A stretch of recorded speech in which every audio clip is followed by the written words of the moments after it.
Brilliance Audio presents the unabridged recording of Smooth Talking Stranger by Lisa Kleypas, performed by Emily Durante. Chapter 1. "Don't get it," I said as I heard the ringtone of our apartment phone. Call it a premonition, paranoia, but something about that sound severed every comfortable feeling I had managed to stitch around myself. "It's a 281 number," my boyfriend Dane said, sautéing tofu in a pan, dumping in a can of organic tomato sauce. Dane was a vegan, which meant we used soy protein in place of ground beef in our chili. It was enough to make any native-born Texan cry, but for Dane's sake I was trying to get used to it. "I can see it on the caller ID." 281. Houston. Those 3 digits were enough to start me hyperventilating. "It's either my mother or my sister," I said desperately. "Let the machine pick up." I hadn't spoken to either of them in at least 2 years. Ring. Pausing in the act of stirring a handful of frozen veggie crumbles into the sauce, Dane said, "You can't run away from your fears. Isn't that what you always tell your readers?" I was an advice columnist for Vibe, an online magazine about relationships and sex and urban culture. My column, called Ask Miss Independent, had started at a student-run publication, and I had quickly developed a following. Upon graduating, I'd taken Miss Independent to Vibe, and they offered me a weekly feature. Most of my advice was publicly posted, but I also sent private paid-for replies to those who requested it. To supplement my income, I also did occasional freelancing for women's magazines. "I'm not running away from my fears," I told Dane. "I'm running away from my relatives." Ring. "Just pick it up, Ella. You always tell people to face their problems." "Yes, but I prefer to ignore mine and let them fester." I sidled closer to the phone and recognized the number. "Oh, God, it's Mom." Ring. "Go on," Dane said. "What's the worst that could happen?" I stared at the phone with fearful loathing. In the space of 30 seconds, she could say something that would send me back to therapy indefinitely. Ring. "If you don't find out what she wants," Dane said, "you'll worry about it all night." I let out an explosive breath and snatched up the phone. "Hello?" "Ella, this is an emergency." To my mother, Candy Varner, everything was an emergency. She was a shock-and-awe parent, the ultimate drama queen. But she had covered it up so adeptly that few people suspected what went on behind closed doors. She had demanded her daughter's collusion in the myth of our happy family life, and Tara and I had given it to her without question. At times, Mom wanted interaction with my younger sister and me, but she quickly became impatient and surly. We learned to watch for every sign that would indicate the fluctuations of her mood.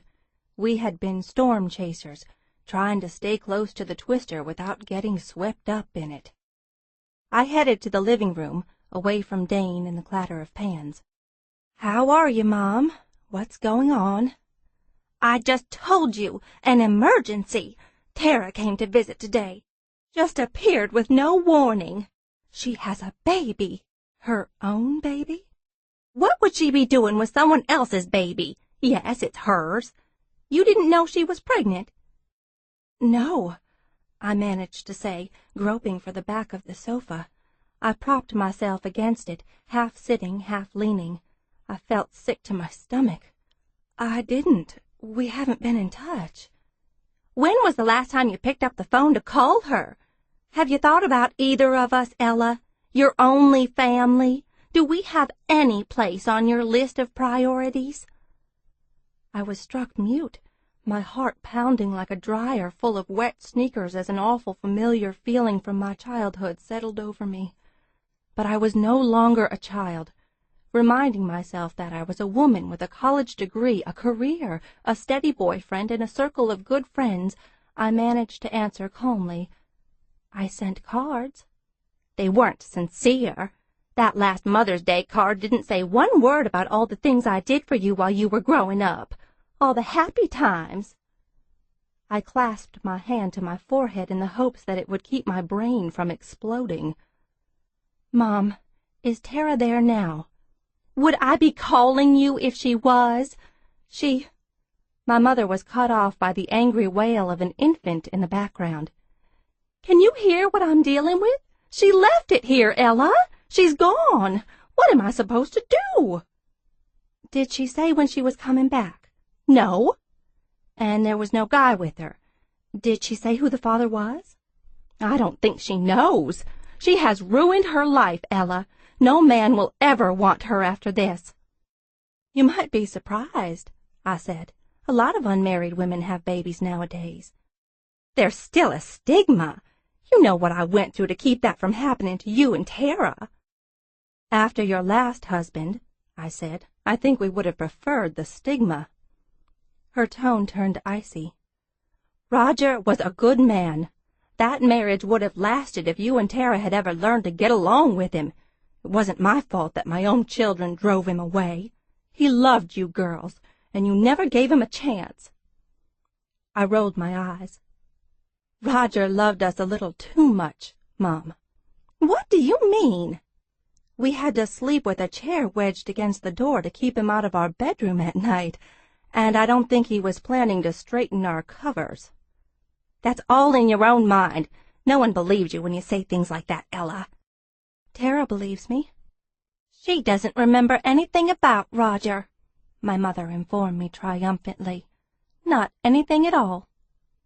"Does that strike you as normal, Mom, to have large episodes of your childhood blocked out completely?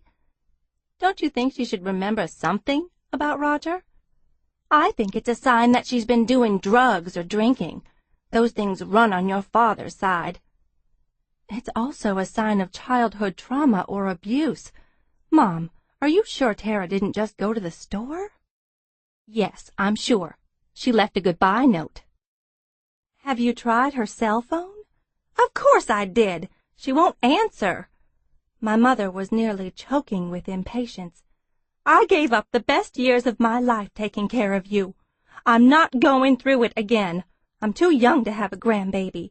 I don't want anyone to know about this. You come get it before anyone sees him, Ella. Do something with this baby or I'll give it to social services." I blanched as I heard the edge in her voice, knowing it wasn't an empty threat. "Don't do anything," I said. "Don't give the baby to anyone. I'll be there in a few hours."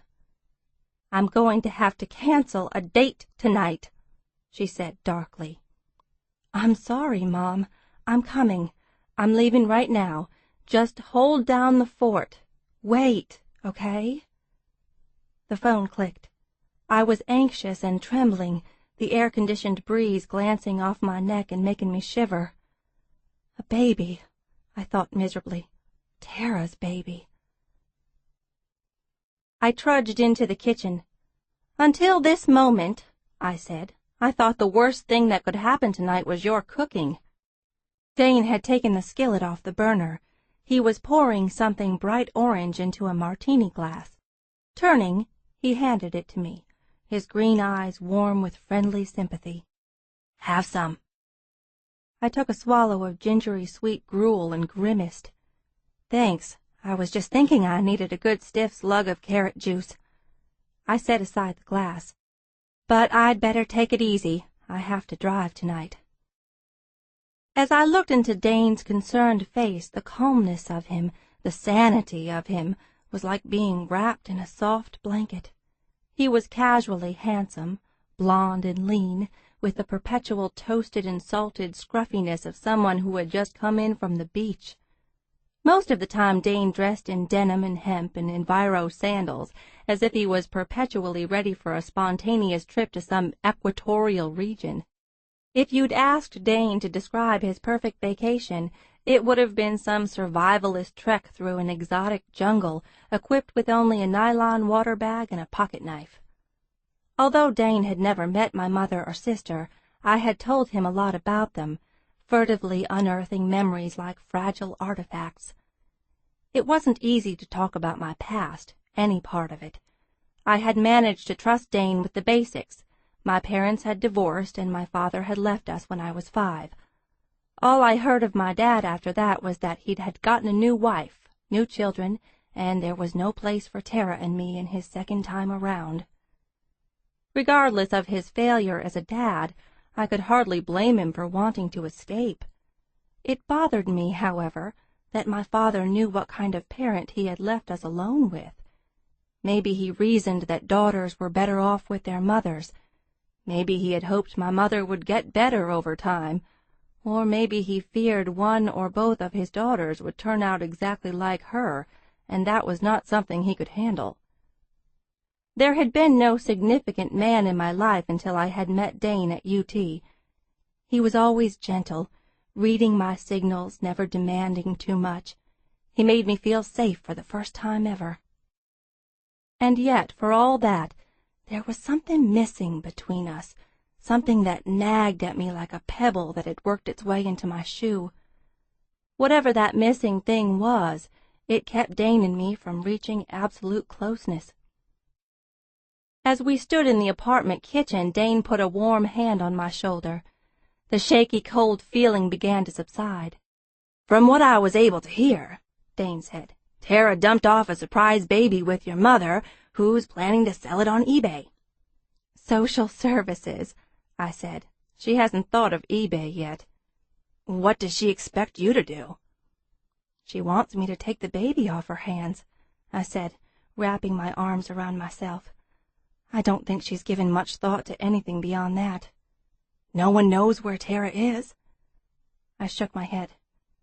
"Want me to go with you?" he asked gently. "No," I said, almost before he could finish the question. "You have too much to do here." Dane had started his own environmental monitoring equipment company, and business was expanding almost too fast for him to handle. It would be difficult for him to take the time off. "Besides," I said, "I don't know how long it will take to find Tara, or what shape she'll be in when I do." "What if you get stuck with this kid? No, let me rephrase. What are you going to do to avoid being stuck with this kid?" "Maybe I could just bring it here for a few days, just long enough to—" Dane was shaking his head firmly. "Don't bring it here, Ella. No babies." I gave him a dark look. "What if it were a baby polar bear or a baby Galapagos penguin? I bet you'd want it then." "I'd make an exception for endangered species," he allowed. "This baby is endangered. It's with my mother." "Go to Houston and take care of the situation. I'll be waiting for you when you come back." Dane paused and added firmly, "Alone." Turning to the stove, he picked up the pan of veggie sauce and dumped it over a bowl of whole-grain pasta. He sprinkled shredded soy cheese over the top. "Eat something before you go. This'll give you sustained energy." "No, thanks," I said. "I've lost my appetite." A wry grin crossed his lips. "Like hell you have. 10 minutes after you leave, you're heading to the drive-through window of the nearest Whataburger."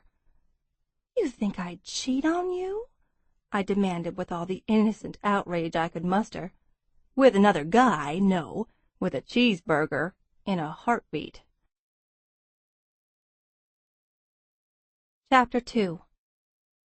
I had always hated the 3-hour drive between Austin and Houston, but the long stretch of quiet time gave me the opportunity to sift through childhood memories and try to figure out what had led Tara to have a baby she wasn't ready to care for. I had realized early in life that too much of anything wasn't good for you, and that included beauty. I'd had the good luck to be born moderately pretty, with blue eyes and blonde hair, and a milk-colored complexion that, when exposed to the cruel blaze of the Texas sun, went straight to sizzling red. "You have no melanin," Dane had once marveled. "It's like you were meant to live in the library." At 5'4", I was average height with decent measurements and a good pair of legs. Tara, however, belonged in the realm of goddesses. It was as if nature, having done the necessary experimentation with me, had decided to create the pièce de résistance. Tara had hit the genetic jackpot with her fine chiseled features, luxuriant platinum hair, and pillowy lips that no amount of collagen could mimic. At 5'10", she was a long-stemmed size 2 and was often mistaken for a supermodel. The only reason Tara hadn't gone on that predestined career path was that even the minimal stores of discipline and ambition required of a model were beyond her. For those and other reasons, I had never envied Tara. Her beauty, the sheer magnitude of it, simultaneously distanced people and invited them to take advantage of her. It caused people to assume she was stupid, and, truth be told, it had not exactly driven Tara to prove her intellectual mettle. A gorgeous woman was never expected to be smart, and if she was, most people found it off-putting. There was only so much good fortune a normal person could forgive in another. So a surfeit of beauty had only earned trouble for my sister. When I'd last seen Tara, there had already been too many men in her life. Just like our mother. Some of Mom's boyfriends had been nice men. They had first seen her as a beautiful and vivacious woman, a single working mom who was devoted to her 2 daughters. Eventually, however, they came to understand what she was, a woman who badly needed love and yet was unable to return it, a woman who struggled to control and dominate the people who tried to get close to her. She drove them all away and brought in new ones, a constant and exhausting turnover of lovers and friends. Her second husband, Steve, had only lasted 4 months before he'd filed for divorce. He'd been a kind and rational presence in our household, and even that short time of living with him had shown me that not all adults were like Mom. When he had said goodbye to Tara and me, he had told us regretfully that we were good girls, and he wished he could take us with him. But later Mom had said that Steve had left because of Tara and me. We would never have a family, she had added, if we didn't behave better. When I was 9, Mom had married Roger, the last husband, without even telling Tara and me about it beforehand. He was charismatic and good-looking, and he took such a friendly interest in his new stepdaughters that at first we loved him.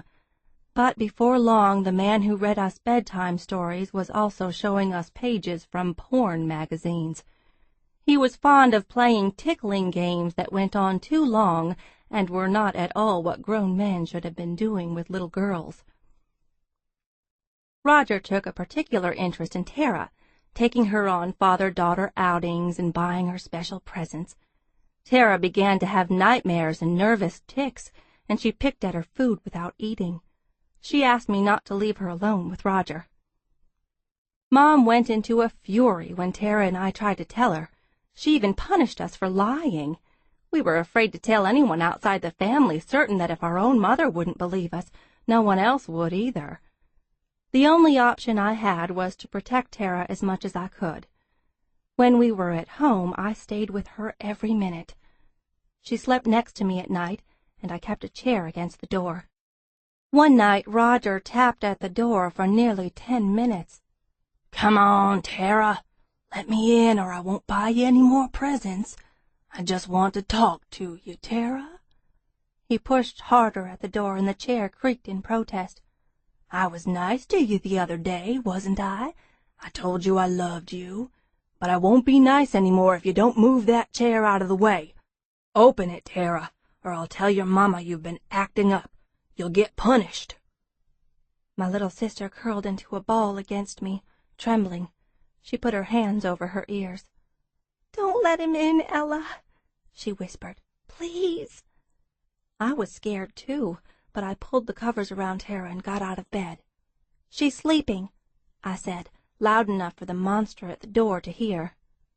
"Open it, you little bitch." The hinges rattled as he pushed harder. Where was my mother? Why wasn't she doing anything? In the feeble glow of a rainbow-bright nightlight, I frantically rummaged beneath the bed for the craft box where we kept our art supplies. My fingers curved around the cold handles of a pair of metal scissors. We used them to cut out paper dolls and pictures from magazines and cereal box tops. I heard the thud of impact as Roger put his shoulder to the door, so hard that the chair began to crack. Between each thud, I heard the sound of my sister weeping. Adrenaline raced through me, sending my heartbeat into a drumming fury. Panting, I went to the door, gripping the scissors. Another thud, another, sounds of wood vibrating and splintering. Light from the hallway shot into the room as Roger shoved the door wide enough to get his hand in. But as he began to push the chair aside, I darted forward and stabbed his hand with a pair of scissors. I felt the sickening give of metal penetrating something pliant.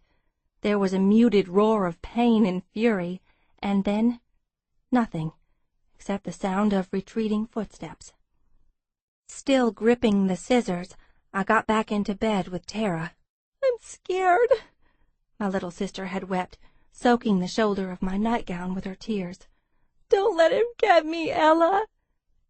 "He won't," I had said, stiff and shaking. "If he comes back, I'll stick him like a pig. You go to sleep now." And she had slept huddled against me all night while I stayed awake, my heart jolting every time I heard a noise. In the morning, Roger had left our house for good. Mom never asked either of us about that night or what had happened, or how we felt about Roger's abrupt departure from our lives. The only thing she ever said about it was, "You will never get a new daddy. You don't deserve one." There had been other men after that, some of them bad, but never quite as bad as Roger. And the strangest part of all was that Tara didn't remember Roger, or the night I had stabbed his hand with the scissors. She was bewildered when I told her about it a few years later. "Are you sure?" she had asked with a puzzled frown. "Maybe you dreamed it." "I had to wash the scissors the next morning," I told her. It frightened me that she looked so blank. "There was blood on them, and the chair was cracked in 2 places. You don't remember?" Tara had shaken her head, mystified. After that experience, after the parade of men who never stayed, I was leery and gun-shy, afraid to trust any man. But as she had gotten older, Tara had gone the other way.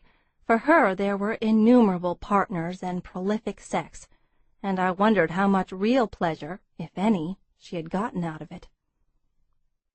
The urge to protect and care for Tara had never left me. During our teen years, I had driven to strange places in the night to pick her up where a boyfriend had stranded her. I had given her my waitressing money to buy a prom dress. I had taken her to the doctor to get birth control pills. She had been 15 at the time. "Mom says I'm a slut," Tara whispered to me in the doctor's waiting room. "She's mad because I'm not a virgin anymore." "It's your body," I had whispered back, holding her icy hand in mine. "You can do what you want with it, but don't get pregnant. And I think you shouldn't let a boy do that to you unless you're sure he loves you." "They always say they love me," Tara had told me with a bitter smile. "How do you know when one of them actually means it?" I shook my head helplessly. "Are you still a virgin, Ella?" Tara had asked after a moment. "Uh-huh."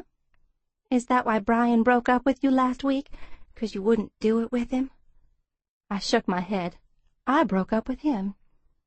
Glancing into her soft blue eyes, I tried for a rueful smile, but it felt more like a grimace. "I came home from school and found him with Mom." "What were they doing?"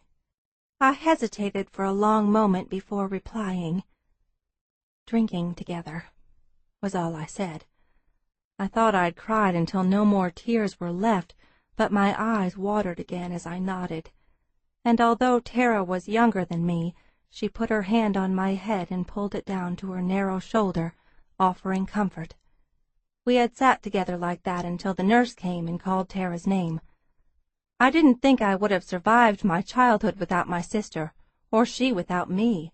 We were each other's only link to the past. That was the strength of our bond, and also our weakness. To be fair to Houston, I would have liked it a lot more if I hadn't been viewing it through a prism of memories. Houston was flat, humid as a wet sock, and surprisingly green in parts, dangling at the end of a belt of heavy forest land that extended from East Texas. There was a furious amount of development in every crevice of its spiderweb layout, condos and apartments, retail and office buildings. It was an intensely alive city, flashy and spectacular and filthy and busy. Gradually, the summer-brazed pastures turned into oceans of smoking hot asphalt with islands of strip malls and big-box stores. Here and there a lone high-rise shot up like a plant runner set out from the main growth of central Houston. Mom lived in the southwest region, in a middle-class neighborhood built around a town square that had once harbored restaurants and shops. Now the square had been taken up by a large home improvement store. My mother's house was a 2-bedroom colonial ranch style fronted with skinny white columns. I drove along the street, dreading the moment I would pull up in the drive. Stopping in front of the garage, I hopped out of my Prius and hurried to the front door. Before I even had a chance to ring the doorbell, Mom had opened the door. She was talking to someone on the phone, her voice low and seductive. "Promise I'll make it up to you," she cooed. "Next time." She laughed a little. "Oh, I think you know how." I closed the door and waited uncertainly while she continued to talk. Mom looked the same as always, slim, fit, and dressed like a teen pop star, no matter that she was pushing 50. She wore a tight black tank top, a denim miniskirt cinched with a rhinestone-encrusted kippy belt, and high-heeled sandals. Her forehead was as taut as the skin on a grape. Her hair had been bleached Hilton blonde, falling to her shoulders in meticulously sprayed waves. As she glanced over me, I knew exactly what she thought of my plain white cotton camp shirt, a practical garment that buttoned down the front.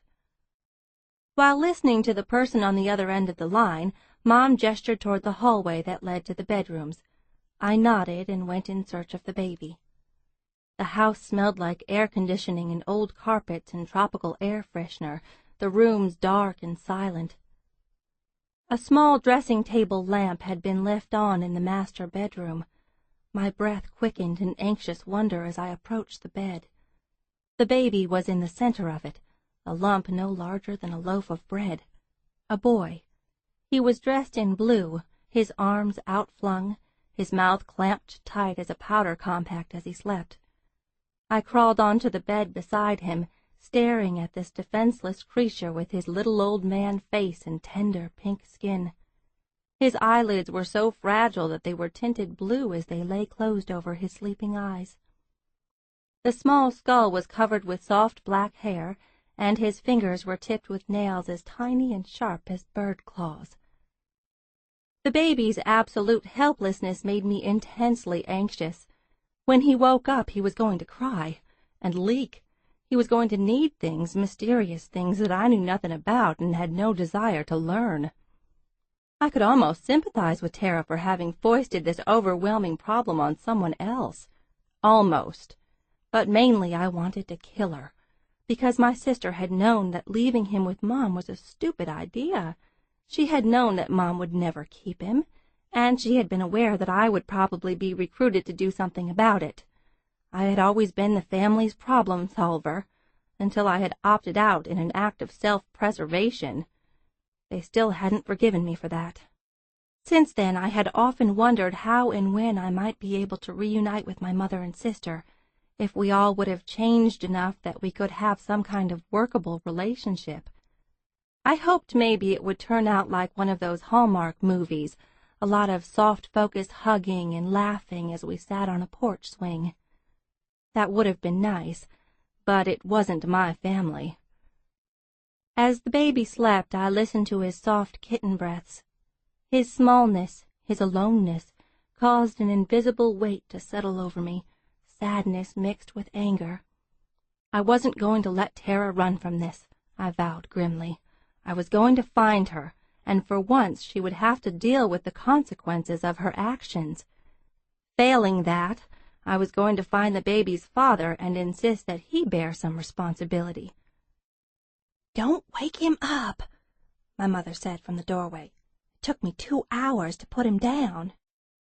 "Hi, Mom," I said. "You look great." "I've been working with a personal trainer. He can hardly keep his hands off me. You've put on weight, Ella. You'd better be careful. You get your figure from your daddy's side, and his people always ran to fat. I exercise, I countered, annoyed. I was not at all fat. I was curvy and strong, and I took yoga 3 times a week.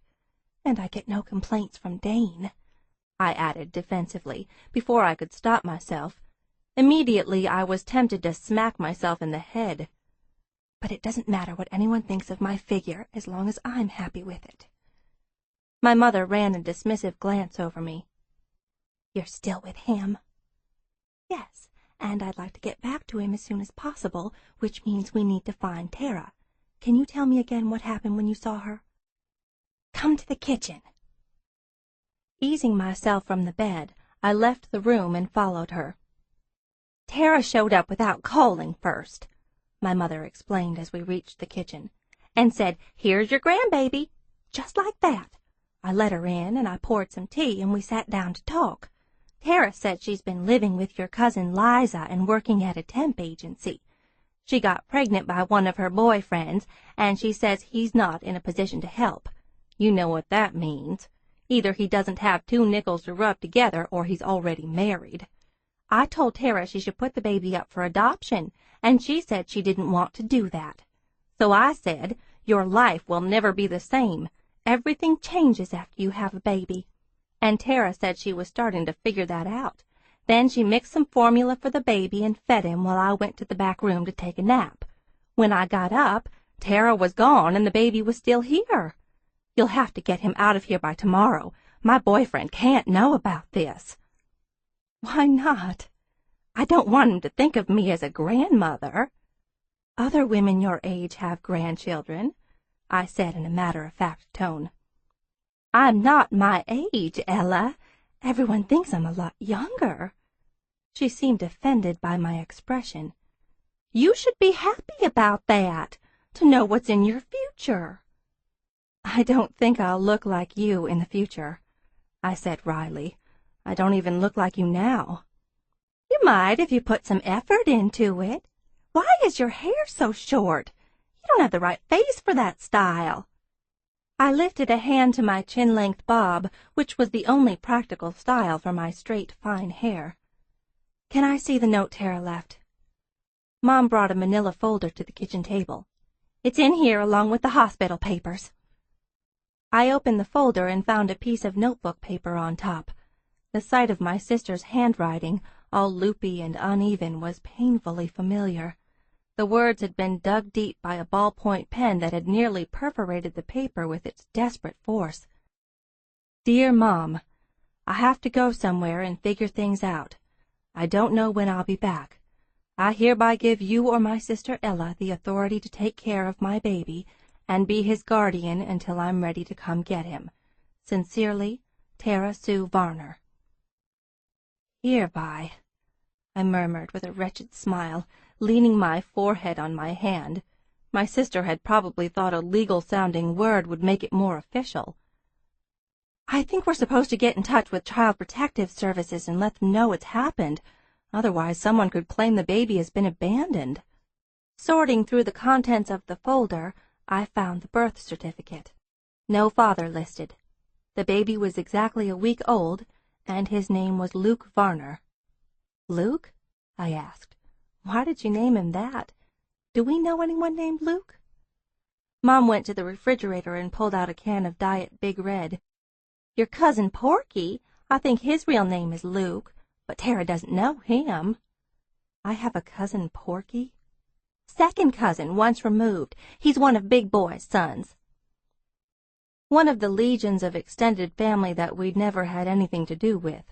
Too many explosive personalities and disorders to put in one room together. We were a living catalogue of the DSM-4. Returning my attention to the certificate, I said, She had him at Women's Hospital. Do you know who was with her? Did she say anything about it? Your cousin Liza was with her, came my mother's sour reply. You'll have to call her to get the details. She won't tell me anything. I will. Dazedly, I shook my head. What's going on with Tara? Did she seem depressed to you? Did she seem scared? Did she look sick?" Mom poured the big red over ice, watching the pink foam rise to the rim of the glass. "She was heavy, and she looked tired.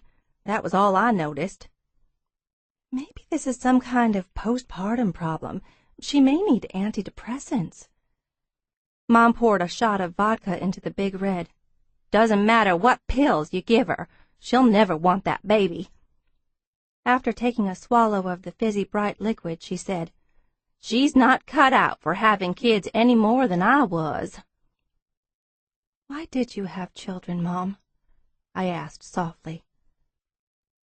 "It was what women did when they got married, and I did my best. I made sacrifices to give you the best childhood I could, and neither of you seems to remember any of it. It's a shame how ungrateful children are, especially daughters." I couldn't begin to reply.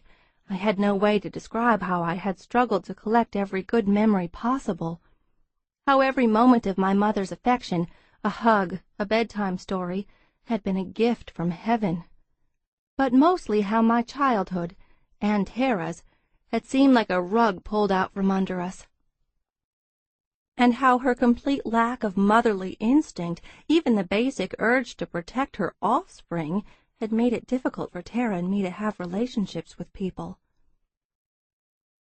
"I'm sorry, Mom," I managed to say, my voice thick with regret, but I was fairly certain my mother didn't understand what I was sorry for.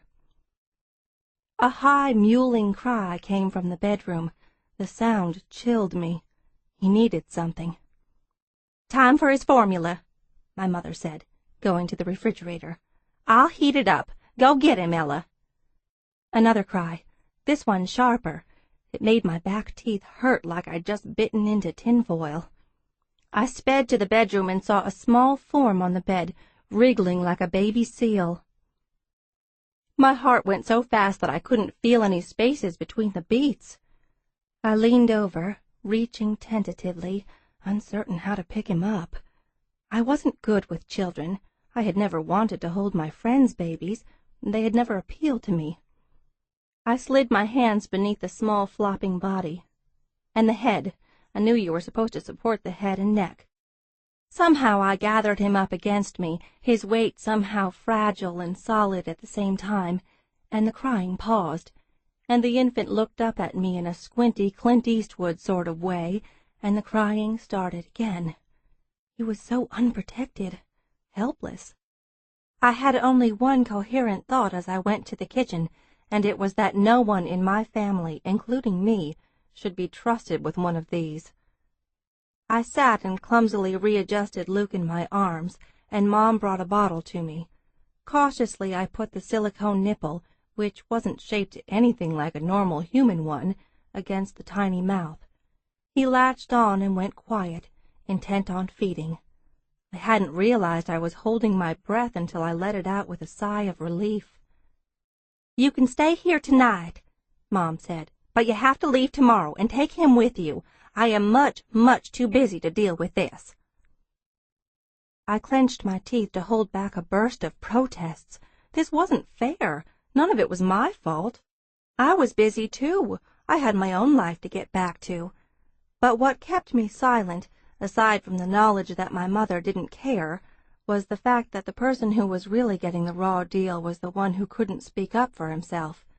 Luke was a hot potato, doomed to be tossed back and forth until someone was forced to keep him. And then it occurred to me, what if the father was a cokehead or a criminal? How many guys Tara had slept with, and was I going to have to track them all down and have them tested? What if some of them refused? Was I going to have to hire a lawyer? Oh, this was going to be fun. Mom showed me how to burp him and change the diaper. Her competence surprised me, especially since she had never been a baby person, and it had undoubtedly been a long time since she had last done such a thing. I tried to picture her as a young mother, patiently attending to the never-ending tasks of caring for a baby. I couldn't imagine she had enjoyed any of it. My mother, with only a baby for company, a needy, noisy, inarticulate creature. No, it was impossible to envision. I brought my bags in from the car, changed into my pajamas, and took the baby into the guest bedroom. "Where is he going to sleep?" I asked, wondering what you did when there was no crib available. "Put him next to you on the bed," Mom suggested. "But I might roll over onto him or accidentally push him over the side." "Then make a pallet on the floor." "But I'm going to bed," my mother said, striding from the room. "I am worn out. I've had to look after that baby all day." While Luke waited in his plastic carrier, I made a pallet for both of us on the floor. I rolled up a quilt to make a bolster between us. After laying Luke on his back on one side of the pallet, I sat on the other side and flipped open my cell phone to call my cousin Liza. "Are you with Tara?" Liza demanded as soon as I said hello. "I was hoping she was with you." "No, I've tried calling her 1,000 times and she won't pick up." Although Liza was my age, and I had always liked her, we'd never had much to do with each other. Like most of the women on my mother's side, Liza was blonde and leggy and possessed of a perpetual appetite for male attention. With her long face and slightly horsey grin, she wasn't as pretty as my sister Tara, but she had it, the unmistakable quality that men couldn't resist. You would walk through a restaurant with her, and men would literally turn in their chairs to watch her go by. Through the years, Liza had managed to get access to some fast circles. She dated rich Houston guys and their friends, becoming sort of a playboy groupie, or, to put it more unkindly, a local star-fucker of sorts. There was no doubt in my mind that if my sister had been living with Liza, she had been the eager recipient of Liza's leftovers. We talked for a few minutes, and Liza said that she had a few ideas about where Tara might have gone. She would make some calls, she said. She felt sure Tara was okay. She hadn't seemed depressed or crazy, just ambivalent. "Tara was going back and forth about the baby," Liza said. "She wasn't sure she wanted to keep it. She changed her mind so many times the past few months I gave up trying to figure out what she was going to do." "Did she get any kind of counseling?" "I don't think so." "What about the father?" I demanded. "Who is he?" There was a long hesitation. "I don't think Tara is all the way sure." "She must have some idea." "Well, she thought she knew, but you know Tara. She's not very organized." "How organized do you have to be know who you're sleeping with?" "Well, we were both partying a lot for a while, and the timing's not easy to work out, you know. I guess I could put together a list of the guys she went out with." "Thank you. Who are we putting at the top of the list? Who did Tara say the most likely father was?" There was a lengthy hesitation. "She said she thought it was Jack Travis." "Who's that?" Liza gave an incredulous laugh. "Doesn't that name mean anything to you, Ella?" My eyes widened. "You mean a Travis? Travis? The middle son?" The head of the well-known Houston family was Churchill Travis, a billionaire investor and financial commentator. He was on the golden Rolodexes of media people, politicians, and celebrities. I'd seen him on CNN more than a few times, and in all the Texas magazines and papers. He and his children inhabited the small world of powerful people who rarely face the consequences of their actions. They were above the economy, above threats from men or governments, above accountability. They were their own species. Any son of Churchill Travis had to be a privileged, spoiled jerk. "Great," I muttered. "I'm assuming it was a one-night stand." "You don't have to sound so judgmental, Ella." "Liza, I can't think of any way to ask that question without sounding judgmental." "It was a one-night stand," my cousin said shortly. "So this will be coming out of left field for Travis," I mused aloud. "Or not. It's possible he gets this all the time, surprise babies popping up like daisies." "Jack dates a lot of women," Liza admitted. "Have you ever gone out with him?" "We've hung out in the same circles. I'm friends with Heidi Donovan, who goes out with him sometimes." "What does he do for a living, aside from waiting for Big Daddy to kick the bucket?" "Oh, Jack's not like that," Liza protested. "He's got his own company, something about property management. It's at 1800 Main. You know that glass building downtown, the one with the funny-looking top?" "Yes, I know where that is. I loved that building, all glass and Art Deco flourishes with a segmented glass pyramid on top. Could you get his number for me?" "I could try." "And in the meantime, you'll work on that list?" "I guess, but I don't think Tara would be too happy about that." "I don't think Tara is especially happy about anything these days," I said. "Help me find her, Liza. I need to see if she's okay and figure out what to do for her. I also want to find out who the father is and work out some kind of plan for this poor abandoned baby." "He wasn't abandoned," my cousin protested. "A baby isn't abandoned if you know where you left him." I considered explaining the flaws in her logic, but it was clearly a waste of time.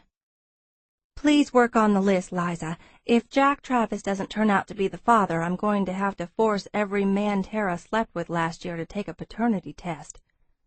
"Why go stirring up trouble, Ella? Can't you just take care of the baby for a while like she asked?" Words failed me for a moment. "I have a life, Liza. I have a job. I have a boyfriend who wants nothing to do with babies. No, I can't sign on indefinitely as Tara's unpaid nanny." "I was just asking," Liza said defensively. "A lot of men like babies, you know, and I didn't think your job would get in the way. It's mostly typing, right?" I had to smother a laugh. "It definitely involves typing, Liza, but I have to do a little bit of thinking, too." We talked for a few more minutes, mostly about Jack Travis. Apparently he was a man's man who hunted and fished, drove a little too fast, lived a little too hard. Women were lined up from Houston to Amarillo in hopes of being his next girlfriend, and from what Heidi had confided to Liza, Jack Travis would do absolutely anything in bed and had an insane amount of stamina. In fact, TMI, I told Liza at that point. "Okay, but let me tell you this. Heidi said that one night he took off his tie and used it to—" "TMI, Liza," I insisted. "Aren't you curious?" "No. My column gets all kinds of letters and emails about bedroom issues. Nothing can shock me anymore. But I'd rather not know about Travis's sex life if I'm going to have to face the guy and ask him to take a paternity test." "If Jack is the father," Liza said, "he'll help out. He's a responsible guy." I wasn't buying it. Responsible men don't have one-night stands and get women pregnant. "You'll like him," she said. "All women do." "Liza, I never liked the kind of guy that all women like." After I got off the phone with my cousin, I stared at the baby. His eyes were round blue buttons, and his face was puckered with a disarming expression of concern. I wondered what his impression of life was after his first week in the world. A lot of coming and going, car rides, changing faces, different voices. He probably wanted his mother's face, his mother's tone. At his age, a little consistency wasn't too much to ask. I cupped my hand lightly over the top of his skull, smoothing the black fluff. "One more call," I told him, and flipped the phone open again. Dane picked up on the second ring. "How's Operation Baby Rescue going?" "I've rescued the baby. Now I'd like someone to rescue me." "Miss Independent never needs to be rescued." I felt the hint of a genuine smile appear on my face, like a crack in the winter ice. "Oh, right, I forgot." I told him everything that had happened so far, and about the possibility that Jack Travis was the father. "I'd approach that claim with some healthy skepticism," Dane commented. "If Travis is the sperm donor, don't you think Tara would have gone to him by now? From what I know of your sister, getting knocked up by a billionaire's son is the highest pinnacle of achievement." "My sister has always operated from a system of logic that is nothing like ours. I can't begin to guess why she's behaving this way. And when I find her, I'm not at all certain she'll be capable of taking care of Luke. When we were younger, she couldn't even keep a goldfish alive." "I've got connections," Dane said quietly. "I know some people who can help place him with a good family." "I don't know." I glanced at the baby whose eyes were closed. I wasn't sure I could live with the idea of giving him to strangers. I have to figure out what's best for him. Someone has to put his needs first. He didn't ask to be born. "Get a good night's sleep. You'll figure out the right answer, Ella. You always do."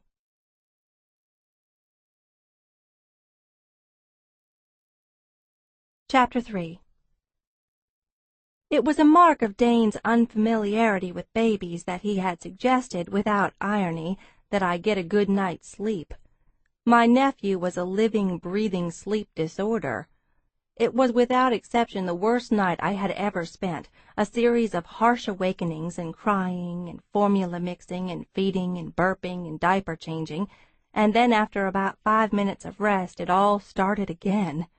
I didn't know how anyone could live through months of this. After one night I was a wreck.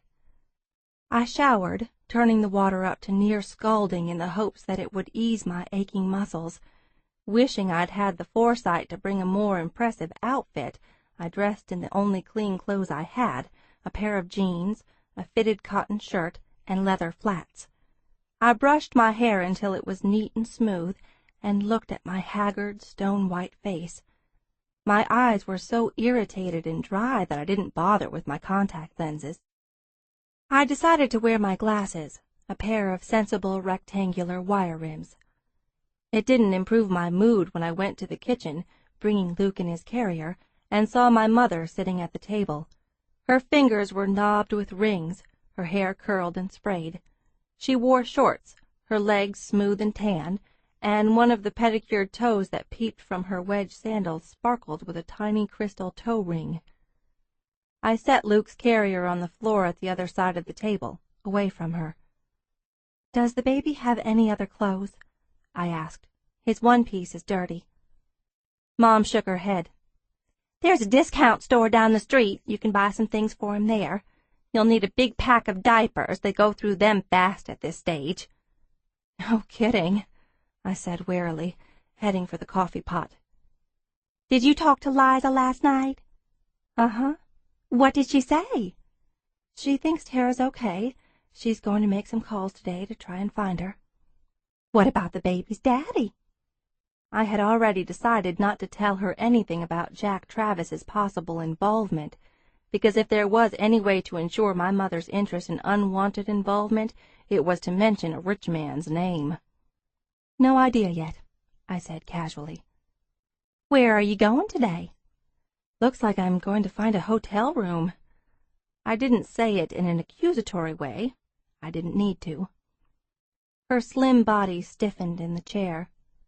"The man I'm seeing can't find out about this." "Because you're a grandmother?" I took a perverse pleasure in seeing her twitch at the word. "Or because Tara wasn't married when she had the baby?" "Both. He's younger than me, conservative, too. He wouldn't understand there's only so much you can do with rebellious children." "Tara and I haven't been children for a while, Mom." I took a sip of black coffee, the bitter brew eliciting a judder of revulsion. Living with Dane, I had grudgingly accustomed myself to softening the brew with soy milk instead. "What the hell," I thought, and reached for the carton of half and half on the counter. I poured a liberal dollop into the coffee. Mom's lipstick-coated mouth pressed into thin, dry ribbons. "You've always been a know-it-all. Well, you're about to find out how much you don't know." "Believe me," I muttered, "I'm the first one to admit that I have no clue about any of this stuff. I had nothing to do with it. This isn't my baby." "Then give it to social services." She was getting agitated. "Whatever happens to him will be your fault, not mine. Get rid of him if you can't handle the responsibility." "I can handle it," I said, my voice quiet. "It's okay, Mom. I'll take care of him. You don't have to worry about anything." She subsided like a child who had just been mollified by a lollipop. "You'll have to learn the way I did," she said after a moment, reaching down to adjust her toe ring. A hint of satisfaction edged her tone as she added, "The hard way." The day was already blazing. I took Luke into the discount store while he squalled up and down the aisles, writhing angrily in the ragged foam-lined infant seat that was bolted to the handles of the basket.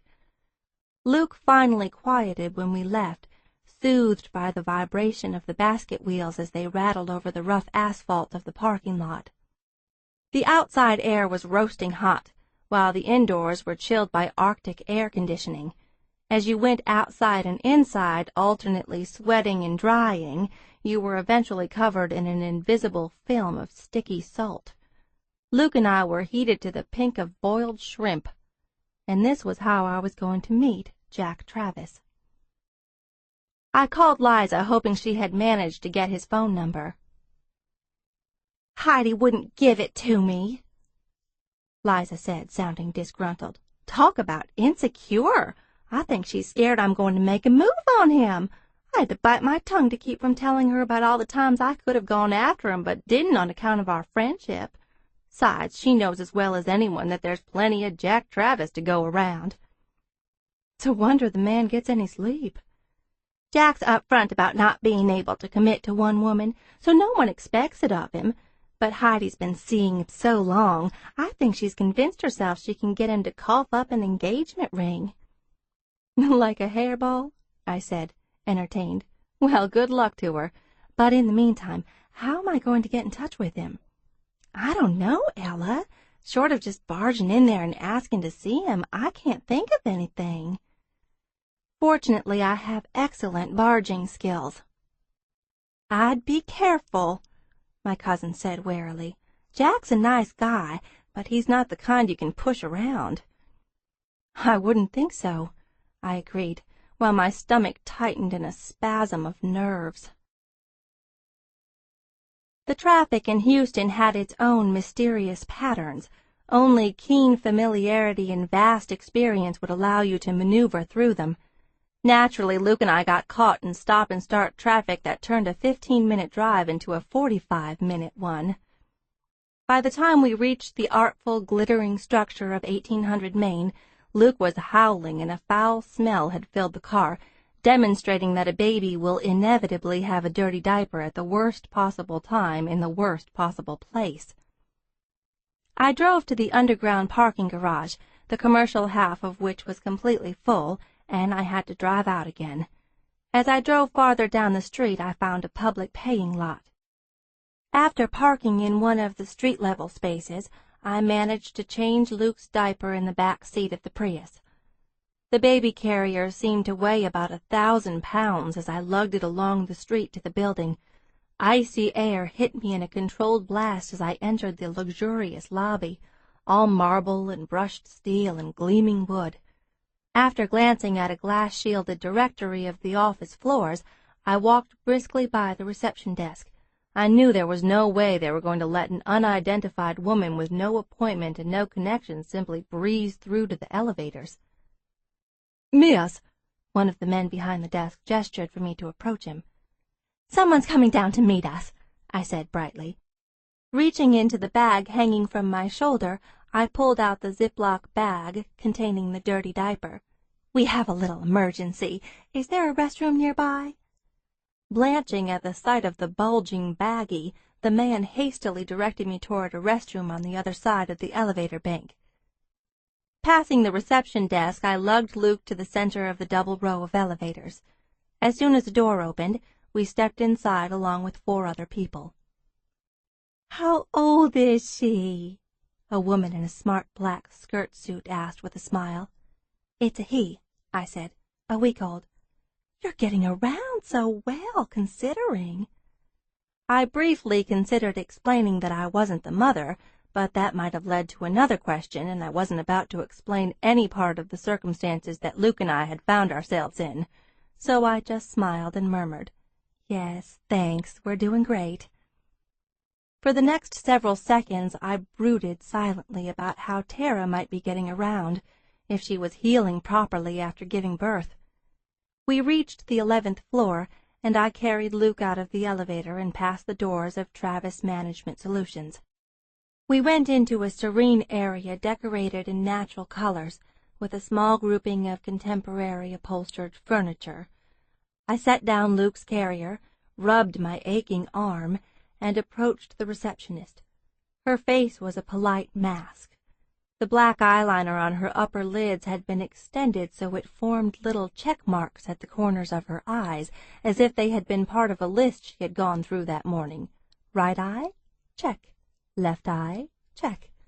I gave her a smile that I hoped conveyed that I was a woman of the world. "I know this is out of the blue," I said, pushing up my glasses, which had started to slip down my nose, "but I need to see Mr. Travis about an urgent matter. I don't have an appointment. I just need 5 minutes. My name is Ella Varner." "Are you acquainted with Mr. Travis?" "No, I was referred by the friend of a friend." Her face remained carefully expressionless. I half expected her to reach under the desk and press a button for security. Any second now, men in beige polyester uniforms would burst through the doors and haul me off. "What do you want to see Mr. Travis about?" the receptionist asked. "I'm sure he wouldn't want me to tell anyone until he hears it first." "Mr. Travis is in a meeting." "I'll wait for him." "A long meeting," she said. "That's fine. I'll catch him when he takes a break." "You'll have to make an appointment and come back later." "When's his next opening?" "His schedule is full for the next 3 weeks. There may be something at the end of the month." "This can't wait until the end of the day," I insisted. "Look, all I need is 5 minutes. I'm here from Austin. I'm dealing with a pressing matter that Mr. Travis needs to know about." I broke off as I saw her blank face. She thought I was crazy. I was beginning to think so, too. Behind me, the baby started crying. "You've got to keep him quiet," the receptionist said with biting urgency. I went to Luke, picked him up, and grabbed a bottle of chilled formula from the side of the diaper bag. I had no way to warm it, so I pushed the nipple into his mouth. But my nephew didn't like his formula cold. Pulling his mouth from the plastic nipple, he began to wail. "Miss Varner," the receptionist said in agitation. "His bottle's cold." I gave her an apologetic smile. "Before you sent us off, would you mind warming it? Just put it in a cup of hot water for a minute, please." She let out a short, sharp sigh. "Give it to me. I'll take it back to the coffee station." "Thank you." I offered her a placating smile, which she ignored as she left. I wandered around the reception area, bouncing Luke gently, humming, doing anything I could think of to soothe him. "Luke, I can't take you anywhere. You always make a scene, and you never listen to me. I think we should start seeing other people." Aware of a figure approaching from one of the hallways that branched out from the reception area, I turned gratefully. I assumed it was the receptionist back with the bottle. Instead, I saw 3 men were walking out, all dressed in dark, expensive-looking suits. One of them was fair and slim, the other short and a bit portly, and the third was the most striking man I had ever seen. He was tall and big-framed, all hard muscle and easy masculinity, with dark eyes and heavy, well-cut black hair. The way he carried himself, the confidence in his walk, the relaxed set of his shoulders, proclaimed that he was accustomed to being in charge. Pausing in mid-conversation, he gave me an alert look, and my breath caught. A blush crept over my face, and a hectic pulse began at the front of my throat. One glance and I knew exactly who and what he was. The classic alpha male, the kind who had spurred evolution forward about 5 million years ago by nailing every female in sight. They charmed, seduced, and behaved like bastards, and yet women were biologically incapable of resisting their magic DNA. Still staring at me, the man spoke in a deep voice that raised gooseflesh on my arms. "I thought I heard a baby out here."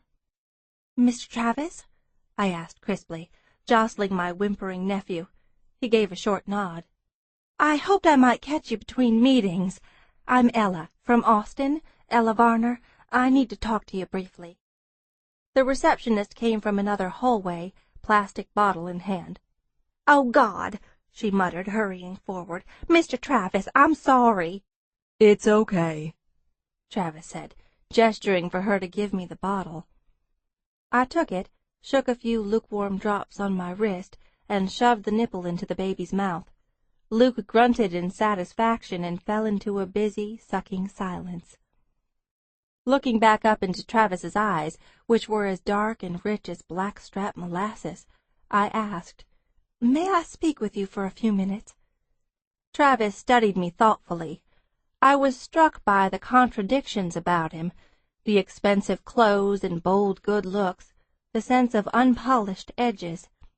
He was unapologetically masculine in a way that suggested you should either scramble to get on his good side or get the hell out of his way. I couldn't help contrasting him with Dane, whose golden handsomeness and jaw-softening stubble had always been so soothing and approachable. There was nothing soothing about Jack Travis, except maybe his deep sugar maple baritone. "Depends," Travis said easily. "You gonna try to sell me something?" He had a heavy Texas accent, the kind in which dropped G's hit the floor like summer hailstones. "No, it's a personal matter." A touch of offhand amusement lurked in the corners of his mouth. "I usually save personal matters for after 5. "I can't wait that long." I took a deep breath before adding boldly, "And I should warn you that if you get rid of me now, you'll have to deal with me later. I'm very persistent." The trace of a smile lingered on his lips as he turned to the other men. "Would y'all mind waiting for me at the bar on the 7th floor?" "No hardship," one of them said in a brisk British accent. "We never mind loitering in the bar. Shall I order for you, Travis?" "Yeah, I don't expect this'll take long. Dos Equis, lime wedge, no glass." As the men left, Jack Travis turned his full attention to me. Although I was medium height, hardly a short woman, he towered over me. "My office." He motioned for me to precede him. "Last door on the right." Carrying Luke, I went to the corner office. A large fanned wedge of windows revealed the skyline, where relentless sunlight ricocheted off a stand of glass-skinned buildings. In contrast to the sterile reception area, the office was comfortably cluttered, with deep leather chairs and piles of books and folders, and family pictures in black frames. After positioning a chair for me, Travis half sat on his desk, facing me.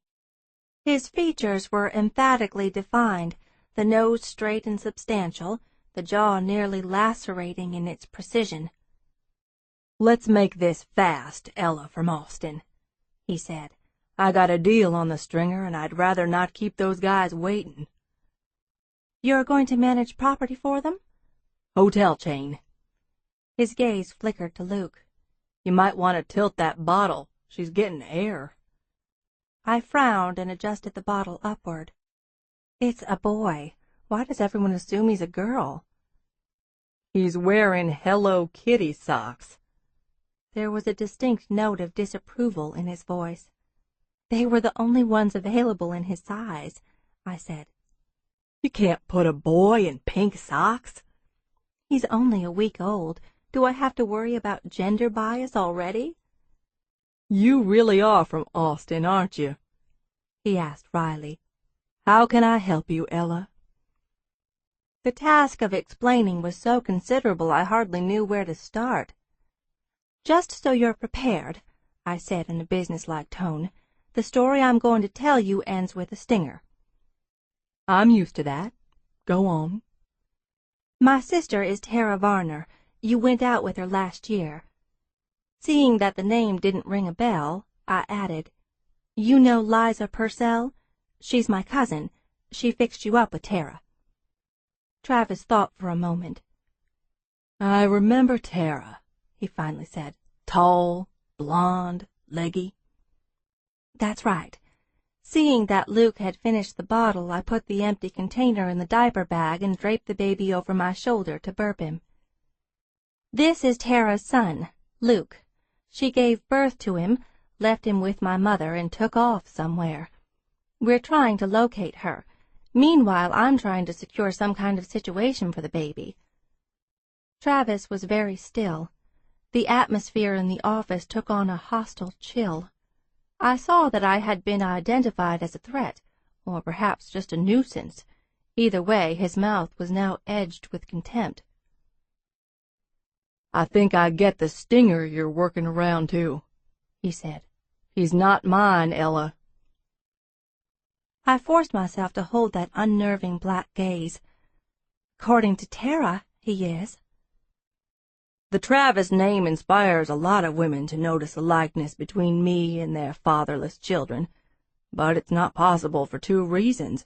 First, I never have sex without holstering the gun." Despite the seriousness of the conversation, I wanted to smile at the phrase.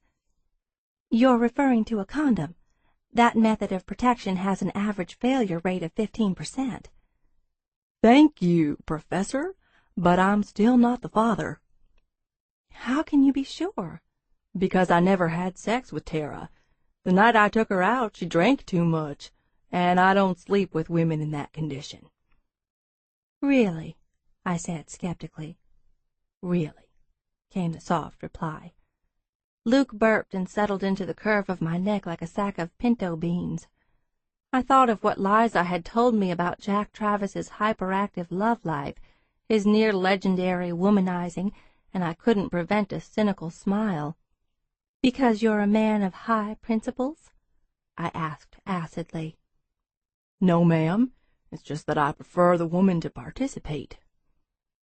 For just a moment I couldn't stop myself from imagining him with a woman, what kind of participation he required, and I was disgruntled to feel scalding color rushing over my face. It only got worse when he gave me a coolly interested glance as if I were an inept criminal he had just collared. That made me increasingly determined to stand my ground. "Did you have anything to drink the night you were out with Tara?" "Probably." "Then your judgment was impaired, and possibly your memory. There's no way you can be absolutely certain that nothing happened, and there's no good reason for me to believe you." Travis was silent, still staring at me. I realized that no detail escaped his notice. The dark circles under my eyes, the scurf of dried baby spit up on my shoulder, the unthinking way I had curved my hand over Luke's head. "Ella," he said quietly, "I can't be the only guy you're approaching with this." "No," I admitted. "If it turns out that you're not the father, then I'm going to have the other lucky candidates served and made to take paternity tests. But I'm giving you the chance to get it done right now, with no fuss and no publicity. Take the test, and if it goes your way, you're out of the picture." Travis looked at me like I was one of those tiny green lizards that love to skitter across the thresholds of Texas homes. "I got lawyers who could make you run around in circles for months, honey." I gave him a mocking smile. "Come on, Jack. Don't deprive me of the pleasure of watching you donate a DNA sample. I'll even pay for it." "That offer might interest me," he said, "if it involved anything more exciting than a buccal swab." "I'm sorry. I wish I could take your word about not having slept with Tara. But if you did, you don't have much incentive to admit it, do you?" He stared at me with eyes the color of burnt coffee. A hot, unfamiliar riff of sensation chased down my spine. Jack Travis was a big, sexy tomcat, and there was no doubt in my mind that my sister would have given him anything and everything he wanted. And I didn't care if Travis had holstered his gun, double-bagged it, or tied it in a knot. He could probably get a woman pregnant just by winking at her. "Ella, if you'll allow me." He stunned me by reaching out and gently pulling the glasses from my face. I looked at him through the bewildered blur, and perceived that he was cleaning the smudged lenses with a tissue. "There," he murmured, and replaced them on my face with care. "Thank you," I managed to whisper, now seeing him in new, breathtaking detail. "What hotel are you staying at?" I heard him ask, and I struggled to collect my thoughts. "I don't know yet. I'm going to find something after I leave here." "No, you won't. There are 2 conventions going on in Houston. Unless you've got some strings to pull, you'll have to drive clear to Pearland to get a room." "No strings," I admitted. "Then you need help." "Thanks, but I don't—" "Ella," he interrupted, his tone uncompromising. "I don't have time to argue with you. Complain all you want later, but for now, shut up and follow me." Standing, he reached for the baby. Mildly startled, I clutched Luke a little more closely. "It's okay," Travis murmured. "I got him." His large hands slid between me and the baby, deftly cradling Luke's slumped body and transferring him to the carrier on the floor. I was surprised by the ease with which Travis handled the baby, and also by my own intense awareness of him. The scent of him, fresh like cedar and clean earth, sent pleasure signals to my brain. I saw the shadow of whisker grain that even the closest shave would never completely remove, and the way the thick locks of black hair had been cut in short, no-nonsense layers. "You've obviously had experience with babies," I said, fumbling for the diaper bag, making certain the zipper was closed all the way. "I have a nephew." Travis strapped Luke in securely and lifted the heavy carrier with ease. Without asking permission, he led the way to the front of the office, pausing at one of the doors in the hallway. "Helen," he said to the auburn-haired woman seated at a desk piled with folders, "this is Miss Ella Varner. I need you to find her a hotel room for the next couple of nights. Something close by." "Yes, sir." Helen gave me a neutral smile and picked up her phone. "I'm paying for it," I interjected. "Do you need my credit card number or—" "We'll take care of the details later," Travis said. He guided me out to the reception area, set Luke down beside a chair, and gestured for me to sit. "Wait here like a good girl," he murmured, "while Helen makes the arrangements." Good girl? The deliberate chauvinism caused my jaw to drop. My gaze shot up to his, but my indignant reply was forestalled as I saw that he had known exactly what my reaction would be. He also knew that I wasn't in a position to take offense. Reaching for his wallet, Travis pulled out a business card and handed it to me. "My cell number. I'll be in touch later this evening." "So you're agreeing to the paternity test?" I asked. Travis slanted a look at me, his eyes filled with a hot simmer of challenge. "I wasn't aware I had a choice," he said, and left the office with long, easy strides. Chapter 4. The hotel room Helen had reserved for me was a luxurious suite with a separate sitting area and a kitchenette outfitted with a sink and a microwave.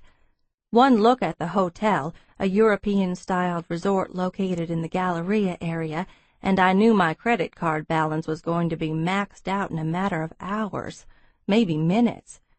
But the suite was gorgeous, the floors thickly carpeted, the bathrooms lined with marble tiles and stocked with spa products. "Time to party," I told Luke. "Let's raid the minibar." I opened the cans of formula I had brought up from the car, made several bottles, and stocked them in the tiny fridge.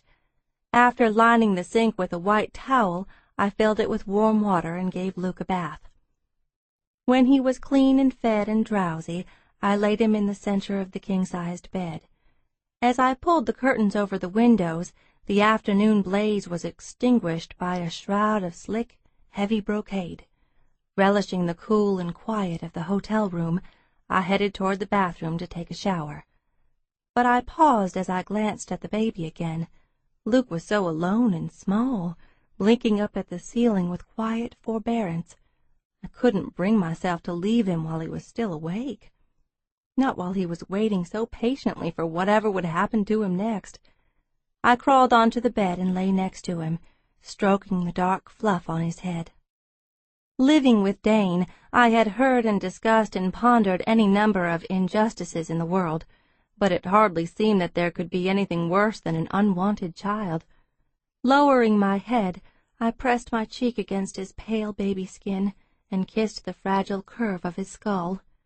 I watched his lashes lower and his mouth compressed like a grumpy old man's. His hands rested on his chest like tiny pink starfish. I touched one of them with my finger, and his hand closed around it with surprising tightness. He fell asleep holding my finger. It was an intimacy unlike anything I had ever felt before, and an unfamiliar, sweet pain spread in my chest as if my heart were cracking open. I dozed for a little while. After that I took a long shower and dressed in an oversized gray t-shirt and a pair of denim cutoffs. Returning to the bed, I opened my laptop and checked my email. There was one from Liza. Dear Ella, this is a list of guys I know for sure Tara went out with. I'll send you more names when I remember them. I feel awful doing this behind Tara's back. She has a right to privacy, you know. Like hell, I murmured aloud, reflecting that my sister had given up her right to privacy as soon as she'd left her baby at my mother's house. I think I know where Tara might be, but I'm waiting for someone to call me back before I know for sure. I'll let you know sometime tomorrow. Liza, I said ruefully, didn't anyone ever show you how to push the shift key to make a capital letter? I opened the attachment containing the list of names and shook my head with a groan, wondering how the file had made it past the size restrictions of the email provider. I closed and saved it. Before I got to my other emails, I clicked on Google and looked up Jack Travis, curious about what it would bring up. There was a long list of results, cluttered with references to the father, Churchill Travis, and the oldest brother, Gage. But there were a few interesting links to Jack, one of them to an article in a national business magazine. It was titled, "A Sun Also Rises." Until recent years, the article began, Jack Travis, middle son of billionaire Churchill Travis, has had a higher profile on Houston's club scene and nightlife than in the business community. All that is about to change as Jack Travis comes into his own with a slew of projects and public-private ventures that promise to launch him into the top ranks of Texas developers. Although he is in a different trade than his father, Jack Travis has proved the role that the apple never falls far from the tree. Yet when asked about his ambitions, Travis presents himself as an accidental businessman. The facts tend to belie his laid-back demeanor and what some label as false modesty. Exhibit A. Travis Capital, a recently formed subsidiary of Travis Management Solutions, just acquired Alligator Creek, a 300-acre golf course in South Florida, for an undisclosed amount after months of negotiations. The course will be managed by a Miami partner company. Exhibit B. TMS is currently developing a section of downtown Houston, the equivalent of 10 Manhattan blocks, into office buildings, apartment buildings, a retail concourse, and a cinema complex, all of which will be managed by a newly formed TMS division. The article went on to describe other projects in the works. Going back to the results list, I saw a row of thumbnail pictures and clicked on a few of them. My eyes widened as I beheld a photo of a shirtless Jack water skiing, his body lean and powerful, his stomach a virtual abacus of muscle. Another of Jack and a popular sitcom actress lounging on a Hawaiian beach. Jack and a female news anchor dancing at a local charity event. "You're a busy boy, Jack," I murmured. Before I could open any more pictures, I was interrupted by the ring of my cell phone. Scrambling for my purse, I fished out the phone, hoping the noise wouldn't wake the baby. "Hello?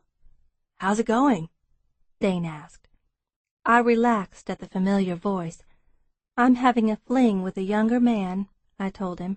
"He's kind of short for me, and there's a little incontinence problem, but we're working to get beyond all that." Dane chuckled. "Are you at your mom's?" "Ha! She kicked me out first thing this morning. But Luke and I are staying at a Shishi hotel. Mr. Travis had his secretary find it for us. I think the per-night cost would just about cover my monthly car payment." As I went on to describe the events of the day, I poured a cup of coffee for myself. I couldn't help grinning privately as I emptied a couple of tiny pre-sealed containers of half and half into the brew. "So Travis agreed to take a paternity test," I finished, sipping the coffee, "and Liza's still trying to track down Tara, and my column is late, so I'm going to have to finish it up tonight." "You think Travis was lying when he said he didn't sleep with Tara?" "Maybe not deliberately lying, but I think there's a chance he's mistaken, and obviously he thinks so too, otherwise he wouldn't have agreed to the paternity test." "Well, if it is his kid, it'll be a lottery win for Tara, won't it?" "She would probably look at it that way." I felt a frown tug between my eyebrows. I hope she won't try to use Luke to get money out of the Travises whenever she wants it. He deserves more than to be treated like an ATM card. I glanced at the small, sleeping form on the bed. Luke was twitching as he slept and dreamed. I wondered what kind of dreams you had when you were only a week old. Carefully, I leaned over and adjusted the baby blanket higher over his chest. "Dane," I said softly, "remember that thing you told me about the duck and the tennis ball? About how baby ducks get attached to the first thing they see after they're born?" "Imprinting." "How does that work again?" "After the duckling is hatched, there's a window of time during which another creature, or even an inanimate object, is stamped onto his nervous system, and he becomes bonded to it. In the study I read, a duckling became imprinted to a tennis ball." "How long is the window of time?" Dane's voice was half wary, half amused. "Why? Are you afraid you're the tennis ball?" "I don't know. It's possible Luke is the tennis ball." I heard him swear softly. "Don't get attached to him, Ella." "I won't," I said quickly. "I'm coming back to Austin as soon as possible. I'm certainly not going to—" I was interrupted by a knock at the door. "Wait just a second," I told Dane. Padding barefoot through the suite, I unlatched the door and opened it. Jack Travis stood there, his tie knot loosened and his hair rumpled in waves that fell partially over his forehead. He glanced over me, cataloguing my clean-scrubbed face, my bare legs and feet. Slowly his gaze traveled back up to mine. I felt a dart of heat low in my stomach. My fingers clenched on the cell phone. "It's room service," I said to Dane. "Let me call you later." "Sure, babe." Closing the phone, I took an awkward step back and gestured for Jack to enter the suite. "Hi," I said. "When you said you would be in touch, I was sort of expecting a phone call." "I'll make it quick. I just dropped off my clients. They're staying here, too. Both of 'em are jet-lagged and ready to call it a day. Your room okay?" "Yes, thanks." We stood facing each other in the thickening silence, my bare, unpolished toes dug into the velvet pile carpet. I felt at a disadvantage being dressed in shorts and a T-shirt while he was in his business clothes.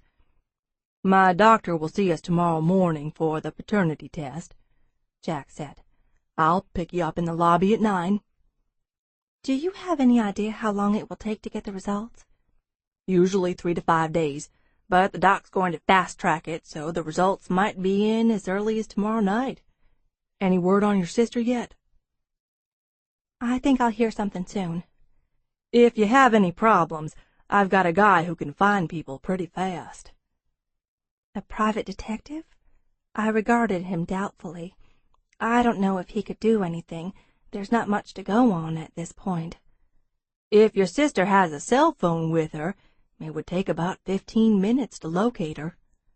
"What if the phone is turned off?"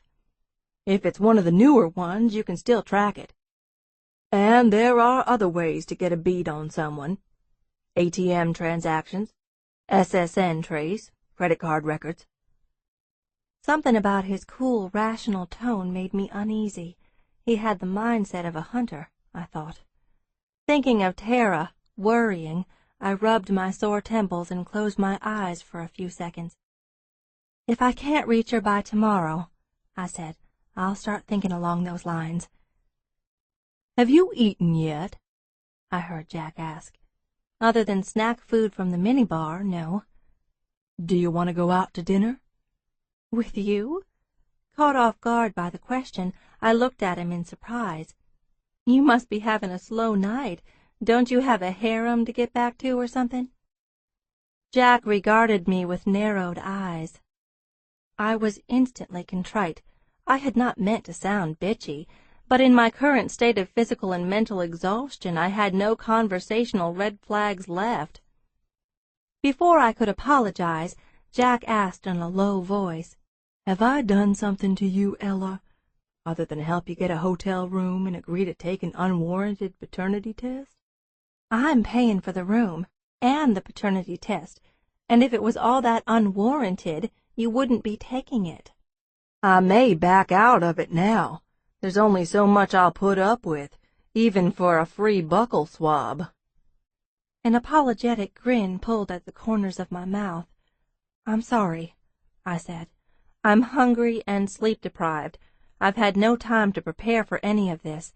I can't find my sister, my mother is crazy, and my boyfriend is in Austin. So I'm afraid you're dealing with all my accumulated frustration, and I think on a subconscious level you represent all the guys who might have knocked up my sister." Jack gave me a sardonic glance. "It's a lot easier to knock someone up when you actually have sex with her." "We've already established that you're not 100% certain whether you slept with Tara or not." "I am 100% certain. The only thing we've established is that you don't believe me." I had to bite back another smile. "Well, I appreciate the dinner offer, but as you can see, I'm not dressed to go out. And not only am I tired of lugging this 85-pound baby around, but there's no place you could take me to because I'm a vegan, and no one in Houston knows how to cook without animal products." The mention of dinner must have revved up my appetite, because my stomach chose that moment to emit a loud, embarrassing growl. Mortified, I clutched a hand over my midriff. At the same time, an impatient mule came from the bed, and I looked toward the sound. Luke was awake, his tiny arms waving. I hurried to the fridge, got a bottle, and put it into a sink of hot water. While the formula was warming, Jack went to the bed and picked Luke up. Holding him in a secure and competent grip, Jack murmured softly to the baby. It made no difference. Luke started squalling, his mouth wide open and his eyes screwed shut. There's no use in trying to quiet him. I rummaged in the diaper bag for a burp cloth. He just screams louder and louder until he gets what he wants. "Always works for me," Jack said. After a couple of minutes, I took the bottle from the sink, tested it, and went to an upholstered chair. Jack brought Luke to me, settling him in my waiting arms. The baby clamped his gums on the silicone nipple and began to feed. Jack stood over me, his gaze shrewd. "Why are you a vegan?" I had learned from experience that a conversation beginning with that question never tended to go well. "I'd rather not go into that." "Not an easy diet to stick to," Jack said, "especially in Texas." "I cheat," I confessed, "just in little ways. A pat of butter here, a French fry there." "You can't have French fries?" I shook my head. You never know if they've been cooked in the same oil as fish or meat. I looked down at Luke, brushing my fingertip over the tops of the miniature hands that had clamped on the sides of the bottle. My stomach growled again, even more loudly than the first time. I flushed in embarrassment. Jack's brows lifted. "Sounds like you haven't eaten in days, Ella." "I'm starving. I'm always hungry," I sighed. "The reason I eat vegan is because my boyfriend Dane does. I never feel full for more than 20 minutes, and it's hard to keep up my energy." "Then why do you do it?" I like the health benefits. My cholesterol and blood pressure are really low, and my conscience feels better when I eat an animal-free diet. I know of some good remedies for an active conscience, he said. I'm sure you do. Sounds like if it weren't for your boyfriend, you'd be eating meat. Probably, I admitted, but I agree with Dane's take on the issues, and most of the time it's not a problem for me. Unfortunately, I'm temptable. I like that in a woman. It almost makes up for your conscience. I had to laugh at that. He was a rascal, I thought. It was the first time I had ever found that quality appealing in a man. As our gazes caught, he gave me a dazzling grin that could have qualified as a fertility-enhancing treatment. My stomach paused in mid-growl. Magic DNA, I reminded myself ruefully. Jack, you should probably go now. I'm not going to leave a starving woman with nothing to eat except stale chips in the minibar. And you sure as hell won't find anything vegan in this hotel. There's a restaurant downstairs. It's a steakhouse. I'm sure they'll have a green salad, maybe a fruit plate. Ella, he chided, looking me over. Surely you've got a bigger appetite than that. Yes, but I have principles, and I try to live by them. Besides, I've learned that every time I fall off the wagon it's a lot harder to get back on. Jack stared at me with a smile playing on his lips. Slowly he reached for his tie, pulled the knot free, and removed it. A flush climbed up to my hairline as I watched him. He folded the tie in a leisurely manner and tucked it into the pocket of his suit jacket. "What are you doing?" I managed to ask. Jack shrugged out of his jacket and draped it over the arm of a nearby chair. He had the build of an avid outdoorsman, his body lean and tough-looking. Without a doubt there was some serious muscle packed beneath the conservative business attire. As I stared at the robust male in front of me, I felt the involuntary pull of millions of years of evolutionary baggage. I'm finding out how temptable you really are. I let out an unsteady laugh. Listen, Jack, I don't... Holding up a silencing finger, he went to the phone. He dialed, waited a moment, and flipped open the leather-bound guest services book. "Room service for 2, he said into the phone. I blinked in surprise. I'm not really comfortable with that idea. Why not? Your playboy reputation? I had a misspent youth, he conceded. But it makes me an interesting dinner companion. He returned his attention to the phone. Yeah, charge it to the room. I'm not comfortable with that idea either, I said. Jack glanced at me. Too bad. I'm making it a condition of my doctor's visit tomorrow. If you want a sample of my inner cheek cells, you're going to buy me dinner. I considered that for a moment. Dinner with Jack Travis, alone in a hotel room. I looked at Luke, who was smacking busily at his bottle.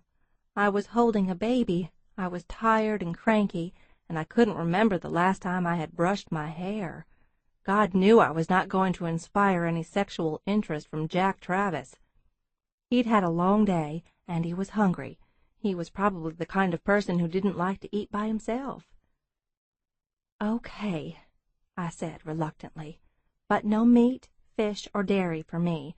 That includes butter and eggs, and no honey." "Why? Bees aren't animals." "They're arthropods, just like lobsters and crabs." "For God's sake!" His attention was diverted by the person on the phone. "Yeah, we'll have a bottle of the Hobbs Cabernet." I wondered how much that was going to cost me. "Could you find out if it's made with animal-derived fining products?"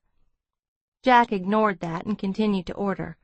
"We'll start with the slow-cooked duck eggs on a bed of chorizo sausage and 2 bone-in cowboy ribeyes of grass-fed Angus, medium."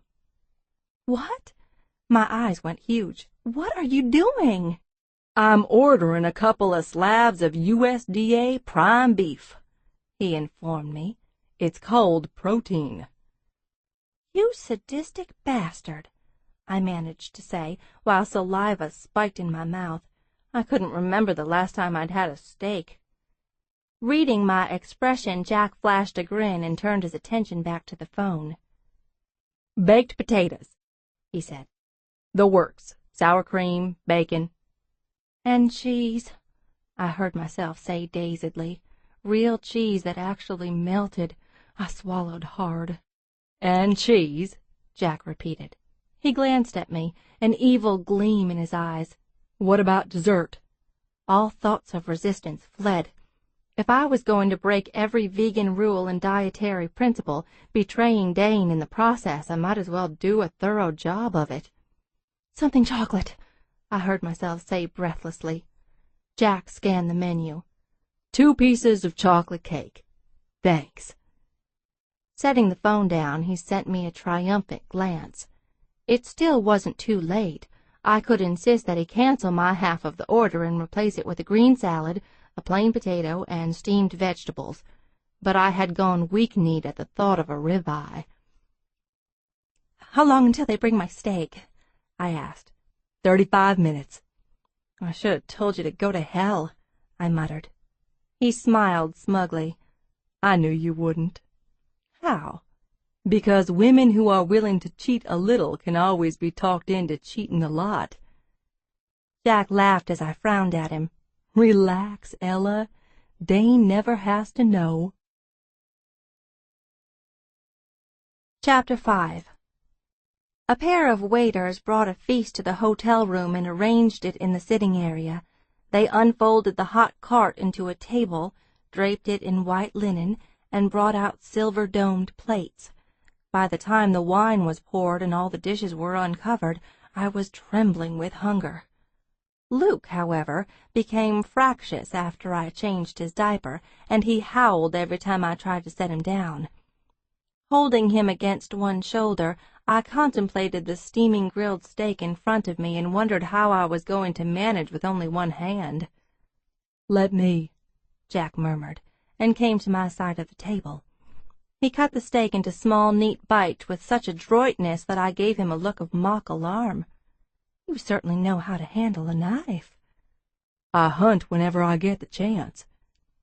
Finishing the task, Jack set the utensils down and tucked a napkin into the neckline of my shirt. His knuckles brushed my skin, sending a shiver across my back. "I can field dress a deer in 15 minutes, he told me. "That's impressive. Disgusting, but impressive." He gave me an unrepentant grin as he returned to his side of the table. "If it makes you feel better, I eat anything I catch or kill." "Thanks, but that doesn't make me feel better in the least. Oh, I'm aware that meat doesn't magically appear all nicely packaged in foam and cellophane at the grocery store, but I have to stay several steps removed from the process. I don't think I could eat meat if I had to hunt the animal and skin and gut it." "Yes, let's not talk about that right now." I took a bite of the steak. Either it was the long period of deprivation or the quality of the beef or the skill of the chef, but that succulent, lightly smoked, melting hot steak was the best thing I had ever tasted. I closed my eyes for a moment, my tonsils quivering. He laughed quietly at my expression. "Admit it, Ella. It's not so bad being a carnivore." I reached for a chunk of bread and dabbed it in soft yellow butter. "I'm not a carnivore. I'm an opportunistic omnivore." I bit into the dense bread and savored the sweet richness of fresh butter. I had forgotten how good food could taste. Sighing, I forced myself to go slowly and appreciate it. His gaze didn't stray from my face. "You're a smart woman, Ella." "Are you intimidated by a woman with a big vocabulary?" "Hell yes. Any woman with an IQ higher than room temperature, and I'm gone, unless she's paying for dinner." "I could play dumb, and you could pay for dinner," I offered. "Too late. You already used a 5-syllable word." Feeling how heavy Luke had gotten, I realized he was asleep. Time to put him down. "Excuse me." I tried to push away from the table. Instantly Jack was by my side, pulling the chair back. I went to the bed and gently laid the baby down, covering him with a knit blanket. Returning to the table where Jack was still standing, I sat while he pushed the chair in for me. "This experience with Luke," I said, "has confirmed everything I've ever thought about motherhood. Mainly that it's something I'll never be ready to do." "So if you marry Dane, you'll wait a while before having one of those?" He nodded in Luke's direction. I dug into my potato, picking up a forkful of fluffy white starch saturated with butter and covered with melted aged cheddar. "Oh, Dane and I won't ever get married." Jack gave me an alert glance. "Why not?" "Neither of us believes in it. It's just a piece of paper." He appeared to consider that. "I've never understood when people say something is just a piece of paper. Some pieces of paper are worth a hell of a lot. Diplomas, contracts, constitutions." "In those cases, I agree the paper is worth something, but a marriage contract and all that goes with it, the ring, the big meringue puff wedding dress, doesn't mean anything. I could make Dane a legal promise that I would love him forever, but how can I be certain I will? You can't legislate emotions. You can't own someone else. So the union is basically a property-sharing agreement. And, of course, if there are children, you have to work out the terms for co-parenting, but all of that can be handled without marriage. The institution has outlived its usefulness."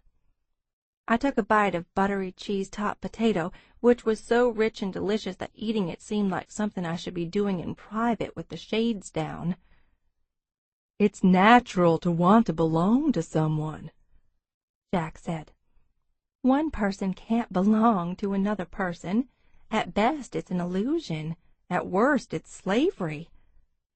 "No," he said. "Just a need for attachment."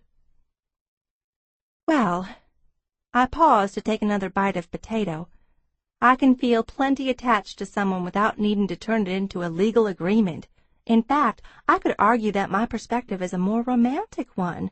The only thing keeping two people together should be love, not legalities." Jack drank some wine and leaned back, watching me speculatively.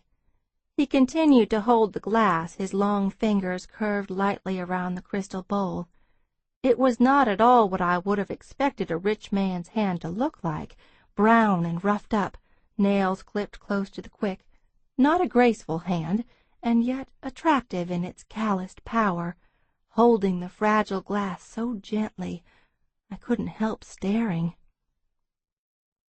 And for 1 second I imagined the touch of those blunt-tipped fingers on my skin, and I was instantly disgracefully aroused. "What do you do in Austin, Ella?" The question ripped me away from the dangerous thoughts. "I'm an advice columnist. I write about relationships." Jack's face went blank. "You write about relationships and you don't believe in marriage?" "Not for myself, but that doesn't mean I disapprove of marriage for other people. If that's the format they choose for their commitment, I'm all for it." I grinned at him. "Miss Independent gives great advice to married people." "Miss Independent?" "Yes." "Is it some kind of male-bashing column?" "Not at all. I like men. I'm a big fan of your gender. On the other hand, I often remind women that we don't need a man to feel complete." "Shit."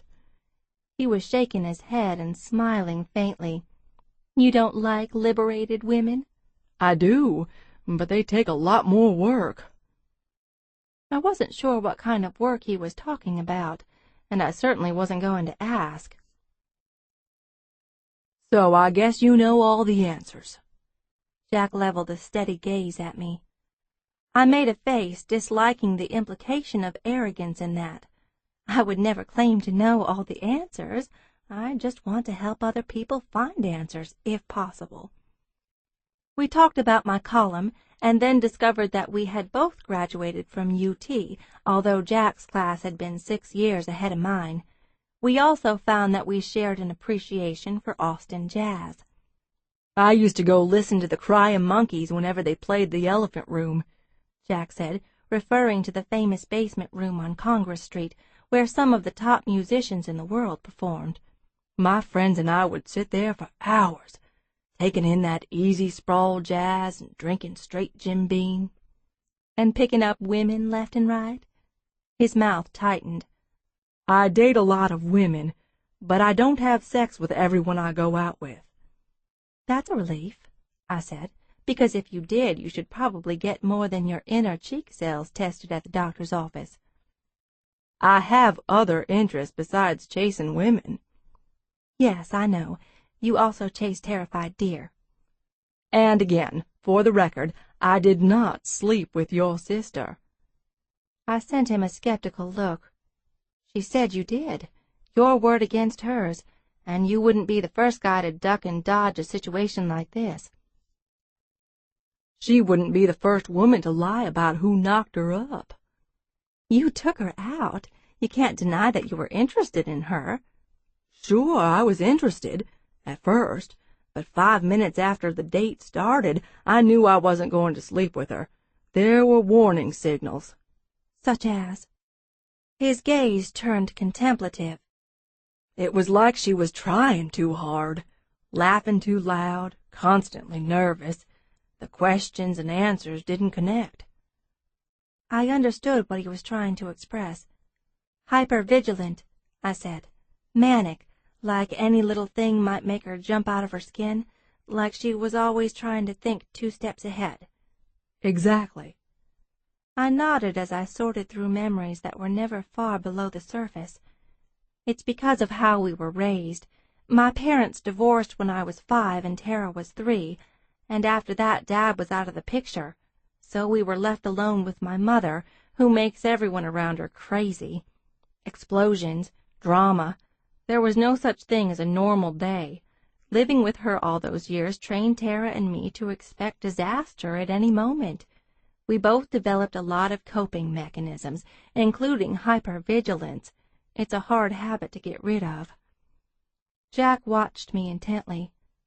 You did, though. I had a lot of counseling in college, but mostly I'm okay because of Dane. He taught me that living with another person doesn't have to mean daily chaos and drama. I don't think Tara has ever had someone stable like Dane in her life. I nudged my wine glass toward him, and he obligingly refilled it. Staring moodily into the inky depths of Cabernet, I continued. I feel guilty for not staying in touch with her the past couple of years, but I was tired of trying to save her. It was all I could do to save myself. No one could blame you for that, he murmured. You're not your sister's keeper. Let it go, Ella. I was puzzled and unnerved by a sense of connection, of being understood, that made no sense at all. He was a stranger, and I was telling him far too much. I decided I must have been even more tired than I'd thought. I tried to summon a casual smile. I have to work up my daily quota of guilt over something. Today it might as well be Tara. Picking up my wine, I took a swallow. So, I said, what's a guy from a family of financial gurus doing in property management? Are you the black sheep? No, just the middle sheep. I can't stand talking about investment strategies, leveraging, buying on margin. None of it interests me. I like building things, fixing things. I'm a nuts and bolts guy. It occurred to me as I listened to Jack that he and Dane had one rare quality in common. Each man knew exactly who he was and was entirely comfortable with it. I started working at a management company out of college, Jack continued, and eventually got a loan and bought the business. Did your dad help you? Hell no. A rueful grin. I made mistakes he probably would have steered me away from, but I didn't want anyone saying he'd done it for me. I took responsibility for all the risk, and I had a lot to prove, so I sure as hell didn't want to fail. Obviously you didn't. I studied him. Interesting. You seem like the alpha male type, but you're the middle son. Usually middle children are more laid back. For a Travis, I am laid back. Eek! I grinned and began on my chocolate cake. I'm kicking you out after dessert, Jack. I have a long night ahead of me. How often does the baby wake up? About every 3 hours. We finished dessert and the rest of the wine. Jack went to the phone, dialed for room service to collect the table, and picked up his jacket. Pausing at the door, he looked down at me. Thanks for dinner. You're welcome, and I warn you, if you back out of the doctor's visit after this, I'm going to take out a hit on you. I'll pick you up at 9. Jack didn't move. We were standing close, and I was disconcerted to feel my breath quicken. Although his posture was relaxed and easy, he was so much bigger than me that I had a subtle sense of being physically dominated. What surprised me was that the feeling wasn't entirely unpleasant. Is Dane the alpha type? He asked. No, beta all the way. I can't stand alphas. Why? Do they make you nervous? Not at all. I gave him a mock-threatening glance. I eat alpha males for breakfast. There was a spark of mischief in his dark eyes. I'll be over here early, then. And he left before I could manage a reply.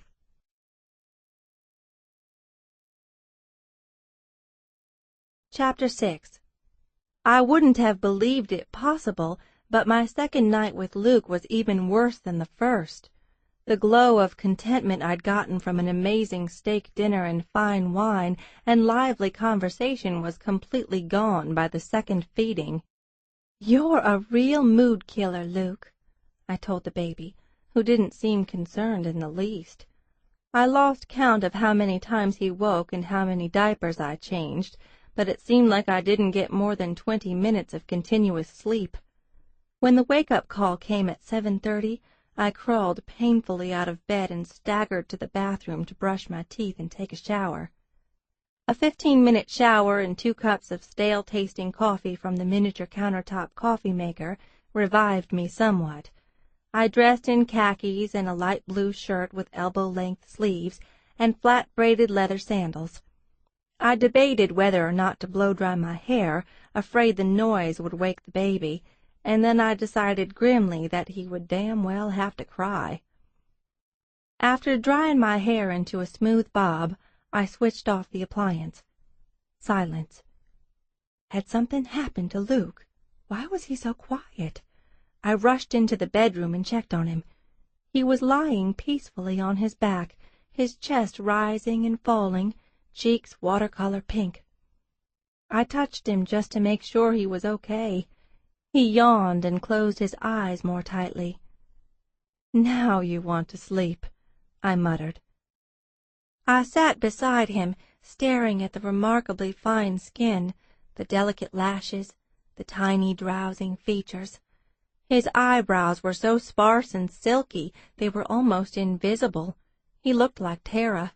I could make out the resemblance in the shape of the nose and mouth, although the hair was inky dark. Like Jack Travis's, I thought, fingering the soft strands. Leaving the bed, I went to detach my cell phone from its plug-in charger. I dialed my cousin Liza. To my relief, she picked up immediately. "Hello? It's Ella. How's the baby?" "He's fine. Have you made any progress on finding Tara? Because if not—" "I found her," Liza said triumphantly. My eyes widened. "What? Where is she? Did you talk to her?" "Not directly, but there's this guy she goes to sometimes when she's having a tough time." "Goes to?" I repeated warily. "You mean like dating?" "Not dating exactly. He's married. Anyway, I thought Tara might have gone to him, so I found his number and left a message for him, and he finally called me back. He says she's okay, and she's been with him the past couple of days." "Who is this guy?" "I can't tell you. He wants his name kept out of this." "I'll bet he does. Liza, I want to know exactly what is happening to my sister and where she is, and—" "She's at a clinic in New Mexico." My heartbeat accelerated to a pace that made me lightheaded. "What kind of clinic? Rehab? Is she doing drugs?" No, it's not drugs. I think she had a breakdown or something." The word breakdown scared me, making my voice ragged as I asked, What's the name of the place? Mountain Valley Wellness. Did this guy you mentioned check her in? Did she check herself in? What kind of shape is she in? I don't know. You'll have to ask her yourself. My eyes screwed shut as I forced myself to ask. Liza, she didn't try to hurt herself, did she? Oh, nothing like that. From what I can tell, having the baby was too much for her to handle. Maybe she needs a vacation. That drew a mirthless smile from me as I reflected that Tara needed a lot more than a vacation. Anyway, my cousin said, here's the number of the place, and I think you can reach her by cell now. I took down the information, ended the call, and headed straight for my laptop. A Google search of the clinic revealed that it was a short-term residential treatment center located in a small town near Santa Fe. The pictures on the website made it look more like a spa or a vacation resort than a mental health clinic. In fact, a few holistic therapies and nutritional classes were mentioned, but the place also appeared to have a certified and licensed professional staff and intensive psychiatric services. The treatments page described an emphasis on mind and body wellness with the goal of using minimal or no medication. Mountain Valley Wellness looked kind of lightweight for a person who might have had a breakdown. Did they have the resources to help her? Did they dispense psychological advice along with facials and pedicures? Although I badly wanted to call the admissions office, I knew there was no way they would violate the confidentiality of one of their patients. Sitting at the desk in the corner of the room, I clasped my head in my hands. I wondered how messed up my sister was. Fear, pity, anguish, anger all tangled inside me as I reflected that it would be nearly impossible for most people to function well, having been brought up the way we had. I thought of my mother's histrionic fits, the bizarre twists of logic, the wild impulses that had confused and frightened us, all those men coming and going, all part of Mom's desperate search to make herself happy. But no one and nothing ever had. Our lives had not been normal, and our efforts to pretend otherwise had imposed a bitter isolation on Tara and me. We had grown up knowing we were different from everyone else. Neither of us seemed able to be close to anyone, not even each other. Closeness meant the one you loved the most would cause you the most damage. How did you unlearn that? It was woven deep between every fiber and vessel. You couldn't cut it out. Slowly I picked up the phone and dialed Tara's cell number. This time, unlike all my previous efforts, she picked up. Hello?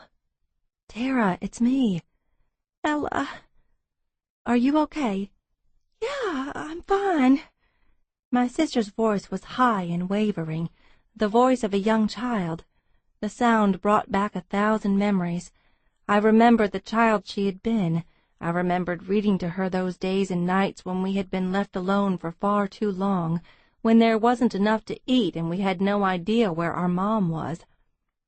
I had read books about magical creatures, intrepid children, adventurous rabbits, and Tara had listened and listened, gathered tightly against my side, and I hadn't complained even though we were both hot and sweaty because there was no air conditioning. Hey, I said softly, what's going on with you? Oh, not much. We both snickered. I was relieved that even if my sister had possibly lost her mind, she still had a sense of humor. Tara Sue. I wandered to the bed to glance at Luke. You're the only person I know who hates surprises as much as I do. Is a little advance warning too much to ask? You could have called me, emailed, sent me a what I did over summer vacation essay. Instead, I get a call from Mom the night before last. A long silence passed. Is she mad at me? She's always mad, I said reasonably. If you want to know how she reacted to Luke, well, I think if it had ever occurred to her that either of us would have ever committed the unpardonable sin of making her a grandmother, she would have had us both sterilized before puberty. Luckily for Luke, Mom's not much of a long-term thinker." Now Tara sounded tearful. "Is he all right?" "He's great," I said at once. "Healthy and eatin' well. I guess you're wondering why I dropped him off with Mom." "Yes, but before you tell me about that, where are you? At that clinic Liza told me about?" "Yes, I got here last night. It's a nice place, Ella. I have a private room. I can come and go any time I want. They're saying I should probably stay at least 3 months." I was struck silent. Why 3 months? How did they know that was the necessary amount of time to deal with Tara's problems? Had they taken stock and concluded she was only 3 months' worth of crazy? Surely if she were suicidal or psychotic, they'd want to keep her longer. Or was it possible they didn't want to reveal the truth to Tara, that she had been enrolled in their extended residency program? There were about a dozen questions I wanted to ask at once, all of them so urgent that they bottlenecked and I couldn't get a sound out. I cleared my throat, trying to relieve it of clotted words that tasted like salt. As if she sensed my helplessness, Tara said, "My friend Mark bought me a plane ticket and made the arrangements." Mark, the married man. "Do you want to be there?" I asked gently. A whisper. "I don't want to be anywhere, Ella." "Have you talked to anyone yet?" "Yes, a woman, Dr. Jaslow." "Do you like her?" "She seems nice." "Do you feel like she can help you?" "I think so. I don't know." "What did you talk about?"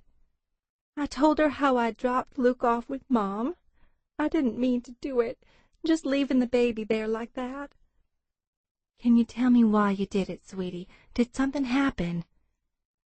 "After I left the hospital with Luke, I went home to the apartment with Liza for a couple of days. But everything was weird. The baby didn't seem like mine. I didn't know how to act like a parent." "Of course not. Our parents didn't act like parents. You had no example to go by." "It was like I couldn't stand one more second of being in my own skin. Every time I looked at Luke, I didn't know if I was feeling what I was supposed to feel. And then it was like I was floating outside my body, and I was fading away. Even after I came back into myself, I was in a fog. I think I'm still in it. I hate it." A long silence, and then Tara asked tentatively, "Am I going crazy, Ella?" "No," I said immediately. "I had the same problem a few times. The therapist I saw in Austin told me that spacing out like that is sort of an escape route we work out for ourselves, a way to get past trauma." "Do you still get it sometimes?" "That detached, out-of-body feeling? Not for a long time. A therapist can help you get to where you stop doing it." "You know what's making me crazy, Ella?" Yes, I knew, but I asked. "What?" "I try to think about what it was like for us, living with Mom and all her conniptions and all those men she brought in the house, and the only parts I can remember clearly are the times I was with you, when you made me dinner in the toaster oven, and when you read stories to me, stuff like that. But the rest of it is a big blank, and when I try to remember things, I start to feel scared and dizzy." My voice, when I could reply, came out thick and halting, like heavy frosting I was trying to spread on a fragile cake. "Did you tell Dr. Jaslow any of the things I told you about Roger?" "I told her some of it," she said.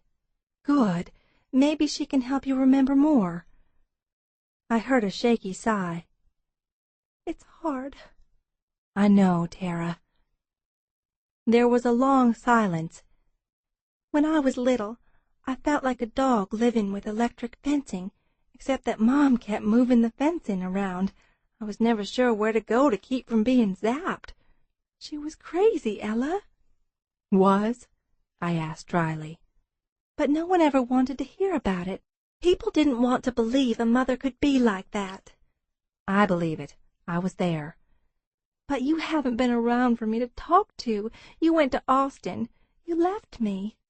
Until that moment I had never felt guilt so intense that all my nerves screamed simultaneously with the hurt of it. I had been so desperate to escape that smothering life, with all its soul-destroying patterns, that I had left my sister behind to fend for herself. "I'm sorry," I managed to say. There was a knock at the door. It was 9:15. I was supposed to have been in the lobby with Luke waiting for Jack Travis. "Shit," I muttered. "Wait a second, Tara. It's housekeeping. Don't hang up." "Okay." I went to the door, opened it, and gestured for Jack Travis to come in with a sharp motion of my hand. I was in a flurry, feeling as if I were about to fly apart. Jack entered the room. Something about his presence quieted the hard-thumping clamor in my ears. His eyes were black and fathomless. He gave me an alert glance, taking full measure of the situation. With a short nod that conveyed everything's cool, he went to the bed and looked down at the sleeping baby. He was dressed in slightly baggy jeans and a green polo shirt with slits on the sides, the kind of outfit a man could only wear if he had a perfect physique and didn't give a damn about appearing taller, more muscular, leaner, because he already was all those things. My senses stung with primal warning as I saw the powerfully built male standing over the baby, who was too helpless even to roll over on his own. For a split second I was amazed by my own protective instincts over a child who wasn't even mine. I was a tigress, ready to pounce. But I relaxed as I saw Jack rearrange the baby blanket over Luke's tiny chest. I sat on an ottoman positioned by an overstuffed chair on the corner. "Tara," I said carefully, "I'm a little confused about your friend Mark's involvement in this. Is he paying for your stay at the clinic?" "Yeah." "I want to pay for it. I don't want you to owe him anything." "Mark would never ask me to pay it back." "I meant owing him something in an emotional sense. It's hard to say no to someone after they've dropped this kind of money on you. I'm your sister. I'll take care of it." "It's okay, Ella." Her voice was bruised with annoyance and exhaustion. "Forget about it. That's not what I need from you." I was prying as gingerly as I could. It was like trying to remove petals from the heart of a flower without making the whole thing fall apart. "Is he the baby's father?" "The baby doesn't have a father. He's just mine. Please don't ask about it, with all the shit I'm dealing with right now." "Okay," I said hastily. "Okay. It's just if you don't establish paternity for Luke, he won't be legally entitled to any support from the father. And if you ever want to apply to the state for any kind of financial assistance, they're going to insist on knowing who the other parent is." "I won't need to do that. Luke's daddy is going to help out when I need it.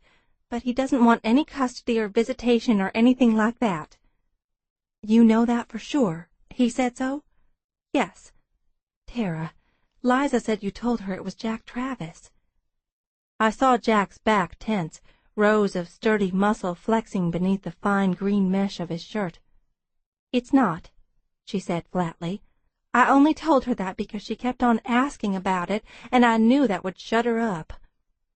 "Are you sure? Because I was ready to make him take a paternity test." "Oh, God, Ella, do not bother Jack Travis with this. He's not the father. I never even slept with him." "Why did you tell Liza you did?" "I don't know. I guess it made me embarrassed, him not wanting me, and I didn't want to admit it to Liza." "I don't think there was any reason for you to feel embarrassed," I said softly. "I think he was being a gentleman." Out of the corner of my eye, I saw Jack sit on the edge of the bed. I felt his gaze on me. "Whatever." My sister sounded exhausted and aggrieved. "I have to go." "No, wait, just a couple of things. Tara, would you mind if I talk with Dr. Jaslow?" "Okay." I was surprised by her ready acceptance. Thank you. Tell her it's okay to talk to me. She'll want written permission. And the other thing, Tara, what do you want done with Luke while you're at the clinic?" There was a silence so prolonged and absolute, I wondered if the phone connection had been broken. "I thought you would take care of him," Tara finally said. My forehead felt like it had been tacked against my skull. I rubbed it, moving the tight skin, pressing hard into the little shallow where the top of my nose fused into orbital bone. I was trapped, cornered. I don't think I could talk Dane into that. "You could move in with Liza, take up my half of the rent." I stared blindly at the hotel room door and thought it was probably a good thing Tara couldn't see the look on my face. I was already paying half of a monthly rent with Dane, and the idea of moving in with my cousin, who would be bringing men into the apartment at all hours, not to mention Liza's reaction to living with a screaming infant, no, that would never work. Tara spoke again, every word pulled tight like a string of rattling cans. "You have to figure it out. I can't think about it. I don't know what to tell you. Hire someone. I'll ask Mark to pay for it." "Can I talk to Mark?" "No," she said vehemently. "Just decide what you want to do. But all I need is for you to take care of the baby for 3 months. 3 months out of your whole life, Ella. Can't you do that for me? It's the only thing I've ever asked from you. Can't you help me, Ella? Can't you?" Her voice was hemmed with panic and fury. I heard my mother's tone as Tara spoke, and it frightened me. "Yes," I said gently. I repeated it until she subsided. "Yes, yes." And then we were both wordless, breathing into the phone. 3 months, I thought bleakly, for Tara to come to terms with an entire screwed-up childhood and all its crippling echoes. Could she do it? And could I keep my own life from imploding until then? "Tara," I said after a few moments, "if I'm a part of this, I'm a part of this. You'll let me talk to Dr. Jaslow, and you'll let me talk to you. I won't call often, but when I do, don't avoid me. You'll want to hear how the baby's doing, right?" "Okay, yes." "And for the record," I couldn't resist adding, "this isn't the only thing you've ever asked of me." Her papery laugh rustled in my ear.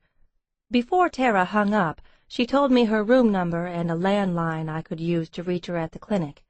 Although I wanted to talk to her longer, she ended the conversation abruptly. I closed the cell phone and wiped its sweaty surface against my jeans and set it aside with undue care. Dazed, I tried to catch up with everything that was happening. It was like running after a moving car. Who the hell is Mark? I wondered aloud. I was paralyzed. I didn't move or look up even when Jack Travis's shoes came into my line of vision. Rugged leather slip-ons with heavy stitching. He held something between his fingers, a folded slip of paper. Without a word, he gave it to me. Opening the paper, I saw the address of the New Mexico clinic, and below it, the name Mark Gottler, accompanied by a phone number and an address for the Fellowship of Eternal Truth. Bewildered, I shook my head. Who is he? What does a church have to do with this? "Gottler is the associate pastor." Jack lowered to his haunches in front of me, bringing our faces level. "Tara checked into the clinic with one of his credit card numbers."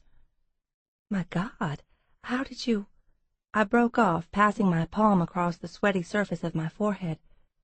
"Wow," I said unsteadily. "Your investigator really is good.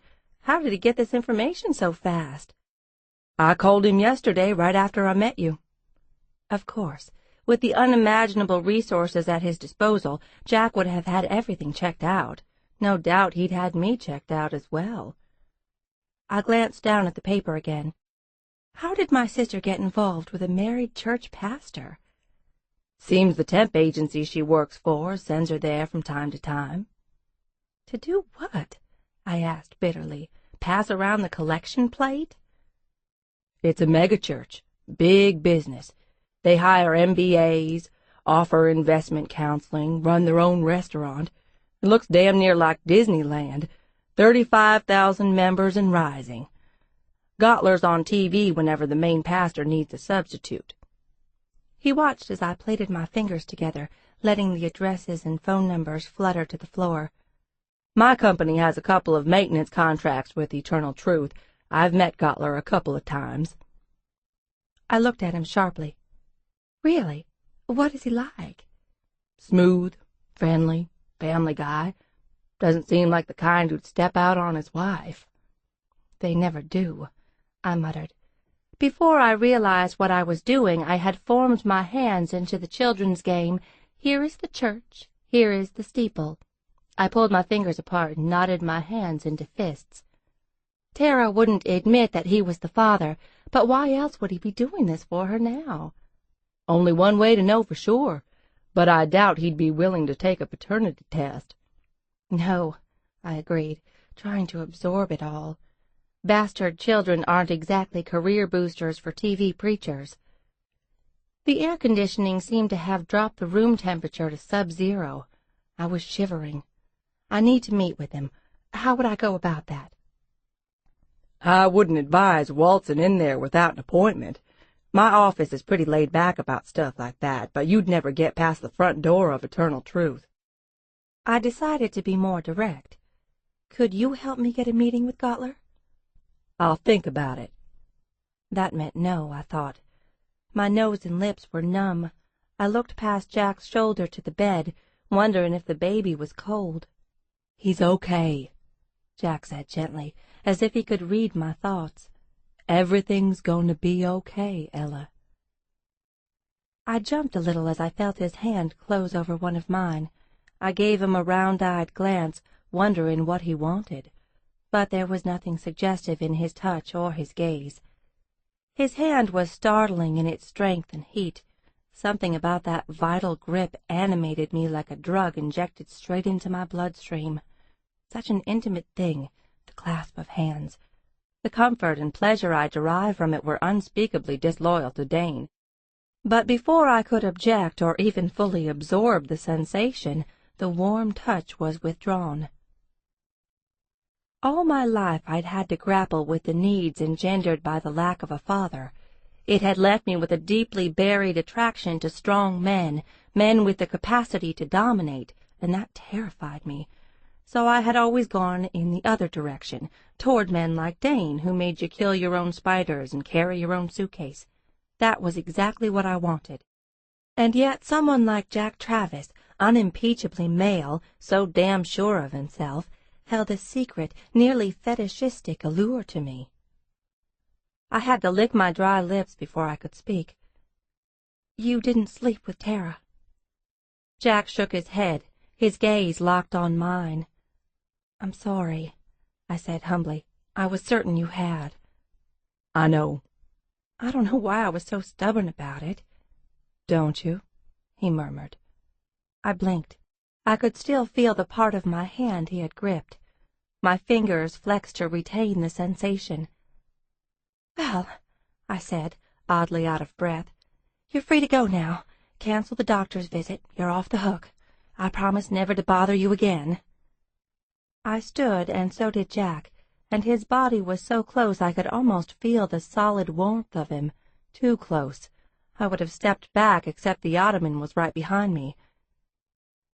"You're taking care of the baby until your sister is back on her feet," he said rather than asked. I nodded. "How long?" She said 3 months. I tried to sound collected. "I'm going to be optimistic and assume it won't be any more than that." "You going to take him to Austin?"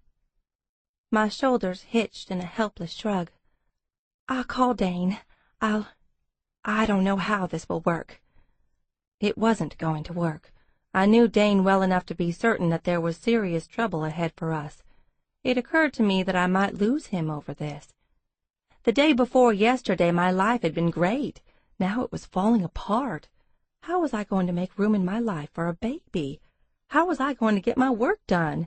How was I going to hold on to Dane? A little cry floated from the bed.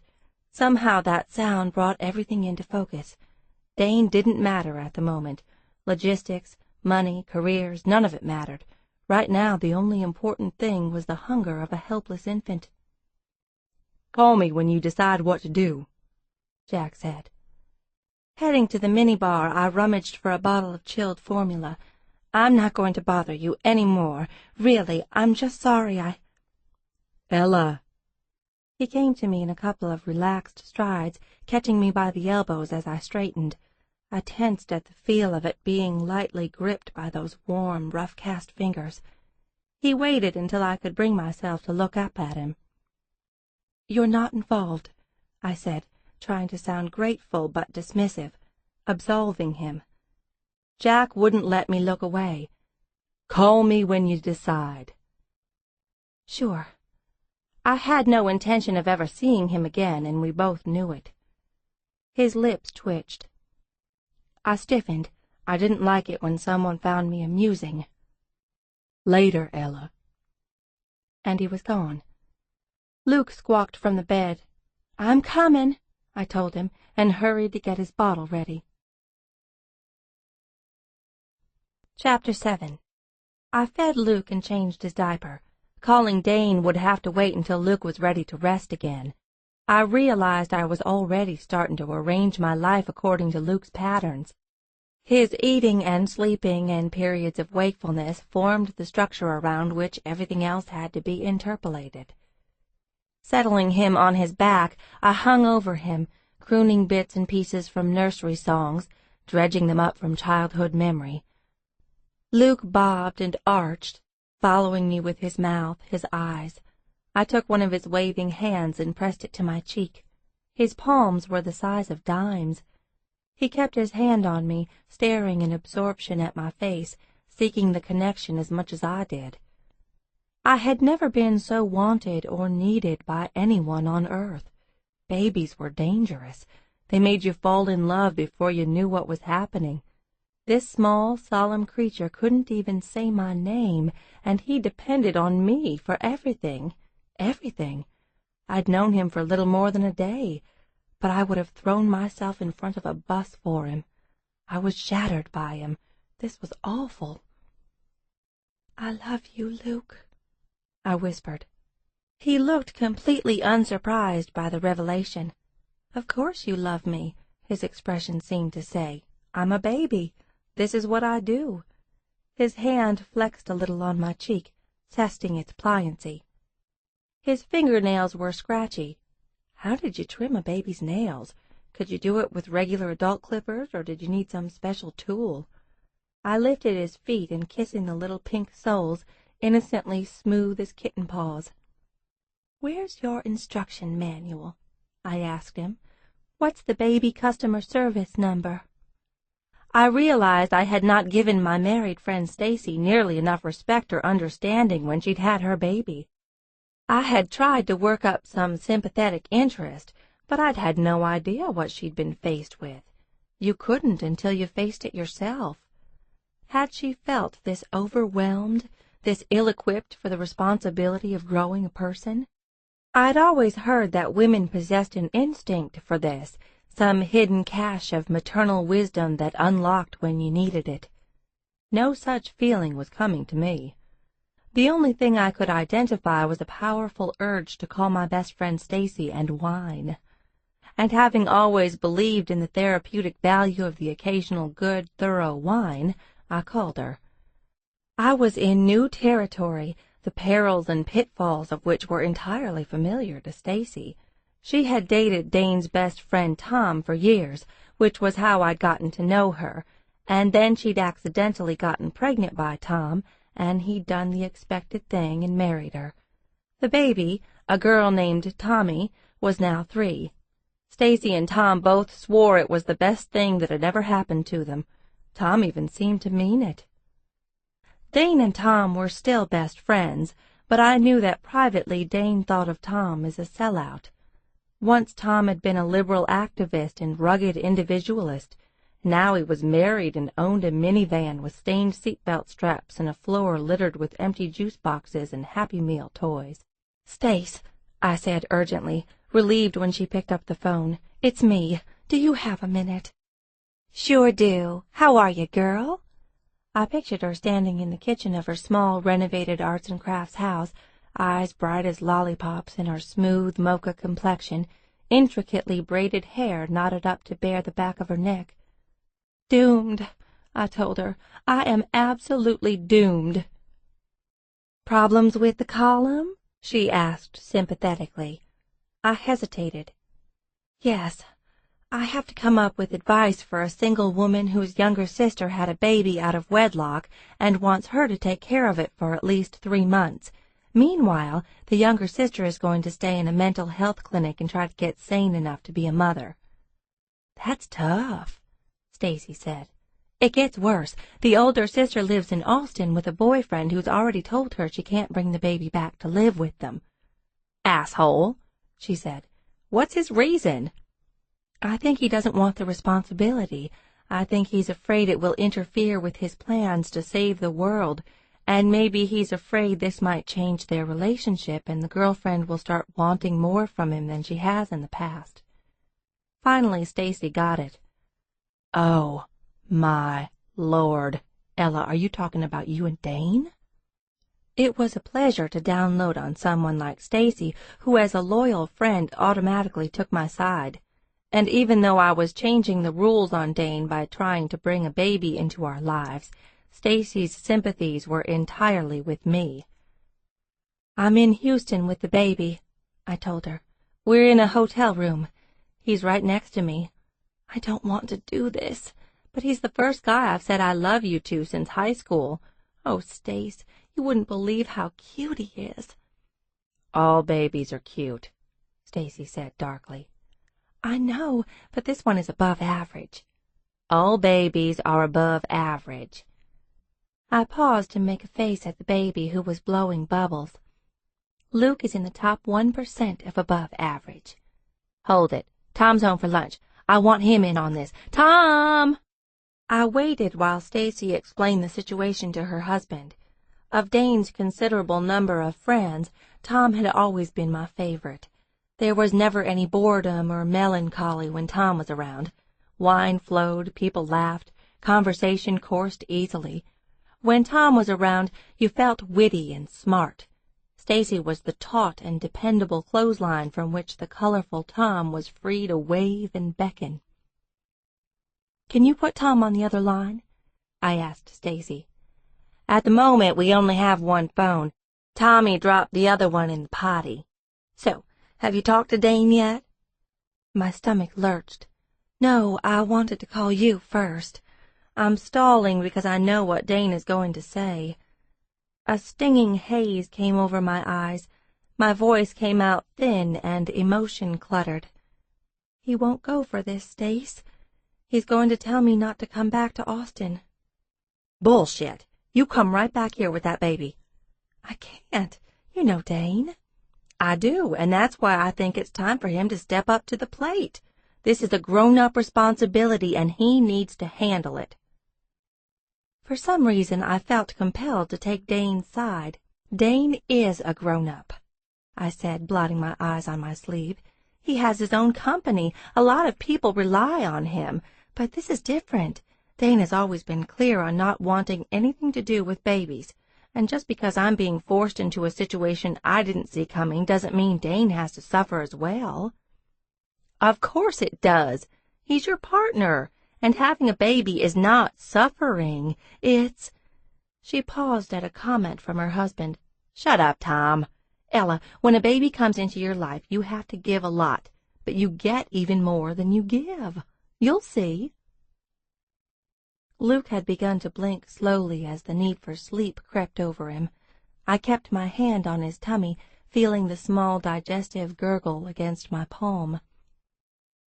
Had a terrific childhood, Stacy was saying, and he's at the right age to settle down. Everyone who knows him thinks he'd make a wonderful father. You need to force the issue, Ella. Once Dane sees how fantastic it is to have children, how much they add to your life, he'll be ready to make a commitment. He can barely commit to owning socks, I said. He has to have total freedom, Stacy. No one can have total freedom, she pointed out. The whole point of a relationship is to have someone there when you need him. Otherwise, it's just a— Wait a minute. She paused, and I heard a muffled voice in the background. Do you want Tom to talk to him? He says he'd be glad to. No, I said quickly. I don't want Dane to be pressured. Why should he be spared? Stacy asked indignantly. You're being pressured, aren't you? You're having to face a tough situation. Why shouldn't he have to help you with it? I swear, Ella, if Dane doesn't do right by you, I'm going to give him such shit. She paused at a comment from her husband. I mean it, Tom. For God's sake, what if Ella had gotten pregnant the way I did? You stepped up to handle the responsibility. Don't you think Dane should? I don't give a damn if it's his baby or not. The fact is, Ella needs his support. She returned her full attention to me. No matter what Dane says, come back to Austin with the baby, Ella. Your friends are here. We'll help you with him. I don't know. I'd be running into Dane. It would be weird living near him but not with him. Maybe I should just try to find a furnished apartment here in Houston. It's only for 3 months. And go back to Dane when the problem is solved? Stacy asked, outraged. Well, yes. I guess if you got cancer, you'd have to take care of it all by yourself, too, so you wouldn't inconvenience him. Make Dane part of this. You should be able to rely on him, Ella. Here, Tom wants to say something. I waited until I heard his resigned voice. Hey, Ella. Hey, Tom, before you say anything, don't tell me what Stace wants me to hear. Tell me the truth. You're his best friend, and you know him better than anyone. Dane's not going to budge, is he? Tom sighed. It's all a trap to him. Anything that smacks of the house, the dog, the wife, and the 2.5 kids. And unlike Stacy and apparently everyone else we know, I don't think Dane would make a wonderful father. He's not nearly enough of a masochist. I smiled with rueful sadness, knowing Tom was going to catch hell from Stacy for his honesty. I know that Dane would rather try to save the world than try to save one baby, but I can't figure out why. Babies are tough customers, Ella, Tom said. You get a lot more credit for trying to save the world, and it's easier. Chapter 8. I've been put in a situation I can't walk away from, I told Dane on the phone. So I'll tell you what I want to do, and after you hear me out, you can tell me what choices I have, or not. My God, Ella, he said quietly. I frowned. Don't say my God, Ella, yet. I haven't even told you my plan. I know what it is. You do? I knew the moment you left Austin. You've always been the clean-up crew of your family. Dane's resigned kindness was only one step away from pity. I would have preferred hostility. He made me feel as if life was a circus and I had been permanently assigned to walk behind the elephant. No one's forcing me to do anything I don't want to do, I protested. As far as I know, taking care of your sister's baby has never been on your list of life goals. She only had the baby a week ago. I'm allowed to revise my list of life goals, aren't I? Yes, but that doesn't mean I have to revise mine, too. He sighed. Tell me everything. Believe it or not, I'm on your side. I explained what had happened, the conversation with Tara, and I finished with a defensive, "It's only 3 months, and the baby's hardly any trouble at all, unless you happen to like sleep," I thought. "So I'm going to look for a furnished apartment in Houston and stay here until Tara gets better. I think Liza might help out, too, and then I'll go back to our apartment in Austin, to you." I went for a brisk finish. "Sound like a good plan?" "It sounds like a plan," he said. I heard the soft, slow expulsion of a pent-up breath, one from the bottom of his lungs. "What do you want me to say, Ella?" I wanted him to say, "Come home, I'll help with the baby." But I told him, "I want to know what you're really thinking." "I think you're still locked in all the old patterns," Dane said quietly. Your mother snaps her fingers or your sister screws up, and you put your own life on hold to take care of everything. But it's not just 3 months, Ella. It could be 3 years before Tara is able to screw her head on straight. And what if she has more kids? Are you going to take them all in? I've already thought of that, I admitted with difficulty. But I can't worry about what might happen in the future. Right now there's only Luke, and he needs me. What about what you need? You're supposed to be writing a book, aren't you? And how will you keep the column going? I don't know, but other people manage to work and take care of their children. This isn't your child. He's part of my family. You don't have a family, Ella. Although I had made similar comments in the past, it rankled to hear him say it.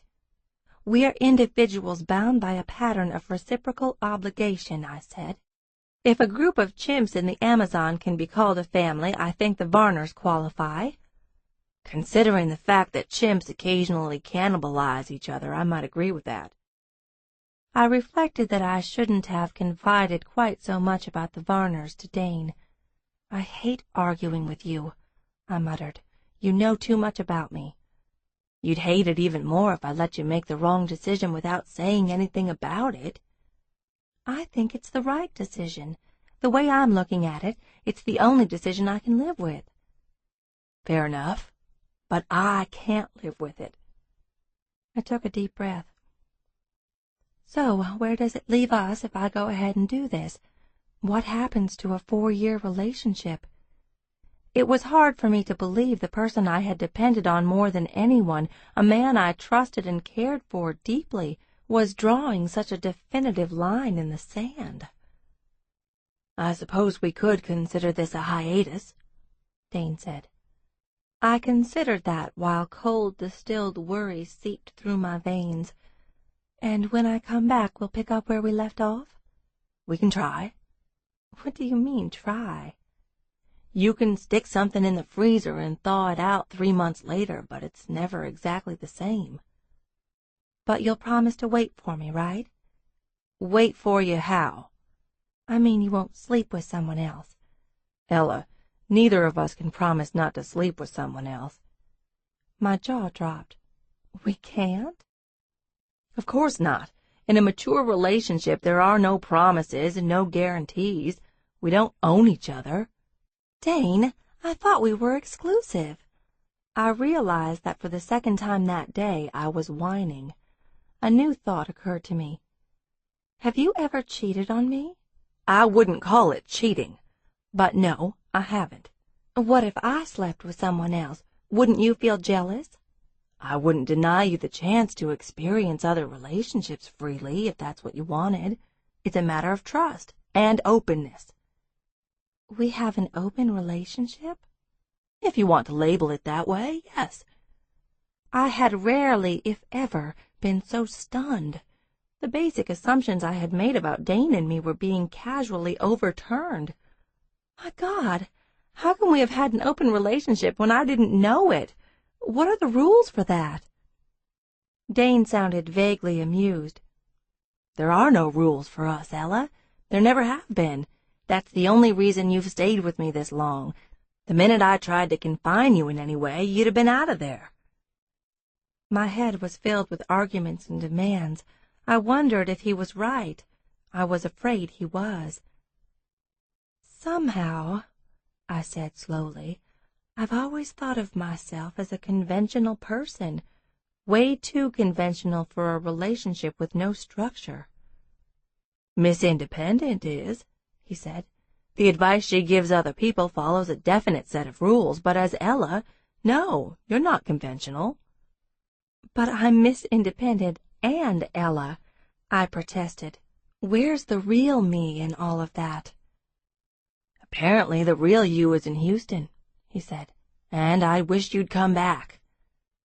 I'd like to bring the baby home for just a few days, until I figure things out. That doesn't work for me, Dane said promptly. I scowled. It's my apartment, too. I want to stay in my half. Fine. I'll crash somewhere else until you and the baby are gone. or I'll move out and you can have the whole place." No. Instinctively I knew that if Dane were forced out because I had chose to take care of Luke, I might lose him for good. "Never mind. You stay there. I'll find a temporary place for me and Luke." "I'll help any way I can," Dane said. "I'll assume your share of the monthly rent for as long as you need." I was annoyed by the offer, and I was as irate as a flank-strapped bull because of his refusal to accept Luke. But most of all I was frightened by the revelation that we were in a relationship with no rules and no promises, because it meant I was no longer certain of him, or of me. "Thanks," I said sullenly. "I'll let you know where we end up." "The first thing we have to do," I told Luke the next day, "is find a nice place we can rent or sublet. Should we focus on the downtown area, Montrose, or would you be open to finding something close by in Sugar Land? We could always go to Austin, but we'd have to take care to avoid you-know-who, and it's a lot more expensive to rent in Austin." Luke looked contemplative, sucking slowly on the bottle as if he were mulling the possibilities. "Are you thinking it over?" I asked him, "or are you working on another dirty diaper?" I had spent the previous evening doing a lot of Googling, mostly on infant care. I had read pages on diapering do's and don'ts, milestones for the first month of life, and schedules of pediatric visits. I had even found directions on how to trim a baby's nails. "It says here, Luke," I had reported, "that you're supposed to be sleeping 15 to 18 hours a day. You need to work on that. It also says I'm supposed to sanitize all the stuff you put your mouth on, and it says you're going to learn how to smile by the end of the month." I had spent several minutes with my face right over his, smiling at him and hoping for a response. Luke had responded with such a solemn grimace that I had told him he looked like Winston Churchill. After bookmarking a dozen baby care sites, I had started to check out available furnished apartments in the Houston area. The ones I could afford looked cheap and depressing, and the ones I liked were astronomical. Unfortunately, it was difficult to find something in a decent location and nicely decorated that was also offered at a mid-range price. I had gone to sleep feeling anxious and depressed. Perhaps out of mercy, Luke had only woken 3 times during the night. "We've got to find something today," I told him, "and get out of this expensive hotel room." I decided to spend the morning targeting possibilities on the net and going to see a few places in the afternoon. As I wrote down the first address and telephone number, my phone rang. "Travis," the display read. I felt a little tumble of nerves and curiosity as I picked it up. "Hello?" "Ella." I heard Jack's distinctive baritone, fluid as molten pennies. "How are you?" "Great, thanks. Luke and I are apartment hunting. We've decided to move in together." "Congratulations. You looking in Houston, or are you heading back to Austin?" "We're staying here." "Good." A brief hesitation. "Do you have lunch plans?" "No." "Let me pick you up at noon." "I can't afford to have another meal with you," I said, and he laughed. "This one's on me. There's something I want to talk to you about." "What could you possibly want to talk to me about? Give me a hint." "You don't need a hint, Ella. All you need is to say yes." I hesitated, thrown off guard by the way he talked to me, friendly and yet insistent, in the way of a man who was not accustomed to being told no. "Could it be a casual place?" I asked. "At the moment, Luke and I don't have anything nice to wear." "No problem. Just don't put pink socks on him." To my surprise, Jack picked us up in a small hybrid SUV. I had expected a gas-guzzling monster or maybe a hideously expensive sports car. I certainly hadn't bargained on something that Dane or one of his friends would have felt comfortable driving. "You, in a hybrid?" I said in wonder, struggling to strap the base of Luke's car seat in the back row. "I thought you'd drive a Denali or a Hummer or something." "A Hummer? Jack repeated with a snort, handing me Luke and his carrier and gently nudging me aside. He reached in to secure the car seat base himself. Houston's got enough toxic emissions. I'm not going to add to the problem. I raised my brows. That sounds like something an environmentalist would say. I am an environmentalist, Jack said mildly. You can't be. You're a hunter. Jack smiled. There's two kinds of environmentalists, Ella. The kind who hugs trees and thinks a single-cell amoeba is as important as a Nova Scotian elk, and then there's my kind, which thinks of regulated hunting as part of responsible wildlife management. And since I like to be out in nature as much as possible, I'm against pollution, overfishing, global warming, deforestation, or anything else that messes with my stomping grounds.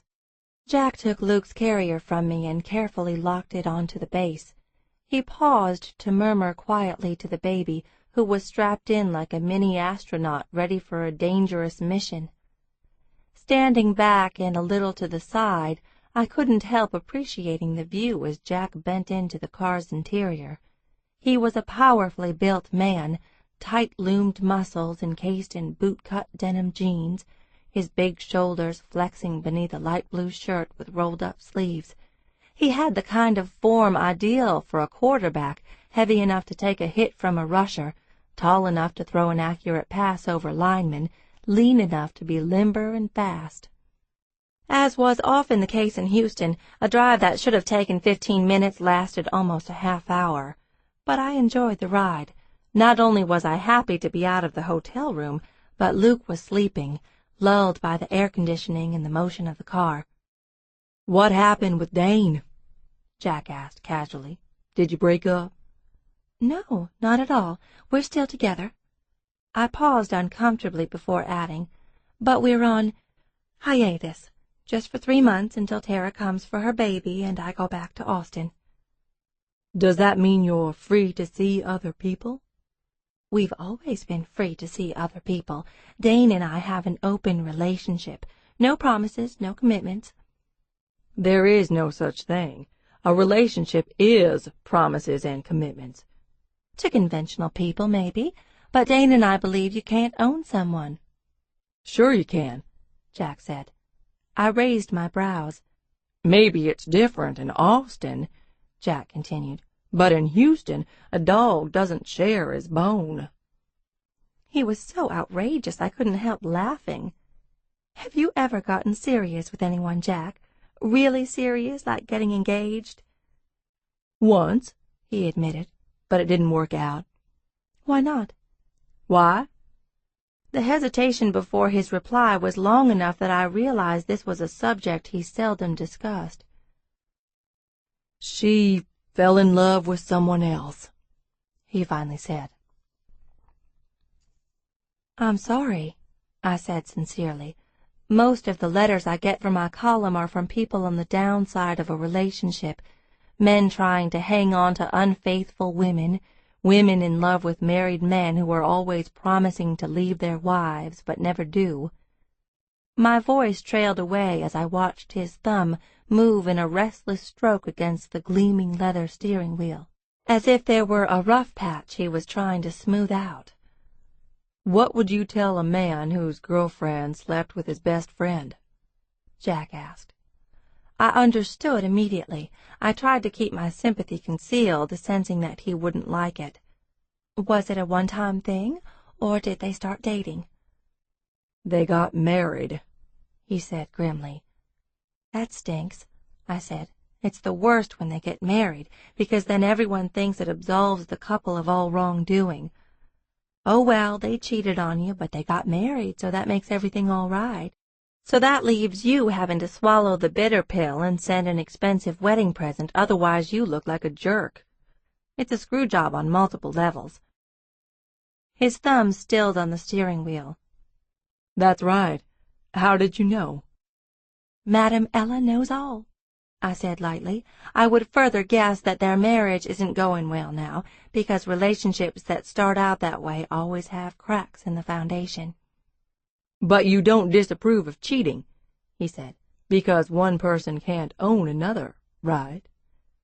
No, I strongly condemn cheating when the rules aren't understood by both parties. Unless you agree that you're having an open relationship, there is an implicit promise that you're going to be faithful. There's nothing worse than breaking a promise to someone who cares about you. Yes. His voice was quiet, but the single word was weighted with an emphasis that revealed how much it resonated with him. So, am I right about their marriage? I pressed. It's not going well? Lately, he admitted. It looks a little worse for Ware. They'll probably get divorced, and that's a shame because they have 2 kids. When she becomes available again, do you think you'll be interested in her? Can't say I haven't thought about it, but no, I won't go down that path again. I have a theory about men like you, Jack. That seemed to lighten his mood. He slid me an amused glance. What is your theory, Ella? It's about why you haven't committed to anyone yet. It's really a matter of efficient market dynamics. Most of the women you date are basically the same. You show them a good time, and then it's on to the next, leaving them to wonder why it didn't last. They don't realize that no one ever outperforms the market by offering the same thing everyone else is offering, no matter how well packaged. So the only thing that's going to change your situation is when something random and unexpected occurs, something you haven't seen on the market before, which is why you're going to end up with a woman who's completely different from what you and everyone else expects you to go for. I saw him smile. What do you think? I think you could talk the ears off a chicken, he said. The restaurant Jack drove us to may have been casual by his standards, but it had valet parking, luxury cars in the front, and a crisp white canopy leading up to the door. We were shown to an excellent table by a window. Judging from the pristine and tasteful decor and the trickle of elegant piano music in the background, I expected Luke and myself to be thrown out about halfway through the meal. But Luke surprised me by behaving well, and the food was delicious, and I had a glass of Chardonnay that struck a chord of pleasure on my tongue, and Jack was possibly the most charming man I had ever met. After lunch, we drove to downtown Houston and into the underground parking garage of 1800 Main. "We're going up to your office?" I asked. "To the residential side, where my sister works." "What does she do?" "She handles financial operations and contracts, mostly. Some day-to-day operations, stuff I can't always get to." "Am I going to meet her?" Jack nodded. "You'll like her." We took an elevator up to a small, gleaming marble-lined lobby featuring a contemporary bronze sculpture and a stately concierge desk. The concierge, a young man in a meticulously tailored suit, smiled at Jack and gave a subtle look of askance at the sleeping baby. Jack had insisted on carrying him, for which I was grateful. My arms had not yet accustomed themselves to the new responsibility of hauling Luke and his paraphernalia everywhere. "Tell Miss Travis we're heading up," Jack told him. "Yes, Mr. Travis." I followed Jack through a set of etched glass doors that slid apart with a soft whoosh, and we went to a pair of elevators. "Which floor is the office on?" I asked. 7th. But Haven's going to meet us in her apartment on the 6th. "Why there?" "It's a furnished non-rev unit, one of the perks of Haven's job.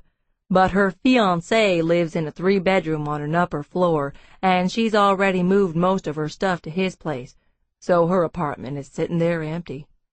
As I realized what he was leading up to, I gave him a bemused look. My stomach swooped, although I wasn't certain if it was from the motion of the elevator or from sheer surprise. "Jack, if your idea has something to do with me and Luke living here for the next 3 months, I appreciate that, but it's just not possible." "Why?" We stopped, and Jack gestured for me to precede him from the elevator cab. I decided to be blunt. I can't afford it. "We'll find a number you can live with." "I don't want to owe you anything." "You wouldn't. This is between you and my sister." "Yes, but you own the building." "No, I don't. I just manage it." "Don't split hairs. It's Travis-owned. Okay. Amusement edged his tone. It's Travis-owned. Still, you wouldn't owe me. This is just a matter of timing.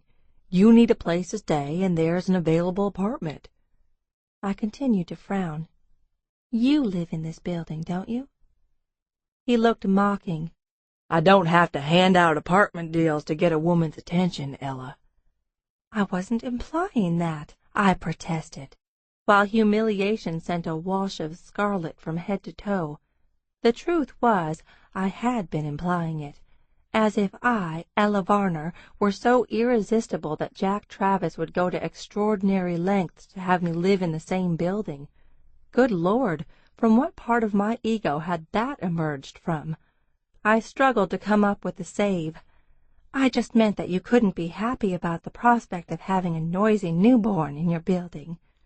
I'd make an exception for Luke. After the start he's gotten in life, he's due for a good turn. Jack led the way to an apartment near the end of a gray-carpeted hallway, part of an H-shaped layout. He pushed the buzzer, and the door opened.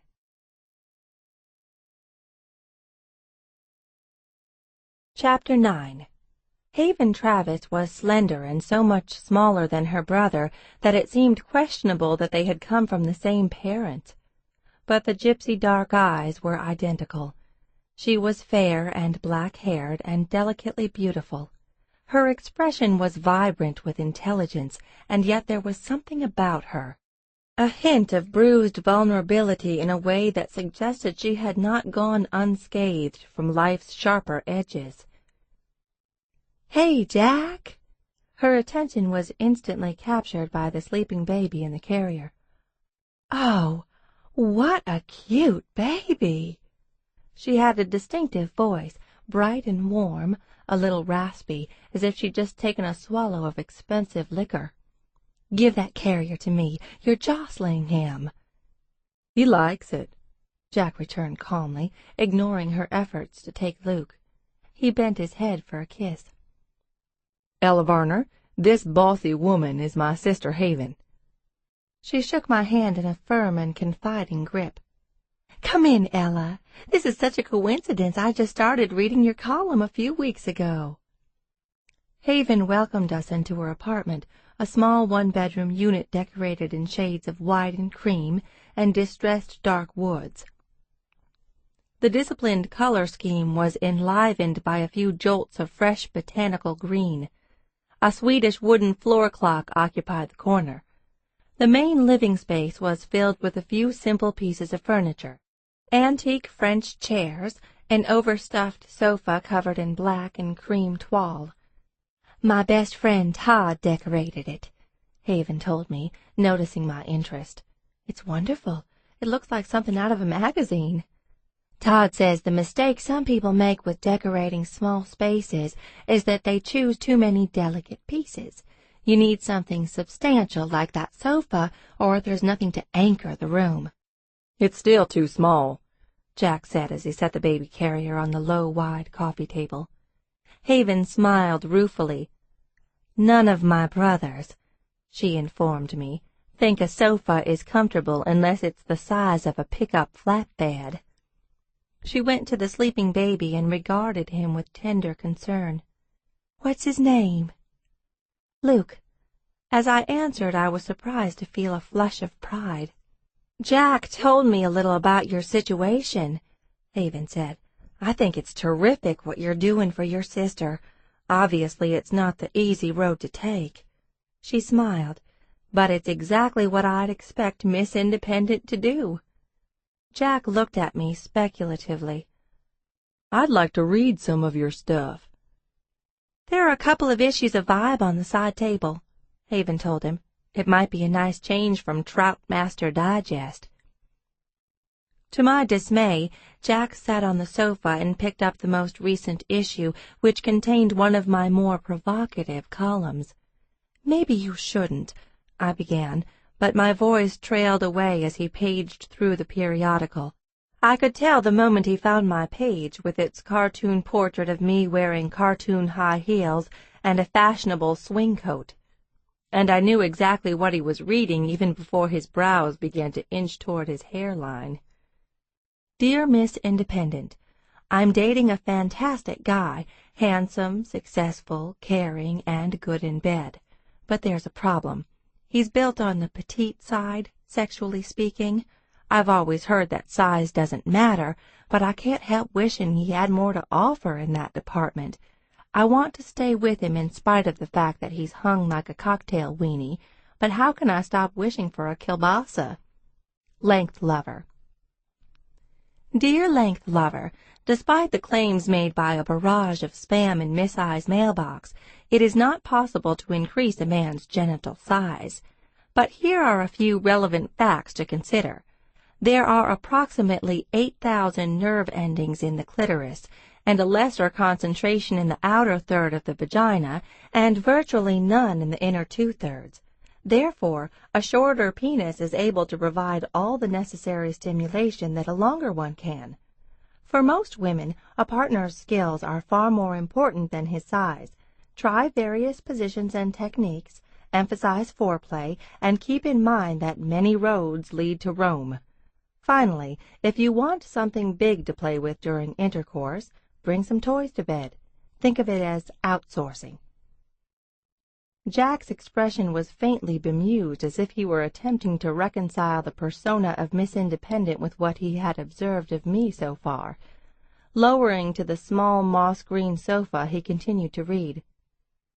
"Come see the kitchen," Haven told me, tugging me toward a tiled area with granite countertops and stainless steel appliances. "Would you like something to drink?" "Yes, thanks."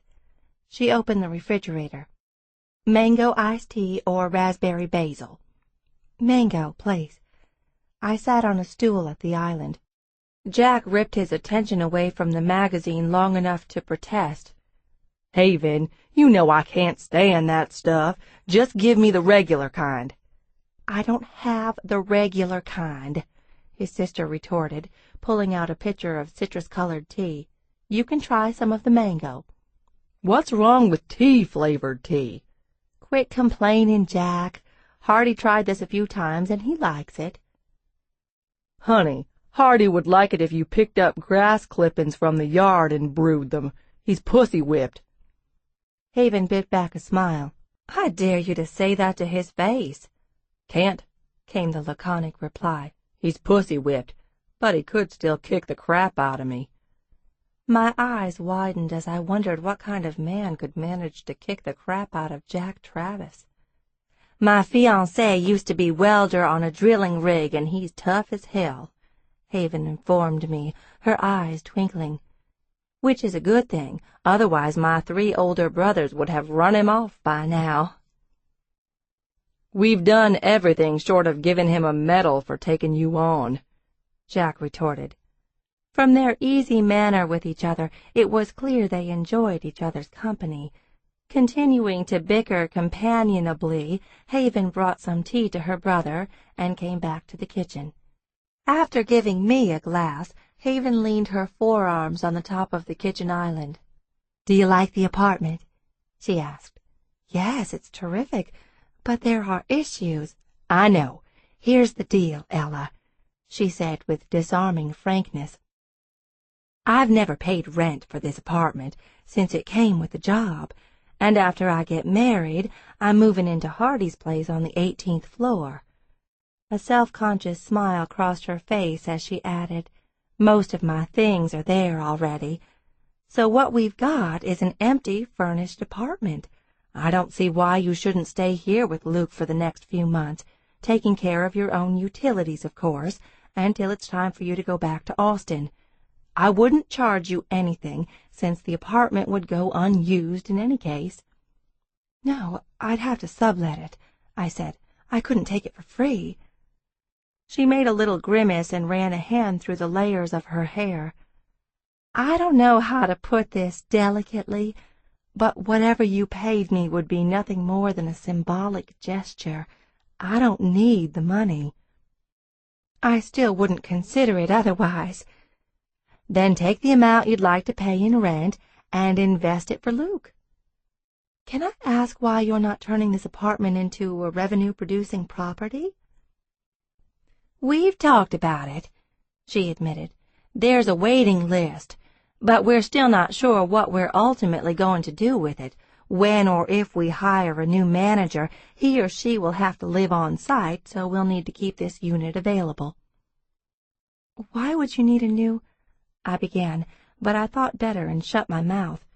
Haven smiled. Hardy and I will probably try to start a family soon. A man who actually wants a baby, I said. What a concept. There was no sound from Jack. I heard the rustling of glossy magazine pages. I looked at Haven and hitched my shoulders in a helpless shrug. I'm amazed that you're willing to do this for a complete stranger. You're not a complete stranger, she said reasonably. After all, we know your cousin Liza, and Jack did go out with your sister Tara. Once, he interjected from the other room. Once, Haven repeated with a grin. So you count as the friend of a friend. Also, her expression turned reflective. Not long ago, I was having a tough time, going through a nasty divorce. A few people, including Jack, helped me get through it, so I want to keep the good karma going. I wasn't trying to help you, Jack said. I needed cheap labor. Stay here, Ella, Haven urged. You can move in immediately. All you need is a crib for the baby, and you're set. I felt uncertain and awkward. I was not used to asking for help or receiving it. I had to figure out the possible complications. If I could have just a little time to think about it. Sure. Her brown eyes sparkled. Out of curiosity, what would Miss Independent say? I smiled. I don't usually ask her advice. I know what she'd say. Jack came into the kitchen, bringing his empty tea glass. He braced one hand on the edge of the island, standing so close that I was tempted to shrink away. But I stayed still, nerve endings collecting movement with the acuity of cat's whiskers. The scent of him was fresh and dry, underpinned with a cedary masculine spice that I wanted to breathe again and again. She'd tell you to do what was best for Luke, Jack said. Wouldn't she? I nodded and leaned against the counter, cupping my elbows with my palms. So do it, he murmured. He was pushing again, more insistent than any man had ever been with me. And for some reason, instead of pushing back, I wanted to relax into it. Since I felt another blush coming on, I didn't dare glance up at him, but instead turned my attention to Haven. She was watching her brother with an intent gaze, as if something he had just said or done had not been entirely in character. And then she busied herself with taking her empty glass to the sink and said it was time for her to get back upstairs to the office, something about contracts and appointments. "I'll leave you to lock up," she said cheerfully. "Take as long as you need to think it over, Ella." "Thanks. It was nice to meet you." Neither Jack nor I moved as she left. I tensed on the stool, my toes hooking around one of the lower rungs. He leaned over me until I almost thought I could feel his breath stirring my hair. "You were right," I said huskily. "I do like her." I sensed rather than saw Jack's brief nod. His silence impelled me to continue. "I'm sorry she had to go through a divorce." My only regret is she didn't do it sooner, and that I didn't get to wipe him off the face of the earth. There was no bravado in his tone, only a dead serious calm that made me uneasy. I looked up at him then. "You can't always protect the people you love," I said. "So I've learned." He didn't ask if I was going to stay. Somehow we both knew. "This is very different from my life," I said after a moment. "I don't ever get to visit these kinds of places, much less live in one. I don't belong here, and I have nothing in common with anyone who does." "Where do you belong? Back in Austin with Dane?" "Yes." "Appears he doesn't think so." I scowled. "That's a cheap shot," Jack was unrepentant. The people in this building are like everyone else, Ella. Some are nice and some aren't. Some are smart and others are about as bright as a wet match in a dark cave. In other words, pretty normal. You'll get along fine." His voice gentled. "You'll find friends here." "I'm not going to stay here long enough to get to know anyone. I'll be busy with Luke, obviously, and trying to help Tara get better. And I'll be working, of course." "Are you going to drive to Austin to get your things, or will Dane bring them here?" "I don't have a lot of stuff, actually. I think Dane can box up most of my clothes and UPS them. Maybe in a couple of weeks he'll drive over to visit." I heard Luke waking up in the next room. Automatically I hopped off the stool. "Food and diaper time," I said, striding to the baby carrier. "Why don't you stay here with Luke and relax while I go to the hotel and get your bags? I'll check you out now so you won't get charged for another night." "But my car—" "I'll take you to pick it up later. For now, rest." That sounded good. The last thing I wanted was to get back in the car with Luke and go anywhere, especially in the worst heat of the day. I was tired, and the apartment was cool and serene. I looked at Jack ruefully. "I already owe you too many favors." "One more won't make a difference, then." He watched as I unbuckled Luke and scooped him up from the carrier. "You got everything you need?" "Yes." "I'll be back in a little while. You've got my cell number." "Thank you. Feeling grateful, I reached into the insulated pocket of the diaper bag and pulled out a cold bottle. "I don't know why you're doing all this, especially after the trouble I put you to, but I appreciate it." Jack paused at the door and glanced back at me. "I like you, Ella. I respect what you're doing for your sister. Most people in your situation would back out rather than take the risk. I don't mind helping someone who's trying like hell to do the right thing." While Jack was gone, I took care of Luke and then carried him around the apartment. We went into the bedroom, which was decorated with a brass bed covered in antique white lace, a rattan chest used as a nightstand, a Victorian glass globe lamp. I settled Luke on the bed and sat next to him with my cell phone in hand. I dialed Tara's number, got her voice recording, and left a message. "Hi, sweetie. Luke and I are doing great. We're staying in Houston for the next 3 months. I was just thinking about you, wondering how you were. And Tara—" My throat tightened with compassion and tenderness. "I have some idea of what you're going through, how hard it is to talk about, well, about Mom and the past and all that stuff.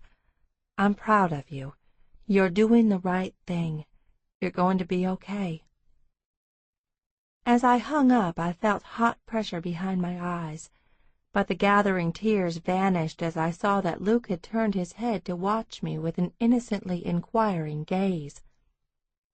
I inched closer and nuzzled his skull, the dark hair flat and silky as bird feathers. "You're going to be okay, too," I told him, and as the warmth of our bodies collected, we dozed together, Luke slipping into his innocent dreams, I into my unruly ones. I slept far more heavily than I had expected or intended, waking when the room was dark. Surprised that Luke hadn't made a sound, I reached for him and felt a thrill of panic as my hand found nothing but empty space. "Luke!" I scrambled upward, gasping. "Hey!" Jack entered the room and turned on the light. "Easy. It's okay, Ella." His voice was soothing and soft. "The baby woke up before you did. I took him to the other room to let you get a little more sleep. We've been watching a game." "Did he cry?" I asked thickly, rubbing my eyes. "Only when he realized the Astros were having another first-round playoff flame-out. But I told him there's no shame in crying over the Astros. It's how we Houston guys bond." I tried to smile, but I was exhausted and not yet fully awake. And to my horror, as Jack approached the bed, I had a terrible instinctive urge to lift my arms to him. But he was not Dane, and it was inappropriate, very nearly appalling, to think of him in the same context. It had taken 4 years of hard-won confidences and emotional risk for Dane and me to reach the intimacy we now shared. I couldn't imagine having that with any other man. Before I could move, Jack came to stand beside the bed, looking down at me with soft, dark eyes. I fell back a little, my stomach clenching with pleasure as I imagined for a split second that he was about to lower over me, and his weight would be so hard and satisfying. "Your car will be at the residence garage in a couple of hours," he murmured. "I paid a guy at the hotel to drive it over here." "Thank you. I'll pay you back." "No need." "I don't want to be even more in debt to you than I already am." He shook his head, looking amused. "Sometimes, Ella, you can relax and let someone do something nice for you." I blinked as I heard chamber music coming from the other room. "What are you listening to?" "I picked up a DVD for Luke while I was out. Something with Mozart and sock puppets." A grin rose to my lips. At this stage, I don't think Luke can see more than 10 inches beyond his face. "That explains his lack of interest. I thought maybe he preferred Beethoven."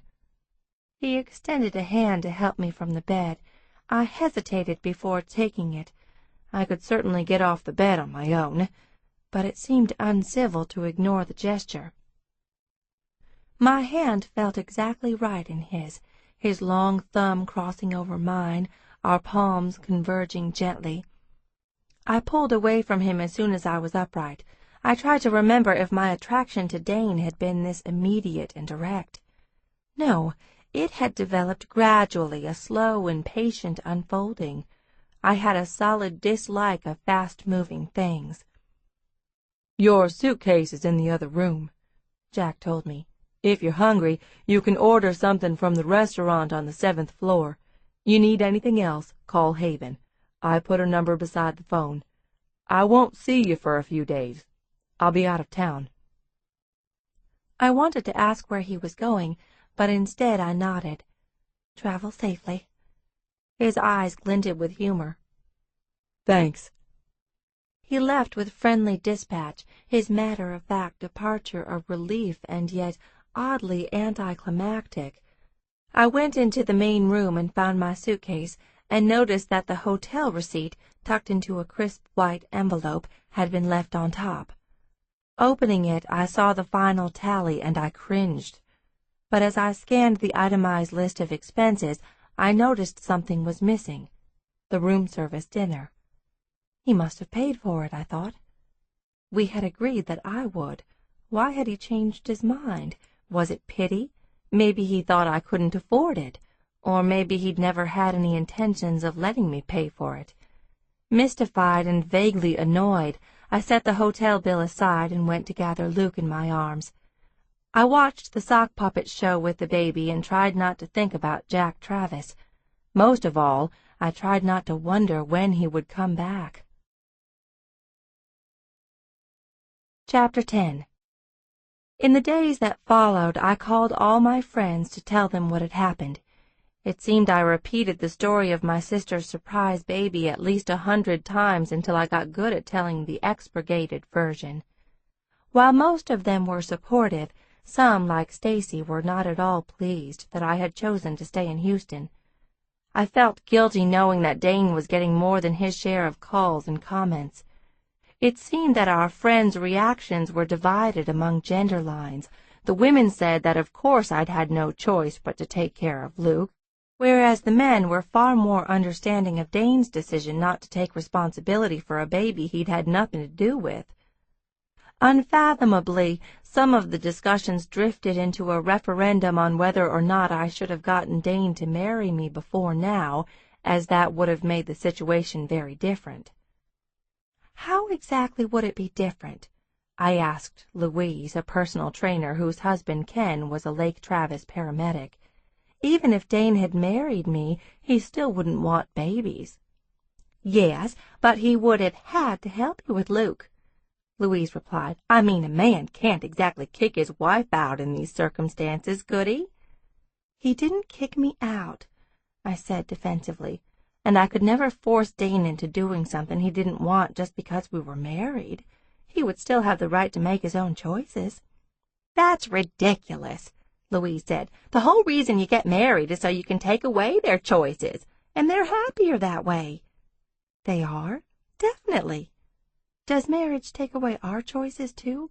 No, it gives us more choices, plus security. That's why women want to get married more than men. I was perplexed by Louise's views on marriage, and I reflected that marriage could devolve into a very cynical arrangement if love was taken from the equation. Like a brick wall with the mortar crumbling out, it would eventually collapse. Reluctantly, I called my mother to update her on Tara, the baby, and the fact that I was staying in Houston for a while to help her.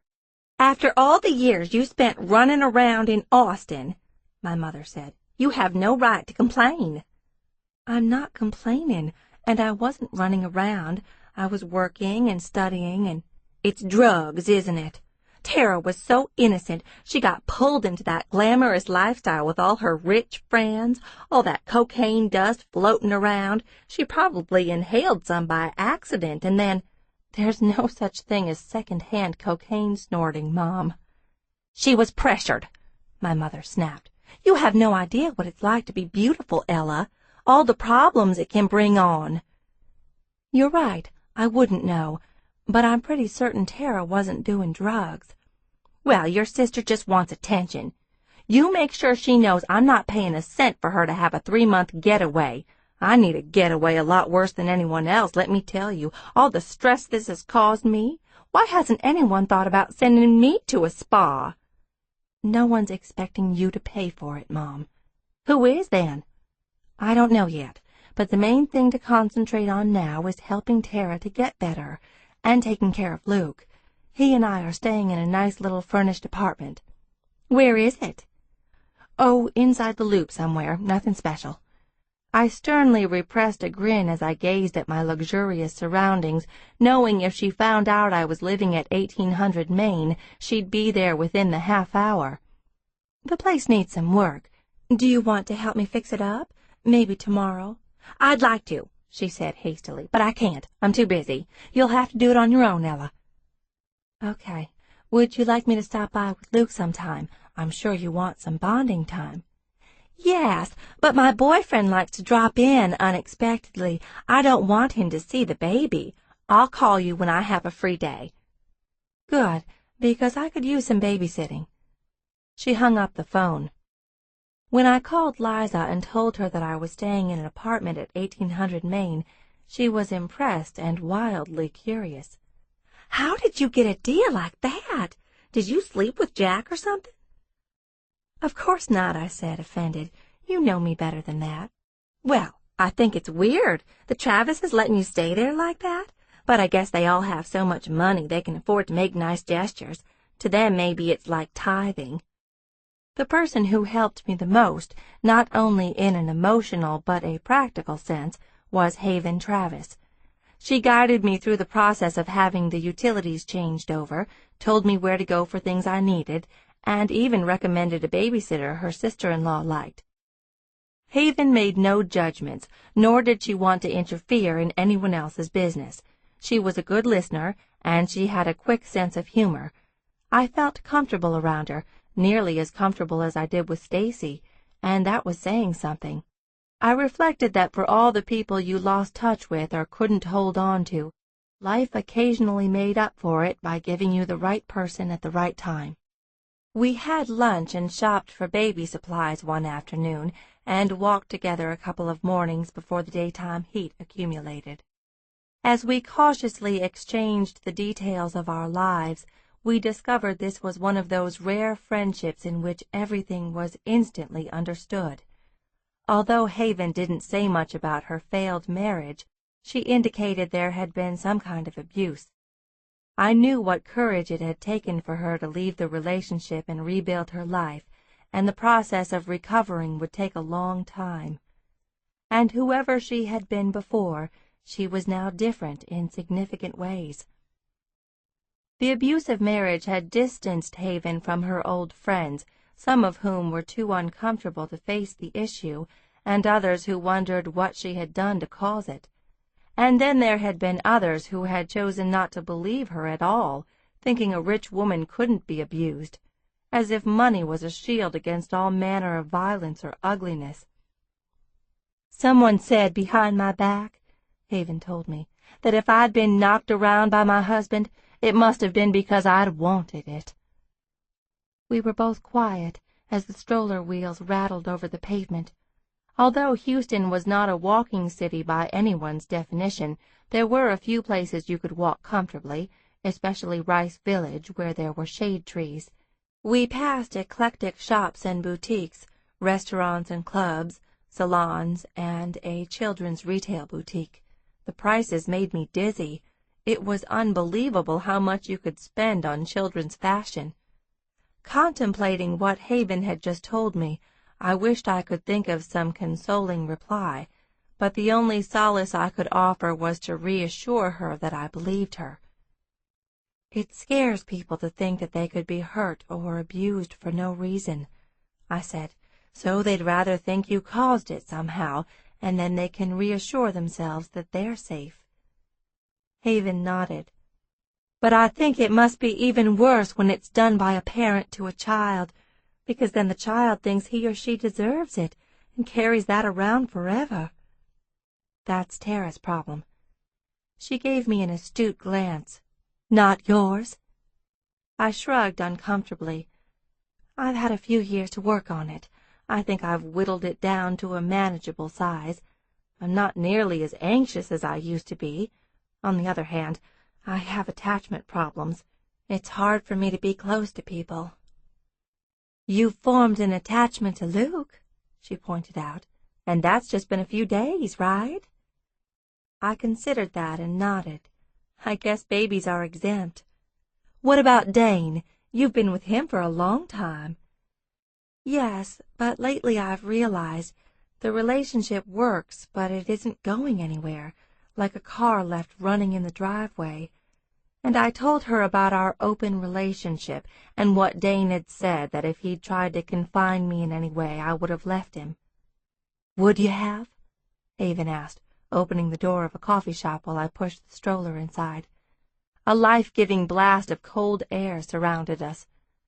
"I don't know," I said earnestly, my forehead wrinkling. "He may be right. Maybe I can't handle anything more than that. I could be allergic to commitment." I parked the stroller beside a tiny table, lifted the accordion-pleated top, and peeked at Luke, who was kicking his legs happily in response to the coolness. Still standing, Haven surveyed the chalkboard menu for coffee specials. Her dazzling grin reminded me of her brother. "I don't know, Ella. It might be some deep-seated psychological issue, or it's possible you just haven't found the right guy yet." "There is no right guy for me." Bending over the baby, I murmured, "Except for you, formula breath." I caught a tiny bare foot and kissed it. "There is only you, and my passion for your sweaty little feet." I felt Haven pat my back lightly as she moved around the table. "You know what I think, Ella? Aside from the fact that I'm going to have an iced mint mochaccino topped with whipped cream and chocolate shavings, I think in the right circumstances you could pull that car out of the driveway any time you wanted to." Jack featured prominently in many of Haven's childhood stories. In the manner of older brothers, he had alternately been the hero and the villain, most often the villain, but now in adulthood in a family with complex dynamics, a close bond had formed between them. According to Haven, their older brother Gage had always been the focus of their father's greatest demands, highest praise, and deepest ambitions. The only child of Churchill Travis's first marriage, Gage had worked hard to please his father, to become the perfect son. He had been serious, driven, hyper-responsible, distinguishing himself at an elite boarding school, later graduating from UT and Harvard Business School. But Gage was not nearly the hard-ass their father had been. He had an innate kindness, an allowance for human frailty that Churchill Travis found difficult to summon. Churchill's second marriage had lasted until the death of his wife, Ava, and had produced 3 children, Jack, Joe, and Haven.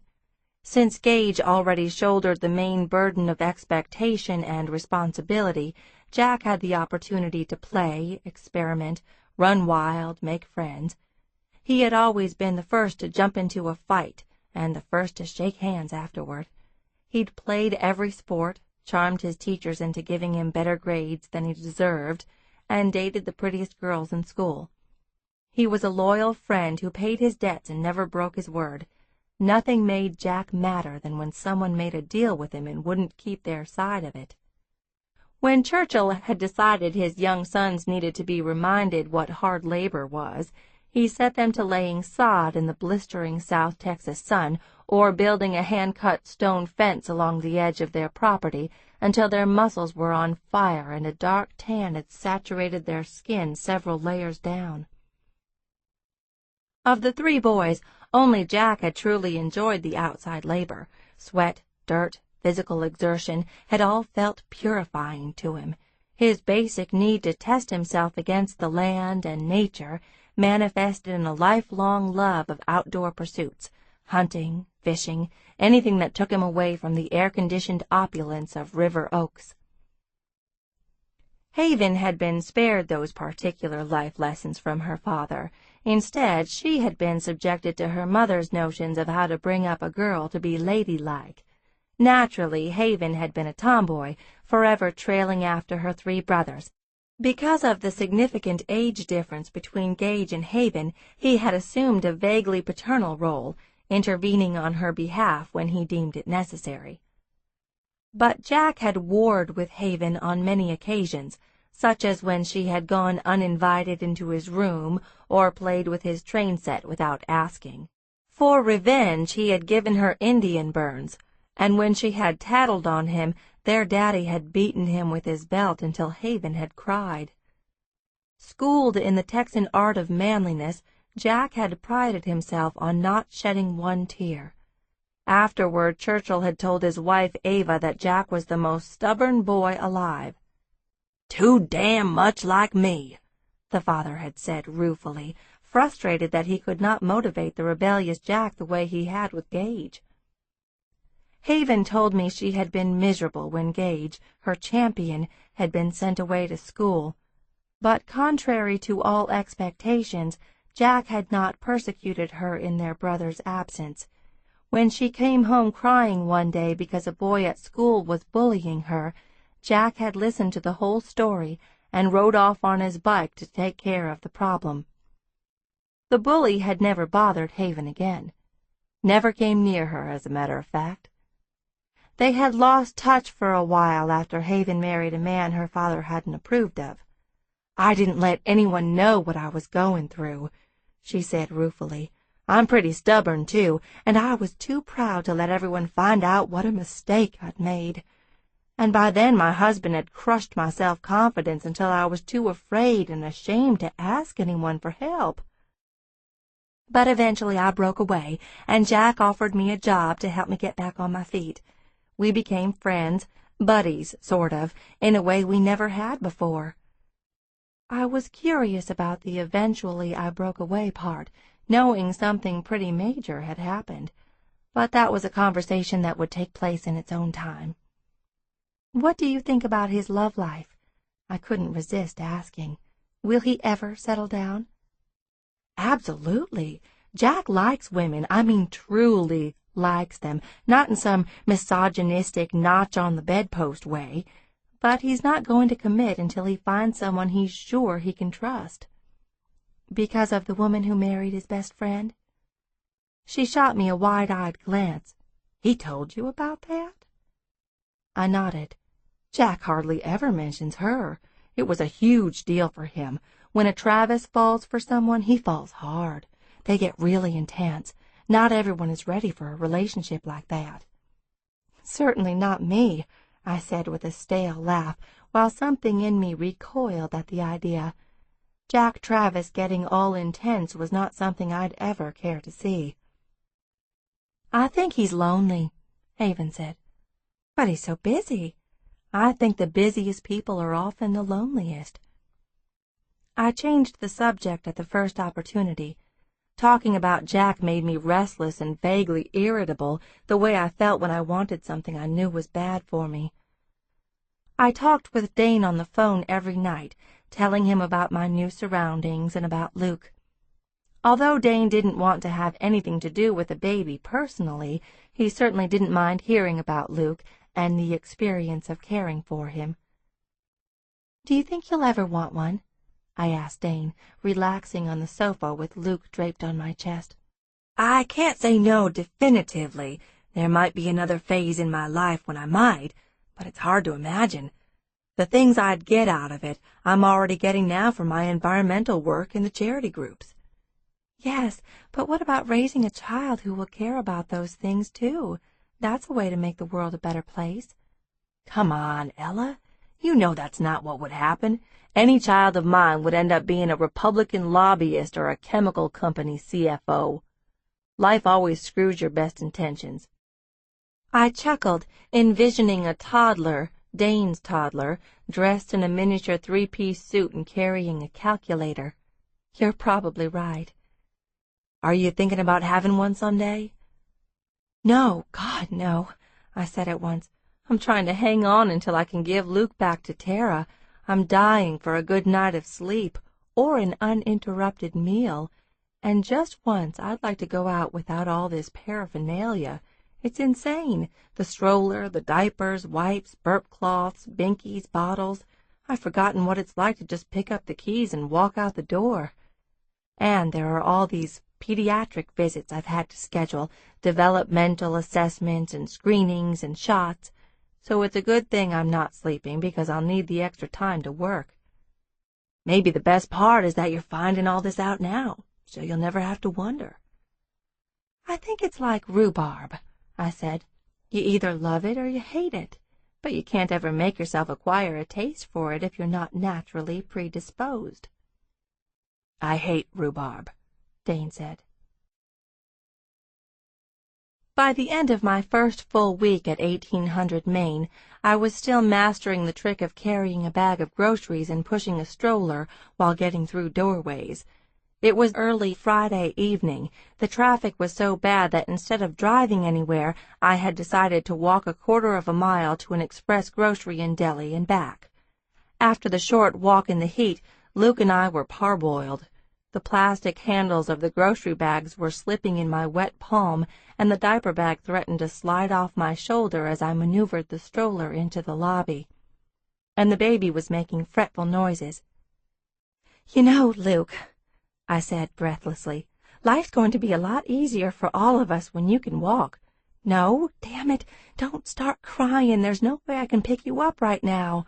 God, Luke, please, hush." Swearing and sweating, I pushed the stroller past the concierge desk. "Miss Varner, do you need help?" the concierge asked, beginning to rise. "No, thanks. Got it. We're fine." I lurched past the etched glass doors and reached an elevator just as it opened. Two people stepped out, a gorgeous redhead wearing a skimpy white dress and strappy gold sandals, and Jack Travis in a lean black suit, a crisp white shirt open at the throat, and sleek black Oxfords. In one glance he took in my dilemma.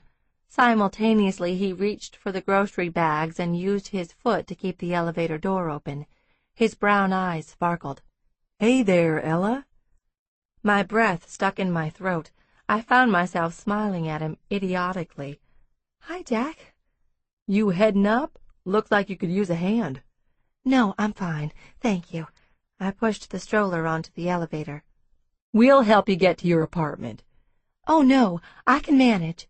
"It'll only take a minute," he said. "You don't mind, do you, Sonia?" "Course not." The woman seemed friendly and nice, giving me a wide-open smile as she stepped back into the elevator. I couldn't fault Jack's taste. Sonia was a stunner, with gleaming perfect skin, vivid red hair, and a magnificent figure. As she bent over to coo at the fussy baby, the combination of her abundant cleavage and beautiful face was enough to make Luke quiet. "Oh, "He's the cutest little thing," she exclaimed. "He's cranky from being out in the heat. Look at all that dark hair. He must take after his daddy." "I think so," I said. "How have you been?" Jack asked me. "Settling in okay?" "We couldn't be better. Your sister has been great. I don't know what we would have done without her." "She says the two of you have been getting along." As Sonia listened to the brief conversation, she gave me a quick, wary glance, as if she were assessing what kind of connection I might have with Jack. I saw the exact second that she decided I was no competition. With my face shiny clean, my hair cut in a plain bob, and my figure obscured by an oversized t-shirt, my fashion look screamed, "New Mom." The elevator stopped at the 6th floor, and Jack held the door while I pushed the stroller out. "I'll take the bags," I said, reaching for the groceries. "Thanks for the help." "We'll walk you to your door," Jack insisted, keeping hold of the bags. "Have you moved in recently?" Sonia asked me as we proceeded down the hallway. "Yes, about a week ago." "You're so lucky to live here," she said. "What does your husband do?" "I'm not married, actually." "Oh," she frowned. "I have a boyfriend in Austin," I volunteered. "I'm moving back there in about 3 months." Sonia's frown cleared. "Oh, that's wonderful." We reached my door, and I pushed the combination on the keypad. While Jack held the door open, I wheeled the stroller inside and lifted Luke out. "Thanks again," I said, watching Jack set the grocery bags on the coffee table. Sonia cast an admiring glance around the apartment. "Great decorating." "I can't take any credit for that," I said, "but Luke and I are making our contribution."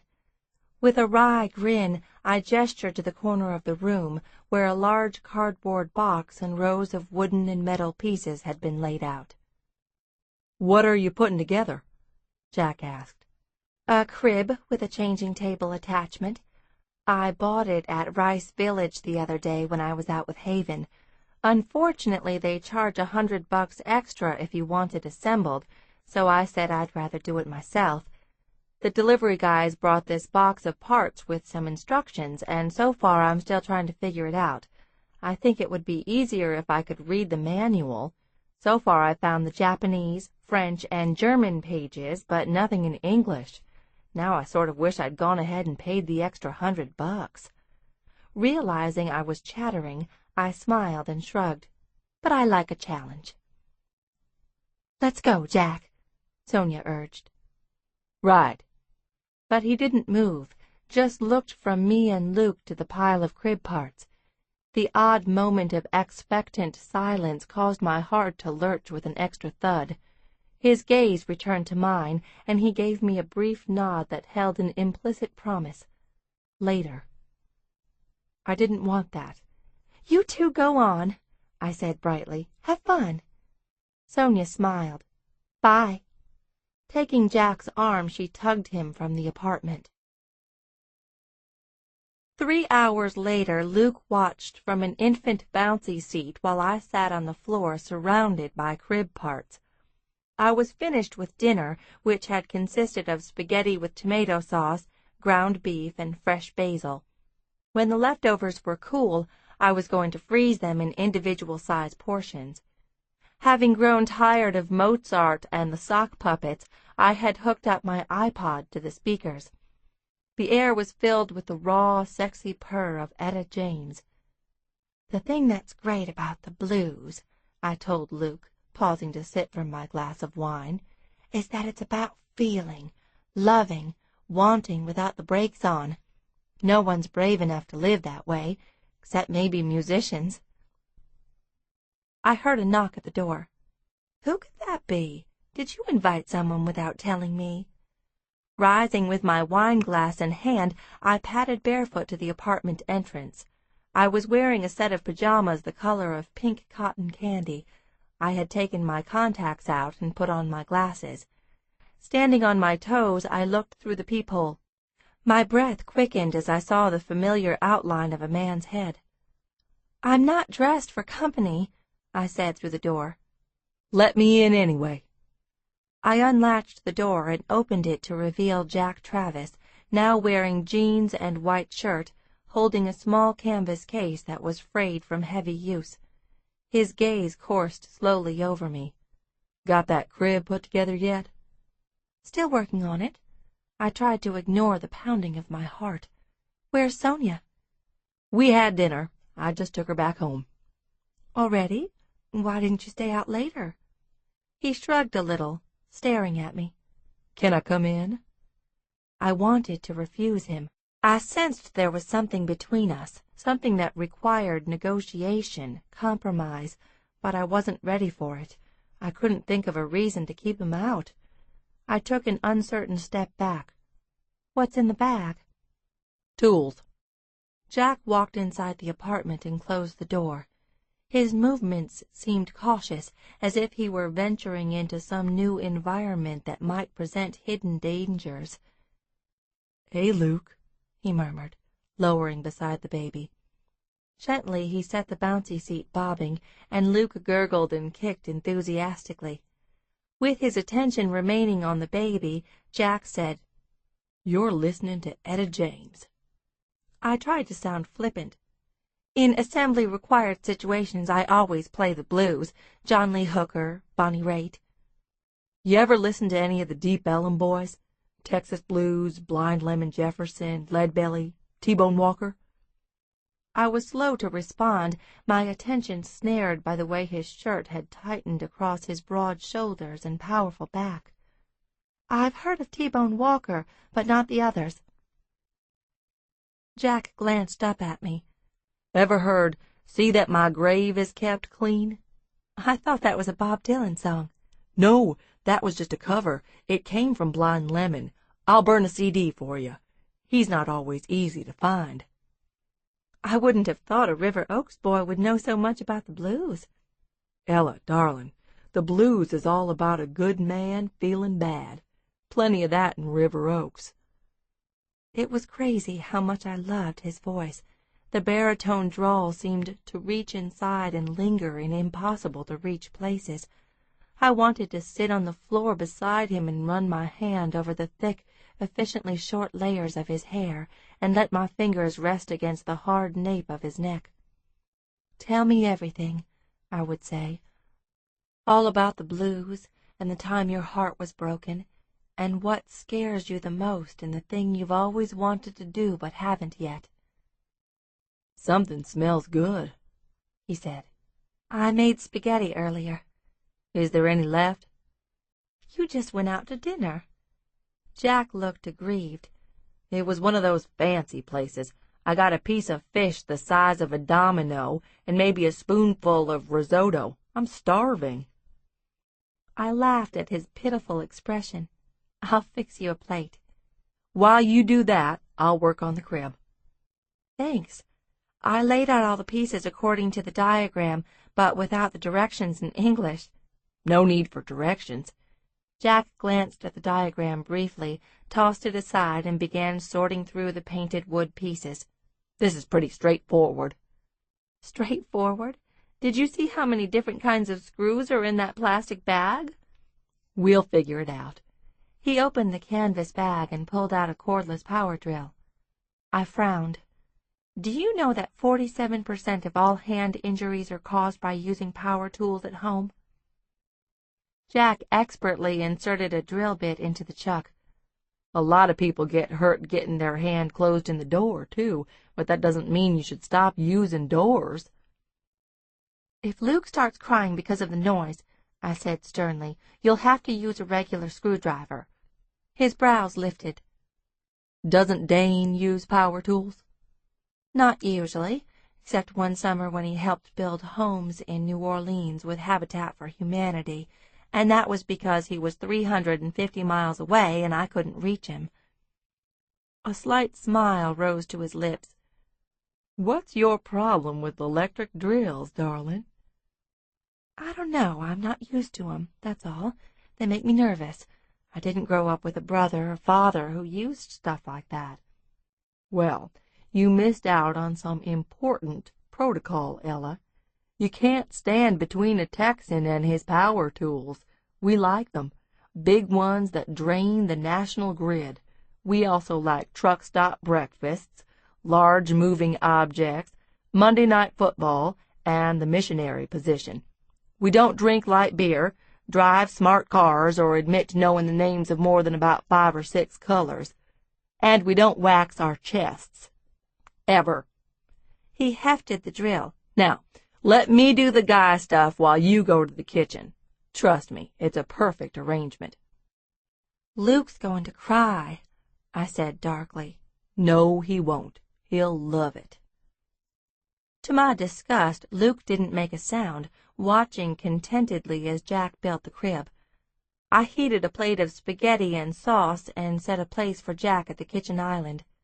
"Come on, Luke," I said, picking up the baby and carrying him to the kitchen.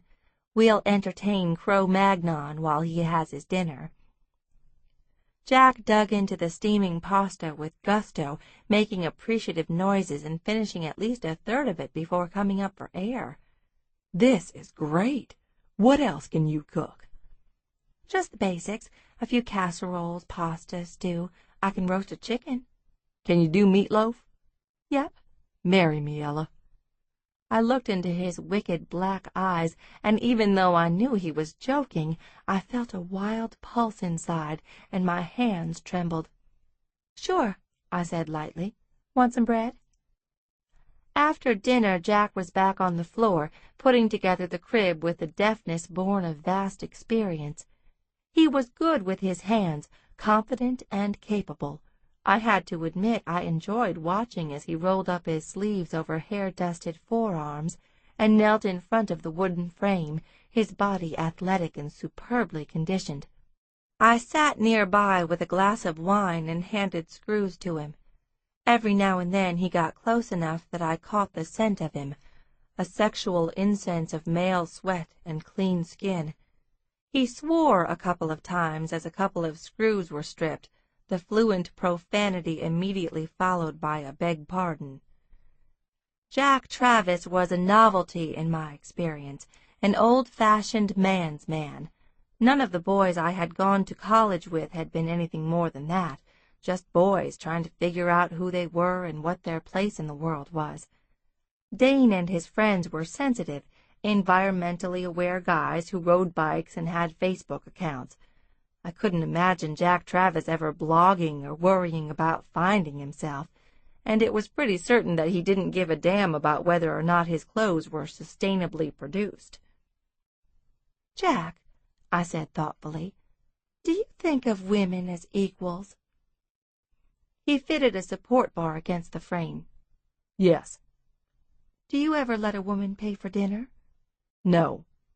"Is that why the room service meal wasn't on my hotel bill?"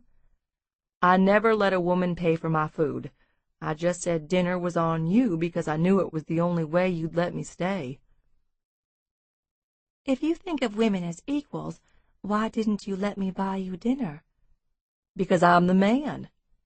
"If you had a choice between hiring a man or a woman to manage one of your projects, but you knew the woman was childbearing age, would you choose the man over her?" "No, I'd choose the best person." "If they were equal in every way?" "I wouldn't hold the potential for pregnancy against her." Jack gave me a quizzical smile. "What are you trying to find out?" "I'm wondering where to put you on the evolutionary scale." He tapped a screw into place. "How high have I gotten so far?" "I haven't decided yet. What's your stand on political correctness?" "I'm not against it, but a little goes a long way. Hold on a minute." The drill whirred and screeched as Jack attached a frame bracket. He paused and looked up at me with an expectant grin. "What else?" "What are you looking for in a woman?" "Someone who's loyal, loving, likes to spend time together, especially outdoors, and I sure wouldn't mind if she hunts." "Are you sure you wouldn't be happier with a Labrador retriever?" I asked. It seemed to take Jack no time at all to finish the crib. I helped to hold the large sections together while he attached them and even added extra reinforcing. "I think a baby elephant could sleep in that crib without breaking it," I said. "Want it here or in the bedroom?" Jack asked. "The bedroom's so small, I'd rather keep it in here. Is that weird, having a crib in the main room?" "Not at all. It's Luke's apartment, too." With Jack's help, I moved the crib beside the sofa and put a sheet over the mattress. Gently I lowered the drowsy baby into the crib and covered him with a blanket, and started a mobile playing overhead. Bears and honey pots circled slowly, accompanied by a gentle lullaby. "Looks comfortable," Jack whispered. "Doesn't it?" Seeing how cozy Luke was, how safe, I felt a rush of gratitude. The dark city was seething outside, scored with traffic, people swarming, drinking, dancing, while the ground slowly released the heat of the day. But we were tucked away in this cool, protected place, everything as it should be. I needed to fill Luke's bottles and get ready for the night. We had a routine. I found something deeply comforting in the rituals of bath and bedtime. "It's been a long time since I was in the habit of taking care of a child," I said, barely aware I was speaking aloud. My hand gripped the top of the crib rail. "Not since I was a child." For reply, Jack slid his hand over mine, engulfing it with warm pressure. Before I could look up at him, he let go and went to pack up his tools. Methodically, he dumped all the scraps of cardboard and plastic into the flat rectangular box the crib had come in. Lifting the box with one hand, he carried it to the door. "I'll take this out for you." "Thank you." Smiling, I went to see him out. "I appreciate this, Jack. Everything. The wine must have eradicated every last atom of common sense I possessed, because I reached up to give him a hug in the same way I would have done with Tom or one of Dane's other friends, a buddy hug. But every nerve from head to toe screamed, "Mistake!" as soon as the front of my body met his, adhering like wet cottonwood leaves. Jack's arms went around me, clasping me against a wall of muscle, and he was so big and warm, and it felt so scary good that I stiffened all over. The hot drift of his breath against my cheek made my heartbeat go crazy, and instant arousal filled the space between every thump. I gasped, ducking away, my face crammed against his shoulder. "Jack," I could hardly speak. "I wasn't making a pass at you." "I know." One hand slid to the back of my head, fingers lacing through the silky fine locks. Gripping gently, he guided me to look at him. "It's not at all your fault that I'm taking it that way." "Jack, don't." "I like these," he murmured, touching the rectangular rim of my glasses, carefully grasping an earpiece. "A lot, but they're in the way." "Of what?" I stiffened as he pulled off my glasses and set them aside. "Hold still, Ella." And his head lowered.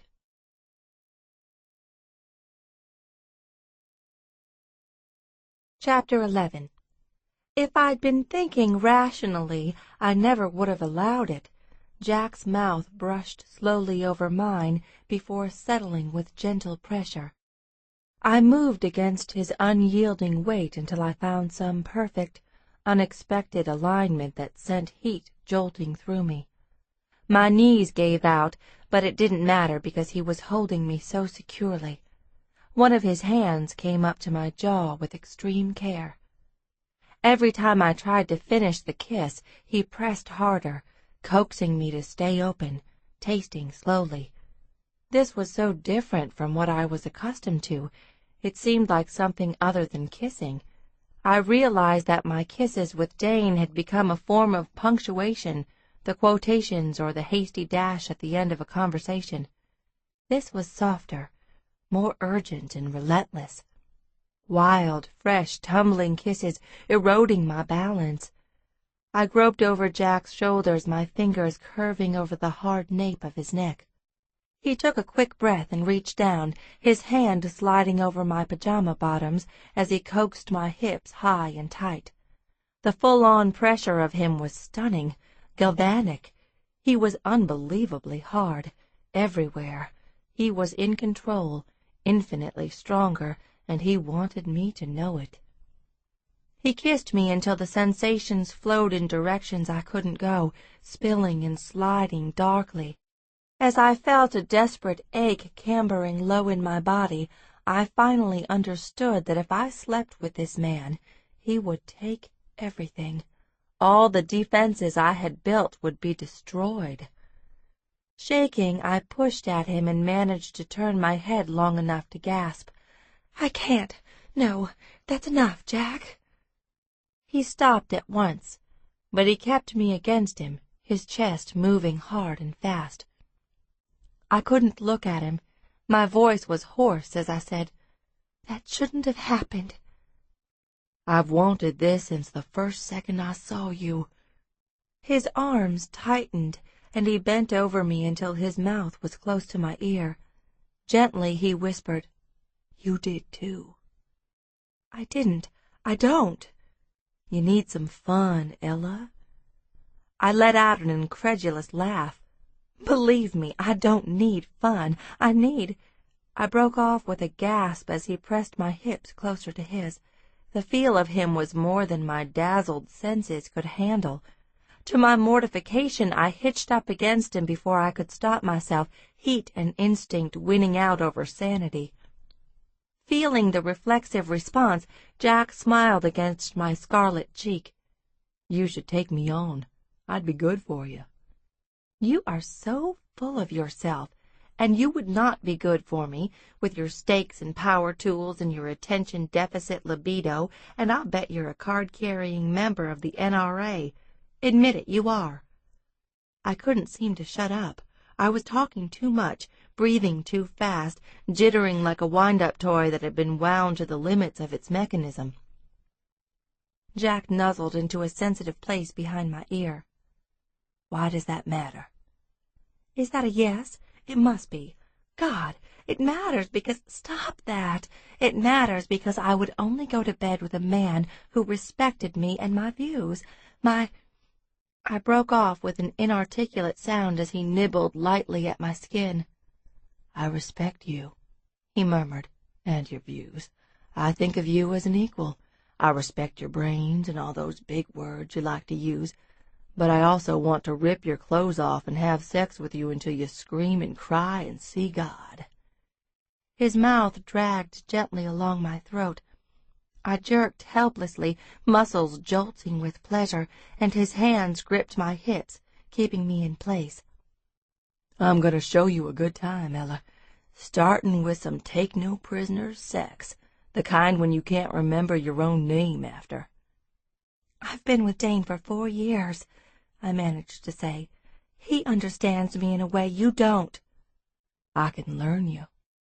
It seemed as if something inside me had started to unravel, weakness spreading, all my body tightening against it. I closed my eyes and bit back a whimper. "When you offered me the apartment," I said weakly, "you implied you had no ulterior motives. I don't appreciate the position this puts me in, Jack." His head lifted and his lips brushed the tip of my nose. "What position would you prefer?" My eyes flew open. Somehow I managed to twist away from him. Half sitting, half leaning on the arm of the sofa, I pointed to the door with a trembling finger. "Go, Jack." Jack looked as sexy as hell, rumpled and aroused. "You're kicking me out?" I could hardly believe it myself. "I'm kicking you out." I went to get my glasses, fumbling to put them back on. His mouth had turned sullen. "There's more we need to talk about." "I know, but if I let you stay, I don't think we'll do much talking." "What if I promise I won't touch you?" As our gazes caught, it seemed the entire room was filled with volatile heat. "You'd be lying," I said. Jack rubbed the back of his neck and scowled. "You're right." I tilted my head toward the door. Please go." He didn't move. "When can I see you again? Tomorrow night?" "I have work." "The day after?" "I don't know. I've got a lot of stuff to do." "Damn it, Ella." He went to the door. "You can put it off for now, but you'll just have to deal with it later." "I'm a big believer in putting things off," I told him. "In fact, I even put off procrastinating." He gave me a smoldering glance and left, carrying the empty crib box with him. Slowly I cleared away the clutter in the kitchen and wiped the counters and made Luke's bottles. I kept stealing glances at the phone. It was about time for my nightly talk with Dane, but it remained silent. Was I obligated to tell him what had happened between me and Jack? Did an open relationship allow for secrets? And if I confessed to Dane about the attraction I felt for Jack Travis, what good could possibly come of it? As I pondered the situation, I decided the only reason to tell Dane about the kiss was if it was leading to something, if I was becoming involved with Jack, and I wasn't. The kiss was meaningless. Therefore, the wisest option, not to mention the easiest one, was to pretend it had never happened, and put off talking about it until the whole thing was forgotten. The next day I called my sister. I was frustrated but not especially surprised that Tara was dragging her feet on giving Dr. Jaslow permission to talk to me. "You know I'm not going to do anything that's against your interests," I told her. "I want to help." "I'm doing fine by myself. You can talk to my doctor later, maybe, but it's not something I need right now." There was a defensive brittleness to Tara's tone that I understood all too well. I had felt that, lived in that feeling, for a year or so after I had started therapy. Once you started to realize that you had a right to your own privacy, you became rabidly protective of it. Of course, Tara didn't want my interference. On the other hand, I needed to know what was going on. "Can you tell me just a little about what you've been doing?" An unenthusiastic silence passed before Tara replied. "I've started taking an antidepressant." "Good," I said. "Can you tell a difference?" "It's not supposed to kick in for a few weeks, but I think it's helping already, and I've been talking with Dr. Jaslow a lot. She says the way we were raised was definitely not normal or healthy, and when your own mother is crazy and neglects you and competes with you, you have to figure out what that did to you as a child, and then you need to work on fixing it. Or we might end up repeating some of her patterns," I said softly. "Yeah, so Dr. Jaslow and I are talking about some of the things that have always bothered me. Like the way Mom always said I was the pretty one and you were the smart one. That was wrong. It made me believe I was dumb and there was no chance of getting smarter. And I made a lot of stupid mistakes because of that." "I know, sweetie. Maybe I'll never be a brain surgeon, but I'm smarter than Mom thinks." "She doesn't know either of us, Tara." "I want to confront Mom, try to make her understand what she did to us, but Dr. Jaslow says Mom will probably never get it. I could explain and explain, but Mom would deny it or say she doesn't remember." "I agree. All you and I can do is work on our own issues." "I'm doing that. I'm finding out a lot I didn't know. I'm getting better." "Good, because Luke misses his mommy." Tara responded with a shy eagerness that touched me. "Do you really think so? I had him for such a short time. I don't know if he'll remember me." "You carried him for 9 months, Tara. He knows your voice, your heartbeat." "Does he sleep through the night?" "I wish," I said ruefully. "Most nights he wakes up about 3 times at least. I'm getting used to it. I've started to sleep so lightly that as soon as he makes any noise at all, I'm instantly awake." "Maybe it's better that he's with you. I've never been good at waking up fast." I chuckled. "He gets loud in a hurry. Believe me, he'll have you popping out of bed like a toaster waffle." Pausing, I asked cautiously, "Do you think Mark will want to see him at some point?" Abruptly, the warm communication stopped. Tara's voice turned flat and cold. "Mark's not the father. I told you, there is no father.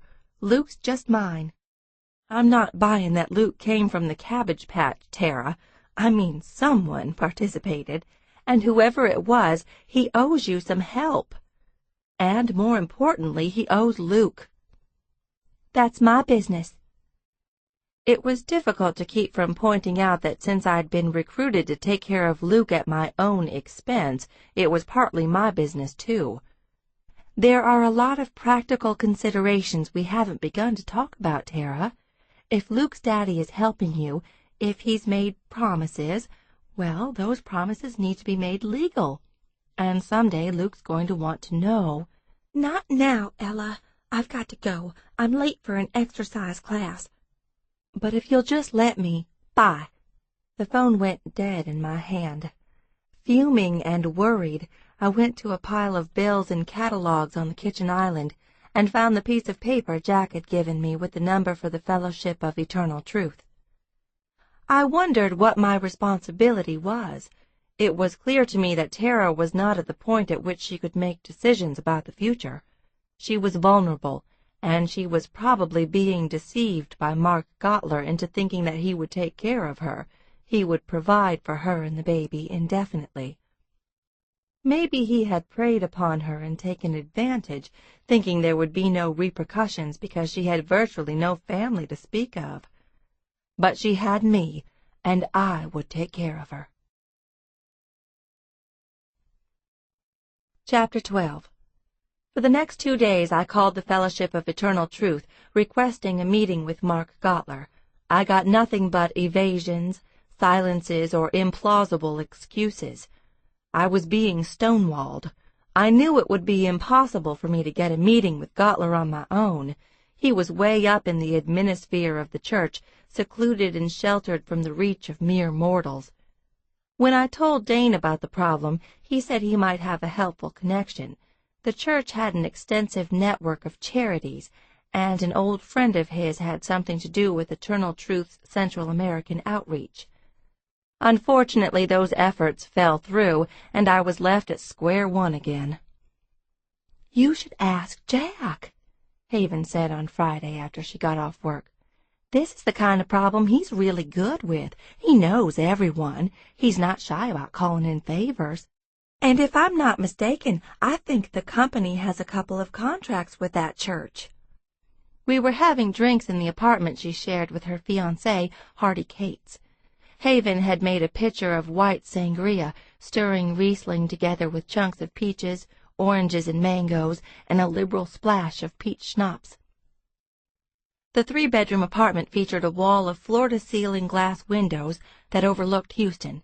It was decorated in a sophisticated natural palette, with oversized furniture covered in rich fabrics and soft leather. I had only seen that kind of apartment on TV shows and in movies. I distrusted the pleasure I got from being in such beautiful surroundings. It had nothing to do with reverse prejudice or envy. It was just that I understood how temporary my presence was in this world, and I didn't want to get used to it. Although I had never considered myself an ambitious person, I was discovering the terrible allure of luxury. With a private grin, I thought of how much I needed Dane to readjust my priorities. Luke lay on a blanket on the floor, resting on his tummy. I watched, fascinated, as he lifted his head. He was getting stronger, focusing more on his surroundings. It seemed he changed a little every day. I knew he wasn't doing anything that millions of babies didn't already do, that most people would have said he was ordinary, but to me he was amazing. I wanted so much for him. I wanted Luke to have every advantage in the world, and instead he had gotten less than average. No family, no home, not even a mother yet. Patting his diapered rear end, I considered what Haven had just said about Jack. "I know he could help," I said, "but I'd rather find some other way around it. Jack has done enough for me and Luke." Haven brought her own glass of sangria and sat on the floor beside us. I'm sure he wouldn't mind. He likes you, Ella. He likes all women. That drew a wry smile from Haven. I won't argue with that, but you're different from the usual buckle bunnies I've seen him with. I shot her a quick glance and opened my mouth to protest. Oh, I know you're not with him, she said, but it's obvious there's interest, at least on his part. Really? I struggled to keep my tone and expression neutral. I haven't gotten that. I mean, Jack's been really nice about helping me get settled in here, but he definitely understands that I'm going back to Dane and that I'm not available, and— What's a buckle bunny? She grinned. It used to be a description of the girls who hung around rodeo cowboys looking to hook up. Now it means any Texas gold digger who's looking for a sugar daddy. I'm not a gold digger. No, you advise them in your column. You tell them to support themselves and get their priorities straight. Everyone should listen to me, I said, and Haven laughed, lifting her glass. I shared the toast and took a sip. Have as much as you want, by the way, Haven told me. Hardy won't touch it. He says he'll only have a fruity drink if we're on a tropical beach and no one we know is looking. What is it with Houston guys? I asked in bemusement. Haven grinned. I don't know. I have an old college friend from Massachusetts who visited recently, and she swore the men around here were a subspecies. Did she like them? Oh, yes. Her only complaint was that they didn't talk enough for her taste. Obviously, she didn't get them started on the right subjects, I said, and Haven snickered. No kidding. Last week I had to listen to Hardy and Jack discuss all the ways you can start a fire without matches. They came up with 7. 8, came a deep voice from the doorway, and I turned to see a man walking into the apartment. Hardy Cates had the rangy, muscular build of a roughneck, a surplus of sex appeal, and the bluest eyes I had ever seen. His hair wasn't the inky black of Jack's, but a rich mink brown. Setting down a bulging leather briefcase, he went to Haven. "We remembered," he continued laconically, "that you could polish the bottom of a Coke can with toothpaste and use the reflection to light tinder." "Hey, then," Haven said, laughing, and lifted her face as he bent over her for a kiss. When he lifted his head, she said, "Hardy, this is Ella, the woman who's staying in my apartment." Hardy bent and extended a hand to me. "Nice to meet you, Ella." His smile widened as he saw Luke. "How old is he?" "About 3 weeks."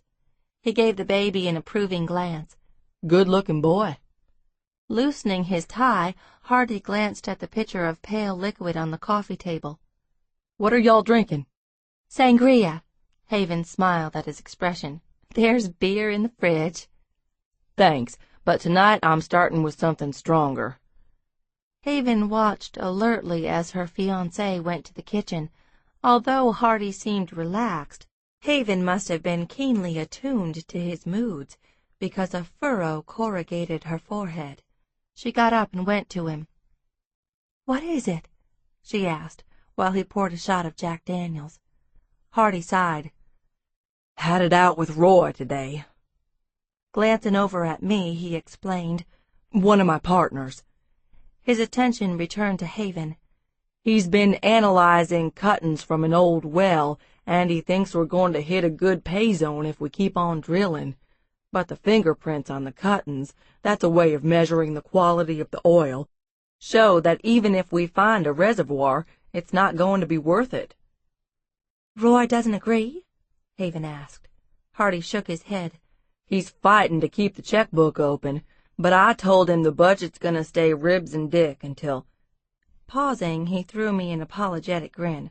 "Pardon, Ella. My language gets kind of rough when I've been out with the field guys." "No problem," I said. Haven ran a light hand over his arm after he tossed back the shot in one swallow. "Roy should know better than to argue with you," she murmured. Your instinct for finding oil is practically legendary."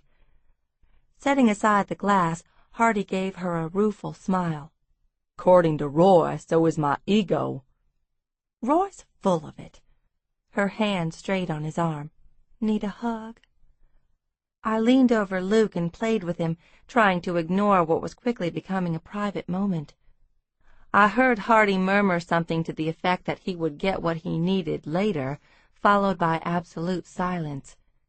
Glancing at them, I saw his head bent over hers. Quickly, I returned my attention to the baby. They should have some time alone, I thought. As they came into the living room, I began to pack up the diaper bag. "Time for us to go," I said brightly. "Haven, that was the best sangria I've ever—" "Oh, stay for dinner!" she exclaimed. "I've already made a ton of chicken escabeche. It's a cold Mediterranean salad. And we'll have some tapas and olives and manchego cheese." "She's a great cook," Hardy said, crossing an arm around her front and pulling her against him. "Stay, Ella, or I'll end up having to drink that damn sangria with her." I looked at them doubtfully. "Are you sure you don't want some privacy?" "We wouldn't have it even if you left," Hardy said. "Jack's coming up here." "He is?" Haven and I asked at the same time. A jolt of anxiety went through me. "Yeah, I saw him in the lobby, told him to come up for a beer. He's in a great mood. He just met with some zoning lawyer about the building renovations for the McKinney Street property." "They can bypass the restrictions?" Haven asked. "The lawyer says so." "I told Jack not to worry. Houston zoning is a myth. It never actually happens." Haven gave me an encouraging glance. "This'll work out perfectly, Ella. You can ask Jack about getting into Eternal Truth." "You want Jack to go to church?" Hardy asked blankly. "Honey, he'd be struck by lightning as soon as he went in the front door." Haven grinned at him. "Compared to you, Jack is a choir boy." "Since he's your big brother," he told her kindly, "I'll let you keep your illusions." The doorbell rang, and Haven went to answer it. I was annoyed to feel my pulse beginning to drum. The kiss meant nothing, I told myself. The feel of his body against mine had meant nothing. The sweet, intimate taste of him, the heat. "Hey, boss!" Standing on her toes, Haven hugged Jack briefly. "You only call me boss when you want something," Jack said, following her into the apartment. He stopped as he saw me, his expression inscrutable. He must have taken a moment to change clothes after work, because he was wearing faded jeans and a fresh T-shirt that seemed to glow optic white against his cinnamon tan. I was unnerved by a response that cut deeply into my composure. He had an irresistible combination of vitality, confidence, and masculinity, blended like some perfectly proportioned cocktail. "Hey, Ella," he murmured, giving me a brief nod. "Hi," I said feebly. "You and Ella are staying for dinner," Haven informed him. Jack glanced alertly at her and then back at me. "Are we?"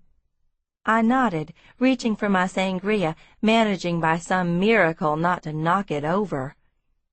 Easing down to the floor beside me, Jack picked Luke up and tucked him against his chest. "Hi, little guy." The baby looked up at him intently while Jack played with his tiny hand. "How's the crib working out?" Jack asked me, his attention still focused on Luke. "It's great, very sturdy." He met my gaze then. We were sitting very close. The irises of his eyes were amazingly clear and brown, like some exotic spice dissolved in brandy.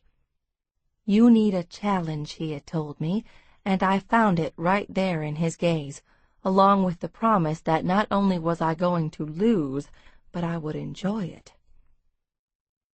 "Ella has a problem we were hoping you could help with," Haven said from the kitchen, opening the refrigerator. Jack stared at me steadily, while one corner of his mouth curled upward. "What's your problem, Ella?" "You want a beer, Jack?" came Hardy's voice. "Yeah," Jack replied. "Lime wedge if you got it." "I'm trying to get a meeting with Mark Gottler," I told Jack, "to talk with him about my sister." His expression softened. "Is she okay?" "Yes, I think so, but I don't think she's doing anything to secure her own interests, or Luke's. I need to meet with Gottler and pin him down on a few things. He's not going to pay Tara's clinic bill and dust his hands and think he's through with the whole thing. He's going to have to do right by Tara and Luke." Settling Luke back onto the blanket, Jack picked up a little stuffed bunny and dangled it over him, causing Luke to kick his legs in enjoyment. "So you want me to get you in there?" he said. "Yes, I need to see Gottler privately." "I can arrange a meeting, but the only way you'll get in there is by going embedded." I gave him an outraged glance, incredulous that he would have propositioned me within earshot of his sister. "If you think I'm going to sleep with you just so I can see Gottler—" "I said embedded, Ella, not in bed." "Oh," I said, chastened. "You meant like a computer virus?" Jack nodded, looking sardonic. "I'll come up with some reason to meet with him and take you along. No sex required. Although, if you're feeling grateful—" "I'm not that grateful." But I couldn't help smiling, because I had never met a man who could have exuded such barely leashed sexiness while holding a stuffed bunny. Jack followed my gaze to the toy in his hand. "What kind of stuff are you buying him? This isn't for boys." "He likes it," I protested. "What's wrong with bunnies?" Haven sat on a nearby ottoman, smiling ruefully. "My brother Gage is the same," she told me. "Very definite ideas on what's appropriate for boys. Although I don't think he would have had a problem with the bunny, Jack." "There's a bow on its tail," came Jack's grim observation. But he made do with the toy, hopping it across Luke's chest and making it swoop over his face. Haven and I laughed at Luke's entranced expression. "Men and women relate to children so differently," Haven said. "Gage plays much rougher with Matthew, tosses him in the air, surprises him, and the baby seems to love it. I guess that's why it's good to have both." She broke off and colored swiftly, recalling too late that Luke didn't have a father to speak of. "Sorry, Ella." "It's okay," I said immediately. "Obviously Luke's going to be a little short on male influence for a while, but I'm hoping my sister will meet a good man at some point, and maybe Luke will have a stepfather someday." "He'll be fine," Jack said, holding the bunny still while Luke grasped its ear. "God knows our dad was hardly ever around, and when he was, we could hardly wait to get rid of him. We grew up without a father most of the time." "And look how we turned out," Haven said. They glanced at each other, she and Jack, and burst out laughing as if at some absurdity. We had a casual dinner, and everyone took turns holding Luke. Haven continued to pour the sangria, and I drank until I was pleasantly giddy. I laughed more than I had in weeks, months. I wondered what it meant, however, that I could enjoy the company of people who were so different from Dane and my friends in Austin. I was certain that Dane would find much to criticize about Hardy and Jack, both of them well-versed in backroom deals and bending the rules. They were older than the men I was accustomed to, and far more cynical, and probably ruthless when it came to getting what they wanted, and yet so damnably charming. That was the danger, I thought, the affable manners and the charm blinding you to what they really were, the kind of men who could control you, steer you into compromise after compromise, and make you think you were happy doing it. And only after you had walked into the trap would you realize the mistake you had made. The revelation was that even knowing this, I could be so attracted to a man like Jack Travis. I sat next to him on one of the deep velvet sofas, trying to identify the feeling that was stealing over me. I finally realized it was relaxation. I had never been an especially relaxed person, always wound tight and waiting for an emergency to strike. But tonight I was strangely at ease. Maybe it was because I was in a situation in which I had no need to protect myself or prove anything. Maybe it was the sleeping baby, warm and safe in my arms. As I settled back with Luke, I found myself tucked against Jack's warm side, one of his arms extended along the sofa back. Closing my eyes, I let my cheek rest on his shoulder, just for a moment. One of his hands came up to the side of my face, stroking my hair. "What did you put in that goddamn sangria, Haven?" I heard him ask mildly. "Nothing," she said in a defensive tone. "White wine, mostly. I've had just as much as Ella, and I'm fine." "I'm fine, too," I protested, screwing my eyes open. "Just a little—" I paused, having to concentrate to form the words right. My tongue felt like it had been Scotch-guarded. "Sleep-deprived." "Ella, honey." There was a tremor of laughter in Jack's voice, and his hand moved over my hair. His fingers delved through the light, loose strands to my scalp and stroked tenderly. I closed my eyes again and held still, hoping he wouldn't stop. "What time is it?" I mumbled, yawning. 8:30. I heard Haven ask, "Should I make coffee?" "No," Jack said before I could reply. "Liquor can hit you like an anvil when you're tired," Hardy said, sounding sympathetic. "It was like that on the rig. Couple of weeks on with a night shift thrown in, and you were so exhausted one beer would lay you flat." "I'm still getting used to Luke's schedule," I said, rubbing my bleary eyes. "He's not what you'd call a good sleeper, even for an infant." "Ella," Haven said, her face kind and concerned, "we've got an extra bedroom. Why don't you crash here tonight? I'll take care of Luke so you can get some rest." "No. Oh, that's so nice. You're so— But I'm fine. I just need to—" I paused to yawn and forgot what I'd been saying. "Need to find the elevator," I said vaguely. Haven came to me, lifting the baby from my arms. "I'll put him in his carrier." I wished I could have just 5 more minutes of resting against Jack. The muscles beneath his T-shirt pillowed my cheek so firmly, so perfectly. "Little longer," I mumbled, burrowing deeper. I sighed and drowsed, dimly aware of the murmured conversation around me. "Hard what she's doing," Haven was saying. "To put your life on hold." "What's the deal with the Austin guy?" Hardy asked. "Wouldn't man up," Jack replied, in a tone of unqualified disdain. And although I wanted to say something in Dane's defense, I was too exhausted to make a sound. Either I dozed more heavily or a long silence passed, because I didn't hear anything for a while. "Ella," I eventually heard, and I shook my head in annoyance. I was so comfortable, and I wanted the voice to go away. "Ella." Something soft and hot brushed my cheek. "Let me take you down to your apartment."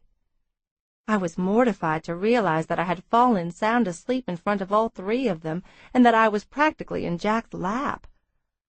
"Okay, yes, I'm sorry." I struggled upward, tried to find my balance.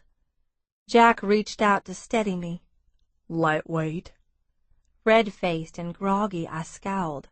I didn't have that much to drink.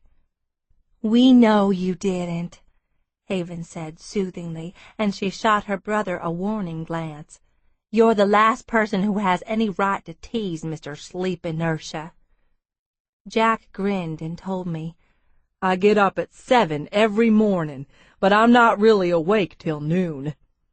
He kept a supportive arm around my shoulder. "Come on, Blue Eyes. I'll help you find the elevator." "Where's the baby?" "I just fed and changed him," Haven said. Hardy lifted Luke's carrier and gave it to Jack, who took it with his free hand. "Thank you." I gave Haven a woeful glance as she handed me the diaper bag. "I'm sorry." "For what?" "For falling asleep like that." Haven smiled and reached out to hug me. There's nothing to be sorry about. What's a little narcolepsy among friends?" Her body was slim and strong, one small hand patting my back. The gesture surprised me in its naturalness and ease. I returned the embrace awkwardly. Haven said over my shoulder, "I like this one, Jack." Jack didn't answer, only nudged me out into the hallway. I trudged forward, nearly blind with exhaustion, staggering with it. It took extreme focus to keep one foot in front of the other. "I don't know why I'm so tired tonight," I said. "It's all caught up with me, I guess." I felt Jack's hand descend to the center of my back, guiding me forward. I decided to talk to keep myself awake. "You know, chronic sleep Deprivation? Yes." I shook my head to clear it. "It gives you memory problems and raises your blood pressure, and it results in occupational hazards. It's lucky I can't get hurt doing my job unless I fall forward and hit my head on the keyboard. If you ever see QWERTY imprinted on my forehead, you'll know what happened." "Here we go," Jack said, loading me onto the elevator. I squinted at the row of buttons and reached for one. "No," he said patiently. "That's the 9, Ella. Press the upside-down one." "They're all upside down," I told him, but I managed to find the 6. Propping myself up in the corner, I wrapped my arms around my midriff. "Why did Haven tell you I like this one?" "Why shouldn't she like you?" "It's just, if she says it to you, it implies—" I tried to wrap my foggy brain around the idea. "Something." A quiet laugh escaped him. "Don't try thinking just now, Ella. Save it for later." That sounded like a good idea. "Okay." The elevator door opened and I tottered out while Jack followed. Due to luck rather than coordination, I pushed the right combination on the keypad of my door. We went into the apartment. "Have to make the bottles," I said, lurching toward the kitchen. "I'll take care of that. Go put your pajamas on." Gratefully, I went into the bedroom and changed into a t-shirt and flannel pants. By the time I finished washing my face and brushing my teeth and went to the kitchen, Jack had already filled the bottles, put them in the refrigerator, and had settled Luke in the crib. He smiled as I approached him hesitantly. "You look like a little girl," he murmured, "with your face all clean and shiny." He touched my face with one hand, his thumb stroking beneath one of my dark circled eyes. "Tired girl," he whispered. I flushed. "I'm not a child." "I know that." He eased me closer, his arms warm and secure, shoring my balance. "You're a strong, smart woman. But even strong women need help sometimes. You're wearing yourself out, Ella. Yeah, I know you don't like advice unless you're giving it, but you're getting some anyway. You need to start thinking long-term about what you're going to do with Luke." I was amazed that I could reply coherently. "This isn't a long-term situation." "You don't know that, especially if it all depends on Tara." "I know that people can change." "People can change their habits, maybe, but not who they are deep down." Jack began to rub my back and shoulders and squeezed the sore muscles at the nape of my neck. I let out a faint moan at the exquisite pressure of his fingers.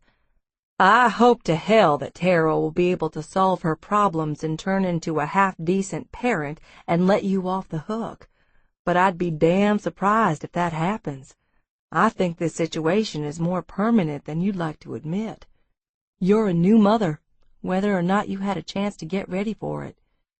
You're going to burn out if you don't take care of yourself. You need to sleep when the baby sleeps. You need to find a daycare or get a nanny or a go-to babysitter." "I won't be here that long.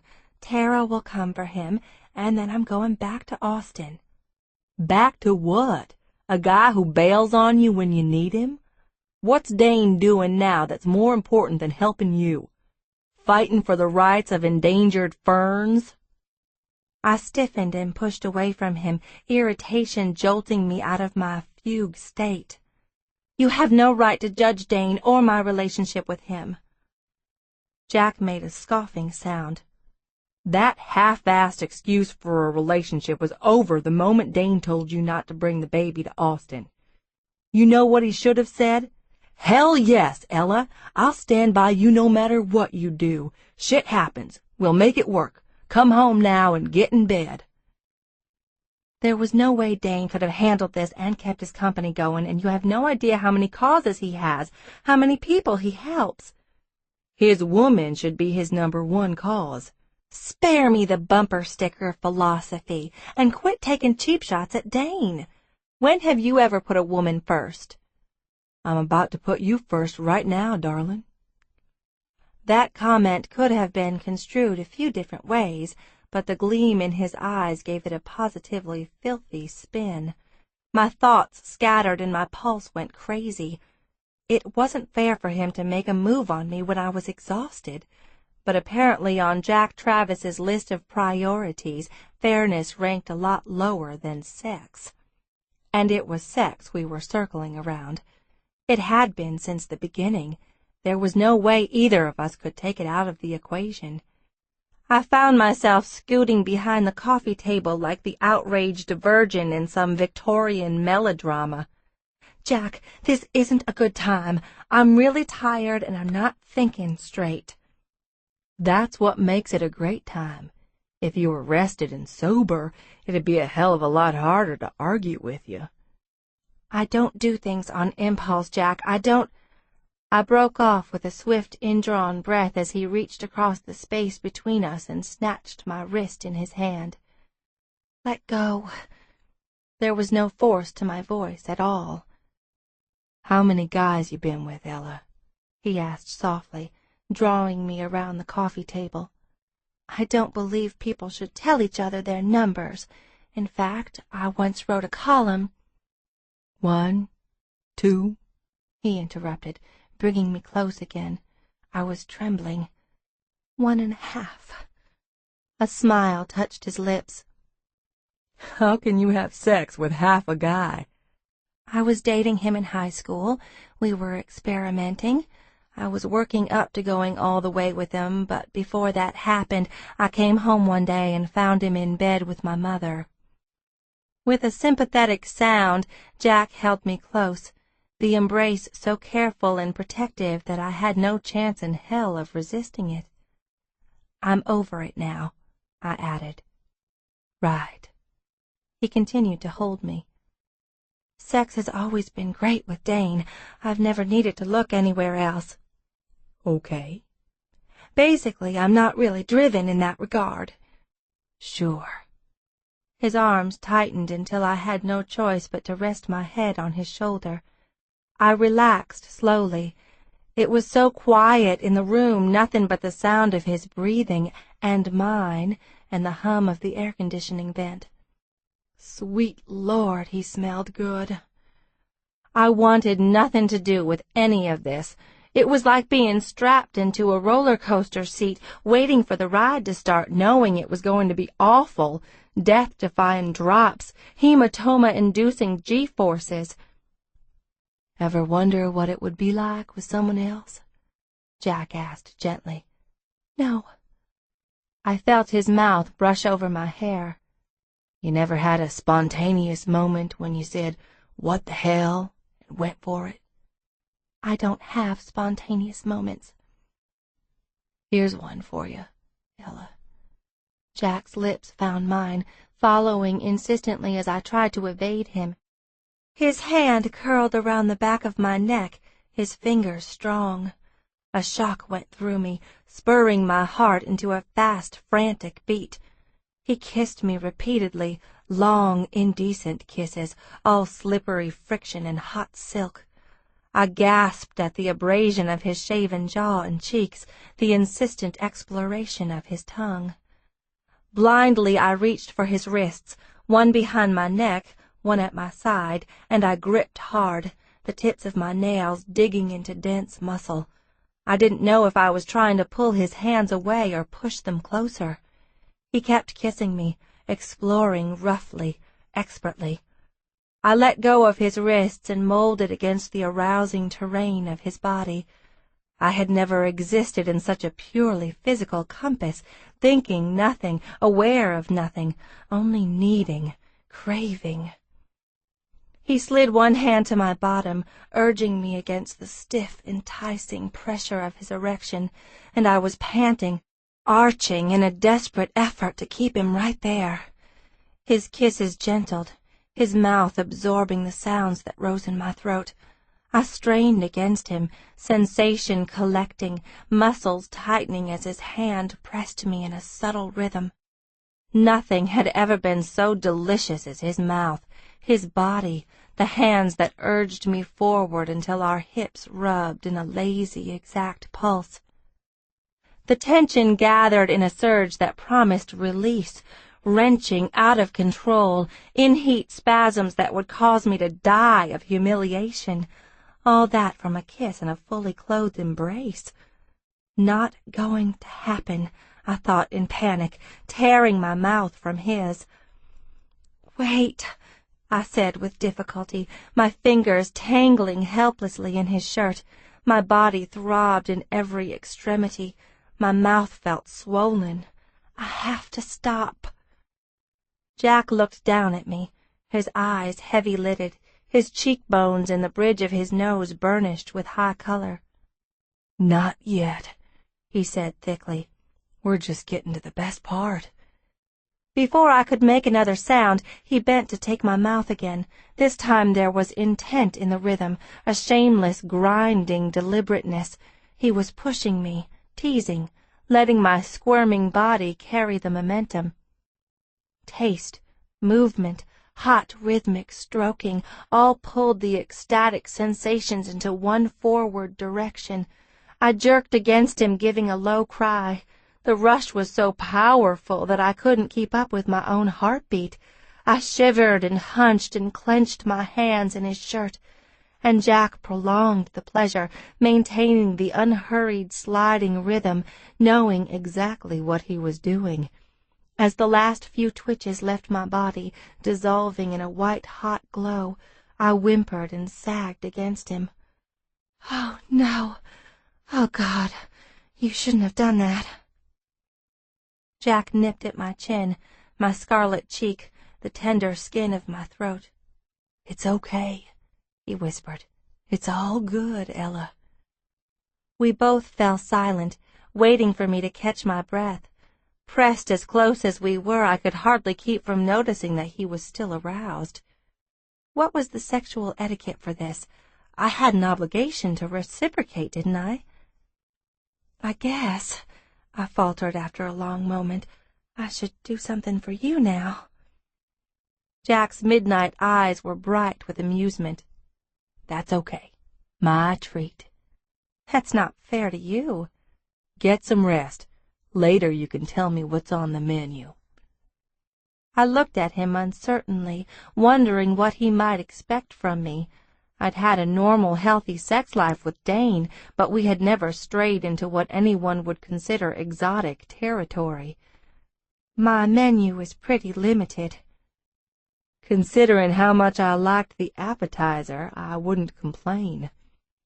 Jack released me cautiously, keeping one hand on my shoulder as I swayed. "Want me to carry you to bed?" His tone was teasing and gentle. "Tuck you in?" I shook my head. "Go on, then," Jack murmured. I felt him pat my bottom. And he left the apartment while I stared after him, feeling dazed and elated and horribly guilty. I bit my lip to keep from calling him back. I checked on Luke, who was deep in slumber, and then I went to the bedroom and crawled beneath the covers. As I lay in the darkness, my battered conscience crawled out of a trench, waving a little white flag. I realized Dane and I hadn't talked the previous night or this one. The familiar pattern of my life was fading like a rub-on tattoo. "I'm in trouble, Dane. I think I'm going to make a terrible mistake. I can't seem to stop it from happening. I'm losing my way. Let me come home."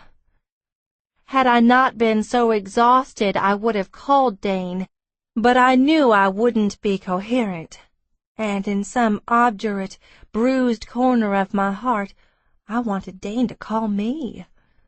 But the phone stayed silent, and when I fell asleep, Dane had no part of my dreams.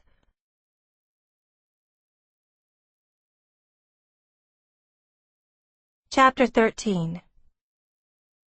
Dear Miss Independent, I just started going out with a guy I have nothing in common with. He's a few years younger than me, and we have different tastes in just about everything. He likes the outdoors, I like to stay inside. He likes sci-fi, and I like knitting. In spite of all that, I have never been so crazy about anyone. But I'm afraid that since we're so different, the relationship is doomed to fail. Should I break it off now before we get any more involved? Worried in Walla Walla. Dear Worried, sometimes when we're not paying attention, relationships happen. There is no rule that requires two people in love to be exactly alike. In fact, there is some scientific evidence to suggest that on a genetic level, the people who are the most opposite are the most likely to have a healthy and long-lasting pairing. But really, who can explain the mysteries of attraction? Blame it on Cupid, the moon, the shape of a smile. Both of you can thrive on your differences as long as you respect them. You say tomato, he says tomato. Let it happen, Worried. Dive in head first. We usually learn the most about ourselves from people who are different from us. I stared at my computer screen. Let it happen? I muttered. I hated to let things happen. I never went anywhere new without MapQuesting it. Whenever I bought something, I sent in the registration and warranty cards. When Dane and I had sex, we used condoms, spermicide, and the pill.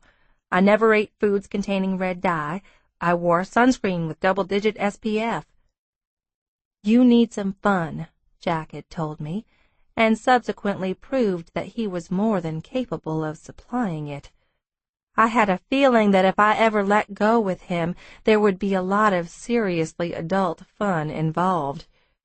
Except that life wasn't about fun. It was about doing the right thing, and if fun was an occasional byproduct, you were lucky. I cringed at the thought of the next time I saw Jack, wondering what I would say to him. If only I could confide in someone. Stacy. But I knew she would tell Tom, who would make some comment to Dane. Halfway through the day, the phone rang, and I saw Jack's number on the caller ID. I reached for the phone, snatched my hand back, and reached again, cautiously. Hello? Ella, how's it going? Jack sounded relaxed and professional, an office voice. Pretty good, I said wearily. You? Great. Listen, I made a couple of calls to Eternal Truth this morning, and I want to bring you up to date. Why don't you meet me for lunch at the restaurant? The one on the 7th floor? Yeah, you can bring Luke. Meet me there in 20 minutes. Can't you just tell me now? No, I need someone to eat with. A slight smile rose to my lips. Am I supposed to believe that I'm your only option? No, but you're my favorite option. I was glad he couldn't see the color that swept over my face. I'll be there. Since I was still wearing my pajamas, I dashed to the closet and grabbed a beige twill jacket, a white shirt, jeans, and sandals with wedge heels. I spent the rest of the time getting Luke ready, changing him into a fresh onesie and baby jeans that snapped along the insides of the legs. When I was certain we were presentable, I put Luke in his carrier and slung the diaper bag over my shoulder. We went up to the restaurant, a contemporary bistro with black leather chairs and glass tables and colorful abstract artwork on the walls. Most of the diners were business people, women in conservative dresses, men in classic suits. Jack was already there, talking with the hostess. He was lean and handsome in a dark navy suit and French blue shirt. Ruefully, I reflected that Houston, unlike Austin, was a place where people dressed for lunch. Jack saw me and came forward to take Luke's carrier. He disconcerted me by pressing a brief kiss on my cheek. "Hi," I said, blinking. I was annoyed to discover that I was embarrassed and breathless, as if I'd been caught watching an adult cable channel. Jack seemed to know exactly what I was thinking. He smiled slowly. "Don't look so smug," I told him. "I'm not smug. This is just my way of smiling." The hostess led us to a corner table by the windows, and Jack set Luke's carrier on the chair beside mine.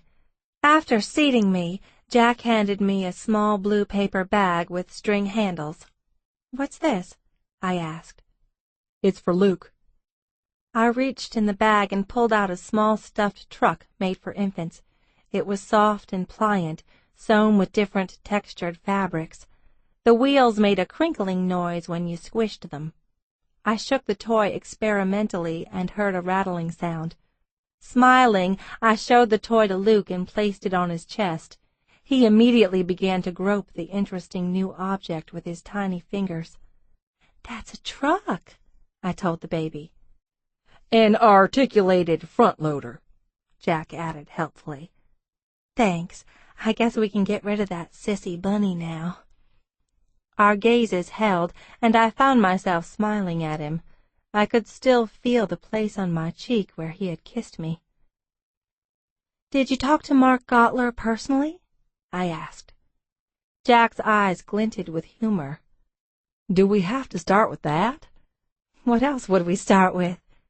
"Couldn't you ask me something like, 'How did your morning go?' or 'What's your idea of the perfect day?'" "I already know what your idea of the perfect day is."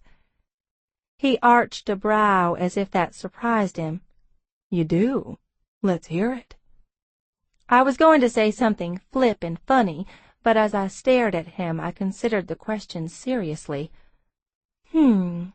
I think you'd be at a cottage at the beach." "My perfect day includes a woman," he volunteered. "Okay, there's a girlfriend, very low maintenance." "I don't know any low-maintenance women." "That's why you like this one so much. And the cottage is rustic, by the way. No cable, no wireless, and you've both turned your cell phones off. The two of you take a morning walk along the beach, maybe go for a swim. And you pick up a few pieces of sea glass to put in a jar. Later, you both ride bikes into the town, and you head for the outfitter's shop to buy some fishing stuff, some kind of bait." "Flies, not bait," Jack said, his gaze not moving from mine. "Lefties deceivers." "For what kind of fish?" "Redfish." "Great. So then you go fishing." "The girlfriend, too?" he asked. "No, she stays behind and reads." "She doesn't like to fish?" "No, but she thinks it's fine that you do. And she says it's healthy for you to have separate interests." I paused. "She packed a really big sandwich and a couple of beers for you." "I like this woman." "You go out in your boat, and you bring home a nice catch and throw it on the grill. You and the woman have dinner. You sit with your feet up and you talk. Sometimes you stop to listen to the sounds of the tide coming in. After that, the two of you go on the beach with a bottle of wine and sit on a blanket to watch the sunset." I finished and looked at him expectantly. "How's that?" I had thought Jack would be amused, but he stared at me with disconcerting seriousness. "Great."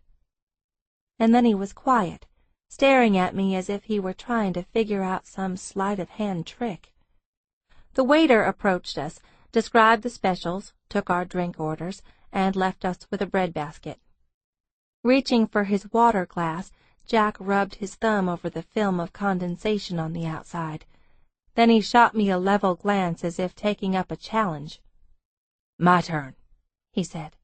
I smiled, having fun. "You're going to guess my perfect day? That's too easy. All it would involve is earplugs, blackout shades, and 12 hours of sleep." He ignored that. It's a nice fall day. There's no fall in Texas. I reached for a cube of bread with little shreds of basil embedded in it. You're on vacation. There's fall. Am I by myself or with Dane? I asked, dipping a corner of the bread into a tiny dish of olive oil. You're with a guy, but not Dane. Dane doesn't get to be part of my perfect day? Jack shook his head slowly, watching me. New guy. Taking a bite of the dense, delicious bread, I decided to humor him. Where are New Guy and I vacationing? New England. New Hampshire, probably. Intrigued, I considered the idea. I've never been that far north. You're staying in an old hotel with verandas and chandeliers and gardens. That sounds nice, I admitted. You and the guy go driving through the mountains to see the color of the leaves, and you find a little town where there's a crafts festival. You stop and buy a couple of dusty used books, a pile of handmade Christmas ornaments, and a bottle of genuine maple syrup. You go back to the hotel and take a nap with the windows open. Does he like naps? Not usually, but he makes an exception for you. I like this guy. So what happens when we wake up? You get dressed for drinks and dinner, and you go down to the restaurant. At the table next to yours, there's an old couple that looks like they've been married at least 50 years. You and the guy take turns guessing the secret of a long marriage. He says it's lots of great sex. You say it's being with someone who can make you laugh every day. He says he can do both. I couldn't help smiling. Pretty sure of himself, isn't he? Yeah, but you like that about him. After dinner, the two of you dance to live orchestra music. He knows how to dance? Jack nodded.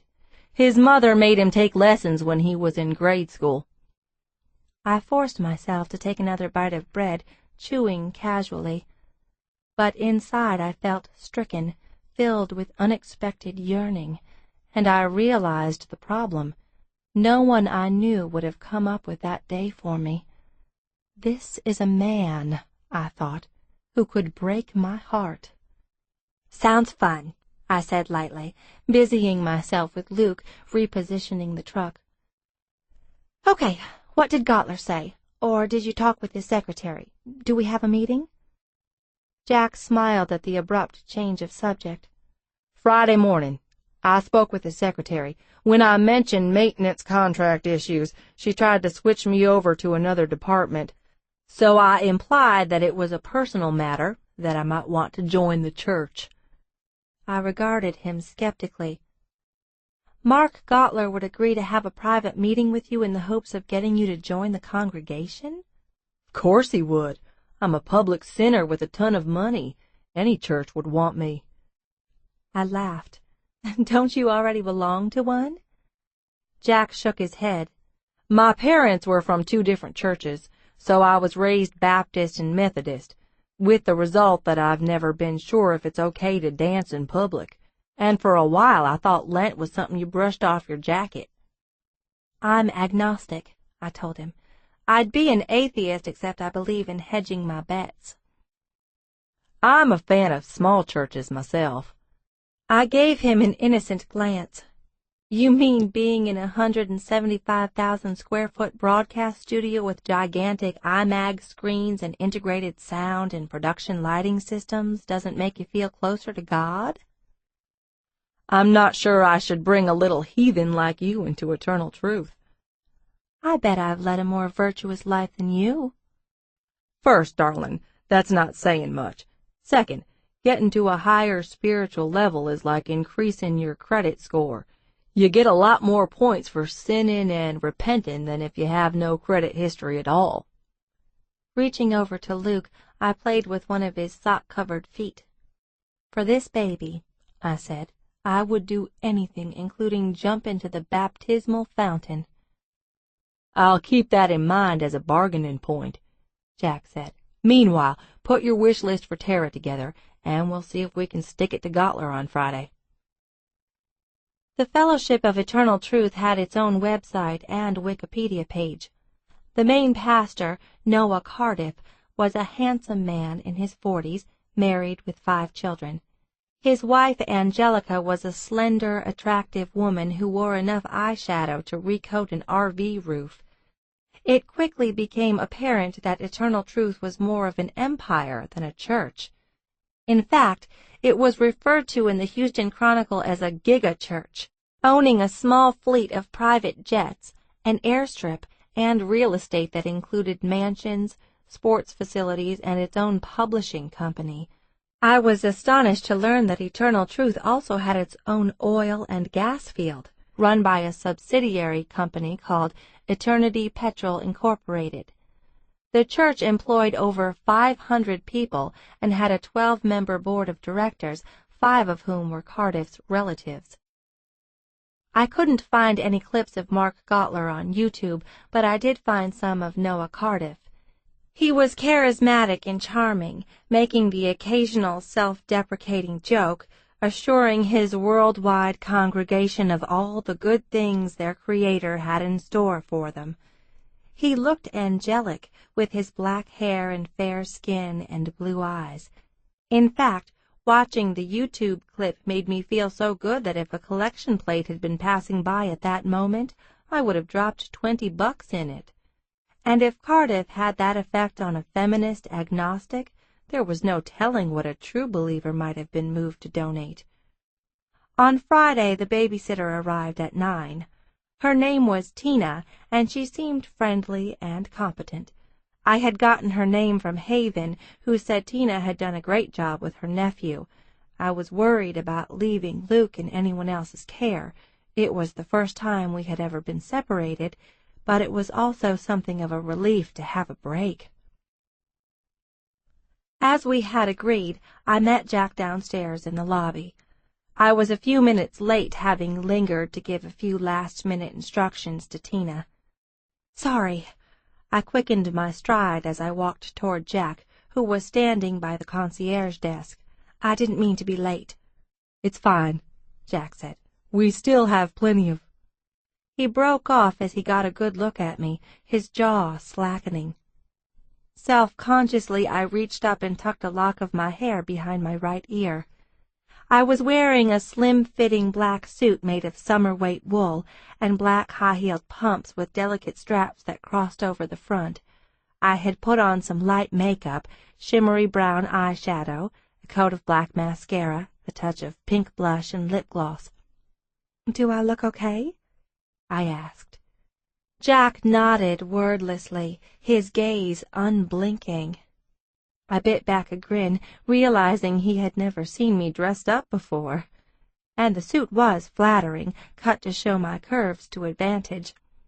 I thought this was more appropriate for church than jeans and Birkenstocks. I wasn't certain Jack heard me. It looked like his mind was working on another track altogether. My suspicion was confirmed when he said fervently, "You have amazing legs." "Thanks." I gave a modest shrug. "Yoga." That appeared to set off another round of thoughts. I thought Jack's color seemed a little high, although it was difficult to tell with that rosewood tan. His voice sounded a bit strained as he asked, "I guess you're pretty flexible?" "I wasn't the most flexible in class by any means," I said, pausing before adding demurely, "but I can put my ankles behind my head." I repressed a grin as I heard a hitch in his breathing. Seeing that his SUV was out in front, I walked past him. He was at my heels immediately. The Eternal Truth campus was only 5 miles away. Even though I had done research and had seen pictures of the facilities, I felt my eyes widen in amazement as we pulled through the front gate. The main building was the size of a sports arena. "My God," I said, "how many parking spaces are there?" "Looks like at least 2,000, Jack replied, driving through the lot. "Welcome to church in the 21st century," I muttered, preparing to dislike everything about Eternal Truth. When we went in, I was stunned by the grandeur of the place. The lobby was dominated by a gigantic LED screen showing film clips of happy families having picnics, walking through sunny neighborhoods, parents pushing children on swings, washing the dog, going to church together. Towering 15-foot-high statues of Jesus and the disciples stood near entrances to a food court and an atrium space lined with emerald glass. Panels of green malachite and warm cherry wood lined the walls, and acres of immaculate patterned carpeting covered the floor. The bookstore on the other side of the lobby was filled with people. Everyone seemed upbeat, people pausing to talk and laugh, while feel-good music wafted through the air. I had read that eternal truth was both admired and criticized for its health and wealth gospel. Pastor Cardiff emphasized often that God wanted his congregation to enjoy material prosperity as well as spiritual advancement. In fact, he insisted that the two went hand in hand. If one of the church members was having financial difficulty, he needed to pray harder for success. Money, it seemed, was a reward for faith.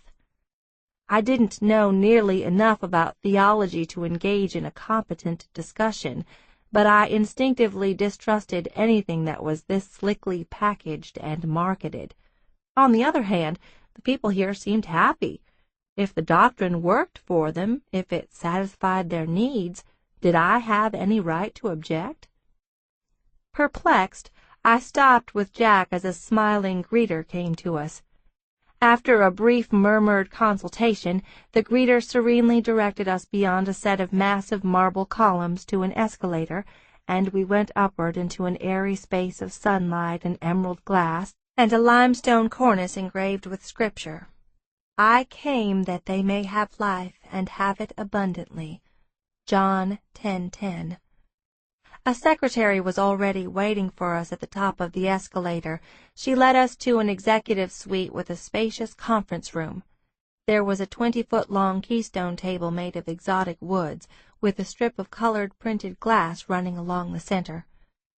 "Wow," I said, surveying the leather executive chairs, the large mounted flat-screen TV, the data ports and individual monitors set up for video conferencing. Quite a setup. The secretary smiled. "I'll tell Pastor Gottler you're here." I glanced at Jack, who half sat, half leaned on the edge of the table. "You think Jesus would have hung out here?" I asked as soon as the secretary left. He gave me a warning glance. "Don't start." According to what I've read, Eternal Truth's message is that God wants all of us to be rich and successful. So I guess you're a little closer to heaven than the rest of us, Jack. If you want to blaspheme, Ella, I'm all for it. After we leave. I can't help it. Something about this place bothers me. You were right. It is like Disneyland. And in my opinion, they're feeding their flock spiritual junk food. A little junk food never hurt anyone, Jack said. The door opened, and a tall blond man entered the room. Mark Gottler was good-looking and swathed in an air of gentility. He was stocky and full-cheeked, well-fed, well-groomed. Gottler had an air of being above the flock, calmly accepting their reverence. You couldn't imagine him being at the mercy of normal bodily functions. This was the man my sister had slept with? Gottler's eyes were the color of melted Kraft caramels. He looked at Jack and went straight for him with an outstretched hand. "Good to see you again, Jack." With his free hand, he briefly covered their clasped ones, making it a two-handed shake. One could take that either as a controlling gesture or one of exceptional warmth. Jack's pleasant expression didn't change. "I see you've brought a friend," Gottler continued with a smile, reaching for me next. I shook his hand and was accorded the same two-handed grip. I pulled back irritably. "My name is Ella Varner," I said before Jack could introduce us. "I think you know my sister Tara?" Gottler let go of me, staring. The glaze of politeness remained intact, but the air became cold enough to freeze vodka. "Yes, I'm acquainted with Tara," he said, summoning a faint smile. "She did some work in our administrative offices. I've heard a little about you, Ella. You're a gossip columnist, right?" "Close enough," I said. Gottler looked at Jack, his eyes opaque. "I was led to believe you were coming to me for counsel."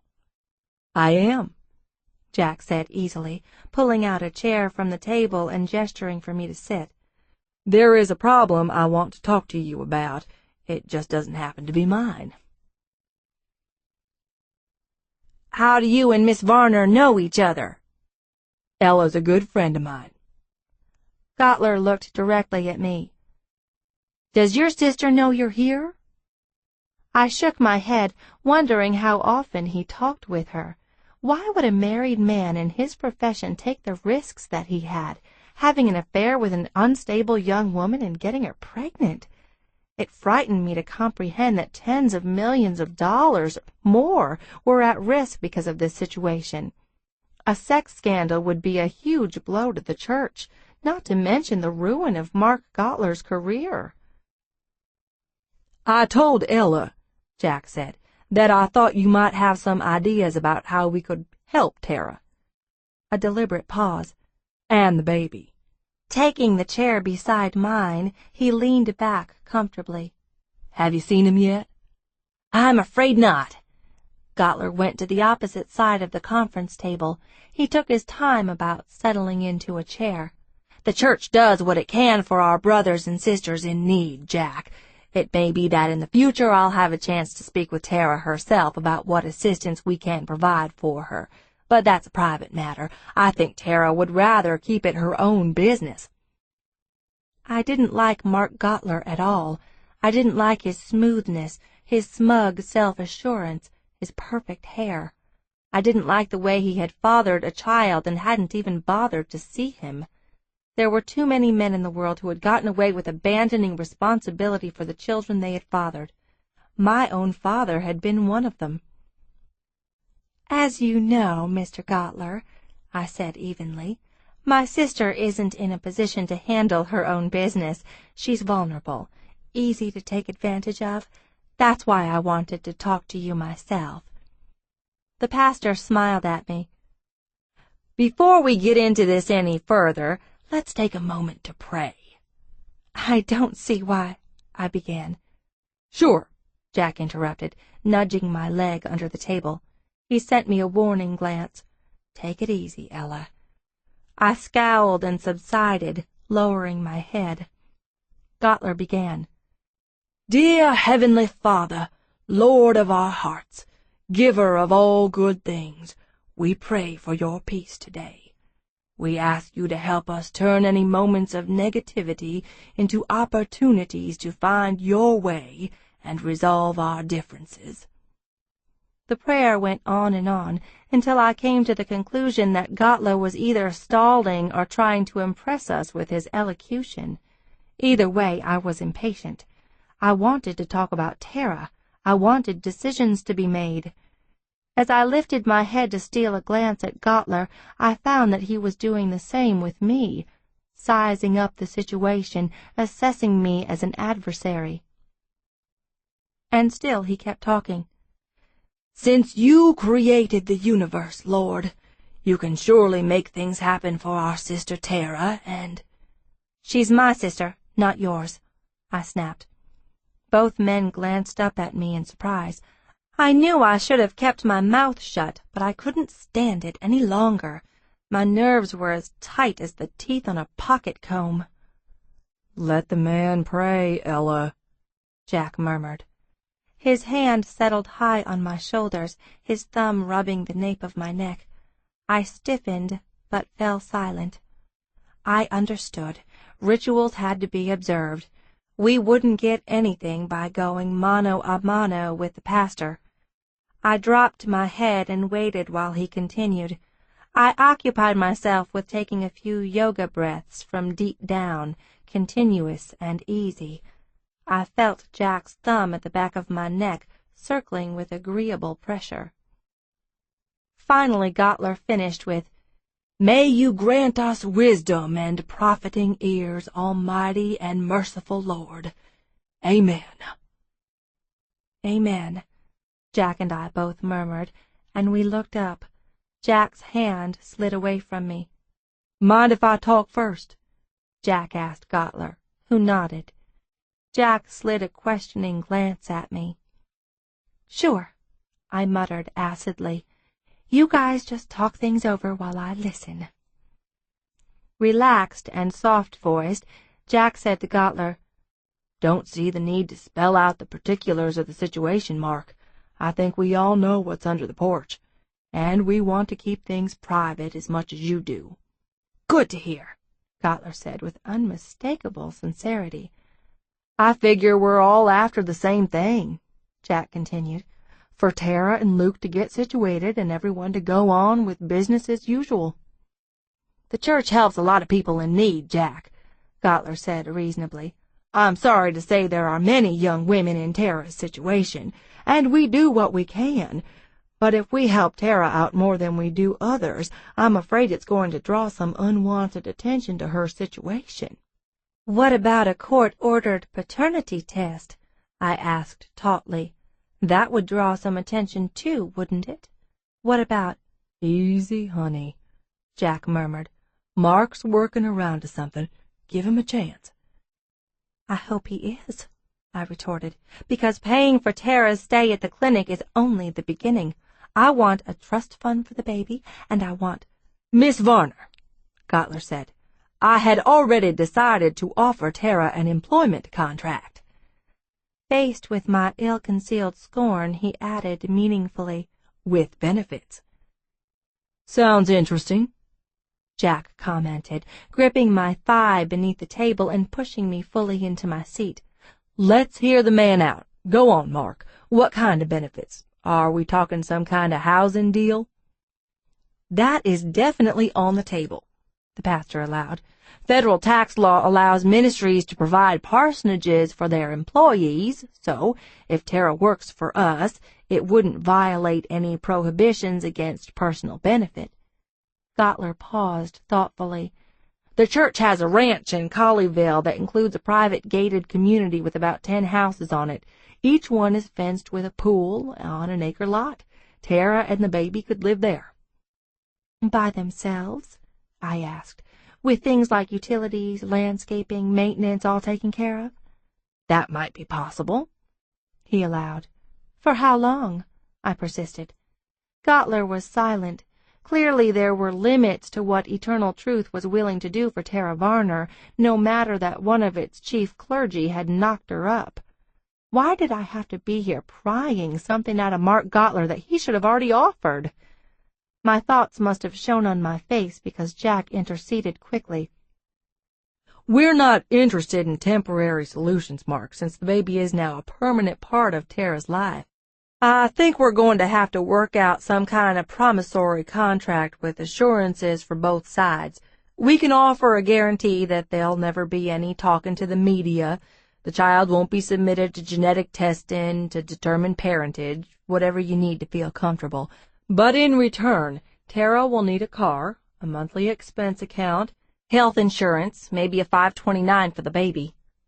Jack made a gesture to indicate the list was longer than he cared to enumerate. Gottler made a comment about having to get clearance from his board of directors, and then Jack smiled and said he couldn't picture Gottler having a problem there, and for the next few minutes I listened, half impressed and half disgusted. They finished with the acknowledgment that both sides were going to let their lawyers hash out the details. Have to let me work on this, Gottler was telling Jack. You did spring it on me with no advance notice. We sprang it on you? I repeated, incredulous and surly. You had 9 months to consider all this. It hasn't occurred to you until now that you might be obligated to do something for Luke? Luke, Gottler said, looking strangely preoccupied. Is that his name? He blinked a couple of times.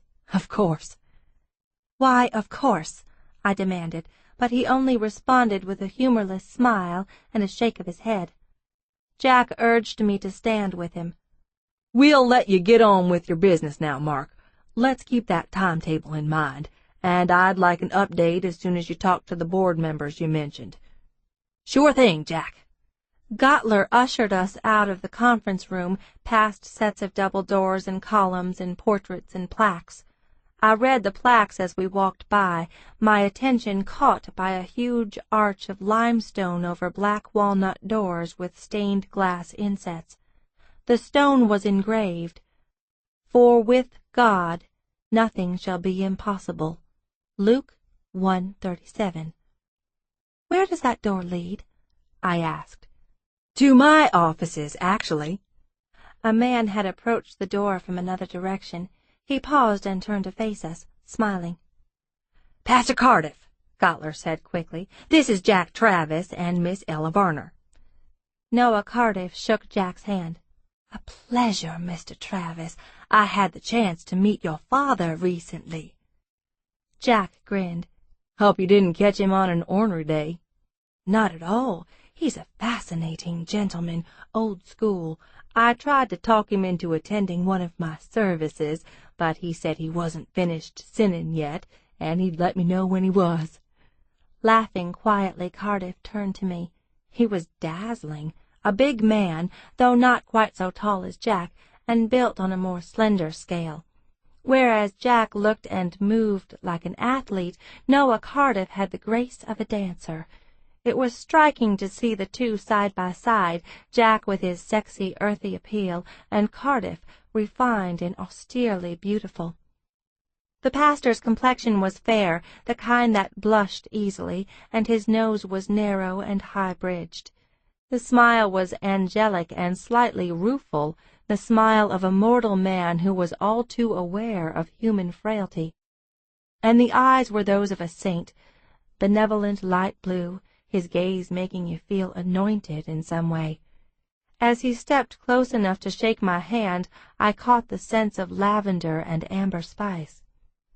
"Miss Varner, welcome to our worship facility. I hope your appointment with Pastor Gottler went well." Pausing, he sent a quizzical smile to Gottler. "Varner, didn't we have a secretary?" "Yes, her sister Tara helped us out from time to time." "I hope she's well," Cardiff told me. "Please give her my regards." I nodded uncertainly. Cardiff held my gaze for a moment, seeming to read my thoughts. "We'll pray for her," he murmured. With a graceful hand he gestured to the plaque over his doors. "My favorite verse, from my favorite of the disciples. It's true, you know, nothing is impossible in the Lord." "Why is Luke your favorite?" I asked. "Among other reasons, Luke is the only disciple who relates the parables of the Good Samaritan and the prodigal son." Cardiff smiled at me. "And he's a strong supporter of women's roles in the life of Christ. Why don't you come to one of our services, Miss Varner, and bring your friend Jack with you?" Chapter 14. As Jack and I went outside, I went over the meeting in my mind. I rubbed my temples, feeling as if rubber bands had been wrapped tight around my skull. Jack opened the SUV door for me and went to the other side. We both stood with the doors open, letting the heat pour out before we got into the vehicle. "I can't stand Mark Gottler," I said. "Really? I couldn't tell." While he was talking, I was overwhelmed by the realization that here is this hypocritical asshole who took advantage of my sister, and I'd like to, well, I don't know, shoot him or something. But instead, there we were, negotiating. "I know, but he's stepping up to the plate. Let's give him points for that." "He's only doing it because we're forcing him to." I frowned. "You're not on his side, are you?" "Ella, I just spent the last hour and 15 minutes with my boot up his ass. No, I'm not on his side. All I'm saying is the situation isn't all his fault." "Okay, we can get in now." Jack turned on the car. The air conditioning huffed ineffectually in the scorching heat. I buckled my seatbelt. My sister is in a clinic with a nervous breakdown after being seduced by a married church pastor. Are you somehow claiming that this is her fault? I'm saying there's enough blame to go around. And Tara wasn't seduced. She's a full-grown woman who uses her body to get what she wants. Coming from you, that's a little hypocritical, don't you think? I asked, smarting. Here's the facts, Ella. Your sister's about to get a house, a new car, and an allowance of $15,000 a month, all for the simple reason that she managed to get knocked up by a guy with money. But no matter how good a deal the lawyers work out, she'll have to find another sugar daddy someday. Problem is, it won't be as easy next time. She'll be older. Why don't you think she'll get married? I asked, increasingly irritated. She won't settle for a regular guy. She wants a rich one, and she's not the kind they marry. Yes, she is. She's beautiful.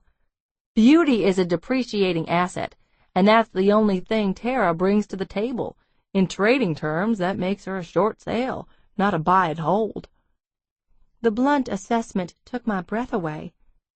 Is that how rich guys really think? Most of us. My God! I was fuming. You must assume every woman you meet is after your wallet. No, but let's just say it's easy to spot the ones who would drop me in a red-hot minute if something happened to the money.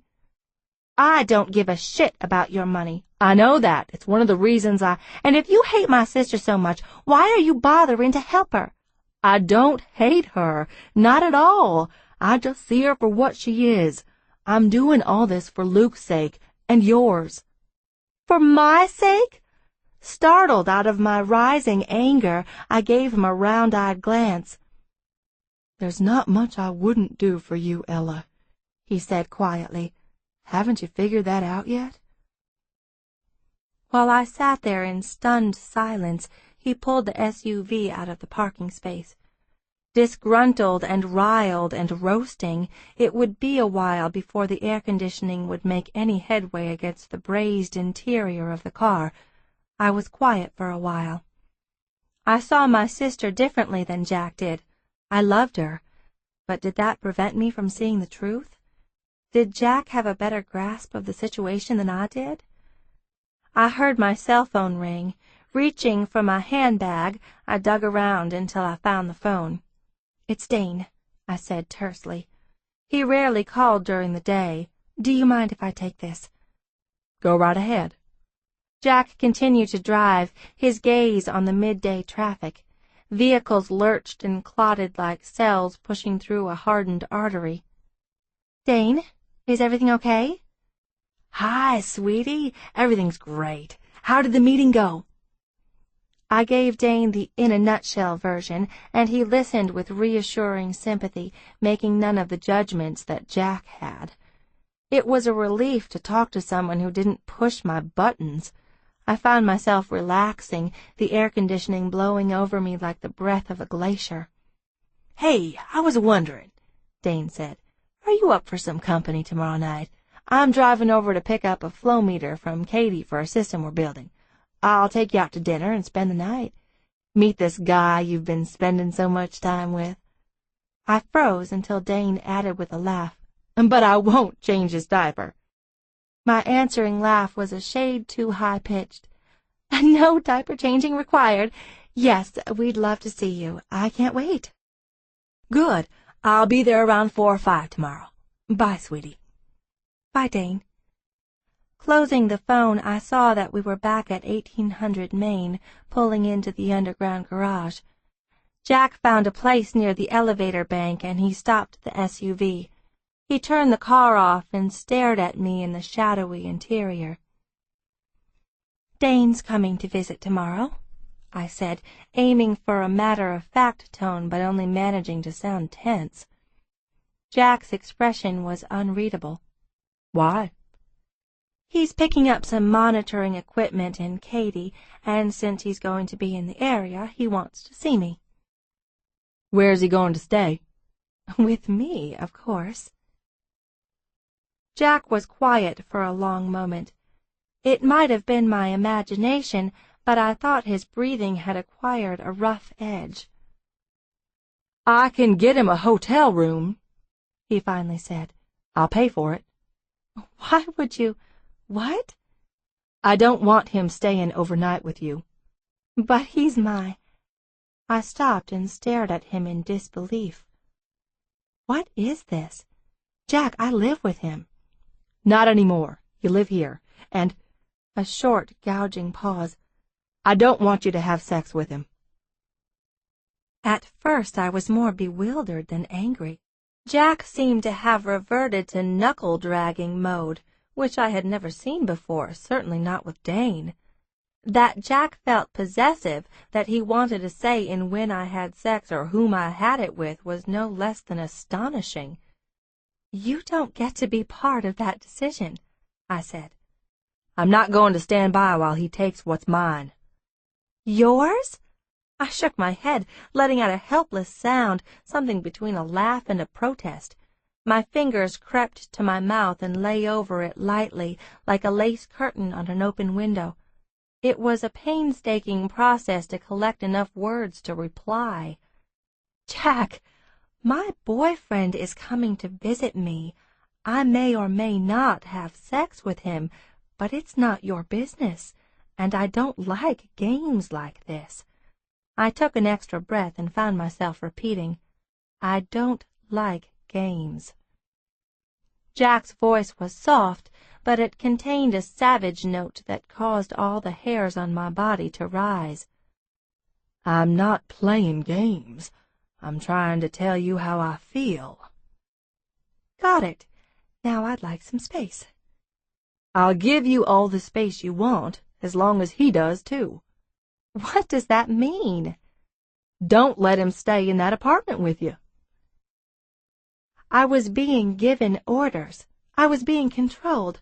Suffocating panic rolled over me, and I opened the car door, needing air. "Back off!" I said, gasping with anger. I climbed out and headed to the elevators while Jack followed. I jabbed my finger so hard at the elevator button that I nearly sprained it. "You see, this is why I will always choose Dane or someone like him over you. I will never be told what to do. I'm an independent woman." "Chicken shit," I heard him mutter. His breathing wasn't any better than mine. In a rage, I whirled to face him. "What?" "This doesn't have fuck all to do with independence. You're scared because you know if you start something with me, it'll go to a place you and Dane never went. He won't stand by you. He's already proved it. He went pussy on you, and now he gets laid for that?" "Shut up!" I had had enough, and I, who had never struck anyone in my life, hit the side of Jack's arm with my handbag, which happened to be a heavy leather hobo. It made a loud thwack, but he didn't appear to notice. The elevator door opened, the empty cab shedding light over gray concrete and tile. Neither of us made a move to get in, just stood and glared at each other as the argument gathered force. Taking me by the wrist, Jack hauled me around the side of the elevator bank into a dark corner scented with exhaust and oil. "I want you," he muttered. "Get rid of him and take me. The only risk is losing someone you don't have anyway. He's not what you need, Ella. I am." "Unbelievable," I said in disgust. "What's unbelievable?" "Your ego. It's surrounded by its own cloud of antimatter. You're a black hole of hubris." Jack stared at me through the shadows, and then he averted his face, and I thought I saw the white flash of a grin. "Are you amused?" I demanded. "What the hell is so funny?" "I was just thinking if the sex with you is 1/10 as fun as arguing with you, I'll be one happy bastard." "You'll never find out. He kissed me. I was so infuriated that I tried to hit him again with my bag, but it dropped to the ground and I lost my balance on my high heels. Jack grabbed me and kept kissing me, opening my mouth with his. I tasted warmth, the sweet permeation of a breath mint. I tasted Jack himself. Despairing, I wondered why it wasn't like this with Dane. but the way Jack's mouth caught at mine, the firm, damp articulation of each kiss, each succulent impact, was too insanely good to resist. He pulled me close and searched slowly with his tongue. The deeper he went, the more heavily I sagged against him, my entire body saturated with lust. His hands went over my black suit, fondling and gripping lightly. My skin turned hot beneath a layer of delicate wool. He brought his fingers up to my face, stroking back my hair, and I felt a tremor in his hand, the vibration of intense desire. Reaching behind my head, he tangled his fingers in my hair and kissed me. I shivered as I felt his free hand working at the 3 fabric-covered snaps that held the front of my jacket together. The garment parted, revealing a stretchy cream-colored camisole, held up by 2 thread-like straps. Jack muttered something, an imprecation, a prayer, and he reached beneath the camisole to find the soft, fine skin of my waist. We were both shaking now, too absorbed and ravenous to stop. He jerked the fabric upward to reveal private skin that gleamed eggshell white in the shadows. His head bent to one breast, his mouth hunting for the tip. I drew in a hissing breath as I felt the sinuous glide of his tongue, a firm, wet tug. Every pull and stroke sent a shot of pleasure to the pit of my stomach. I leaned my head back against the cold, hard wall, simmering, my hips writhing in a forward tilt.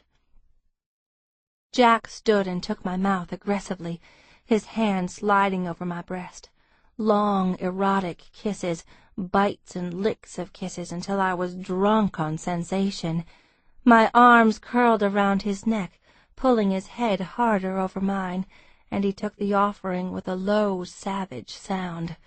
I had never known such desperate excitement, wanting more, wanting to tell him, "Do anything, I don't care, do it now." I groped over the front of his body, the powerful muscles covered in a smooth, elegant suit, and that excited me even more, the thought of what was beneath those civilized layers. He gripped my skirt, pulled roughly, and I panted as I felt the air on my legs cool against the torturous hot ache of my skin and nerves. He pried beneath the elastic of my panties, searching between my thighs, the humid flesh opening to the invasion of his fingers. I felt him breathing against my neck, the brutal muscles of his upper arm flexing beneath my hand. He slipped a finger inside me, and another. I closed my eyes, going weak as his thumb skated tenderly over my clit, his fingers massaging deep and sure. With each flexing stroke, the knobs of his knuckles gently rubbed a maddening place inside. The pleasure was disorienting, disabling, crazy.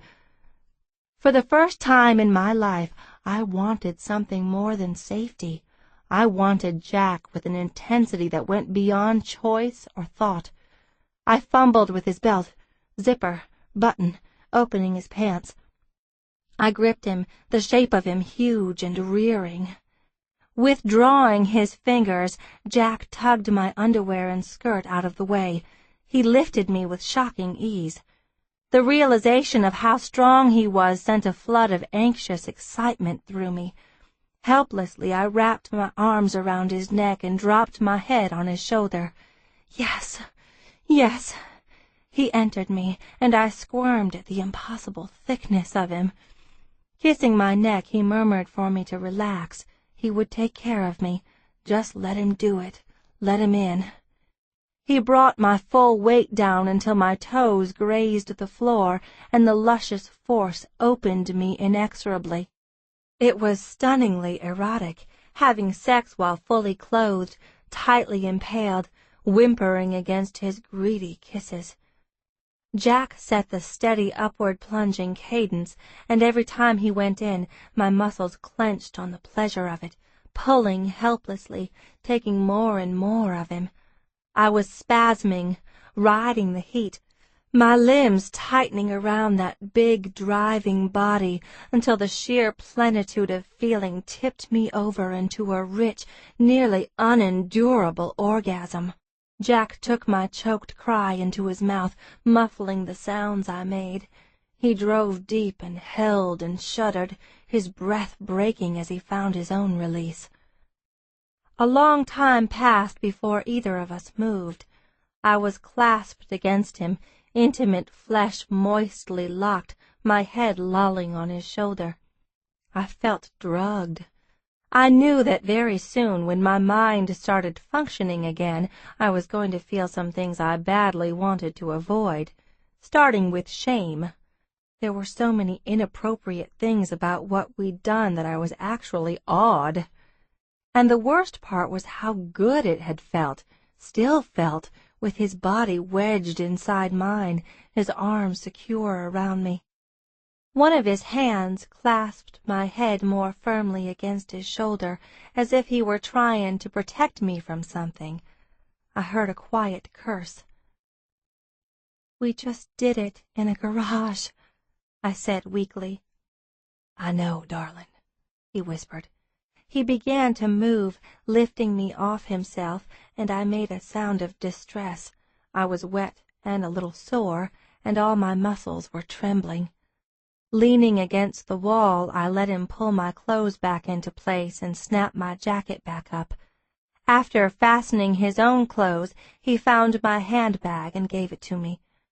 I couldn't look at him, even when he took my head in his hands. "Ella." The scent of his breath and the salty essence of sex and hot skin mingled in a sublime, erotic perfume. I wanted more of him. The realization brought frustrated tears to my eyes. "I'm going to take you up to my apartment," Jack murmured. "We'll take a shower and—" "No, I need to be by myself." "Sweetheart, I didn't mean for it to happen like this. Come to my bed. Let me make love to you the right way." "That's not necessary." "Yes, it is." His tone was low and urgent. "Please, Ella, this wasn't what I planned for our first time. I can make it so much better for you. I touched his lips with my fingers. His breath was searing and soft. I would have spoken, but the elevator doors opened with a ding. I jumped at the sound. A man exited and went to his car, his footsteps a hollow-sounding echo on the concrete. I waited until the car had left the parking garage before I spoke to Jack. "Listen to me," I said unsteadily. "If what I want or what I feel means anything at all to you, you've got to give me some space. Right now, I've reached the limits of what I can handle.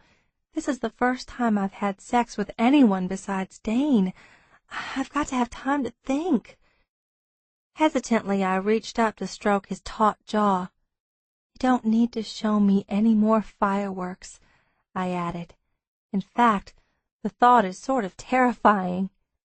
"Ella, you have to back off," I told him. "I'll let you know when or if I'm ready for anything more. Until then, I don't want to see or hear from you. The person I need to see right now is Dane. The person I need to make decisions with is Dane. If there's any room for you in my life after that, you'll be the first to know." It was a fairly safe assumption that no woman had ever spoken to Jack Travis that way before. But it was the only way I knew how to handle him. Otherwise, I was pretty sure I would be naked in his bed within the next 10 or 15 minutes. Jack caught my wrist, pulling my caressing hand away from his face, and he skewered me with a wrathful stare. "Damn it." He hauled me into his arms and held me close, breathing hard. "I've got about 10 things I want to say to you right now, but at least 9 of them would make me sound like a psycho." In spite of the seriousness of the situation, I nearly smiled. "What's the 10th thing?" I asked his shirt front. He paused, considering it. "Never mind," he grumbled. "That one would make me sound like a psycho, too." Guiding me to the elevator, he pressed the button. We rode up in silence. Jack drew his hands over my shoulders, my waist, my hips, as if he couldn't keep from touching me. I wanted to turn against him and let him hold me and go up to his apartment. Instead, I got off the elevator when we reached the 6th floor, and Jack followed me. "You don't have to walk me to the door," I said. He scowled and stayed with me until we got to the apartment. I was about to enter the combination on the keypad when Jack took my shoulders and turned me to face him. The way he stared at me brought a flush to every visible inch of skin. His hand slid behind my neck. "Jack." He kissed me roughly. My lips parted at the demanding pressure. It was a lewd, scorching, brain-demolishing kiss, not that there was much left to demolish.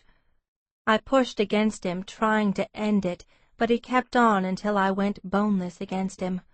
Only then did he pull his head back, glancing down at me with hunger and a flash of belligerent male triumph. Apparently he felt he had made some kind of point. It flashed through my mind that this entire event had been a form of territory marking. "Men are like dogs," Stacy was fond of saying, and she usually went on to add that, like dogs, they all took up too much space on the bed, and they always went for the crotch. Somehow I pushed the correct combination on the keypad and went into the apartment. "Ella." "I'm on the pill, by the way," I said. Before he could reply, I closed the door firmly in his face. "Hi, Ella," the babysitter, Tina, said cheerfully. "How'd your meeting go?" "Just fine. How's Luke?" "All clean in bed. I just put him in the crib." The mobile was playing gently, bears and honey pots turning in a lazy circle. "Any problems while I was gone?" I asked. "Well, he was a little fussy right after you left, but then he calmed down." Tina laughed. "Boys never like to see Mommy go off without 'em." My heart skipped a beat. Mommy. I thought about correcting her, but it didn't seem worth the effort. I gave Tina some cash, let her out of the apartment, and I went to take a shower. The hot water soothed and relaxed me, easing my aches and twinges. It did nothing for my guilt, however. For the first time I experienced the two-pronged remorse of having cheated on someone, remorse for having done it in the first place, and also for having enjoyed it so much. Sighing, I wrapped a towel around my hair, put on a robe, and went to check on Luke. The mobile had stopped, and everything was quiet. Tiptoeing to the side of the crib, I peeked in, expecting to see the baby sleeping, but he was staring up at me in that somber way of his. "Aren't you asleep yet, Luke?" I asked softly. "What are you waiting for?" The second he saw me, he moved and kicked, and his mouth curled in a baby grin. His first smile. It startled me, that spontaneous reaction to seeing me. "It's you. I've been waiting for you." And I felt a lovely ache that went right down to my soul, and I forgot everything except that moment. I had earned that smile. I wanted to earn 1,000,000 more from him. Without thinking, I reached for Luke, and I lifted him from the crib, exuberantly kissing his warm little face, his smiling mouth. I inhaled his powdery, diapery, innocent smell. I had never known such happiness. "Look at you," I murmured, nuzzling into his neck. "Look at that smile. Oh, you are the sweetest boy, the sweetest baby." My boy, my Luke.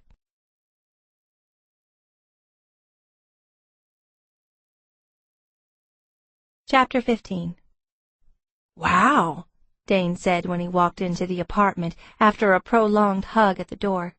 He glanced at the designer decorating, the big windows and show-off view, and gave an appreciative whistle.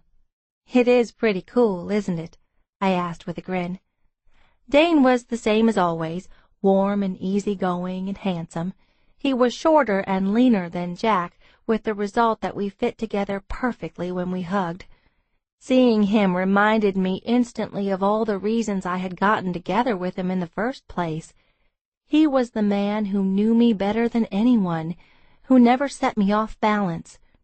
It was rare to find people in life you knew were never going to hurt you or screw you over with moral manipulations. Dane was one of them. I showed Luke to him, and he admired the baby dutifully, watching as I settled Luke into his baby bouncer. I attached a hoop of interesting toys for Luke to look at, and sat next to Dane on the sofa. "I had no idea you were so good with babies," Dane said. "I'm not." I took Luke's hand and showed him how to push a plastic puppy from one side of the hoop to the other. Luke flailed at it with a grunt. "I'm getting pretty good with this one, though. He's training me." "You look different," Dane observed, settling in the corner of the sofa to get a better vantage. "Tired," I agreed ruefully. "Dark circles?" "No, not that way. You look great, kind of bright-eyed." I laughed. "Thanks. I can't imagine why. Probably because I'm so happy to see you. I've missed you, Dane." "I missed you, too." He reached out and pulled me over him until I was half sprawled, my hair falling into his face. The top 2 buttons of his hemp shirt were undone, revealing his smooth golden chest. I got a familiar, clean, acrid whiff of his salt rock deodorant. Affectionately I bent to kiss him, those lips I had kissed so many thousands of times. But the gentle contact didn't bring the same sweetness and comfort it always had. In fact, it produced a strange, ticklish aversion. I lifted my head. Dane pulled me closer, and that sent a thrill of something unfamiliar and not at all pleasant through me. How was that possible? Feeling the way I stiffened, Dane loosened his arms and looked at me quizzically. "What, not in front of the baby?" I drew away from him in confusion. "I guess my throat had cinched tight, my lashes closed in a few peppery blinks. I have some stuff to tell you," I said hoarsely. "Okay." His tone was gently encouraging. Did I have to tell him what I had done with Jack? How could I explain any of it? Helplessly I sat there and stared at him. It seemed as if every pore in my body went through a quick freeze and a rapid thaw, drawing out an uncomfortable film of sweat. Dane's expression changed.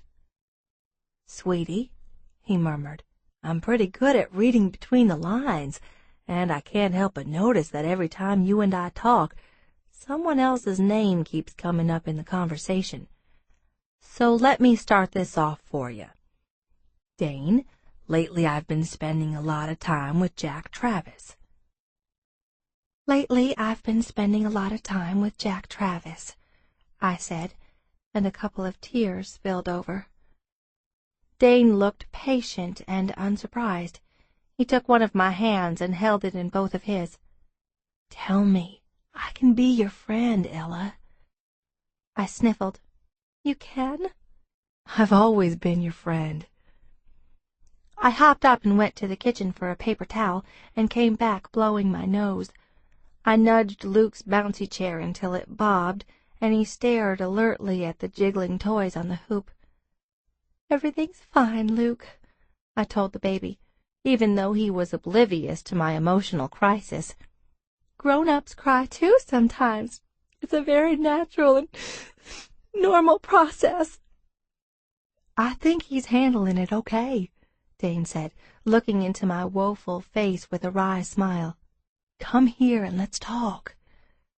I sat next to him and let out a wobbly sigh. "I wish you were a mind reader.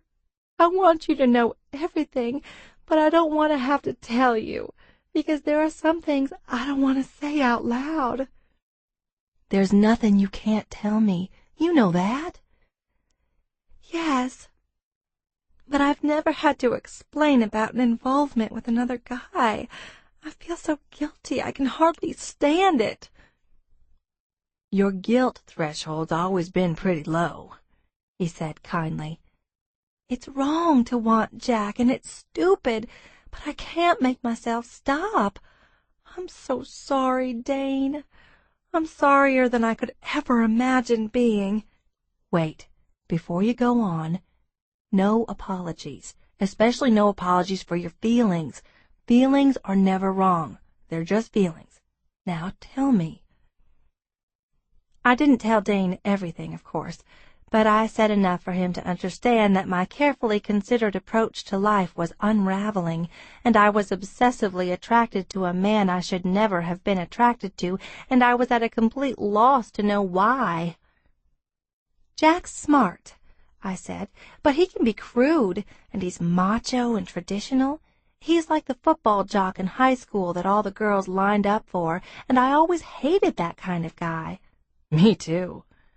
"But Jack surprises me sometimes with a comment or insight that's just dead on. And he's honest and talkative and curious, and possibly the least self-conscious person I've ever met. He makes me laugh. He says I need to be more spontaneous." He's right. "Well, there's a time and place for spontaneity, and this is not a phase of my life when I need to think about fun. I have a lot of responsibility."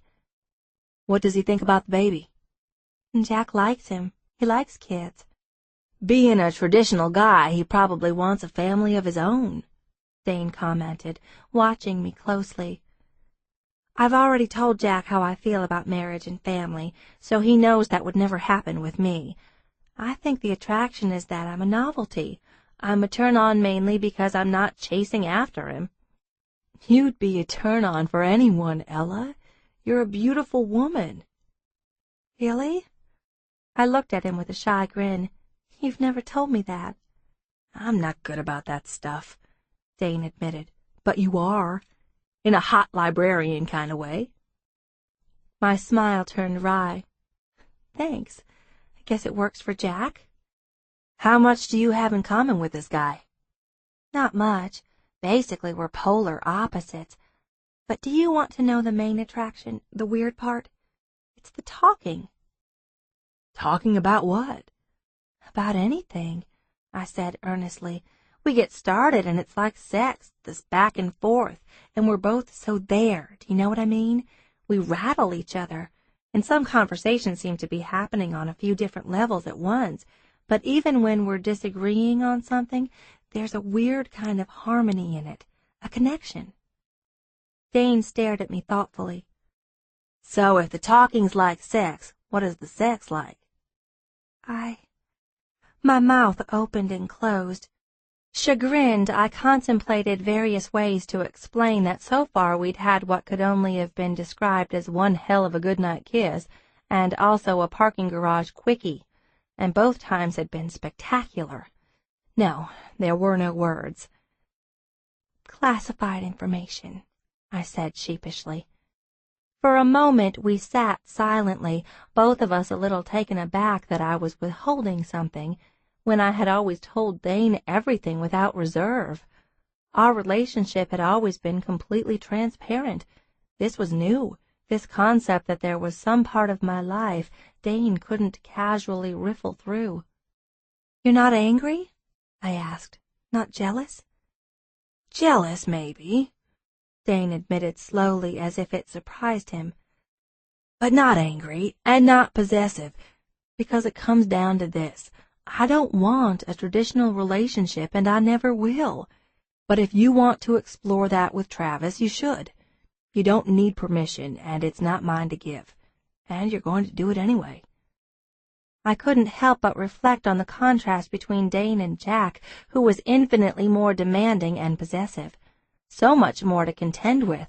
A jolt of uneasiness went through me. "To be honest," I half whispered, "I don't feel as safe with him as I do with you." "I know." A ghost of a smile touched my lips. "How do you know?" "Think about what safety is, Ella." "Trust?" "Yes, partly, but also an absence of risk." He unstuck a strand of hair from my damp cheek and tucked it back. "Maybe you need to take a risk. Maybe you need to be with someone who rattles you a little." I crawled over to him and put my head on his chest. We sat like that for a while, still except for the occasional sigh. Both of us were quiet with the recognition that something was ending and something was beginning. Dane touched my chin and lifted my face upward and kissed me gently. Only then did I understand that Dane had always been a friend I had slept with, and how entirely different that was from having a lover who could be a friend. "Hey," Dane said softly, "think we should do it one more time for old time's sake, as a send-off, a bon voyage?" I looked at him with a rueful grin. "Couldn't I just hit you with a bottle of champagne instead?" "By God, let's at least open some," he said, and I got up to get us a couple of drinks we badly needed. I tried calling Jack the next day. After leaving 2 messages on his cell phone, I realized he was in no hurry to call me back. That worried and annoyed me. "I knew something was going on," Haven said when I called her in the afternoon. "Jack's been in a bitch of a mood. In fact, everyone in the office was relieved when he left to go to a construction site for a project he's managing. Otherwise, I think his secretary Helen was going to knock him unconscious with the laminating machine." "I had to resolve a couple of things with Dane when he came to visit," I said, "so I asked Jack for a little space. Guess he didn't take it well." Haven's voice was laced with amusement. "No, he did not. But I've never gotten the impression that he's especially good at backing off when he wants something." "Well, he's backing way the hell off now," I said ruefully. "He's not returning my calls." "Ella, I probably shouldn't stick my nose in Jack's business, since I've always been so pissed off when he's done that to me." "Go ahead," I urged. "I'm asking for your opinion. It's not sticking your nose in when you've been invited." "Okay," Haven said cheerfully. "I think Jack is so twisted up and turned around he doesn't know what to do. He's not used to feeling jealous about anyone. He always plays it cool, always has the upper hand, and I think you've gotten to him in a major way. And I have to say I'm enjoying this." "Why?" I asked, giddy with hopes and nerves. "I've always seen Jack go out with the career heiress types or airhead actresses or models, and I think it's because he wanted to avoid this, being completely crazy about someone and being vulnerable. Travis men hate that, but I think a little suffering might be good for Jack, shake things up in a good way." "Can I tell you something confidential?" "Yes, what?" "Jack made a huge deal out of the fact that Dane was staying at my apartment. He wanted Dane to stay in a hotel room." "Well, that's stupid. You've lived with Dane for years. If you wanted to have sex with the guy, it wouldn't have made a difference whether he stayed at your place or a hotel room." "I know, but Dane did stay at my apartment last night, and I'm wondering if Jack might have found out." Haven chuckled. "Ella, nothing goes on in this building that Jack doesn't know about. He probably told the concierge to let him know the exact time Dane left." "I didn't have sex with Dane," I said defensively. "You don't have to explain anything to me." It was terrible. Dane started off sleeping on the sofa, but the baby's crying kept him awake, until finally I set Dane into the bedroom, and then I stayed on the sofa.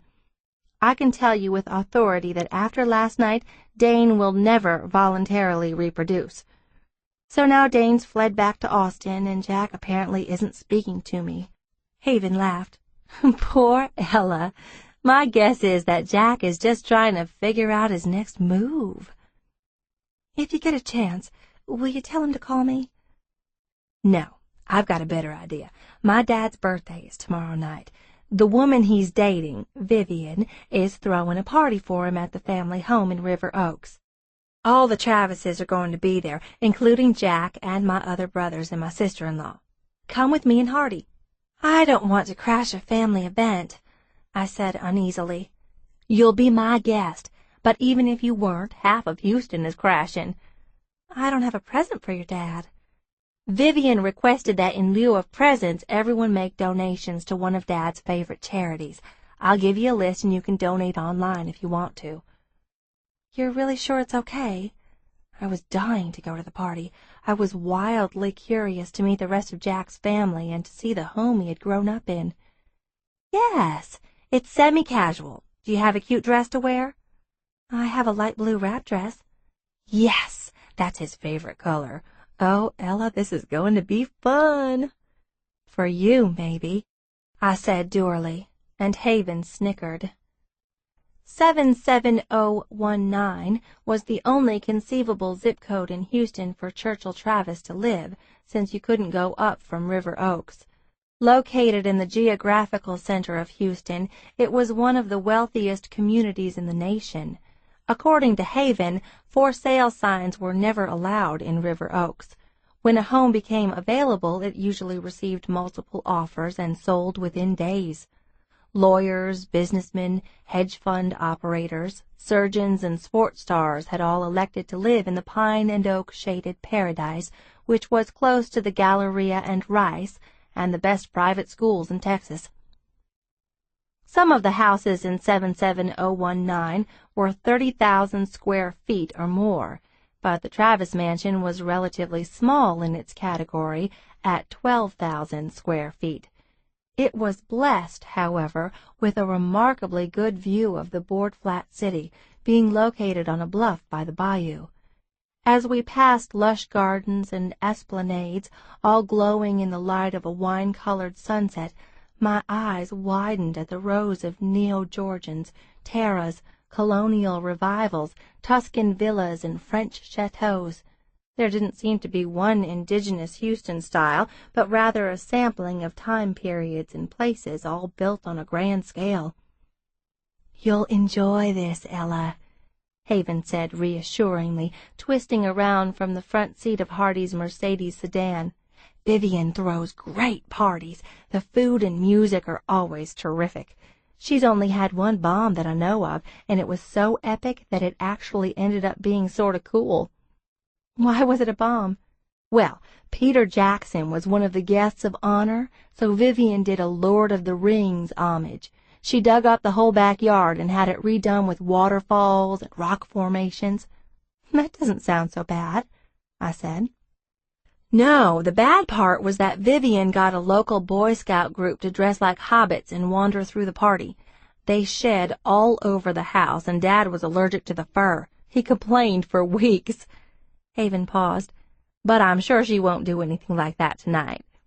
"Start drinking as soon as you get there," Hardy advised me.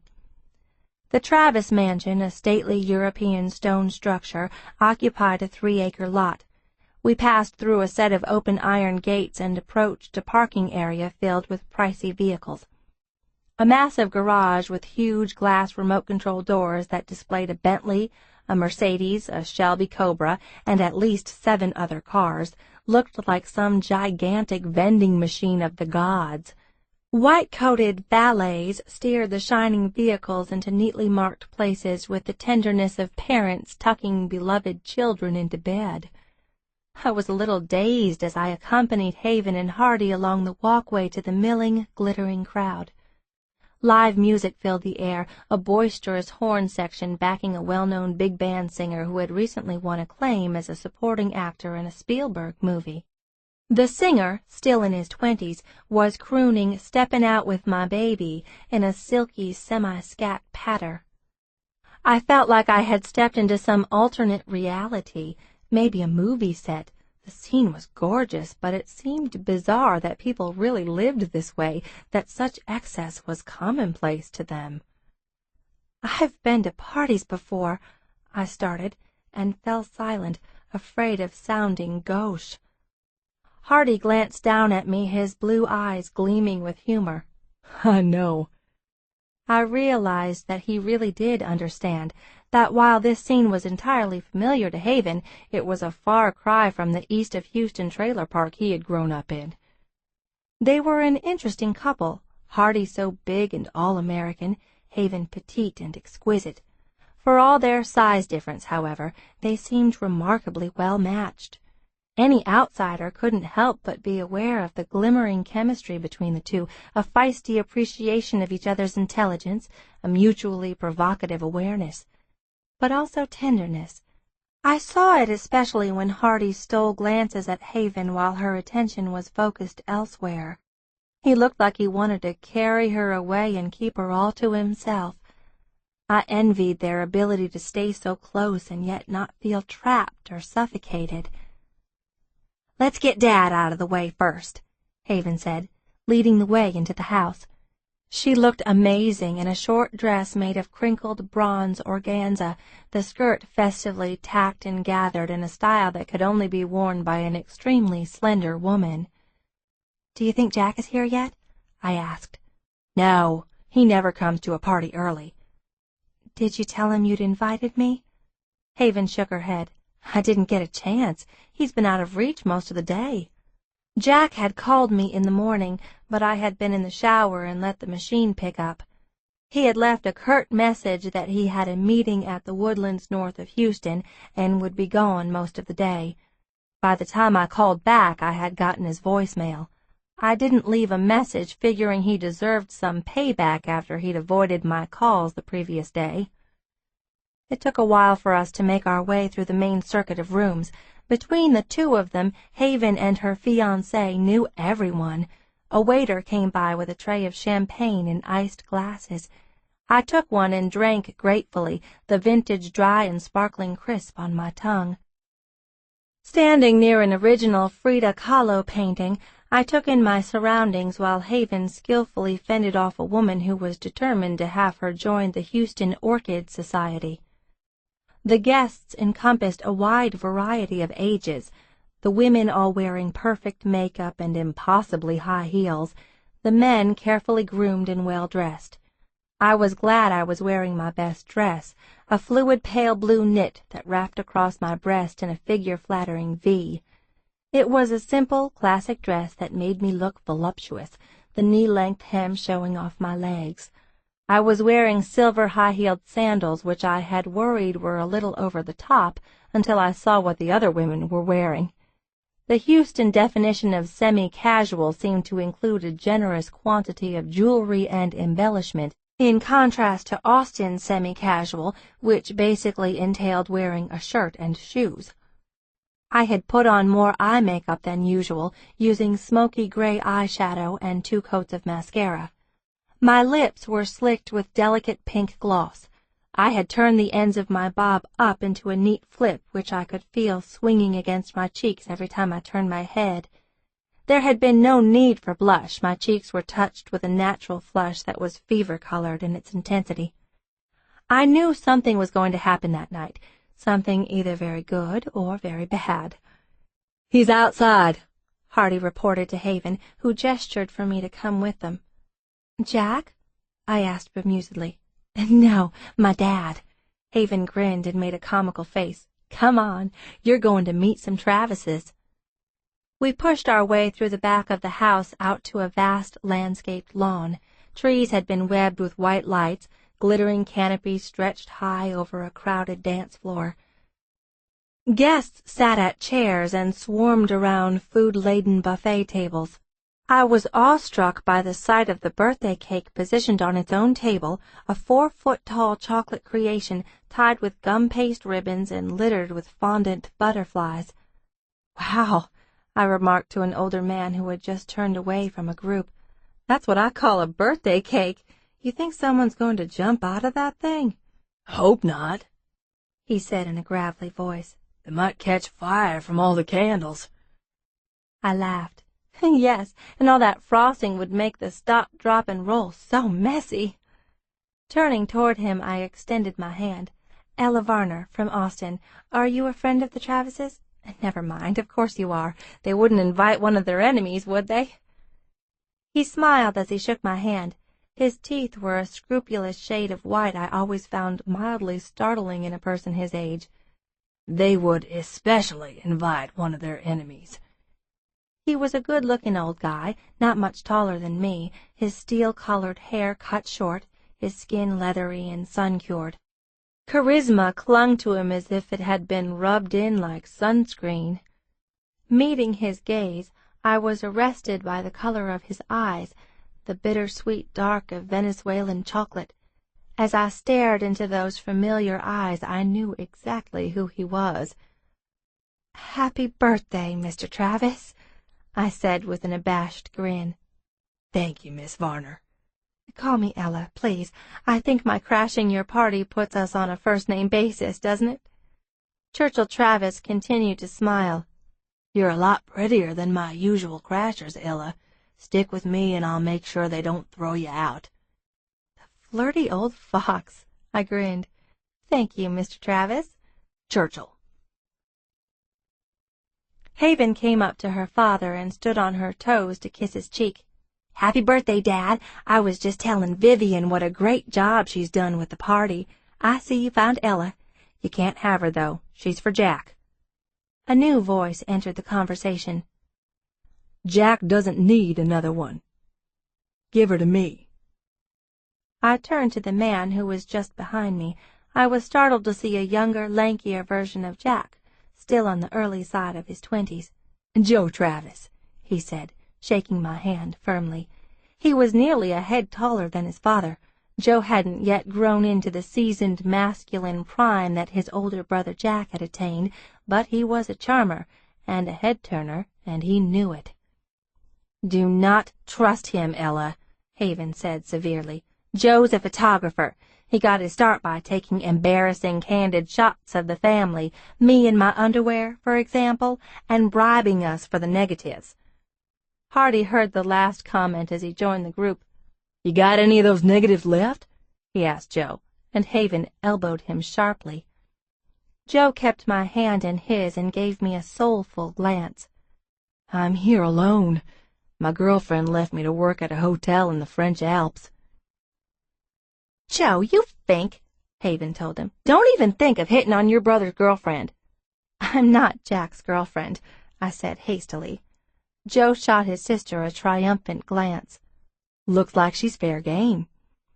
Hardy interrupted the brewing squabble by handing a leather double-finger cigar case to Churchill Travis.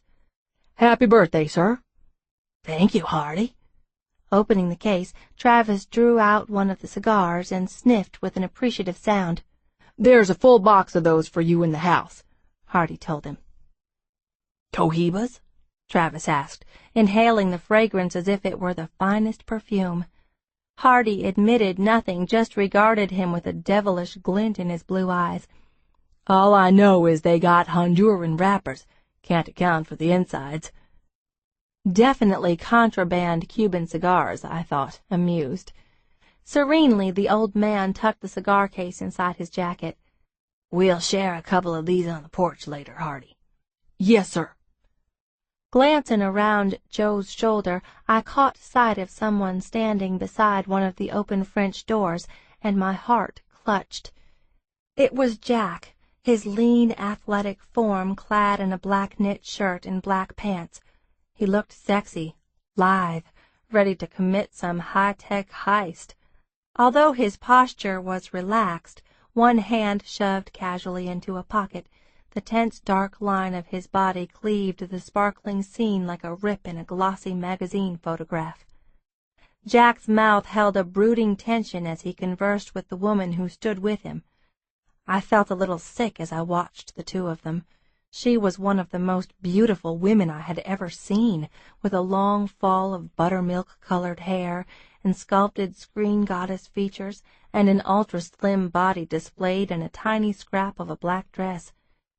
They appeared to be together. Joe followed my gaze. "There's Jack." "He's brought a date," I managed to say. "No, he hasn't. That's Ashley Everman. She's married, but she heads for Jack like a barracuda whenever she sees him." "Is she the one who broke his heart?" I whispered. Joe's head bent. "Uh-huh," he whispered back, "and she's having problems with her husband, Peter. Headed for divorce. Serves him right after what they did to Jack." "Do you think he—" "No," Joe said instantly. "Jack wouldn't have her on a silver platter, honey. You got no competition." I was about to protest that I wasn't competing, but at that moment Jack looked up and saw me. I couldn't even breathe. His midnight eyes widened. His gaze dragged slowly down to my silver sandals and back up again. Straightening, he pulled his hand from his pocket and started toward me. Looking perturbed, Ashley Everson caught at his arm and said something to him, and he paused to reply. "Ella," Haven's voice drew my attention. Someone new had joined the group, yet another tall, dark-haired man, who could only have been a Travis. The oldest, Gage. Although he bore his father's stamp, he didn't resemble the other two sons nearly as much. There was nothing of the cowboy in him. His features were refined and reserved, his handsomeness nearly prodigal. The eyes were not coffee brown, but an unusual light gray, the color of dry ice contained in dark rims. When he smiled, I felt as if I'd been given a reprieve from something. "Gage Travis." He introduced himself and put his arm around a woman who had just come to him. "My wife, Liberty." She was a gorgeous woman, with a perfect oval face and an easy smile, her skin a pale, shimmery butterscotch. As she leaned forward to shake my hand, her dark hair moved around her shoulders like liquid. "Nice to meet you, Ella," she said. "I hear you're dating Jack." I certainly didn't want to present myself as Jack's girlfriend. "We're not dating, exactly," I said uncomfortably. "I mean, he's a terrific guy, but I wouldn't presume to.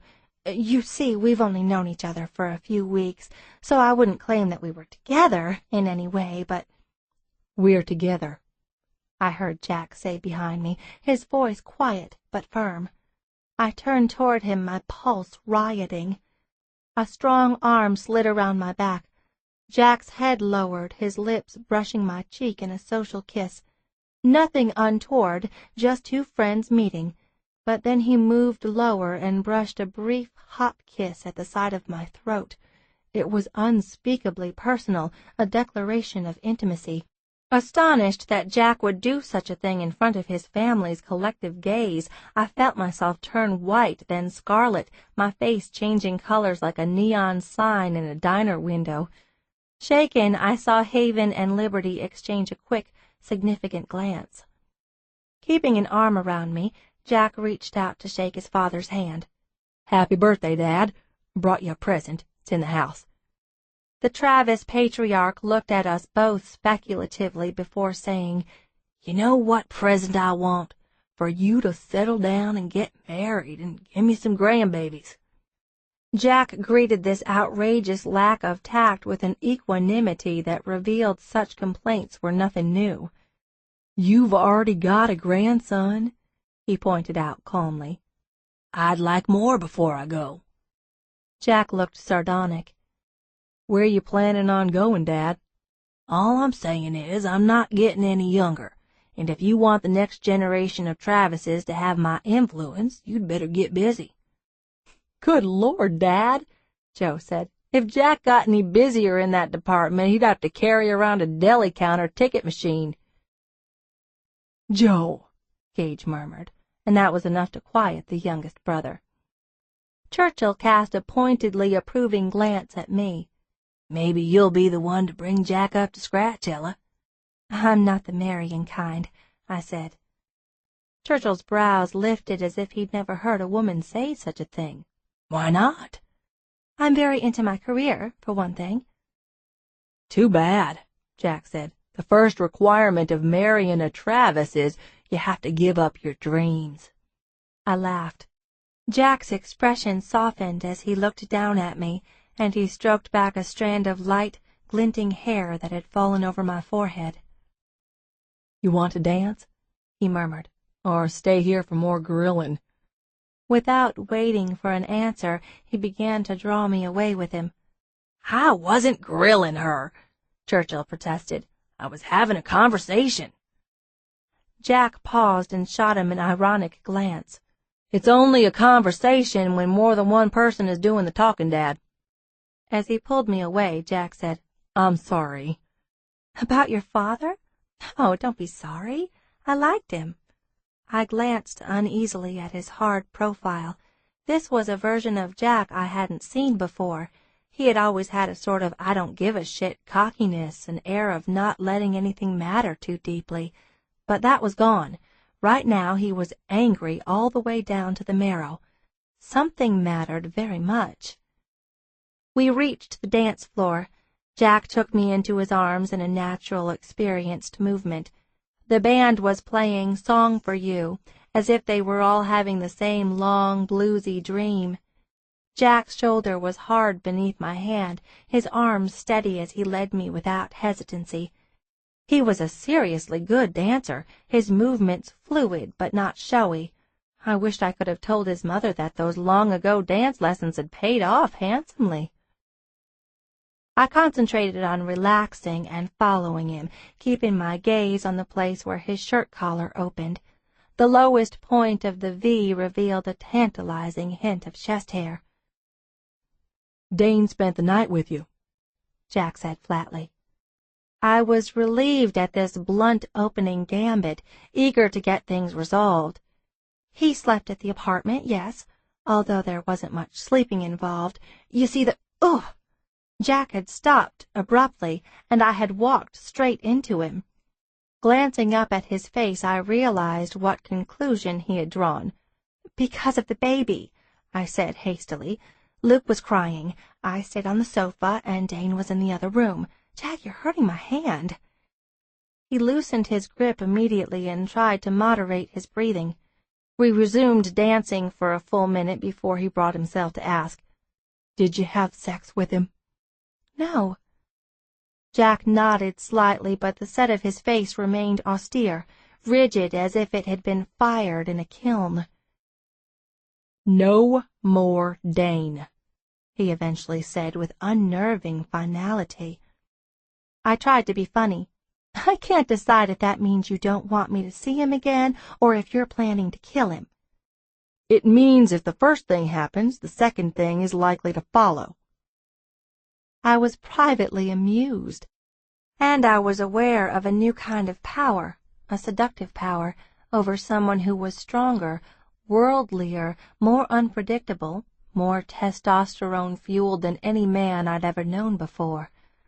It was like sitting behind the wheel to test a race car, scary and exhilarating all at once, especially for someone who had never liked to travel fast. "You're a big talker, Jack Travis. Why don't you take me home and back up those words with some action?" He glanced down at me sharply. I didn't think either of us could believe I had said it. And from the look in his eyes it was clear I was about to get all the action I could handle. Chapter 16. The music flowed into a slow molten glass version of Moondance. Jack eased me closer until I felt his breath at my temple and the brush of his thighs against mine. We danced, and I followed blindly, a little unsteady, as if we were on the deck of a ship rather than solid ground. But his hold on me was secure, and he balanced every subtle pitch of my weight. Breathing deeply, I drew in the spicy richness of his scent. A light mist of perspiration bloomed over me everywhere, all at once, as if my skin were coming alive. The song ended. The applause and the beginning of a new, energetic set were intrusive. In fact, it was like being awakened with a dash of cold water in the face. Blinking, I went with Jack through the densely packed crowd. We were obligated to stop frequently to chat with Jack's acquaintances. He knew everyone, and he turned out to be far more adept than I was at putting on a friendly social mask. But I felt the ferocious tension in his arm as he guided me through the gathering, finding narrow channels of unoccupied space through which we could move. The birthday cake was lit, and the band accompanied the crowd to a tipsy but vigorous version of Happy Birthday to You. Slices of cake stuffed with ganache and jam and whipped cream were passed around. I could only eat a bite, the rich fluff sticking in my throat. After I washed it down with a few swallows of champagne, my mood was bright, leavened with sugar and alcohol. I followed easily as Jack led me by the hand. We paused to say goodbye to Churchill and his lady friend Vivian, caught sight of Joe in a corner with a young woman who appeared to have great sympathy for his girlfriend gone to France story, and I waved to Haven and Hardy across the room. I feel like we should give them some kind of excuse about leaving early, I said to Jack. Tell them I need to check on the baby, or... They know why we're leaving. There wasn't much conversation on the way back to 1800 Main. The feelings between us were too raw. I hadn't yet known Jack to feel much comfortable ease with him.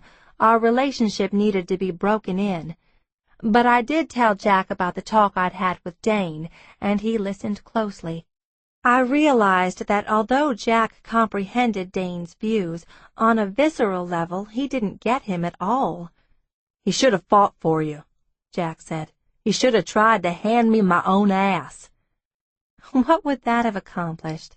I asked. It's ultimately my choice, isn't it? Yeah, you get the choice, but that doesn't change the fact that he should have come after me like a damn Viking for taking his woman. You haven't taken me, I protested. He slid me a purposeful glance. Yet. And my heart lurched in a ramshackle rhythm. We went up to his apartment, which I had never seen before. It was several floors up from mine, big windows open to a view of Houston, city lights glittering like diamonds scattered on velvet. "What time did you tell the babysitter you'd be back?" Jack asked, while I investigated the apartment. It was stylish and spare, with dark leather furniture, couple of pieces of graphic statement art, few touches of deco design, fabrics in shades of chocolate, cream, and blue. I said about 11. I touched the edge of a blue depression glass bowl imprinted with a swirly pattern. My fingers were trembling visibly. This is a nice apartment. Coming up behind me, Jack touched my shoulders with his palms and let them coast down my upper arms, the warmth of his hands making the cool skin prickle pleasantly. He took one of my hands in his. Folding my icy fingers more tightly in his, Jack lowered his mouth to the vulnerable curve of my neck. There was a sensual promise in the way his lips grazed my skin. He continued to kiss me there, searching for the most acute place, and when he found it, I backed up against him reflexively. "Jack, you're not still mad because Dane slept over, are you?" His hand wandered along my front, charting every curve and plane, pausing at every flicker of response. My body caught a tense, pleasured arch. Dimly I realized he was gathering information, softly winnowing out the pulses and twitches from all the places I was most vulnerable. "Actually, Ella, every time I think about it I want to bend a crowbar in half." "But nothing happened," I protested. "That's the only reason I haven't hunted him down and dropped him." I couldn't tell how much of the macho bravado was for show or how much Jack actually meant. I strove for a reasonable, ironic tone, which was difficult as I felt his fingers slip beneath the edge of my neckline. "You're not going to take it out on me, are you?" "Afraid so." His breath fractured as he discovered I wasn't wearing a bra. "Tonight you're in for it, Blue Eyes." With indecent slowness, his hand slid over the round, cool weight of my breast. I leaned back against him, teetering on the heels of my silver shoes. The tip of my breast pricked up between his fingers, and he fondled it tenderly, his thumb spurring it into a resilient bud. He turned me around to face him. "Beautiful," he whispered. His hands went lower, following the clingy knit of my dress.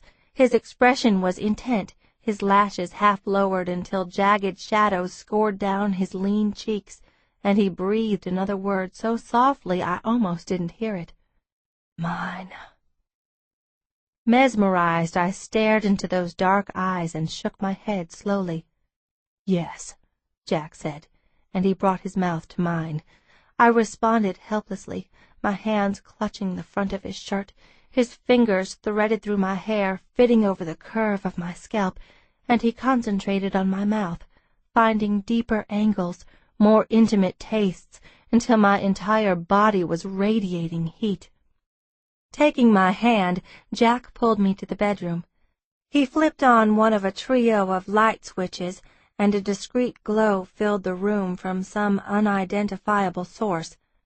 I was too unstrung to register much about the surroundings, other than to note that the bed was big and covered in amber quilts and miles of white linen. I cleared my throat and tried to sound casual, like this was no big deal. I don't even get cheesy seduction music. Jack shook his head. I usually do this a cappella. You mean unaccompanied? No, I haven't done this unaccompanied since I was 14. My breathless laugh ended with a gasp as Jack reached out and tugged gently at the tiny snaps that held the front of my dress closed.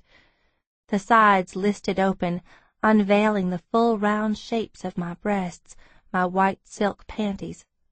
"Look at you," he whispered. "It's a crime for you to wear clothes." He eased the dress off my shoulders until it dropped to the floor. A severe blush spread from head to toe as I stood there in high heels and panties. Clumsy with urgency, I tugged at his black shirt, and Jack moved to help me strip it off. His chest was powerful and emphatically defined, the large muscles mortared with smaller ones in between. Hesitantly, I touched the rough dark hair on his chest, drew my fingers through it. He felt maddeningly good. I let him pull me closer, his arms wrapping around me, and my hand slipped around to his back. The tickling brush of hair against my breast, the long, delicious kisses flooded me with sensation. Feeling the way I had molded myself against his body, my hips urgently cradling the shape of his erection, Jack eased me back with a smothered laugh. "Not yet." "I need you," I said, red and shaking. It was something I had never said to a man before, and even as I said it I remembered what Jack had said in the parking garage.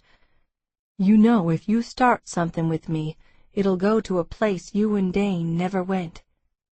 It was true. It was absolutely true. I was going to let Jack get close in much more than a physical sense. The enormity of the risk I was about to take scared the living hell out of me. Feeling the reverberations of my panic, Jack pulled me between his thighs and gathered me against his chest. He held me wordlessly, with infinite patience. "I guess," I managed to say eventually, "I don't feel all the way safe." "Probably because you're not."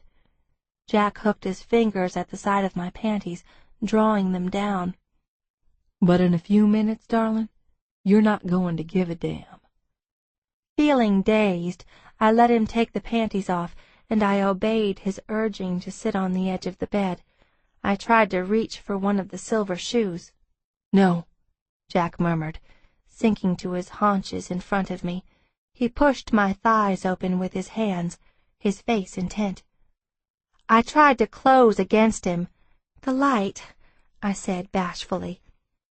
But Jack pinned me in place, and despite my wriggling objection, he leaned forward and pressed his mouth against me, there, in a full, searching kiss.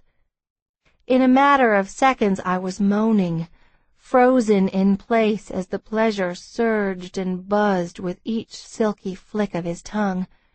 It went on until the desire was too much, and I clutched his head hard and close. He took my wrists, pulling them down to my sides, and just held them there. Manacled in his grip, spread open, I breathed in low cries as he gnawed and licked and ate gently into the softness, and the sensation built until my inner muscles began a frantic, involuntary clenching. Jack pulled back, leaving me floundering. I was weak, desperate, my pulse brutal in its force. As he stood between my thighs, I reached for the front of his pants to unfasten them. My hands felt encumbered, as if I were wearing mittens. Jack was heavily aroused, his erection taut and dusky. I touched him in wonder, gripped the pulsing heft, breathed against the engorged head. He went still, and I heard a faint groan. He tolerated my careful touch, the warm suction of my mouth as I tried to taste as much of him as possible. But in a matter of seconds he was easing me away, muttering, "No, I can't. I'm too close. Wait, Ella." Stripping off the rest of his clothes, he joined me on the bed and tugged me toward the center of the mattress. He took interminable minutes to remove my shoes, unbuckling the tiny straps when it would have sufficed to slip them over my heels. And then he was over me again, his mouth at my breasts, one of his thighs nudging insistently between mine. I reached up to him, my palm flattening on the hot, flexing surface of his back. His mouth found mine, and I went pliant, supine, moaning and resistless. Clasping me securely, he eased us to our sides, his hands venturing everywhere. Our entwined bodies turned in a slow revolution across the wide bed. It was a sensual altercation, the way we rubbed and slid, with me trying to entice him inside and Jack resisting. He delayed and teased and tormented my aching flesh until I begged him in a hoarse whisper to do it now. I was ready. Now. He rolled me to my back and spread my legs wide. I complied with an expectant groan, tilting my hips up. He eased inside me, and the entire world seemed to stop as I felt the low, thick slide. I clutched at his shoulders, my nails indenting his skin. Pushing deeper into my shrinking body, Jack murmured that he would be careful, just relax, and he went deeper and held, while I felt myself yield by slow degrees. His face was right over mine, his eyes as black and bright as hellfire. He stroked the hair back from my forehead. "You're going to have to get used to me," he whispered. I nodded as if in a trance. His lips caught at mine. He nudged slowly within the wet constriction of my body, gentle in the way only a big man could be. He was sensitive to every breath and heartbeat, searching for a perfect bias of flesh and movement, and when he found it, I cried out helplessly. Jack nearly purred in satisfaction. "You like it this way, Ella?" Yes. I gripped his back, my hips lifting into his weight. He was solid, heavy, impaling me with disciplined strokes, and I began to struggle beneath him, wanting it faster, harder. A quiet laugh filtered through his raspy breathing. He pinned me down and forced me to accept his pace, and after what seemed like forever, I found myself relaxing into the pleasure. My head tilted back as his arm slid beneath my neck, and his mouth wandered over my throat. He thrust in a tireless rhythm, in and in, the friction slippery and sweet and carnal. I reached the height of the excruciating rise, and then it all began to fragment, and I came in voluptuous jolts, my knees clamping on his hips. He rode it out until the last spasms had faded, and then he moved in a few final thrusts as he found his own release. Afterward, I lay quiet and trembling in Jack's arms, feeling the hot slick of him between my thighs. I turned my face into his chest, relishing the springy soft brush of hair. My body felt heavy with satisfaction, tender as a fruit ripened to full-slip sweetness. "Rest," Jack murmured, pulling the covers over my naked shoulders. "Can't," I mumbled. "Downstairs. The babysitter." He kissed my hair. His voice was a stroke of raw velvet. "Just for a few minutes. I'll watch over you." Burrowing against him, I dozed gratefully. In a while I blinked and stirred, filled with the dreamlike awareness that something had changed. Me. I felt uncertain, undermined, and yet it was a strangely good feeling. Jack was propped up on an elbow, staring down at me with surprising gravity. One of his fingers came to trace the edge of my smiling lips. "That was the best I ever had, Ella. There's not even a close second."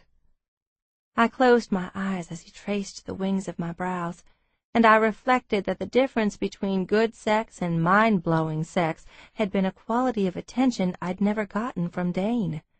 Jack had been wholly absorbed in me, intensely focused on my responses. Even now he touched me as if the contact between our bodies was a language all its own. His caressing fingers moved down to my throat. "Your skin is so soft," he whispered, "and your hair is so silky. I love the way you feel, the way you move." His thumb ran slowly along the edge of my jaw. "I want you to trust me, Ella. I want every part of you. Someday you're going to let go with me." I turned my face into Jack's hand, pressing a sideways kiss in his palm. I knew what he meant, what he wanted, and I didn't know how to convey to him that it wasn't possible. I would never be able to lose myself entirely in love-making. There was a guarded center to my personality that no one would ever be able to reach. "I just had sex with the light on," I said. "For God's sake, isn't that enough?" He laughed and kissed me. Even sated as I was, the friction of his mouth against mine was enough to start me simmering. Settling my palms on the angles of his shoulders, I followed the rises and curves of solid, efficient muscle. "I saw you with Ashley tonight at the party," I told him soberly. "She's very beautiful." Jack's mouth quirked without humor. "That fades the more you get to know her." "What were the two of you talking about?" "She's bitching to everyone about her problems with Pete." "That's her husband? Was he there?" "Yeah, they seem to be doing their best to avoid each other." "I wonder if she's been unfaithful to him," I mused. "Wouldn't be out of character," Jack said dryly. "That's sad, but it justifies what I've always thought about marriage. You can never promise to love a person forever, because everything changes." "Not everything." Jack eased back onto the pillows, and I stretched against him, settling my head into the crook of his shoulder. "Do you think she loved you?" I asked. "I mean sincerely loved you." He sighed tautly. "I don't know if there was ever any love on her part." He paused. "If there was, I ruined it." "Ruined it?" I sensed that this was territory that had to be navigated with care, that remnants of pain or regret were still part of the landscape. "How did you do that?" "When Ashley left me for Pete, she told me—" Jack broke off with an unsettled breath. I climbed over him fully, draping myself over his hard, furry chest. "Trust works both ways, Jack." I reached to the ruffled disorder of his hair and slid my fingers through it gently. "You can tell me." Jack looked away from me, his profile as hard and perfect as a face on a new-minted coin. "She said I wanted too much, that I was demanding, needy." "Oh." I knew that to a man with Jack's pride, that was about the worst thing a woman could say to him. "Were you?" I asked in a matter-of-fact way. "Or was Ashley trying to put all the blame on you for the fact that she cheated? Because I've never been a big fan of the look what you made me do defense." The tension eased from his body. "Ashley sure as hell never took responsibility for anything, but the truth is, I probably was a pain in the ass. I don't do things half-measure, including falling in love." He paused. "I have a possessive streak." He seemed to believe he was telling me something new. I bit the inside of my lower lip to keep from laughing. "No kidding," I said. "The good thing is, Jack, I have no problem telling you where to draw the line." "I noticed that." We stared at each other as smiles started on both our faces. "So," I said, "after Ashley cheated on you, you spent the next several years scoring with every woman in sight to show her what she'd missed out on." "No, that had nothing to do with Ashley. I just happened to like sex." His hand slid down to my bottom. "No kidding." I rolled away from him with a gasp of laughter and hopped out of bed. "I need a shower." Jack followed readily. I stopped short as I flipped on the switch in his bathroom, an immaculate well-lit space with contemporary cabinetry and modern stone vessel sinks. But it was the shower that left me speechless, a room made of glass and slate and granite, with rows of dials and knobs and thermostats. Why is there a car wash in your bathroom? Jack went past me, opened the glass door, and went inside. As he turned knobs and adjusted the temperature on digital screens, jets sprouted from every conceivable place, and steam collected in white drifts. 3 rainfall streams came directly from the ceiling. "Aren't you going to come in?" Jack's voice filtered through the sound of abundant falling water. I went to the glass doorway and peeked inside. Jack was a magnificent sight, all bronzy and lean, a sheet of water glimmering over his skin. His stomach was drum-tight, his back gorgeous and sleekly muscled. "I hate to be the one to tell you this," I said, "but you need to start exercising. A man your age shouldn't let himself go." He grinned and gestured for me to come to him. I ventured into the maelstrom of competing sprays, battered with heat from all directions. "I'm drowning," I said, spluttering, and he pulled me out of the direct downpour of an overhead spray. "I wonder how much water we're wasting." "You know, Ella, you're not the first woman who's ever been in this shower with me." "I'm shocked." I leaned against him as he soaped my back. "But you're for damn sure the first one who's ever worried about wasting water." "How much, would you say?" 10 gallons per minute, give or take. "Oh, my God, hurry! We can't stay in here long. We'll throw the entire ecological system out of balance." "This is Houston, Ella. The ecological system won't notice." Ignoring my protests, Jack washed me and shampooed my hair. It felt so good that I finally shut up and just stood there, letting his strong, slick hands run all over me while I breathed in the steam-laden air. And I washed him, dreamily sifting my fingers through his soapy chest hair, tracing the wonderful masculine textures of his body.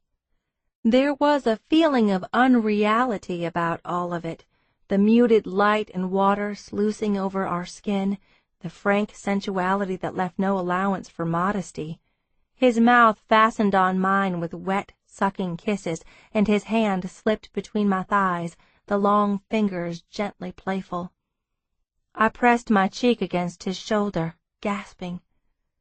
"The first time I saw you," Jack murmured against my sodden hair, "I thought everything about you was so cute I could hardly stand it." "Cute?" "In a sexy way." "I thought you were sexy in a jerky kind of way. You're—" I paused, my vision blurring as his fingers slid inside me. "Not at all my type." I felt him smile against my scalp. "Really? Because right now my type seems to be working for you." He lifted one of my knees until my foot was propped on a cypress shower stool. I held on to him, weak with lust. His body pressed against mine length to length, and the desire was a back-and-forth current between us. Careful and intent, he stroked me open, positioned himself, slid deep. His hands gripped my bottom and compressed it in his fingers. For a moment we stayed like that, my body motionless and filled and possessed. I stared, blinking into his dark, wet face. There was no rush toward quick satisfaction, only this leisurely discovery. My flesh throbbed around him as he held me steady against a slow, rolling rhythm. I felt as if I were the only fixed point of the universe. Each time he drove in, I shivered and held his shoulders, and he gathered me closer. The accumulating pleasure seemed to dissolve my bones. I felt his tongue licking the hot mist from my neck, my ear. I writhed, my body sliding in his grip, limbs slick and protean. But without warning, the rhythm broke, and he withdrew, leaving me trembling, bewildered. "No," I said, panting, clinging to him. "Wait, I didn't— Jack!" He was turning off the knobs, the waterfalls disappearing. "I wasn't finished yet," I told him woefully as he came back to me. Jack had the nerve to grin. Taking my shoulders in his hands, he guided me out of the shower. I wasn't either.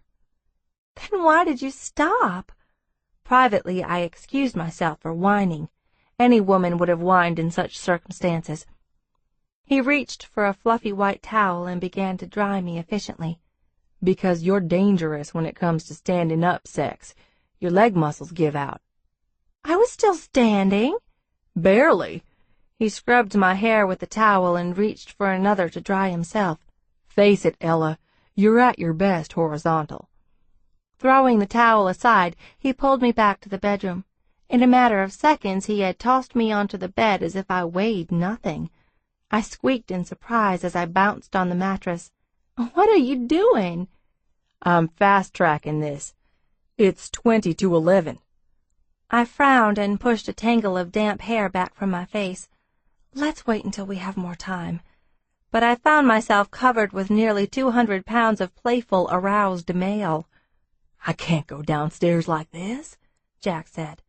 Too bad, I told him sternly. You can either wait or do it a cappella. Ella, he cajoled, let's finish what we started in the shower. You should have finished it right then. I didn't want you to fall and get a head injury. The afterglow never lasts as long in the ER. I chuckled, and Jack pressed his cheek against the soft bounce of my breast. His hot breath rushed against the distended tip. Slowly his mouth opened over the rosy flesh, his tongue circling. Sliding my arms around his neck, I kissed the thick, damp locks of his hair. He lifted his mouth and took the nipple between his fingers, clamping softly while he moved to kiss the other breast, and my hips pressed upward into his weight. In a matter of seconds I was steaming. He was browsing over me as if I were some lavish buffet, nibbling and licking and kissing, lifting and turning me to make certain there was nothing he had missed. I lay on my stomach, gripping fistfuls of amber quilt as he took my hips and hoisted them upward. "This okay?" I heard him whisper. "Yes," I panted. "God, yes." His electrifying weight lowered over me from behind, and he nudged my stiff limbs apart. I groaned at the heavy penetration as he glided easily into the wetness. His hand slid beneath me, fingers going to the exact place I needed them. Caught deliciously between his body and his hand, I pushed upward invitingly, and he went as deep as I could take him. His mouth went to my back, kissing the top of my spine. He waited until I pushed up again before he thrust. I realized he was letting me set the rhythm, his every motion a counterpoint to mine. I arched and gasped as I took him, worked him, feeling him shove deeper while those gentle fingers tantalized and teased. Sensations flowed together until I could no longer recognize their separate sources. I gripped his thick, muscled wrists, one braced near my head, the other down between my thighs, and I held him there as I went over the edge.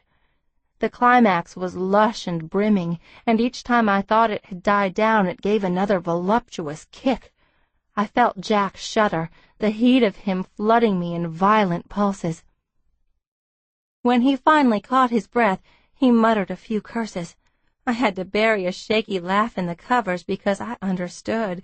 It felt as if, somehow, a thing that was entirely ordinary had been reinvented, and the two of us along with it.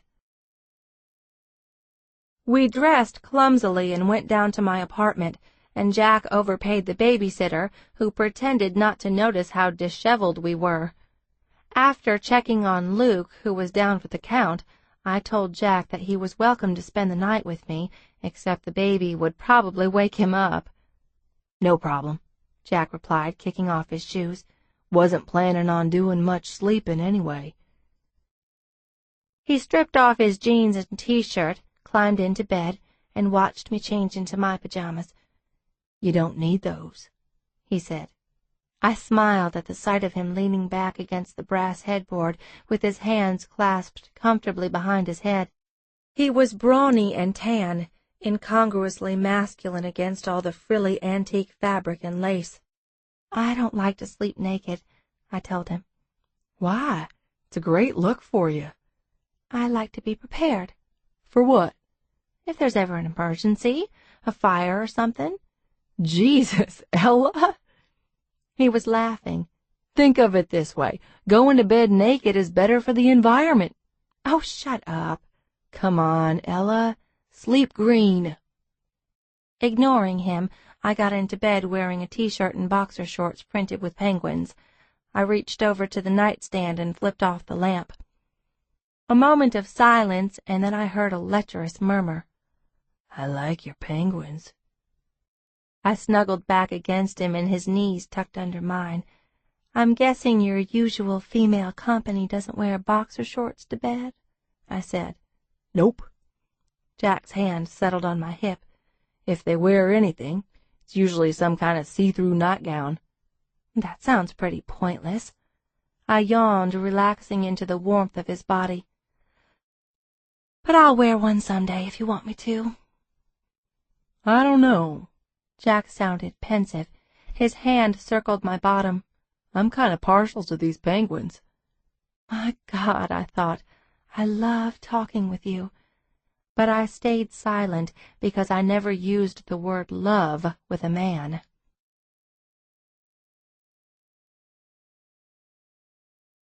Chapter 17. I woke up alone and worried, sitting up and rubbing my eyes. The source of the worry was the bright glitter of sunshine coming through the shades. I hadn't heard the baby. Luke never slept this long. Galvanized, I leapt out of bed and flew to the main room, only to stop like a cartoon character quivering at the edge of a cliff. There was a mug of half-finished coffee on the table. Jack was on the sofa, dressed in his jeans and t-shirt, with Luke cuddled on his chest. They were watching the news. "You got up with him," I said bemusedly. "I thought I'd let you sleep." His dark gaze slid over me. "I worked you out pretty good last night." I leaned over both of them, kissing Luke and teasing a gummy smile out of him. Luke had awakened once in the middle of the night, and Jack had insisted on getting up with me. While I had changed the diaper, he had warmed the bottle and sat with us until Luke had finished feeding. We had gone back to bed, and Jack had held me and caressed me with artful stealth. He had slid along my body, his lips parted, tongue stroking and darting for long minutes of refined torture. He had lifted me, turned me over and around, and we'd had sex in positions I wouldn't have thought were possible. As it turned out, Jack was an athletic and highly creative lover, and it was only at my insistence that we had finally stopped. Exhausted and sated, I had slept without stirring for the rest of the night. "I haven't slept this late in forever," I told Jack earnestly. "This was the nicest thing you could have done for me." I went to pour myself some coffee. "I am chronically sleep-deprived. I can't tell you how good last night was." "The sleep or the sex?" I grinned. "The sex, of course, but by a narrow margin." "What about getting your mom to help with babysitting?" I stirred cream into my coffee. "She could probably be talked into it, especially if it's on the right day and it's not interfering with something else. But the amount of gratitude you have to shower on Mom for something like that is exhausting. I mean, you owe her forever. And the other thing is, I don't trust her with Luke." Jack watched intently as I came to the sofa. "You think she'd hurt him?" "Oh, not physically, no. Mom never hit me or Tara or anything like that. But she was a drama queen, and she yelled a lot, which is why to this day I can't stand raised voices. I don't want her to do that to Luke. And basically, if I don't want to be alone with her, I can't imagine subjecting Luke to it." I set my mug on the coffee table and reached for the baby. "Here's my boy," I murmured, snuggling his warm, wriggly body against my chest. I glanced at Jack. "How often do you raise your voice?" "Only at football games. No, that's not true. I also yell at contractors." He leaned over and kissed my temple. His hand closed lightly in my hair. "Do you have plans for the day?" "No." You want to spend it with me?" I nodded immediately. "I'd like to take you and Luke to Lake Conroe," Jack said. "I keep a boat there. I'll call ahead to the marina and they'll pack lunch for us." Would it be okay to take Luke out on a boat? I asked uncertainly. "Yeah, he'd be safe in the cabin, and when he's on deck, we'll put him in a life vest." Do you have one his size? "We'll get one at the marina." Lake Conroe was about 40 miles north of the Metroplex, and it was unofficially known as Houston's Playground. The lake was approximately 21 miles long, vaguely scorpion-shaped when seen from overhead, with a third of its shoreline bordered by a Sam Houston National Forest. The rest of the area featured high-priced residential communities and almost 24 golf courses. I had never actually been to Conroe, but I had heard about the lavish watercolor sunsets, the luxury resorts and fine restaurants, and its reputation for world-class bass fishing. "I don't have any experience with boats and fishing," I told Jack on the drive up, "so I'll help as much as I can, but I just want to make certain you understand that I'm flotationally challenged." Jack grinned, setting his cell phone in one of the cup holders between the front seats of his SUV. Wearing black rimless aviator sunglasses, board shorts, and a fresh white polo shirt, he radiated sexy vitality. "There are boat valets to help us launch. Your only job is to have a good time." "I can do that." I felt cheerful, alight with a sense of impatient happiness I had never felt before. I actually found it difficult to stay still in my car seat. I was tempted to wriggle like a child on the last day of school with 5 minutes to go before summer began. For the first time in my life, there was no other place I would rather have been and no one else I wanted to be with. I twisted around to look at Luke's car seat, which was facing backward. "I should check on him," I said, reaching to unbuckle my seatbelt. "He's fine," Jack said, reaching over to take my hand. "No more crawling back and forth, Ella. Stay buckled in and safe." "I don't like it when I can't see Luke." "When do you get to turn him around?" "He'll have to be a year old at least." Some of my happiness dimmed. I won't have him then. "Have you heard from Tara lately?" I shook my head. I'm going to call her tomorrow. Not only do I want to know how she's doing, I want to give her an update on Luke. I paused reflectively. I have to admit, I'm surprised by how little interest she seems to have in him. I mean, she wants to know if he's basically okay, but all the details, how he's feeding and sleeping, how long he holds his head up, that kind of stuff, she doesn't seem to care. "Did she ever have an interest in babies before Luke?" God, no. Neither of us did. I always thought it was as boring as hell when other people talked about their babies. But it's different when it's your own. Maybe Tara didn't have him long enough to feel a bond with him. Maybe. But by the second day I was taking care of Luke, I'd already started to... I stopped and flushed. Jack glanced at me quickly, his eyes hidden behind the dark lenses. His voice was very gentle. "Started to love him?" "Yes." His thumb rubbed an easy circle over the back of my hand. "Why does that embarrass you?" "I'm not embarrassed. It's not easy for me to talk about that kind of thing." "You write about it all the time." "Yes, but not when it involves my own feelings." "You think of it as a trap?" "Oh, not a trap, but it gets in the way of things." I saw the flash of his grin. "What does love get in the way of, Ella?" "When I broke things off with Dane, for example, it would have been messy and difficult if we'd ever gotten to the point of saying we loved each other, but because we hadn't, it was much easier to detach." "You're going to have to detach from Luke at some point," Jack said. "Maybe you shouldn't have said it to him." "He's a baby," I said indignantly. "He has to hear it from someone. How would you like to come into the world and not have anyone say they loved you?" "My parents never said it. They thought you shouldn't wear the words out." "But you don't agree?" "No. If the feeling is there, you might as well admit it.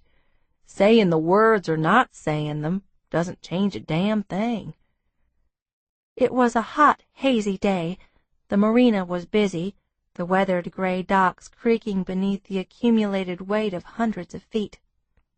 There were boys in shorts but no shirts, girls in swimsuits made of strings and scraps, men wearing T-shirts featuring slogans such as "Shut up and fish" or "Kiss my bass." Older men wore polyester shorts and Cuban-style shirts with embroidery running down both sides of the chest, and older women wore skirts and tropical-colored shirts and large-brimmed sun hats. A few ladies with teased and frosted bouffants wore visors over which hair billowed like little atomic mushroom clouds.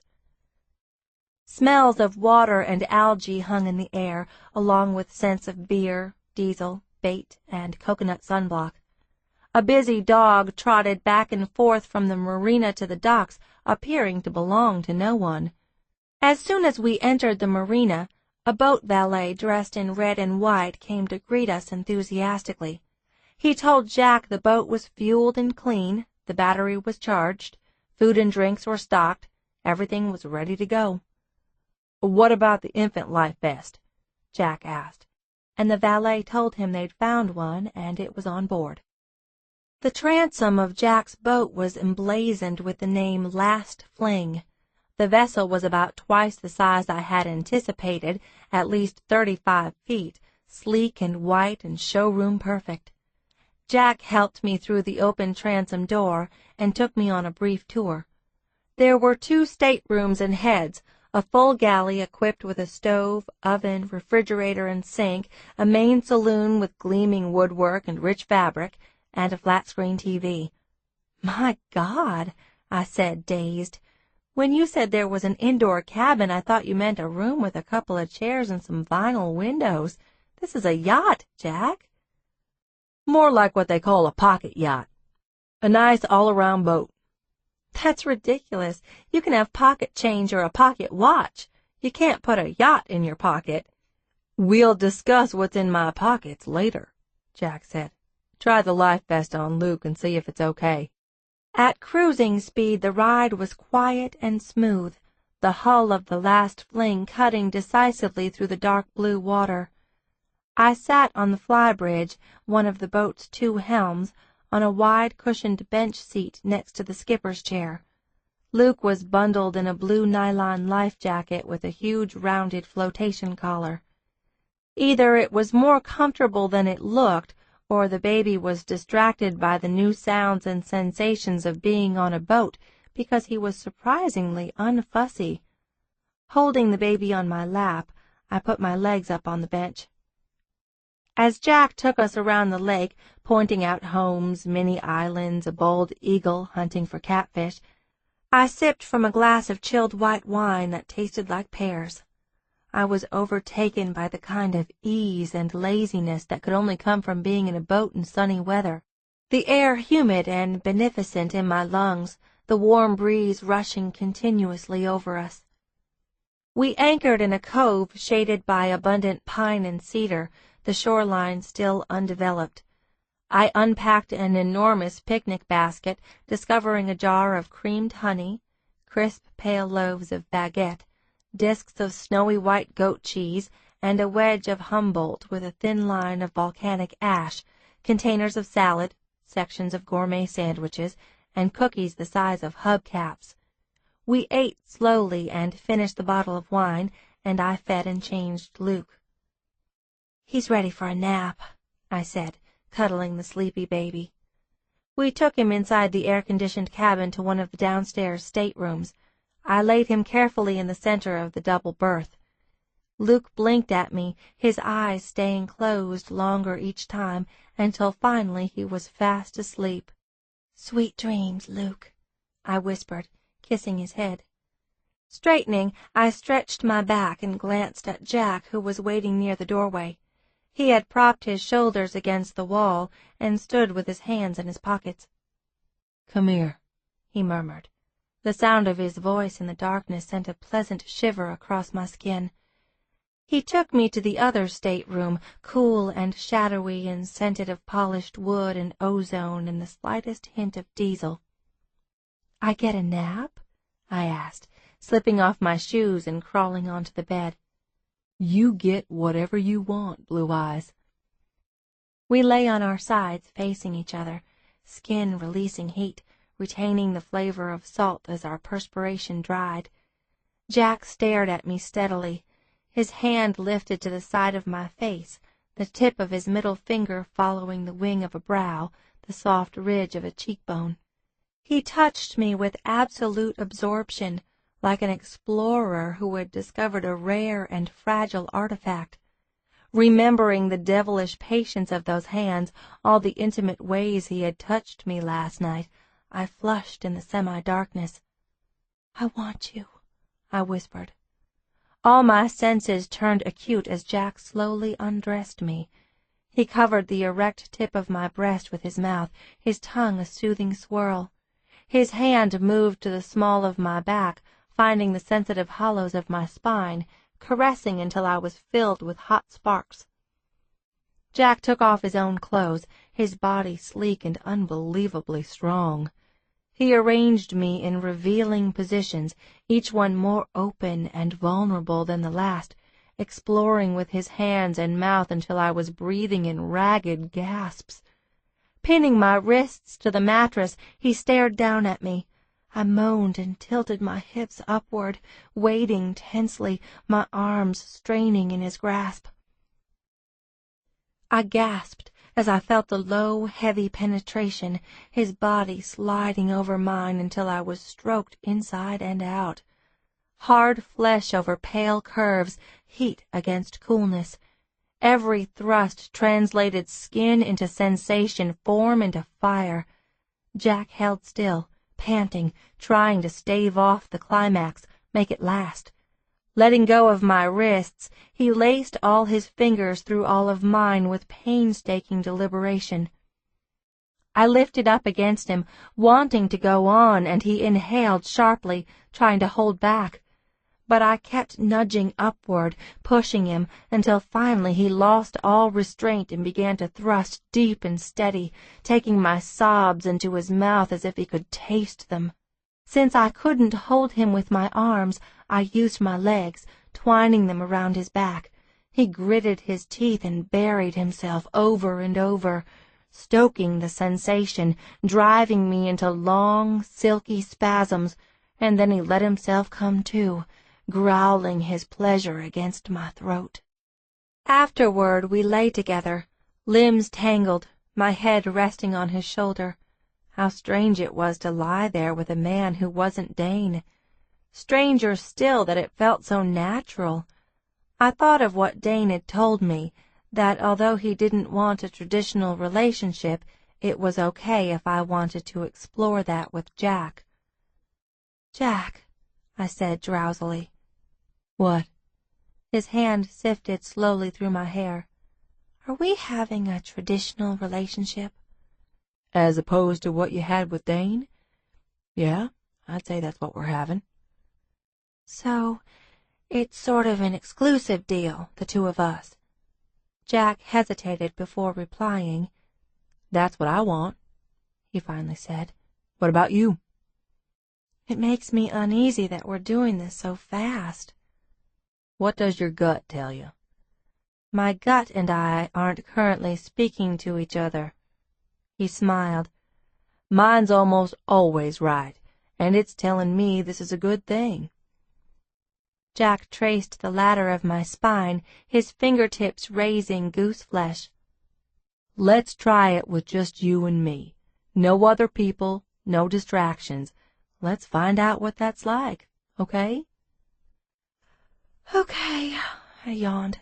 "But just to be clear, I'm not going to get serious with you. There's no future in this." "Go to sleep," he whispered, pulling the covers farther over my shoulders. I couldn't keep my eyes open any longer. "Yes, but did you hear?" "I heard you." And he held me as I slept. My relaxed mood was shattered as soon as we got back to 1800 Main and I listened to the messages on the answering machine. Tara had called 3 times, sounding increasingly agitated as she told me to call her back no matter what time it was. "It's about our meeting with Mark Gottler," I told Jack glumly as he set Luke's carrier down and lifted the baby to his shoulder. "About the promissory contract. I'm sure of it. I wondered if he would say something to her." "Did you tell her that we'd seen him?" "No, I didn't want Tara to be bothered with it. She's supposed to be getting her head together. She's vulnerable. If Gottler got her all upset about this, I'm going to kill him."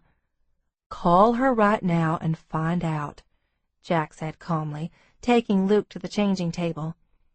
"Does Luke have a dirty diaper? I'll take care of it." "Call your sister, darling. Believe me, if I can field dress a deer, I can handle changing a diaper." I gave him a grateful glance and called Tara. Tara picked up on the second ring. "Hello?" "Tara, it's me. I just got your message. How is everything?" Her tone sounded like breaking glass. "Everything was great until Mark called and told me what you'd been up to." I took a deep breath. "I'm sorry he bothered you with that." "You should be sorry you did it in the first place, and you knew it was wrong, or you would have said something to me. What's going on, Ella? And what are you doing dragging Jack Travis in on my business?" "He's a friend. He was there for moral support." "It's too bad you wasted his time and your own, because it was all for nothing. I'm not signing any contracts. I don't need your help, especially that kind of help. Do you know how much you've embarrassed me? Do you know what's at stake? You're going to ruin my life if you don't shut up and mind your own business." I was silent, trying to regulate my breathing. Tara, when she was angry, sounded too much like our mother. "I'm not going to ruin anything," I eventually said. "I'm only doing what you asked, which is to take care of Luke, and I'm trying to make certain you get the help you're entitled to." "Mark's already promised to help me. There was no need for you to get lawyers involved." I was astounded by her naivete. "How much stock are you going to put in the promises of a man who cheats on his wife?" I heard her gasp of outrage. "It's not your business. This is my life. I don't want you to talk to Mark ever again. You don't understand the situation at all." "I understand a lot more than you do," I said grimly. "Listen to me, Tara. You need protection. You need guaranteed support. Did Mark tell you what we were negotiating for?" "No, and I don't want to hear it. I know what he's promised me, and that's enough. Any contract you give me, I'm going to tear it up and throw it away." "Can I just tell you a few of the things we talked about?" "No, I'm not interested in anything you have to say. I'm finally getting what I want for once in my life, and you're judging and interfering and spoiling everything, just like Mom." I recoiled. "I'm not like Mom." "You are. You're jealous like her. You're jealous of me because I'm prettier and I had a baby and I have a rich boyfriend." Right then I discovered that you actually could see red if you were angry enough. "Grow up, Tara," I snapped. Click. Silence. I looked at the dead phone in my hand. I dropped my head in utter defeat. "Jack." "Yeah?" "I just told my sister, who's in a mental health clinic, to grow up." He came up to me with the freshly diapered baby.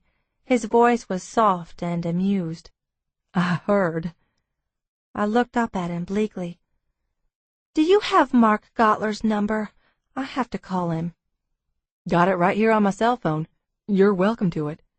Jack studied me briefly. "Would you trust me to take care of it?" he murmured. "Can I do that for you?"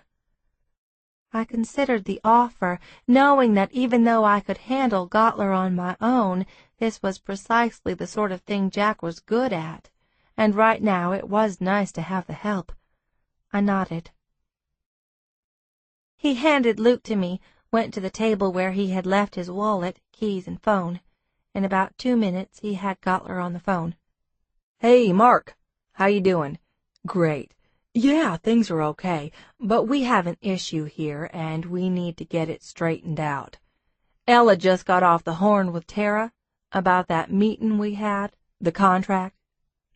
"Yeah, Ella's not too happy, Mark. Tell you the truth, neither am I. Guess I should have made it clear that it was confidential, but I didn't expect you to go talking out of school." He paused to listen. "I know why you did it, Mark." His tone was quiet but blistering. "And now you got these sisters as aggravated as two cats in a bathtub. No matter what Tara says she wants right now, she's not in any shape to make those decisions. You don't need to worry about if or when she signs the contract. Once my lawyer sends it over, you have your boys look it over, you sign the fucker, you send it to me." Jack listened for a moment. "Because Ella asked me to be in on it, that's why. I don't know how you usually handle these things." "Yeah, that's what I'm implying. Fact is, Mark, I'm here to make sure Tara and Luke get their due. I want them to have what we talked over and what we shook on. And you know what it means to cross a Travis in Houston. No, of course that's not a threat. I consider us friends, and I know you won't back down from doing what's right. So let's be clear on how the next couple of months will play out. You're not going to bother Tara with this stuff again. We're going to nail down this contract, and if you cause any problems for our side, I guarantee you're going to have even bigger problems. And I don't think any of us want to go there. Next time you want to talk about any of this stuff, you call me or Ella. Tara's out of the loop until she gets well enough to leave that clinic." "Good. I think so, too." He listened for a half-minute or so, looked satisfied and said goodbye, and closed the phone with a decisive snap. Looking at me, he raised an expectant brow. "Thanks, Jack," I said softly, the tight feeling easing from my chest. "You think he was paying attention?" "He was paying attention." Jack approached me as I sat on the sofa, lowered to his haunches, and looked into my face. "It'll be fine," he murmured. "You don't waste 1 minute worrying about it." "All right." I reached out and stroked the dark layers of his hair. I felt oddly bashful as I asked, "Do you want to spend the night with me, or would you rather—" "Yes." A crooked grin spread across my face. "You want some time to think about it?" "Okay." He squinted thoughtfully as if mulling it over, and a split second later he said, "Yes." Chapter 18. During the next month we spent every night together, and all the weekends, and still it seemed that I could never see Jack enough. There were moments when I hardly recognized myself, laughing and playing like the child I had never been. We went to a roadhouse honky-tonk, where Jack led me onto the wooden dance floor, sticky with the residue of beer and tequila, and taught me how to two-step. Another day we went to an indoor butterfly garden and let hundreds of colorful wings flutter around us like confetti. "He thinks you're a flower," Jack whispered in my ear as one of the butterflies perched on my shoulder. He took Luke and me to an arts and flowers market, where he bought me a huge basket of homemade soaps and 2 pails of melting ripe Fredericksburg peaches. We dropped one of the pails off at his father's home and visited for about an hour, going out to the back with him to view a putting green that had just been installed. Discovering that I had never played golf, Churchill gave me an impromptu putting lesson. I told him I didn't need to take on a new hobby that I was bad at, and Churchill told me that golf was one of the 2 things in life you could enjoy even if you were bad at them. Before I could ask what the other thing was, Jack shook his head with a groan and dragged me out of there, but not before his father had made him promise to bring me back soon. There were elegant occasions when Jack and I attended a charity event for the Houston Symphony, or went to the opening of an art gallery, or out to dinner at a luminous restaurant located in a renovated 1920s church. I was amused and also annoyed by the reactions of other women to Jack, the way they fluttered and flirted. He was courteous but distant, but that only seemed to encourage them. And I realized Jack was not the only one with a possessive streak. I relished the weekend afternoons when I hired a babysitter to look after Luke, and I went up to Jack's apartment. We lay together for hours, talking or having sex, sometimes at the same time. As a lover, Jack was inventive, skillful, guiding me into new levels of sensuality, easing me back carefully. Day by day, I felt myself changing in ways that I couldn't bring myself to examine. We were getting too close. I knew that, but I couldn't think of how to stop it. I found myself telling Jack everything about my past, things I had previously confided only to Dane, memories still painful enough to make my eyes water and my voice crack. Instead of saying something philosophical or wise, Jack simply hugged me, offering the comfort of his body. It was what I needed most, but I often felt the tension of conflicting desires when I was with Jack. I was so powerfully drawn to him, and yet also trying hard to maintain any fragile barriers I could. And he was so damnably smart, too smart to push me. Instead, he seduced me constantly, with gentleness and strength, with sex and charm and steely patience. One day, Jack brought Luke and me to Gage and Liberty's home in the Tanglewood subdivision for an afternoon of swimming and relaxation. He explained that he would have to spend part of the time helping his brother Gage work on a 12-foot salt bay skiff they were building in the garage. It had started as a project for Liberty's 10-year-old sister Carrington, whom Liberty had raised since birth. Gage was helping her to make the small boat, but they needed an extra pair of hands to get the job done. Tanglewood was in the Galleria area, the residential lots generally smaller than River Oaks, the main boulevard lined with live oaks and wide paths and benches. Gage and Liberty had bought a tear-down property, one of the last few crumbling, rambling ranch homes built in the 50s, and they had built a European-style mansion of limestone and stucco with a black slate roof. The entrance featured a 2-story rotunda and a curving staircase with a wrought-iron balustrade, and more ironwork at the circular balcony of the second-floor level. Everything was serene, agreeably textured and roughened as though it was a centuries-old home. Liberty welcomed us at the door, her hair pulled back in a ponytail, her slim but curvaceous figure dressed in a neat black swimsuit and a pair of frayed denim shorts. She wore flip-flops decorated with sequined fake flowers. Liberty had an interesting quality I could only describe as wholesome sultriness, a sort of clear-eyed, sexy niceness. "I love your shoes," I said. Liberty hugged me as if I were an old family friend. "My sister Carrington made them for me at summer camp. You haven't met her yet." She stood on her toes to kiss Jack's cheek. "Hi, stranger. We haven't seen much of you lately." He grinned at Liberty while he held Luke against his shoulder. "Been busy." "Well, that's good. Anything that keeps you out of trouble." She took the baby from him and cuddled him. "You forget how little they are at the beginning. Oh, he's adorable, Ella." "Thanks." I felt a glow of pride, as if Luke was my own child instead of Tara's.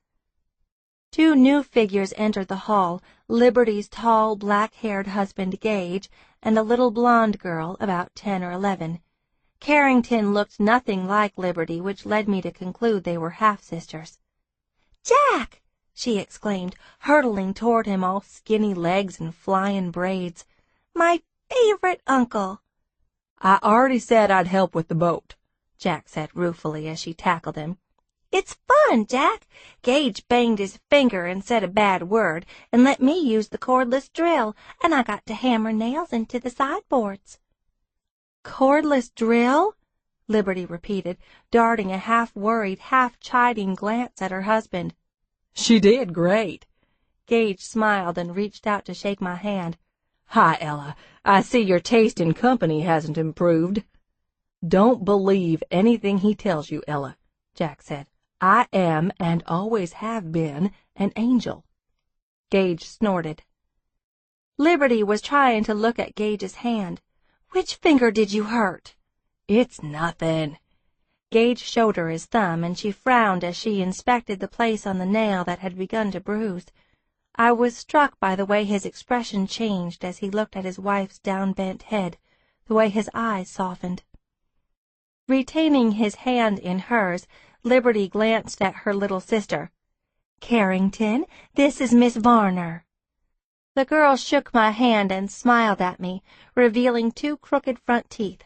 She had porcelain skin and sky-blue eyes, and a barely discernible tracery of pink lines on the bridge of her nose and her forehead, as if she'd been wearing a mask. "Call me Ella, please." I glanced at Liberty and added, "She was wearing protective eyewear, by the way." "How did you know?" Carrington asked, impressed and mystified. Before I could answer, she caught sight of Luke. "Oh, he's so cute! Can I hold him? I'm really good at holding babies. I help with Matthew all the time." "Maybe later when you're sitting down," Jack said. "For now, we got work to do. Let's go have a look at the boat." "Okay, it's in the garage." She took his hand and tugged eagerly. Jack resisted for a moment, looking at me. "You okay hanging out with Liberty by the pool?" "There is nothing I'd rather do." Liberty took me through the house and out to the back. She carried Luke, cooing to him, while I followed with the diaper bag. "Where is Matthew?" I asked. "He went down for his nap a little early today. The babysitter will bring him out when he wakes up." We went through an exquisite kitchen, which looked like something out of a rustic French chateau. A pair of French doors led to a fenced-in backyard, which was landscaped with green lawn, flowering beds, and a party deck with a grill. The dominant feature of the half-acre yard was a stone and tile pool made of 2 connecting lagoons, one shallow and one deep. The end of the shallow lagoon ended in a sandy white shore with a real palm tree growing in the center. "Hawaiian sand," Liberty said, laughing as she noticed my interest. "You should have seen us picking it out. The landscaper must have brought 20 samples, while Gage and Carrington tried to figure out which kind would make the best sand castles." "You mean it was shipped all the way from Hawaii?"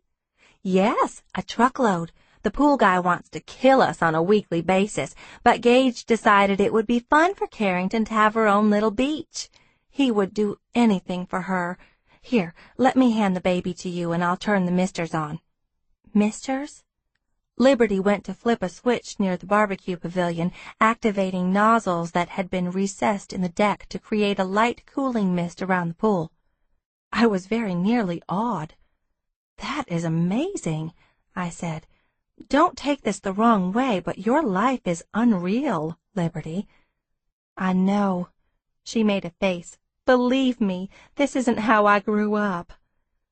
We settled into a couple of green cushioned patio chairs by the pool, and Liberty adjusted an overhead umbrella to shade Luke as I held him. "How did you meet Gage?" I asked. Although Jack had told me their father, Churchill, had introduced Liberty to the family, I didn't know the particulars. "Churchill got his hair cut at the salon where I worked, and we became friends. I was his manicurist for a while." Liberty glanced at me with a spark of mischief in her eyes, and I knew she was studying my reaction. No doubt most people made a lot of assumptions based on that information. I decided to be blunt. "Was there anything romantic between the 2 of you?" Liberty smiled and shook her head. "I loved Churchill immediately, but not at all in a romantic way." "He was a father figure, then?" "Yeah. My own dad died when I was young. I guess I always had a feeling of something missing. After we'd known each other a couple of years, Churchill hired me as a personal assistant, and that was when I met the rest of the family." She laughed. "I hit it off with everyone except Gage, who was an arrogant jerk." A pause. "But very sexy." I grinned. "I'll admit, the Travis men have some great DNA going for them." "The Travis family is unusual," Liberty said, kicking off her flip-flops and stretching out her tanned, gleaming legs. "They're all very strong-willed, intense. Jack's the most easy-going of all of them, outwardly at least. He's sort of the mixer of the family. He keeps everything balanced. But he can be stubborn. He does things his own way, and he's willing to butt heads with Churchill when necessary." She paused. You've probably figured out by now that Churchill is not the easiest of fathers to get along with." "I know he has high expectations of his children," I said. "Yes, and he has strong ideas of how they should live, what choices they should make, and he gets mad or disappointed when they don't do things his way. But if you stand your ground with Churchill, he respects that, and he can be incredibly caring and understanding. I think the more you get to know him, the more you'll like him."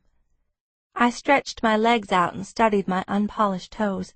"You don't have to talk me into liking Churchill or the other Travises, Liberty. I already do. But this relationship between Jack and me isn't going anywhere. It's not going to last." Liberty's green eyes widened. "Ella, I hope you won't let Jack's past reputation get in the way. I've heard some of the stories about him running wild around Houston. He's sown his oats, though, and I think now he's finally ready to settle down." "It's not that," I began, but she interrupted earnestly. "Jack is one of the most loving, loyal guys you could ever meet. I think it's been hard for him to find a woman who could look beyond the money in the Travis name and want him for who he is. And Jack needs someone who is strong and smart enough to handle him. He would be miserable with a passive woman." "What about Ashley Everson?" I couldn't help asking. "What kind of woman is she?" Liberty wrinkled her nose. "I can't stand her. She's the kind of woman who has no female friends. She says she just likes men better. And what does it say about a woman who can't be friends with other women?" "It says she's competitive or insecure." "In Ashley's case, probably both." "Why do you think she left Jack?" "I wasn't around at the time, but Gage was, and he says the problem with Ashley is that she can't ever stick with any guy for long. Once she gets a man, she's bored and wants to move on. In Gage's opinion, Ashley never meant to end up married to Pete. She would have divorced him right away if she hadn't gotten pregnant." "I don't get why Jack fell in love with her in the first place," I grumbled. "Ashley is good with men. She knows all the football stats, and she hunts and fishes, and she cusses and tells filthy jokes, and on top of that she looks like a Chanel model. Men love her." Her mouth quirked. "And I'm sure she's great in bed." "Now I can't stand her either," I said. Liberty chuckled. "Ashley is no competition for you, Ella." "I'm not competing for Jack," I told her. "He already knows that I'm not interested in getting married, ever." I saw her eyes widen. "It has nothing to do with how great he is," I continued. "I have a lot of reasons for being this way." I gave her a sheepish smile. "And I'm sorry if I sound offensive, but telling a married person you never want to get married is like waving a red flag at a bull." Instead of looking offended or trying to debate the matter, Liberty nodded thoughtfully. "That must be frustrating. It's hard to swim against the tide." I liked her even more than I already did for such ready acceptance of my feelings. "It was one of the great things about my boyfriend Dane," I told her. "He never wanted to get married either. It was a really comfortable relationship." "Why did you break up with Dane? Was it because of the baby?" "Not really." I pulled an infant toy, a musical inchworm, out of the diaper bag for Luke to play with. Looking back on it, I guess there wasn't enough to hold me and Dane together, even after all the years we'd spent with each other. And when I met Jack, there was something about him.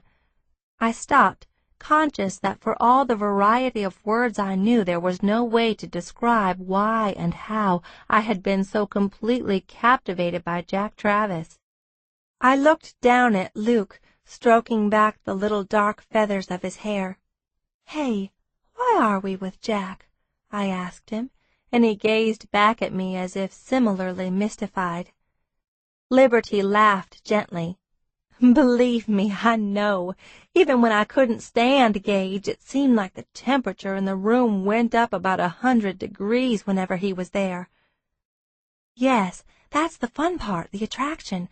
But I don't see the relationship lasting forever." "Why not?" Liberty seemed genuinely puzzled. "Because I lose everyone I care about sooner or later," I couldn't say that aloud, although it had a potent inner logic for me. I knew it would make me sound crazy. There was no way to explain that the very thing I craved, the intensity of a relationship with Jack, was what I feared most. It wasn't a rational fear, of course. It was purely visceral, which made it that much harder to fight against. I shrugged and made my lips in the shape of a smile. I think I'm just the flavor of the month as far as Jack is concerned. You're the first woman he's ever brought around the family, Liberty said in a low voice. He could get serious in a hurry, Ella. As I cuddled Luke and struggled with my thoughts, I was relieved when Liberty's babysitter emerged from the house with a robust, handsome toddler. The boy was dressed in a swimsuit and T-shirt printed with cartoon lobsters. "Matthew, honey!" Liberty hopped up and went to get him, lavishing him with kisses. "Did you have a nice nap? Do you want to play with Mommy? We have a friend visiting, and she brought her baby.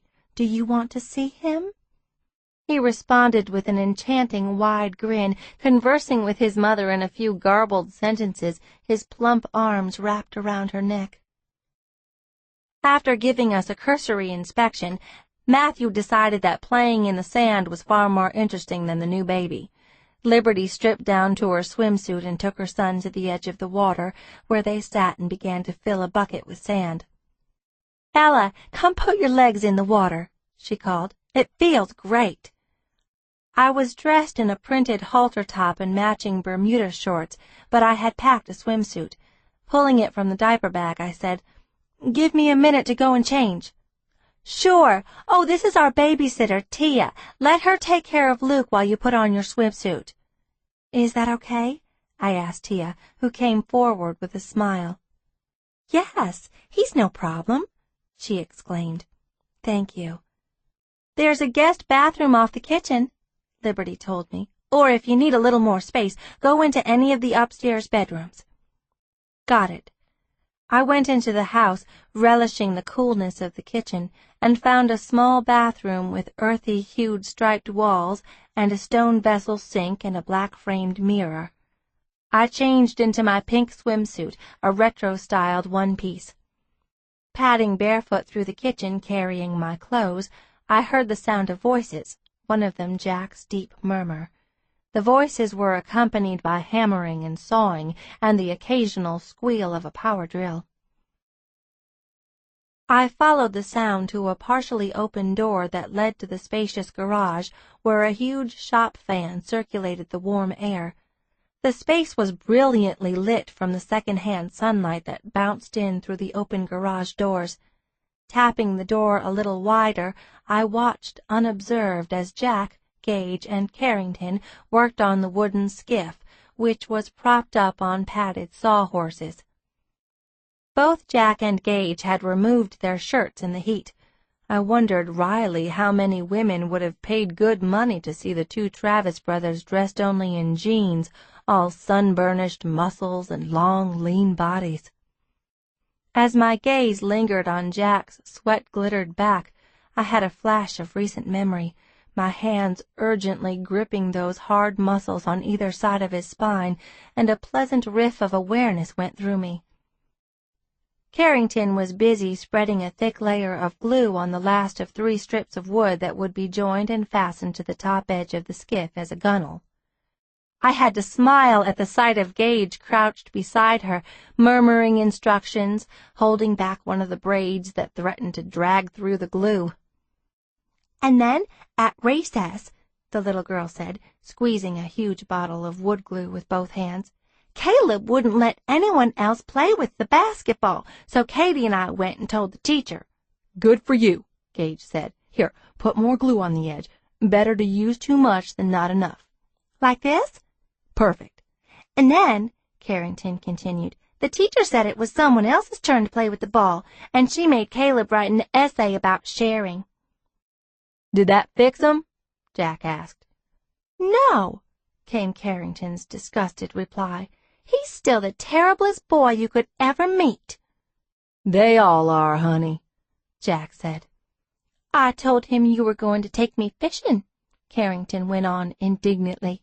"And you know what he said?" "That girls aren't good at fishing," Jack guessed. "How did you know?" she asked in amazement. "Because I was a terrible boy once, and that's probably what I would have said. But I'd have been dead wrong. Girls are great at fishing." "Are you sure about that, Uncle Jack?" "Of course, Wait a minute." Together Jack and Gage lifted the assembled wood strips and fit them to the edge of the boat. "Sweetheart," Gage murmured to Carrington, "bring that bucket of clamps over here." Carefully he placed clamps along the gunwale, pausing to adjust the wood strips when necessary. "What were you saying, Uncle Jack?" Carrington pressed, handing him some paper towels to wipe up dripping glue. "I was about to ask you, who is the fishing expert in this family?" "You?" "That's right. And who's the expert on women?" "Uncle Joe," she said, giggling. "Joe?" he asked in feigned outrage. "Humor him, Carrington," Gage said. "Otherwise we'll be here all day." "You're the expert on women," Carrington told Jack promptly. "That's right. And I'm here to tell you some of the best anglers in the world are women." "How come?" "They're more patient, and they don't give up easy. They tend to fish an area more thoroughly, and women can always find the spot with the hidden boulders or underwater weeds where fish are hiding. Men, we just look right past those spots, but women always find 'em." As Jack spoke, Carrington caught sight of me in the doorway, and she threw me a grin. "Are you going to take Miss Ella fishing?"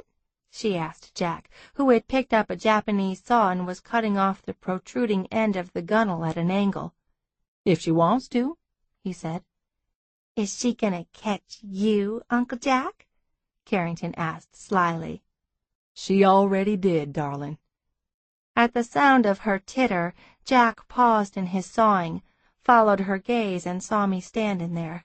A slow smile spread across his face, and his gaze turned dark and hot as he glanced over my pink swimsuit and bare legs. Dropping the saw, he muttered to the other two, "Excuse me, I've got to talk to Miss Ella about something." "No, you don't," I protested. "I just wanted a peek at the skiff. It's beautiful, Carrington. What color are you going to paint it?" "Pink, like your bathing suit," she said cheerfully. Jack was coming toward me. I retreated a few steps. "Don't take him away for good, Ella," Gage said. "We still need to fasten the gunwale on the other side." "I'm not taking him away at all. Jack, get back to work." But he headed for me without pausing, and I giggled and retreated into the kitchen. "Leave me alone. You're all sweaty." In a few seconds I found myself pinned against a countertop, his hands gripping the beveled granite edge on either side of me. "You like me sweaty," he murmured, his denim-clad legs corralling mine. I leaned backward to avoid contact with his damp chest. "If I have caught you," I told him, still giggling, "I'm going to throw you back." "You only throw the little ones back, darling. The big ones you keep. Now give me a kiss." I tried to stop smiling long enough to comply. His lips were warm as they moved over mine, the kiss erotic in its careful lightness. After the boat builders had finished gluing and nailing the gunwales in place, they cooled off in the pool, and we spent the rest of the afternoon lazing and swimming. Lunch was brought out, big bowls of field greens tossed with grilled chicken, red grapes and walnuts, and we shared a bottle of ice-cold white Burgundy in chilled glasses. The nanny took the children inside the cool house while Gage, Liberty, Jack, and I ate at a table shaded by a huge umbrella. "I'm making a special toast," Gage said, lifting his glass. We paused and looked at him expectantly. "To Haven and Hardy," he continued, "whom by now have become Mr. and Mrs. Cates." He smiled as we all stared at him in surprise. "They got married?" Liberty asked. "I thought they were going to Mexico for a long weekend," Jack said, looking torn between pleasure and annoyance. "They didn't say anything to me about any wedding plans." "They had a private ceremony at Playa del Carmen." Liberty was laughing. "How can they get married without us? I can't believe they wanted privacy for their own wedding." She turned a mock scowl on Gage. "And you didn't say anything to me. How long have you known?" But she was glowing with obvious happiness.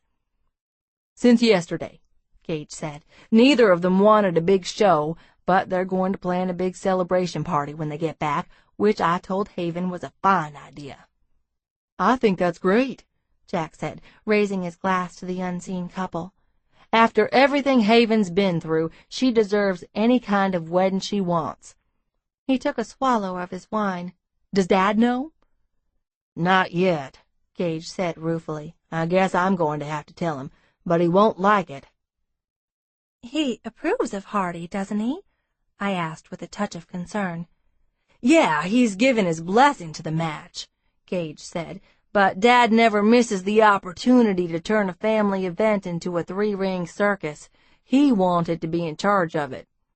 I nodded, understanding immediately why Haven and Hardy hadn't wanted their wedding to be a big production. For all that they were a friendly and gregarious couple, they were both protective of their private life. The feelings cut too deep for them to be put on display.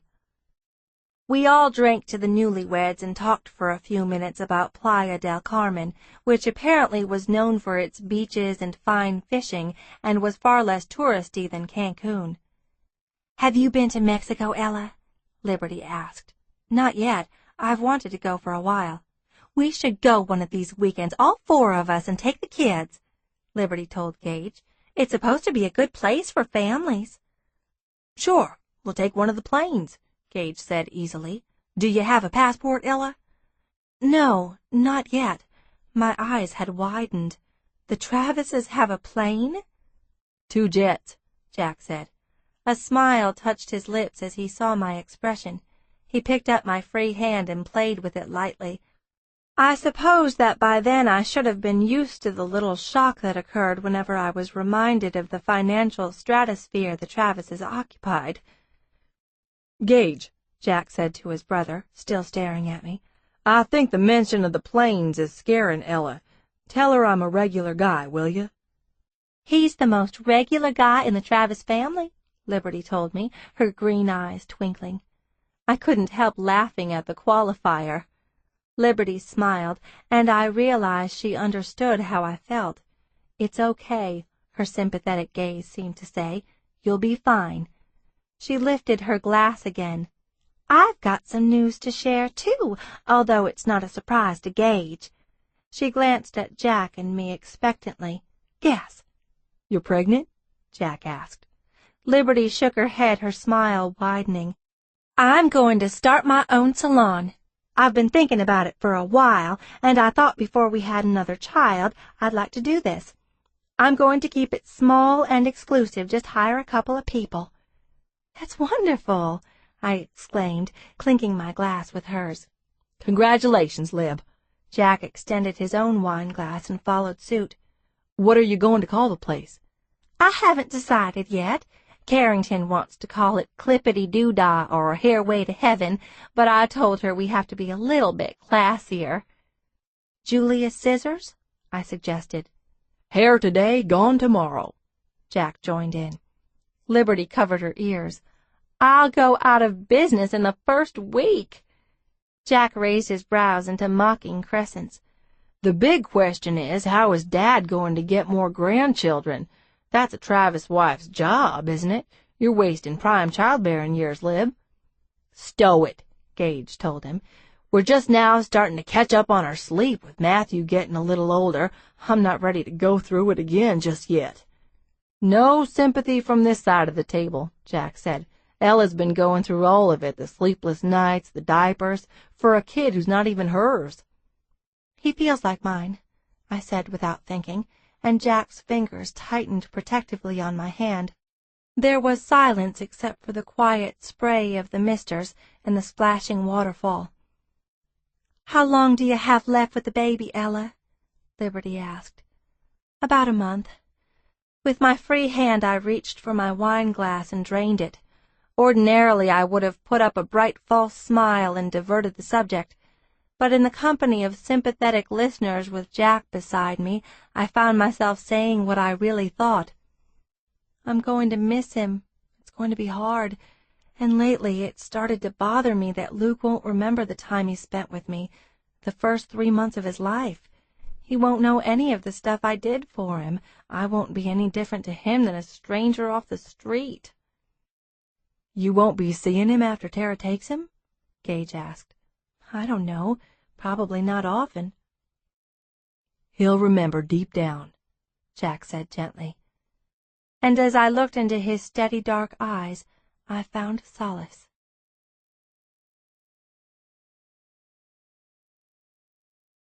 Chapter 19. Luke lay on the floor of my apartment in a baby gym, a floor quilt with 2 crossed arches featuring rattling beads, spinning birds and butterflies, crinkly leaves, and cheerful electronic music. He loved it nearly as much as I loved watching him. At 2 months, he laughed, smiled, made noises, and was able to raise his head and chest up. Jack lay on the floor beside him, lazily reaching up to flick the toys or push a button for new music. I wish I had one of these, he said, strung with beer cans, cohibas, and those little black panties you wore Saturday night. I paused in the midst of putting away dishes in the kitchen. I didn't think you noticed them. You took them off me so fast. I'd just spent a 2-hour dinner looking at you in that low-cut dress. You're lucky I didn't jump you in the parking garage again. I bit back a smile and stood on tiptoe to slide a glass pitcher on a tall shelf. Yes, well, I usually like a little more foreplay than the jingle of car keys and 2.5 kisses, and I jumped as I felt him behind me, having moved so swiftly and silently that I hadn't even noticed him entering the kitchen. The pitcher wobbled in my grasp, and Jack reached up to push it firmly onto the shelf. I felt his mouth at my ear. I took care of you, didn't I? Yes. I gave a throaty laugh as his arms closed around my front. I'm not saying I was short-changed. I'm just saying you didn't waste any time getting down to business. The words dissolved into a sigh as I felt him bite and lick my neck gently, his tongue playing in a gentle swirl that evoked scalding memories. My glasses slipped down my nose, and I pushed the frames back into place. One of Jack's arms crossed beneath my breasts, while his free hand slipped beneath the waistband of my shorts. You want foreplay, Ella? His hips pressed against me from behind, and I felt the hard shape of him through the layers of our clothing. My lashes lowered, and I gripped the edge of the countertop as his hands played over my body. "The baby," I said breathlessly. He won't mind. He's doing his workout in the baby gym. Laughing, I pushed his hands away. "Let me finish the dishes." Jack pulled my hips back against his, wanting to play. But we were interrupted by the shrill ring of the phone. I reached for it and hissed, "Be still," to Jack before answering. "Hello?" "Ella, it's me." The voice was my cousin Liza's, flat and sheepish. "I'm calling to give you a heads up.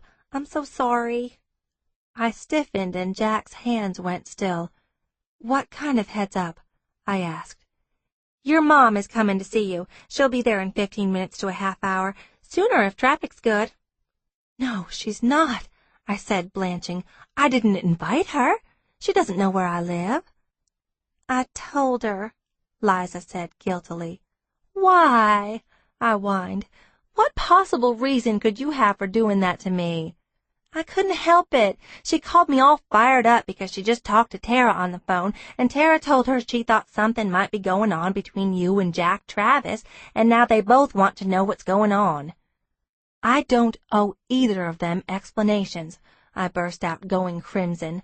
"I've had it, Liza. I'm tired of Tara's messes, and I wish Mom was even half as concerned about her grandson as she is about my sex life." Too late. I realized the slip, and I covered my mouth with my hand. "You're having sex with Jack Travis?" "Of course not." I felt Jack's mouth brush gently over the nape of my neck, and I shivered. Holding the phone against my chest, I twisted to face him. "You have to go," I told him urgently. I brought the phone back up to my ear. "He there with you?" Liza was asking. "No, it's the UPS guy. He wants me to sign something." "Down here," Jack murmured, pulling my free hand along his body. "Go," I muttered, pushing hard at his chest. He didn't budge, only eased my glasses off and cleaned the smudged lenses with the hem of his t-shirt. "Is it a serious thing?" Liza asked. "No, it's a shallow, meaningless, purely physical relationship that's heading absolutely nowhere." I flinched as Jack leaned over to nip my earlobe in retaliation. "Cool. Ella, do you think you could get him to fix me up with one of his friends? I've been having kind of a dry spell lately." "I've got to go, Liza. I've got to clean up and figure out what to— Oh, hell. I'll talk to you later." I hung up the phone and grabbed my glasses from Jack. He followed as I ran to the bedroom. "What are you doing?" I yanked the sheets and covers over the unmade bed. "My mother's going to get here any minute, and it looks like we had an orgy in here." I paused long enough to glare at him. "You have to go. I mean it. There is no way you're meeting my mother." I tossed the pillows onto the bed. Hurrying back to the main room, I whisked clutter into a giant wicker basket and shoved it into the coat closet. The intercom by the door beeped. It was the concierge, David. "Miss Varner, you have a visitor. It's—" "I know," I said, slumping in defeat. "Send her up." Turning to Jack, I saw that he had picked Luke up and was cuddling him against his chest. "What can I do to get rid of you?" He smiled. "Not a damn thing." In about 2 minutes, I heard a determined knock at the door. I opened it. There was my mother in full-face makeup and high heels, and a snug red dress that displayed the figure of a woman half her age. She sailed in on a cloud of department store perfume, hugged and air-kissed me, and stood back to give me an assessing glance. "I finally got tired of waiting to be invited," she told me, "so I decided to take the bull by the horns. I'm not letting you keep my grandson away from me any longer." "You're a grandmother now?" I asked. She continued to look me over. "You've put on weight, Ella." "I've lost a few pounds, actually." "Good for you. A few more and you'll be back to a healthy size." "A size 8 is healthy, Mom." She gave me a fond, chiding glance. "If you're that sensitive about it, I won't mention it any more." Her eyes widened theatrically as Jack approached us. "Well, who is this? Why don't you introduce me to your friend, Ella?" "Jack Travis," I muttered. "This is my mother." "Candy Varner," she interrupted, going in for a hug, crowding the baby between them. "We don't need to bother with handshakes, Jack. I've always been crazy about Ella's friends." She winked at him. "And they've always been crazy about me." She pried the baby from his arms. "And here is my precious grandson. Oh, I don't know why I let Ella keep you away from me this long, you little sugar lump." "I said you were welcome to babysit any time," I muttered. She ignored that, venturing into the apartment. "How cozy this is! I think it's so sweet, the two of you taking care of Luke while Tara is on her spa vacation." I followed her. "She's at a clinic for psychologically and emotionally disturbed people." My mother went to the windows to check out the view. "It doesn't matter what you call it. Places like that are so in nowadays. The Hollywood stars do it all the time. They need a little escape from the pressure, so they come up with some made-up problem, and they get to relax and get pampered for a few weeks." "It's not a made-up problem," I said. "Tara, your sister has stress, that's all. I was watching a program the other day about cortisol, which is stress hormone, and they said coffee drinkers have a lot more cortisol than the average person. And I've always said you and Tara drink too much coffee, both of you." "I don't think Tara's problems or mine occurred because of one too many lattes," I said darkly. "My point is you bring on your own stress. You've got to rise above it, like I do. Just because your father's side was weak-minded doesn't mean you have to give in to it." As my mother chattered, she wandered around the apartment, looking at everything with the attentiveness of an insurance assessor. I watched her uneasily, longing to take the baby back. "Ella, you should have told me you were living here." She cast a grateful glance at Jack.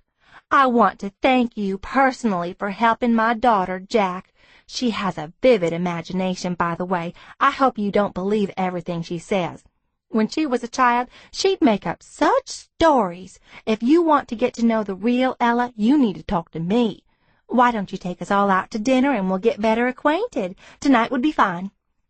"Great idea," Jack said easily. "Let's do that sometime. Unfortunately, tonight Ella and I have plans." My mother handed the baby to me. "Take him, sweetheart. This is a new dress. He might spit up." She sat gracefully on the sofa and crossed her long, toned legs. "Well, Jack, I'm the last one to interfere in someone else's plans, but if you are getting involved with my daughter, I'd feel more comfortable about it if I knew you and your family a little bit better. I'd like to meet your father to start with." "You're too late," I said. "His father's already got a girlfriend." "Why, Ella, I didn't mean—" She laughed lightly and shot Jack a commiserating, conspiratorial glance. "Look at what we have to deal with," and her tone became maddeningly sweet. "My daughter has always resented that men like me so much. I don't think she brought a single boyfriend home who didn't make a pass at me." "I only brought one home," I said. "That was enough." She gave me a chilling glance and laughed, her mouth a wide, taut pouch. "No matter what Ella says," she told Jack, "don't take her word for it. You ask me." Whenever my mother was around, reality took on the dimensions of a funhouse mirror. Insanity was simply a result of being a frequent Starbucks customer. Size 8 was a stage of obesity that required medical intervention, and any man I dated was clearly having to make do with a second-rate substitute for Candy Varner. And anything I had ever done or said could be conveniently rewritten to suit whatever spin she had chosen. For the next 45 minutes, it was the Candy Varner show with no commercial interruptions. She told Jack that she would have offered to take care of Luke, but she was just too busy, and she'd already done her duty, working and sacrificing all those years for her daughters, neither of whom were appropriately grateful and were both more than a little jealous. And imagine Ella giving advice to people for a living, when Ella hardly knew what she was talking about. You had to do a lot more living than Ella had before you knew who was who and what was what. Whatever Ella knew about life, it had come from her mother's imparted wisdom.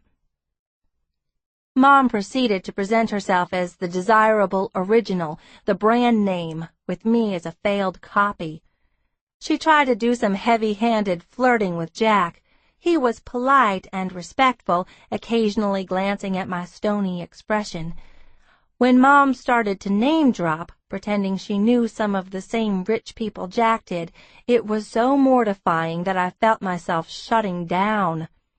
I stopped protesting or correcting, just occupied myself with Luke, checking his diaper, putting him back into the baby gym, and playing with him. My ears felt hot, the rest of me ice-cold. And then I registered that, like clockwork, she had shifted the conversation to the inappropriately personal, revealing that she'd recently signed on for laser hair removal treatments from an exclusive Houston spa. "I've been told," she was telling Jack with a girlish giggle, "that I have the cutest coochie in Texas." "Mom," I said sharply. She glanced at me, her eyes sly and laughing. "Well, it's true. I'm just saying what other people—" "Candy," Jack interrupted briskly, "this has been fun, but it's time for Ella and me to get ready for our evening out. Great to meet you. Why don't I take you down to the concierge and he'll show you out?" "I'll stay here and watch over Luke while you're gone," my mother insisted. "Thanks," Jack replied, "but we're taking him with us." "I haven't had any time with my grandson," she protested, frowning at me. "I'll call you, Mom," I brought myself to say. Jack went to the door and opened it. Keeping it open, he stepped out into the hallway. His tone was friendly and inexorable. "I'll wait here while you get your purse, Candy." I stood while my mother came to embrace me. The perfumed smell of her, the warm proximity of her made me want to cry like a child. I wondered why I would always long for her to love me in a way she wasn't capable of, why Tara and I were nothing more to her than collateral damage from a marriage that had gone bad. I had learned that there were substitutes for a mother who couldn't be a mother. You could find love with other people. You could find it in places you weren't even looking. But the original wound would never heal. I would carry it with me forever. And so would Tara. That was the trick, accepting it, going on with your life, knowing it was part of you. "Bye, Mom," I said thickly. "Don't give him everything he wants," she said in a low voice. "Luke?" I asked, puzzled. "No, Jack. You hold on to him longer that way. Don't be too smart with him either. Try to put on some makeup, and take off those glasses. They make you look like an old maid. Has he given you any presents yet? Tell him you want big stones, not little ones. It's a better investment." A brittle smile worked across my face, and I drew back from her. "See you later, Mom." She picked up her handbag and sauntered out into the hallway. Jack looked around the door jamb, his gaze sliding over me. "I'll be back in a minute." By the time Jack had returned, I had downed a shot of tequila from the pantry, hoping the liquor would burn through my head-to-toe numbness. It hadn't. I felt like a freezer that needed to be defrosted. Luke fretted in my arms, making impatient noises, wriggling. Jack came to me and touched my chin, forcing me to meet his searching gaze. "Now aren't you sorry you didn't take my advice and leave?" I asked morosely. "No, I wanted to see what you grew up with." "I guess you can tell why Tara and I both needed therapy." "Hell, I need therapy, and I only spent an hour with her." "She'll say or do anything for attention, no matter how embarrassing." I looked at him sharply as a hideous thought occurred to me. "Did she make a pass at you in the elevator?" "Nope," he said, a little too smoothly. "Yes, she did." "It was nothing." "God, how awful," I whispered. "She makes me so angry." Jack took the fussing baby from me, and Luke quieted immediately. "Not the regular kind of angry," I went on. "It's the kind that makes you tired and cold all the way through and you can't feel anything, not even your own heartbeat. I want to call Tara and download on her, because I think she'd understand." "Why don't you?" "No, she's the one who sicked Mom on me. I'm mad at her, too." Jack studied me for a moment. "Let's go up to my apartment." "What for?" "I'm going to thaw you out." I shook my head at once. "I need alone time." "No, you don't. Come on." Dane always let me have alone time when I needed it. I was in a terrible, sullen mood, and anything he did was only going to irritate me. "Jack, I don't need to be held or comforted or have sex or talk. I don't want to feel better right now, so there's no point." "Bring the diaper bag." Still carrying Luke, he went to the door, held it open, and waited patiently for me to join him. We went up to his apartment, and Jack took me straight to the bedroom. He turned on a lamp and went into the bathroom, and I heard the sounds of water and steam. "I don't need a shower," I said. "Get in there and wait for me." "But I—" "Do it." I heaved a sigh. "What about the baby?" "I'm putting him down. Go on." I removed my glasses and stripped off my clothes and trudged into the shower room. It was dimly lit and filled with a hot, eucalyptus-scented mist. Jack had laid a fluffy white towel out on the long built-in tile bench. I sat and breathed deeply. In a minute or two I began to relax. I was surrounded by fragrant steam, my pores opening, muscles softening, lungs filling with moist heat. The tequila hit my system and my entire body seemed to sigh, and I felt my heart start again. "Oh, this is better," I said aloud, and lay face down on the towel. There was no sound except the soft rush of steam. I felt color rising to the surface of my skin. I lay there tranquilized by the warm mist, losing all sense of time. I had no idea how many minutes had passed before I was aware of Jack sitting next to me, his hip lean and smooth next to mine. "How's Luke?" I mumbled. "Down for the count." "I wonder if—" "Hush." His hand settled on my back, sliding easily over the wet skin. He started at the shoulders, kneading, drawing the soreness out of my tense muscles. The pressure deepened. I felt the circling of his thumbs against the muscles and connective tissue, working steadily, rolling out pleasure until a helpless groan slipped from my throat. "Oh, that feels so... Jack, I didn't know you could do this." "Shh." He worked down my back, his hands gliding, sweeping in long strokes, then working in deeper, shorter strokes, coaxing out tension, easing the knotted muscles. I gave myself over entirely to those strong, deliberate hands, my body lost and flung and heavy. He worked on my bottom, thighs, calves, and turned me over and pulled my feet into his lap. I made a little sound of pleasure as I felt him run his thumbs along my arches. "Sorry I was bitchy," I managed to say. "You had cause, honey." "My mother's awful." "Yeah." He wiggled my toes individually. His voice was steam-blended and soft. "That advice she gave you was crap, by the way." "You heard that? Oh, God." "You should give me everything I want," Jack informed me. "You should spoil me rotten, and it's too late to play dumb, and you're cute as hell without makeup." I smiled, my eyes still closed. "What about my glasses?" "Definite turn-on." "Everything's a turn-on for you," I said languidly. "Not everything." Laughter thickened his voice.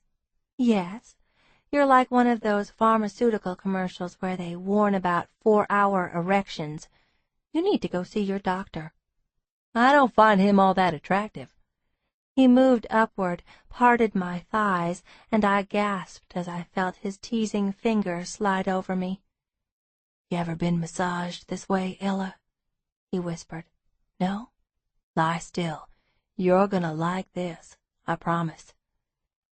And my body arched in response to his eloquent hands, the tile walls echoing with the muted sounds of my pleasure.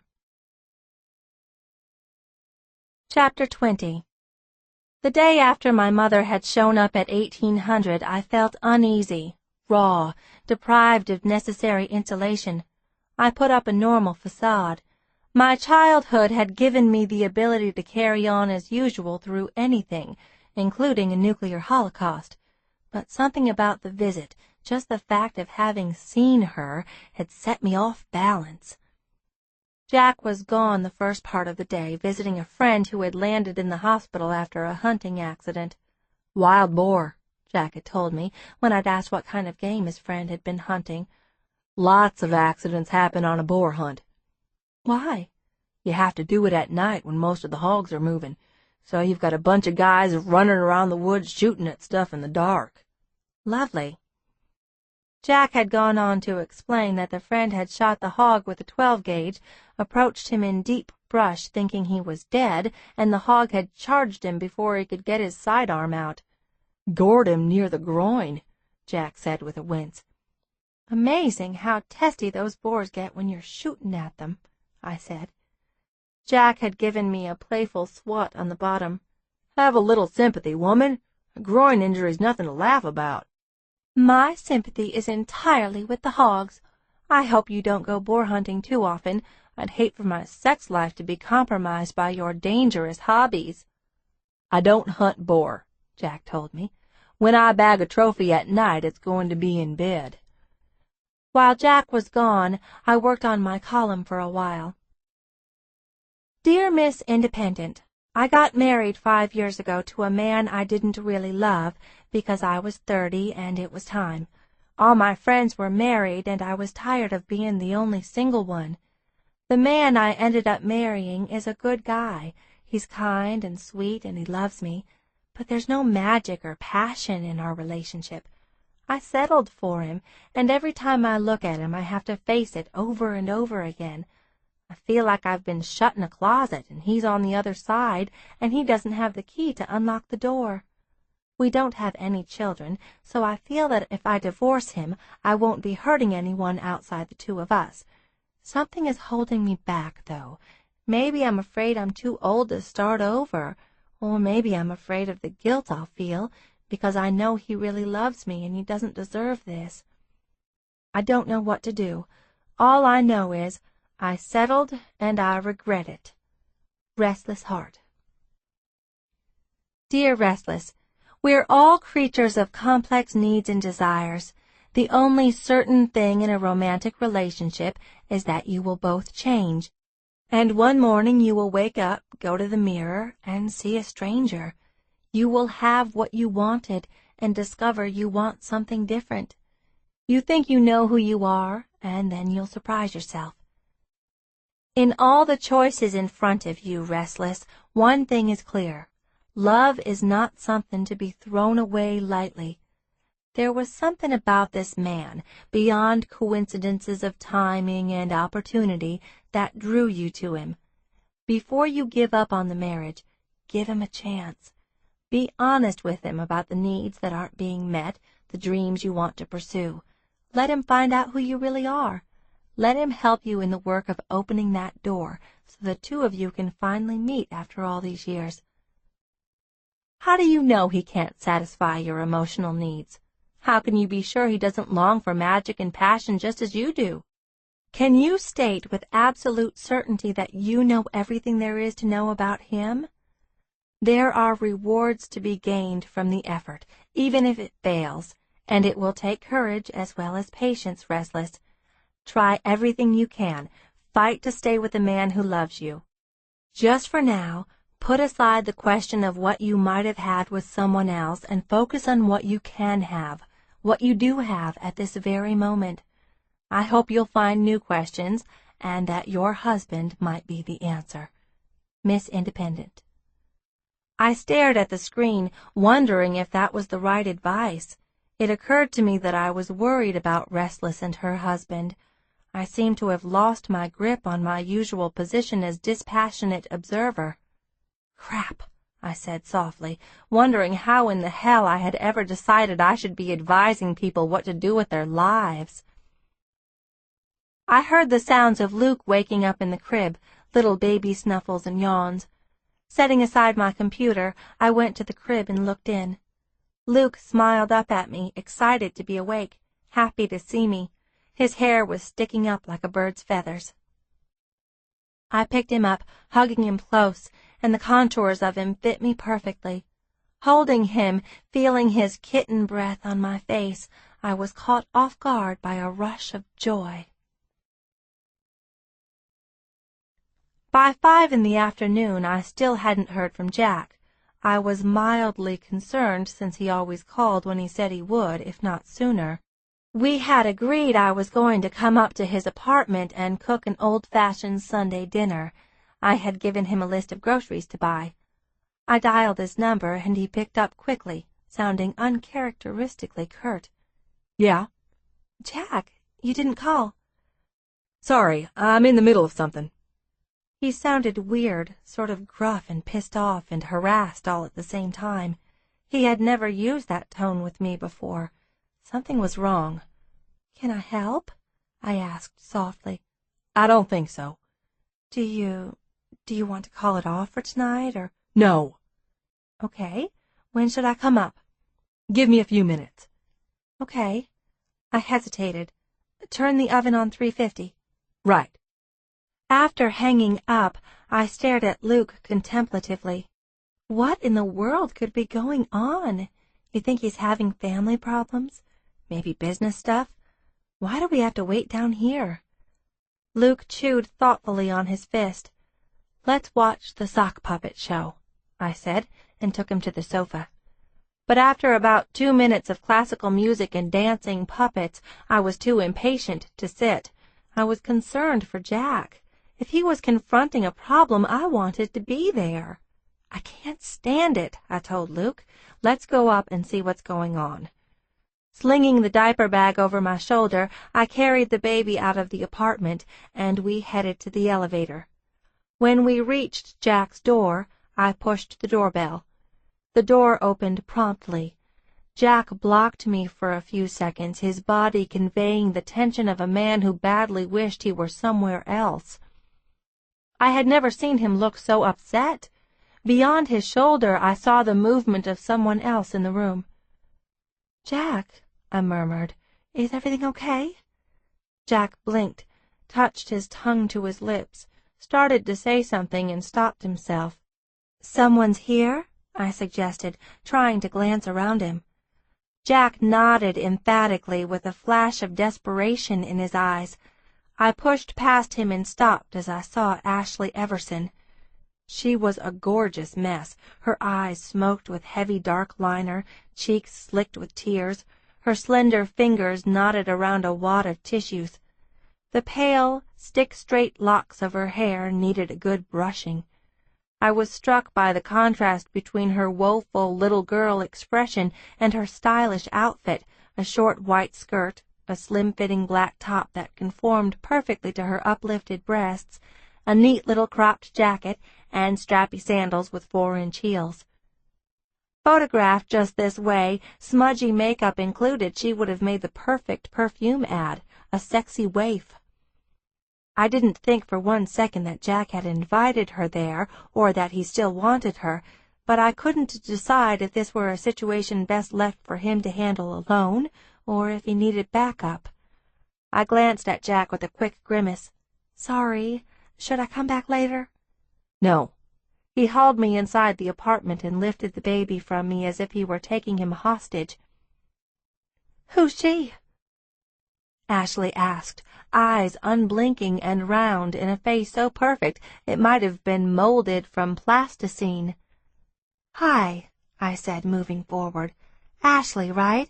I'm Ella Varner. We were both at Churchill's birthday party, but we weren't introduced." She ignored my outstretched hand, glanced over my T-shirt and jeans, and spoke to Jack with patent bewilderment. "She's the one you left the party with?" "Yes," I said. "Jack and I are together." Ashley turned her shoulders to me, focusing entirely on Jack. "I need to talk to you," she said. "I need to explain some things," and her voice trailed away, syllables pressed flat by the weight of bewilderment as she saw the refusal in his cold face, the harsh grooves bracketing his mouth. From the subtle recoil of her body, I guessed she had never seen that expression from Jack before. Faced with his impervious regard, she whirled around and finally spoke to me. "If you don't mind, I need some time with Jack, alone. We have a history.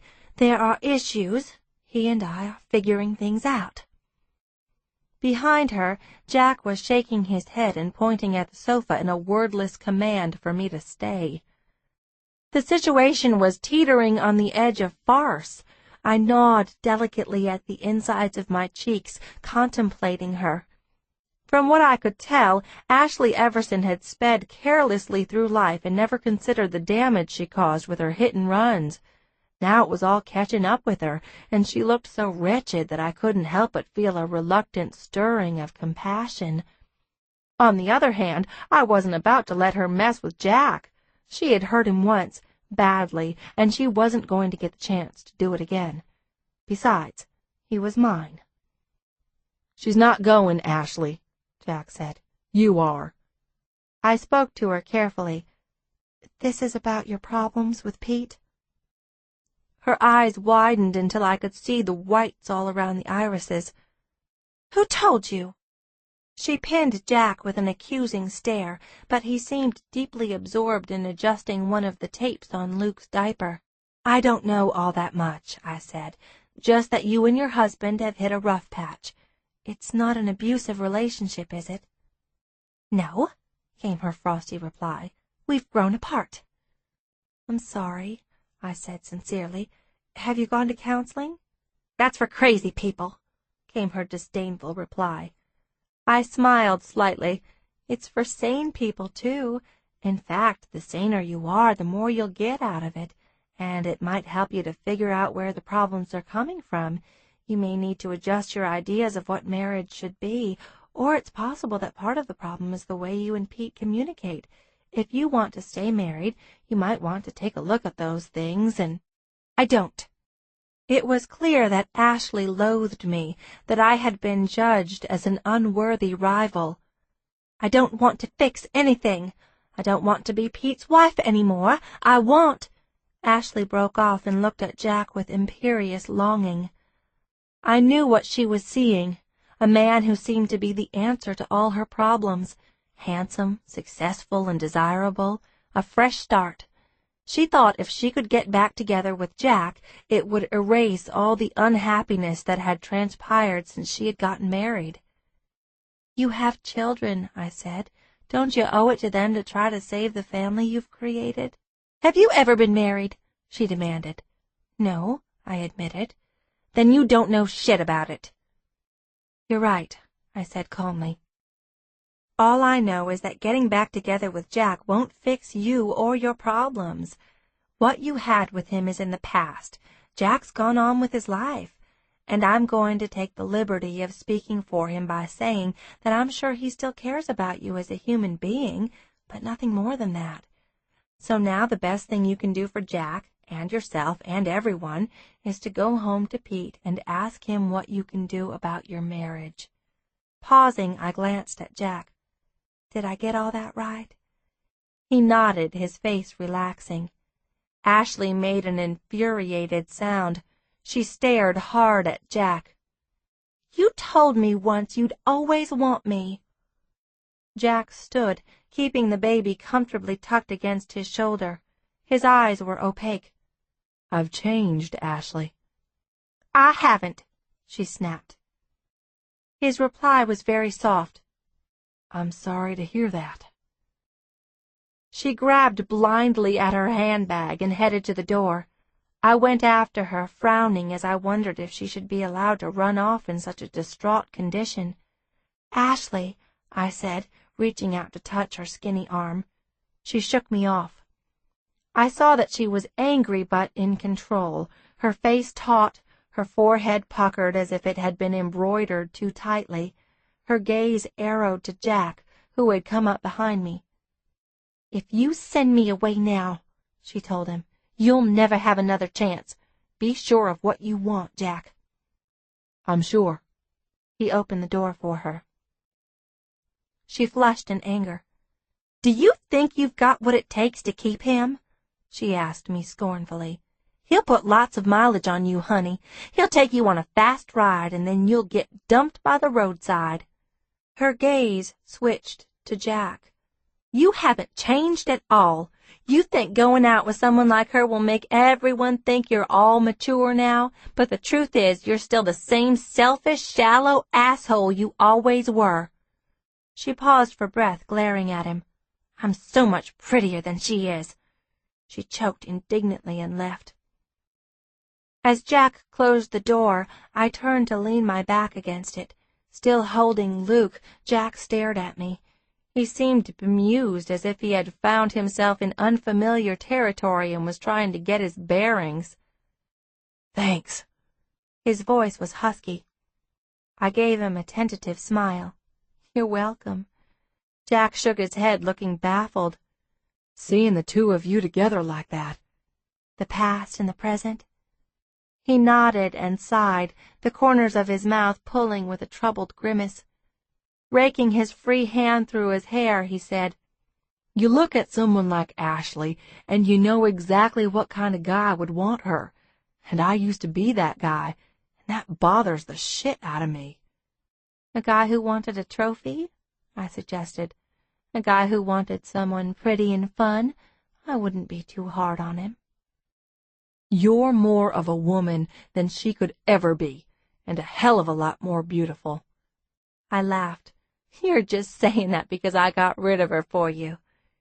He came closer until the baby was caught between us, and he slid his hand around the back of my neck. His fingers were strong and slightly cool as they clasped my tender nape. The sensation, almost unbearably pleasant, made me shiver. "We don't have a problem," he asked warily. "Why would we have a problem?" "Because any other woman I've ever known would have gone ballistic, coming up here and finding Ashley in my apartment." "It was obvious you didn't want her here." My lips curved with a wry smile. "And for the record, Jack, whatever kind of man you used to be, you're not at all selfish or shallow now. I'll vouch for you any time." Jack bent his head, his breath fanning hotly over my mouth. He kissed me, hard and sweet and long. "Don't ever leave me, Ella. I need you." Abruptly, I felt uncomfortable in his embrace. "Luke's getting squished," I said with a half-laugh, maneuvering away, even though the baby had been resting still and content between us. Chapter 21. I savored the 2 weeks that followed with the bittersweet awareness that it was only a brief season in my life. Jack and Luke had become the axis on which the entire world spun. I knew I would lose them both eventually, but I pushed that awareness as far away as I could and simply allowed myself to enjoy the near magical quality of those blazing summer days. It was a busy, bustling kind of happiness, my schedule filled with work, taking care of Luke, trying to keep up with friends, and spending every available moment with Jack. I had never suspected I could become so familiar with someone so quickly. I learned Jack's expressions, his favorite words, the way his mouth tightened when he was deep in concentration, the way his eyes crinkled at the outside corners right before he laughed. I learned that he kept a tight rein on his temper, that he was gentle with people he judged to be more vulnerable than himself, and that he couldn't abide pettiness or small-mindedness. Jack had a wide circle of friends, 2 of whom he considered close buddies, but the ones he trusted most were his brothers, especially Joe. His greatest requirement of others was that they keep their word. To Jack, a promise was a life-or-death matter, the greatest measure of a person. With me he was openly affectionate, tactile, a physical man with a strong drive. He loved to play, to tease, and to coax me into trying things that made it difficult to face him in the bright light of morning. But there had been a time or two when sex was not playful at all, when we breathed and moved together until it seemed Jack had brought me to the brink of something, a kind of white-hot transcendence that startled me with its force, and I drew back and broke the momentum, afraid of what might happen. "You need a baby of your own," Stacy told me when I called her one afternoon. "That's what your biological clock is telling you." I had tried to describe to her how Luke, in his small and innocent way, had broken down my defenses. For the first time in my life I was experiencing an emotional connection with a child, and it was stronger than I ever could have expected. I had told Stacy I was in terrible trouble. I wanted Luke for a lifetime. I wanted to be there at every stage of his growing up. But soon his real mother would come for him, and I would be on the periphery. It was one hell of a 1-2 punch, what Tara and Luke had done to me. "It's going to hurt bad when you give him up," Stacy continued. "You need to be ready for that." "I know, but I don't know how you get ready for something like that. I mean, I've told myself that I've only had him for about 3 months. That's not a huge investment of time, but I've gotten attached to him all out of proportion." Ella, there is no proportion with babies." I gripped the phone tightly. "What do I do?" "Start making plans. Come back to Austin right after Luke is gone, and stop wasting time with Jack Travis." "Why is it wasting time if I'm enjoying it?" "There's no future in it. I admit he's hot, and I'd probably be hitting that too if I was single. But Ella, keep your eyes open. You know that kind of man's not in it for the long haul." "Neither am I. That's what makes it perfect." "Ella, come back home. I'm worried about you. I think you're fooling yourself." "About what?" "About a lot of things." But privately I wondered if just the opposite was true, that I had stopped fooling myself about a lot of things, and life had been more comfortable and less complicated when I had been mired in self-deception. I talked with my sister once a week. We had a couple of long, fairly awkward conversations, littered with the inevitable psycho-speak that you couldn't help but lapse into after having seen a therapist. "I'm coming to Houston next week," Tara finally told me. "Friday. I'm leaving the clinic. Dr. Jaslow says I've gotten a good start, but I should probably keep seeing someone if I want to make more progress." "I'm so glad," I managed to say, feeling cold all over. "I'm glad you're better, Tara." I paused before making myself ask, "You'll want to take Luke right away, I guess, because if not, I could always—" "Yeah, I want him." "Do you really?" I wanted to ask her. "Because you hardly ever ask about him, and you don't seem to find him all that interesting." But maybe that wasn't fair. Maybe he meant too much to her. Maybe she couldn't bring herself to discuss the source of such powerful longing. I wandered to Luke's crib where he was sleeping. I reached out to touch one of the honey pots on the mobile. My fingers were trembling. "Can I pick you up at the airport?" "No, that's being taken care of." By Mark Gottler, I thought. "Listen, I don't want to be a pest, but that promissory contract we talked about, it's here at my apartment. I hope you'll at least take a look at it while you're here." "I'll take a look at it, but I won't sign it. There's no need." I bit my lip to keep from arguing with her. One step at a time, I told myself. Jack and I argued over the prospect of Tara's return because he wanted to be there, and I wanted to face it alone. I didn't want him to be a part of something so painful and personal. I had a pretty good idea of how much giving up Luke was going to hurt, and I would rather not have Jack see me at a moment of such weakness. Besides, that Friday was Joe's birthday, and they had planned to go fishing on an overnight trip to Galveston. "You have to be there for Joe," I told Jack. "I can reschedule the trip." "You promised him," I said, fully aware of the effect that word had on Jack. "I can't believe you're even thinking of backing out on your brother on his birthday." "He'll understand. This is more important." "I'll be just fine," I said, "and I need the private time with my sister. Tara and I won't be able to talk if you're there." Damn it all. She wasn't supposed to come back until the next week. Why the hell is she getting out early? "I don't know. I can't believe she didn't think to schedule her mental health issues around your fishing trip." "I'm not going." Exasperated, I paced around his apartment. "I want you to go, Jack. I can be stronger about this without you. I need to do it alone. I'm going to hand Luke off to Tara, drink a big glass of wine, have a bath, and go to bed early. If I really need to be with someone, I'll go upstairs and visit Haven. And you'll be back the next day, and we can do the post-mortem." "I'd rather call it the post-game analysis."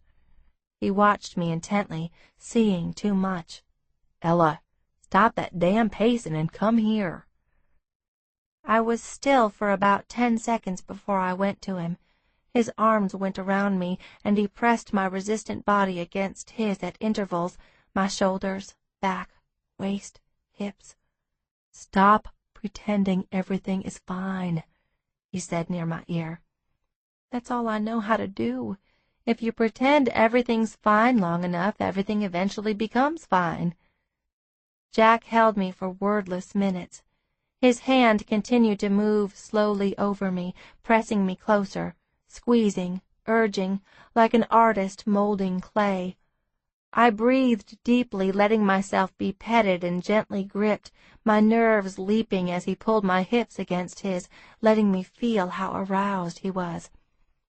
He pulled my clothes off, every movement deliberate, and when I tried to say something, he took my head in his hands and kissed me, open-mouthed and searing.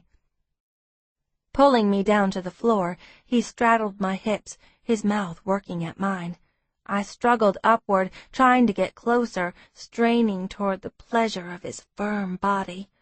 We rolled slowly, first me on top, then him, and he grasped my hips and slid inside me, deeper, deeper, until he was encompassed in wetness and heat. I groaned in satisfaction at the necessary weight of him anchoring me, the feel of his flesh pressing, mine opening. He reached for a sofa cushion, shoved it beneath my hips, and took me in grinding thrusts, pushing, demanding, making me come with plangent cries. And even then he kept on, making it last, delaying release until it broke over him. He stayed in me for a long time, his strong fingers tangled in my hair, not letting me turn my mouth from his. It seemed as if he were trying to prove something, demonstrate something, that my heart and mind were unwilling to accept. It was still dark when Jack left on Friday morning. He sat beside me on the bed and pulled my sleeping body upward, holding me. I awakened with a murmur, and he held my head in one hand, long fingers cupping firmly around my skull. His rich baritone was soft in my ear. "You do what you have to do. I won't stand in the way. But when I come back, you're not shutting me out, you hear? I'm going to take you somewhere, a nice long vacation, and we're going to talk, and I'm going to hold you while you cry until you feel better, and we'll get you through this." He kissed my cheek and smoothed my hair and lowered me back to the mattress. I was silent, my eyes remaining shut. I felt a caressing stroke of his fingertips along the side of my face, over my body, and then he pulled the covers to my collarbone and left. I didn't think there was any way to convince Jack that he wanted more than I had to give, that to people who'd been damaged the way I had been, fear and the will to survive would always be more powerful than attachment. I could only love in a limited way, except for Luke, and that had been the miracle I had never counted on. But I was losing Luke. I had learned this lesson so many times before.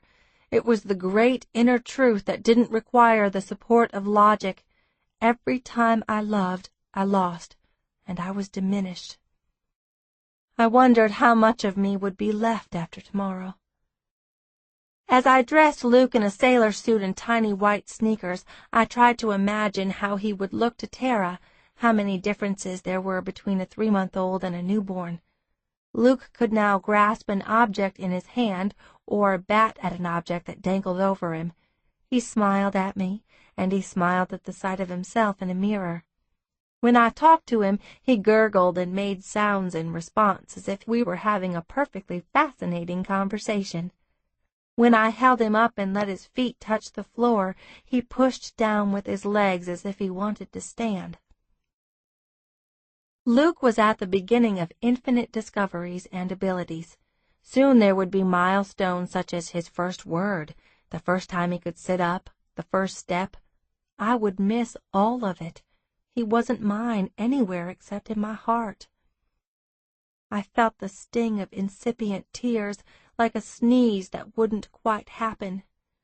But it seemed the mechanism for tears had been shut off in me. It felt awful, wanting to cry but not being able. "You'll get to visit him," I told myself sternly. "You can find a way to be part of his life.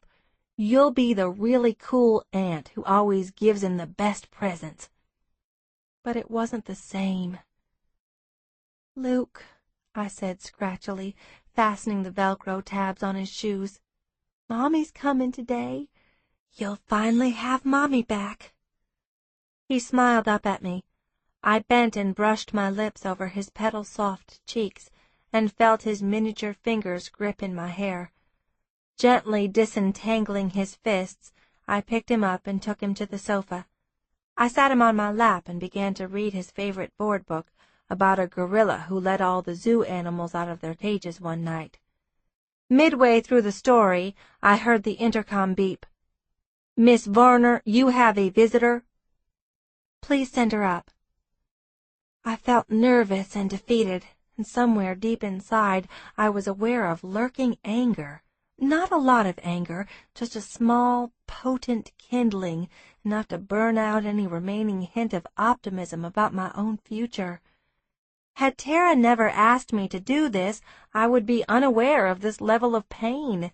And if I ever had to go through this again, someone was going to have to put me in a dirt-filled pot and start watering me 3 times a week.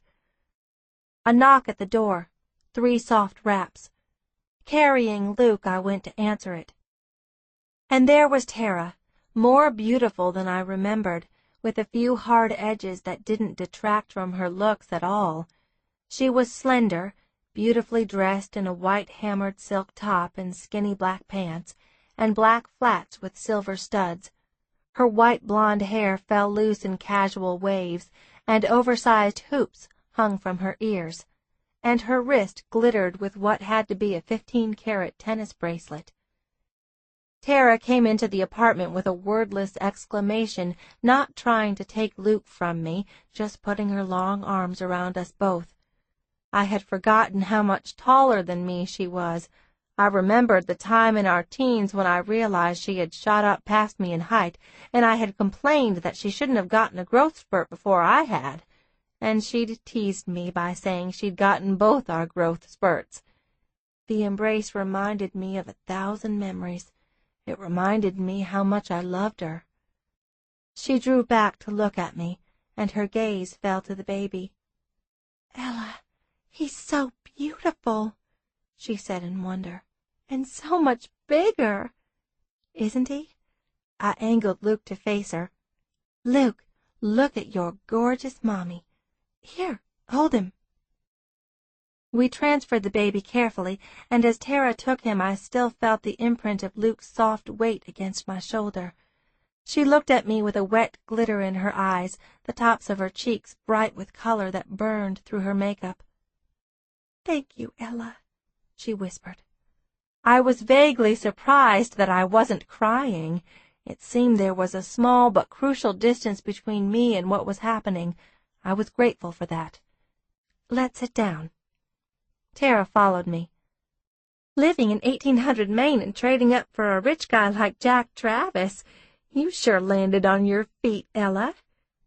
"I didn't start going out with Jack because of his money," I protested. Tara laughed. "If you say so, I believe it, although you got this apartment from him, didn't you?" "It was a loaner," I said. "But now that you're back and I'm not taking care of Luke any more, I'm going to live somewhere else. I'm not sure where yet." "Why can't you keep staying here?" I shook my head. "It wouldn't feel right, but I'll figure it out. A more important question is, where are you staying from now on? What are you and Luke going to do?" Tara's expression became guarded. "I've got a nice house not far from here." "Mark arranged it for you?" "Sort of." The conversation went on for a little while, with me trying to nail down any specifics of Tara's situation, her plans, her situation, how she was going to get money. She didn't want to answer me. Her evasiveness was maddening. Sensitive to the tension between us, or perhaps tiring of the unfamiliar arms, Luke began to writhe and fret. "What does he want?" Tara asked. "Here, take him." I reached out for the baby and settled him against my shoulder. He went quiet and sighed. "Tara," I said carefully, "I'm sorry if you think I overstepped by getting that promissory contract from Mark Gottler, but I did it for your protection, to get you and Luke some kind of guarantee, some security." She gazed at me with baffling serenity. "I have all the security I need. He promised to take care of us, and I believe him." "Why?" I couldn't help asking.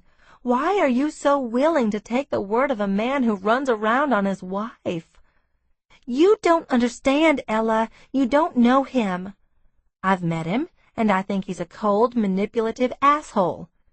That made her temper flare. "You're always so smart, aren't you, Ella? You know everything, don't you?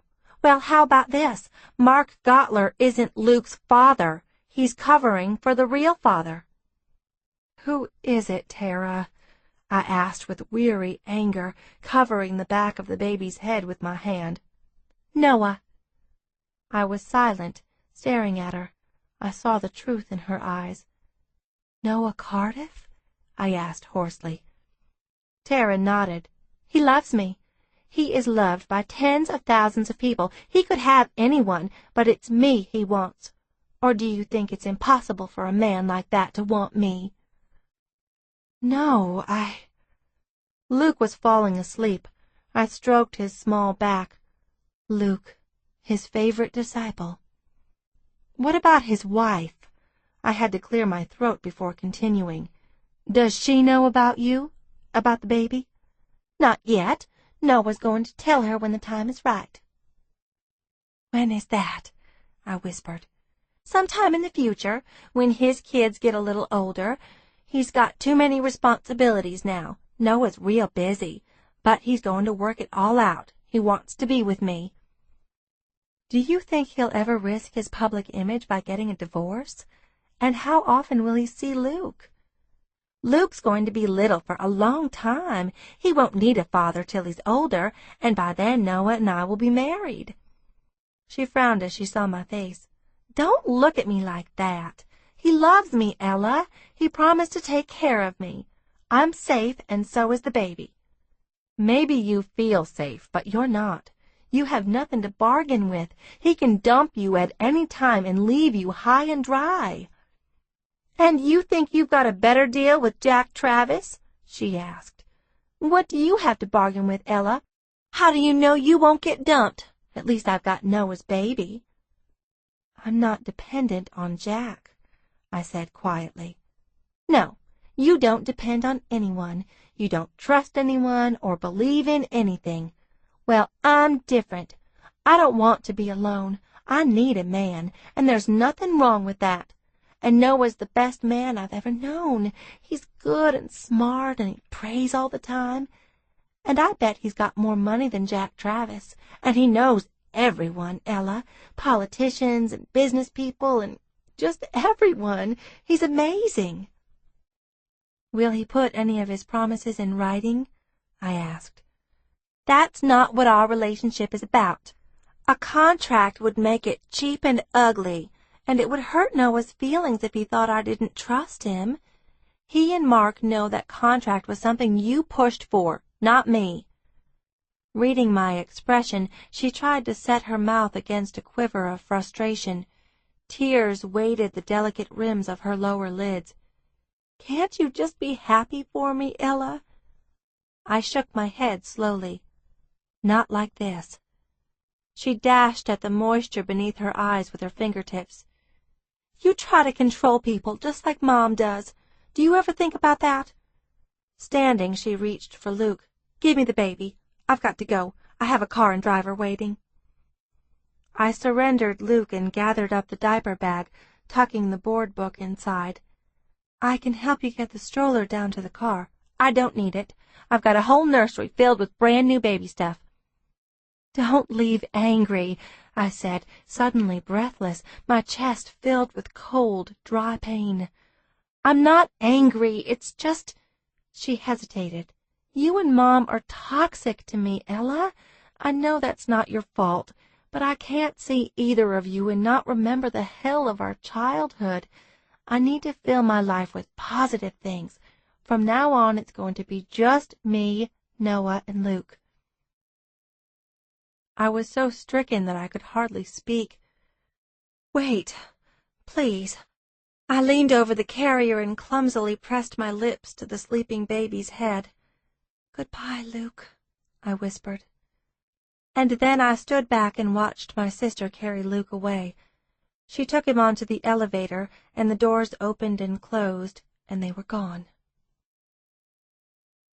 Moving like an old woman, I went back into the apartment. I couldn't seem to think of what to do. Mechanically, I wandered into the kitchen and began to make tea that I knew I wasn't going to drink. "It's over," I said aloud. "It's over." Luke would wake up and I wouldn't be there. He would wonder why I had left him. The sound of my voice would fade from his memory. My boy. My baby. I accidentally scalded my fingers with the hot water, but the pain didn't really register. Some part of my mind worried over how badly I was dissociating. I wanted Jack. He might know how to break through the layers of ice around me, but at the same time the thought of being with him filled me with dread. I changed into my pajamas, and for the rest of the afternoon I watched TV without seeing or hearing anything. The phone rang, and the answering machine picked up. Before I glanced at the caller ID, I knew it was Jack. There was no way I could talk to him or anyone at the moment. I turned the volume down completely.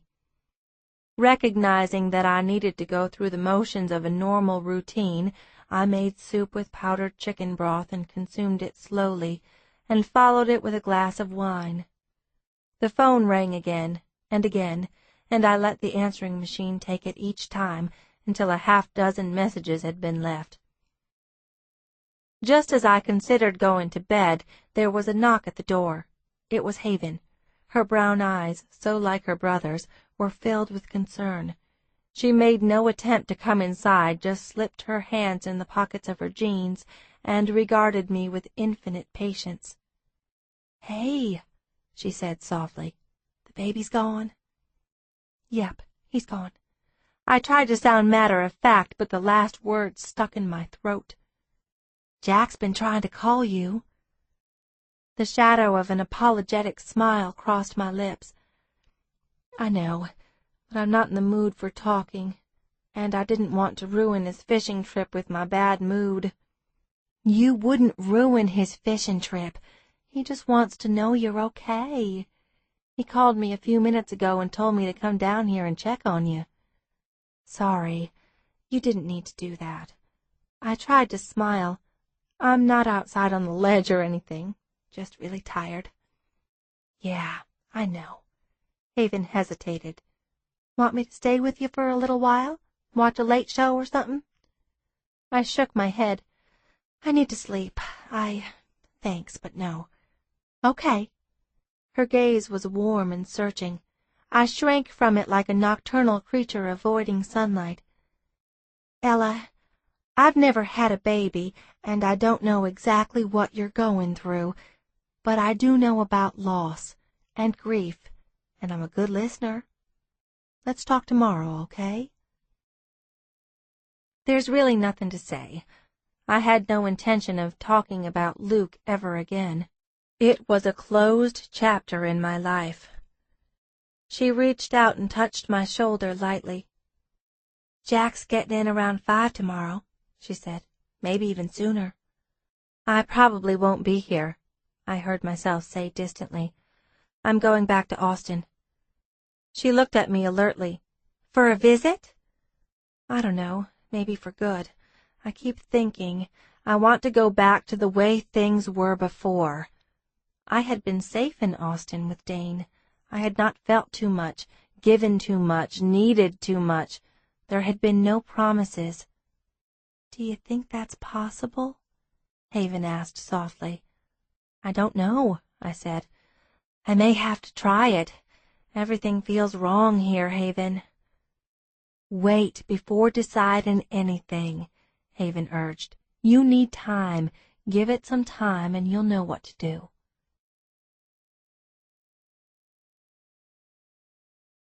Chapter 22. In the morning I woke up and went into the main room. There was a protesting squeak beneath my foot. I reached down to pick up Luke's stuffed bunny. Holding the bunny tightly, I sat on the sofa and wept. But it wasn't the good, gusty cry I needed, only a slow, anguished drizzle. I took a shower, standing in the hot water for a long time. I realized that no matter how far away from me Tara was, no matter where she and Luke were or what they did, I would still love them. No one could take that from me. Tara and I were fellow survivors, responding to our wasteland of a childhood in opposite ways. She feared being alone just as much as I feared not being alone. It was entirely possible that time would prove us both wrong, and the secret of happiness would always elude us. All I knew for certain was that the boundary of isolation was the only thing that had ever kept me safe. I dressed and put my hair in a ponytail, and I began to fold my clothes in neat piles on the bed. The phone stayed silent. I guessed that Jack had given up on calling me, which made me perplexed and uneasy. As much as I didn't want to talk about Luke or how I was feeling, I wanted to know how Jack was. As the local news came on, the weather forecast showed a storm pattern forming in the Gulf. That would make it a bumpy return ride for the Travis brothers, unless they had gotten in front of the system. A half-hour after the first report, the tropical depression had been upgraded to a 45-mile-per-hour storm. Worrying, I picked up the phone and called Jack and got his voicemail. "Hi," I said, when the beep signaled to leave a message. "I'm sorry I didn't answer last night. I was tired and, well, anyway, I saw the weather report and I want to make sure you're okay. Please call me." There was no return call, however. Was Jack mad that I hadn't talked to him the previous night, or was he simply busy trying to get the boat safely to harbor? When I heard a ring early in the afternoon, I hurried to the phone and picked it up without even checking the ID. "Jack?" "Ella, it's Haven. I was wondering, by any chance, did Jack leave a copy of the float plan with you?" "No, I don't even know what that is. What does it look like?" "Nothing fancy, just a couple of pieces of paper. It's basically a description of the boat, and it tells where you're heading, the rig numbers along your course, and what time you expect to get back."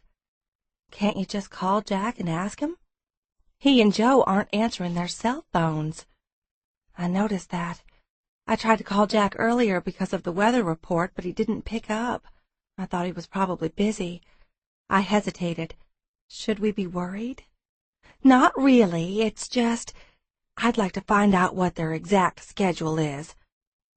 "I'll go up to his apartment and look for that float plan." "No, that's okay. I already did that. Hardy's going to call the harbor master at the marina they left from. They probably left the information with him." "Okay. Call and let me know, will you?" "Absolutely." Haven hung up, and I stood frowning at the receiver in my hand. I reached up and rubbed the back of my neck, which was prickling. I dialed Jack's cell phone again, and his voicemail picked up immediately. "Just checking in again," I said, my voice taut. "Call and let me know how you are." After watching the Weather Channel for a few more minutes, I picked up my purse and left the apartment. It felt weird to go out without all the paraphernalia I usually dragged around because of Luke. I went up to Haven and Hardy's apartment, and Haven let me in. "I'm really getting worried," I told her. "Has anyone gotten hold of Jack or Joe?" She shook her head. "Hardy's talking to the harbor master, and they're looking for the float plan. And I talked to Gage, and he said he thought they should have been back by now. But the marina guy said the boat slip is still empty. Maybe they just decided to prolong the fishing?" "Not with the weather. Besides, I know for a fact that Jack was planning to come back early today. He didn't want to leave you alone for too long after what you went through yesterday." "I really hope he's okay so I can kill him when he comes back," I said, and Haven managed to laugh. "You may have to get in line for that." Hardy hung up and reached for the TV controller, turning the volume up as another weather report came on. "Hey, Ella," he said absently, his gaze on the TV. Contrary to his usual relaxed charm, Hardy looked troubled, the lines of his face hard and stern.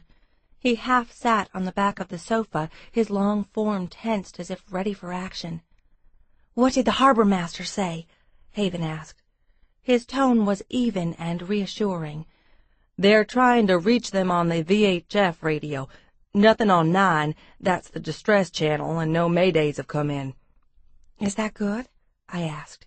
Hardy glanced at me with a slight smile, but a pair of notches had settled between his brows. "No news is good news." I knew nothing about boats. I didn't even know what questions to ask. But I was trying desperately to think of an explanation for why Jack and Joe were missing. Could the boat just lose all power or something, and at the same time they could coincidentally be out of cell range? Hardy nodded. "All kinds of fuck-ups, coincidental and otherwise, can happen on a boat." "Jack and Joe are really experienced," Haven said. "They know all about safety procedures, and neither of them would take unnecessary chances. I'm sure they're okay." She sounded as if she were trying to convince herself as well as me. "What if they didn't manage to outrun the weather?" I asked with difficulty. "It's not a bad storm," she said, "and if they got caught in it, they would just batten down and ride it out." She hunted for her cell phone. "I'm going to call Gage and see if anyone's with Dad." For the next half hour, Haven and Hardy stayed on their cell phones, trying to get information. Liberty had gone to River Oaks to wait with Churchill as events unfolded, while Gage was already heading to the Coast Guard offices in Galena Park. A couple of patrol boats had been sent out from Freeport to find the missing vessel. That was all we heard for a while. Another half hour passed while we watched the Weather Channel, and Haven made sandwiches that none of us ate. There was a quality of unreality to the situation, the tension growing exponentially as time passed. "I wish I was a smoker," Haven said with a brittle laugh, walking around the apartment with jittery energy. "This is one of those times when chain smoking seems appropriate." "Oh, no, you don't," Hardy murmured, reaching out to catch her wrist. "You got enough bad habits already, honey." He drew her between his thighs as he leaned against the sofa, and she nestled against him. "Including you," she said, her voice muffled. "You're my worst habit." "That's right." He combed his fingers through her dark curls and kissed her head. "And there's no getting over me." The phone rang, making both Haven and me jump. Still holding his wife in one arm, Hardy picked it up. "Kate's here. Gage, how's it going? They found him yet?" And then he went very still and silent in a way that made every hair on my body lift. He listened for several moments. My heart thudded heavily, making me lightheaded and nauseous. "Got it," Hardy said quietly. "Do they need more choppers? Because if so, I can get as many as—" "I know. But it's like trying to find 2 fucking pennies someone dropped in the backyard." "I know. Okay, we'll sit tight." He closed the phone. "What is it?" Haven asked, her small hands gripping his shoulders. Hardy looked away from her momentarily, his jaw so taut that I could see the strain of a small twitching muscle in his cheek. "They found a debris field," he finally brought himself to say, "and what's left of the boat is submerged." My mind went blank. I stared at him, wondering if he had just said what I thought he'd said. "So they're doing a search and rescue?" Haven asked, her face drained of color. He nodded. "The Coast Guard is sending out a couple of Tupper wolves, those big orange choppers." "Debris field," I said dazedly, swallowing against rising nausea. As in an explosion?" He nodded. "One of the rigs reported smoke in the distance." All three of us struggled to take in the news. I put my hand up to my mouth, breathing against the screen of my fingers. I wondered where Jack was at that very moment, if he was hurt, if he was drowning. No, don't think about that. But for a second it felt as if I were drowning too. I could actually feel the cold black water folding over my head, pushing me down where I couldn't breathe or see or hear. "Hardy," I said, surprised by how rational I sounded when there was chaos inside me. "What would cause a boat like that to explode?" He sounded excessively calm. "Gas leaks, overheated engine, build-up of vapor near fuel tank, exploding battery. When I was working on the rig, I once saw a fishing boat over 100-footer explode when it ran across a submerged fuel line." He looked down at Haven's face. She was flushed, her mouth twisting as she tried not to cry. "They haven't found bodies," he murmured, pulling her closer. "Let's not assume the worst. They might be in the water waiting for rescue." "It's rough water," Haven said against his shirt. "There's a lot of movement out there," he conceded. "According to Gage, the captain who's coordinating the rescue operation is looking at a computer model to figure out where they might have drifted." "What are the odds that both of them are okay?" I asked unsteadily. "Even if they survived the explosion, is it likely that either of them was wearing a life jacket?" The question was greeted with a frozen silence. Not likely, Hardy said eventually. Possible, though. I nodded and sat heavily on a nearby chair, my mind buzzing. You need time, Haven had told me when I'd confided my thoughts about going back to Austin. Give it some time and you'll know what to do. But now there was no time. There might never be. If I could only have 5 minutes with Jack, I would have given years of my life for the chance to tell him how much he meant to me, how much I wanted him, loved him. I thought of his dazzling grin, his midnight eyes, the beautiful severity of his face when he was sleeping. The thought of never seeing him again, never feeling the sweetness of his mouth against mine, caused a piercing ache I could hardly bear. How many hours I'd spent with Jack in silence, resting together, all words restrained by the limits of what my heart would allow. All those chances to be honest with him, and I'd taken none of them. I loved him, and he might never know. I understood finally that the thing I should have feared most was not loss, but never loving. The price for safety was the regret I felt at this moment, and yet I would have to live with it for the rest of my life. "I can't stand waiting here," Haven burst out. "Where can we go? Can we go to the Coast Guard office?" "If you want to, I'll take you, but there's nothing we can do there except get in the way. Gage will let us know the minute something happens." He paused. "Do you want to go wait with your dad and Liberty?" Haven nodded decisively. "If I'm going to go crazy waiting, I may as well do it around them." We started on the drive to River Oaks in Hardy's silver sedan when we heard the ringtone of his phone. He reached toward the center console where he had stashed it, but Haven snatched it up. "Let me, sweetheart. You're driving." She held the phone up to her ear. "Hi, Gage. What is it? Have you found out anything?"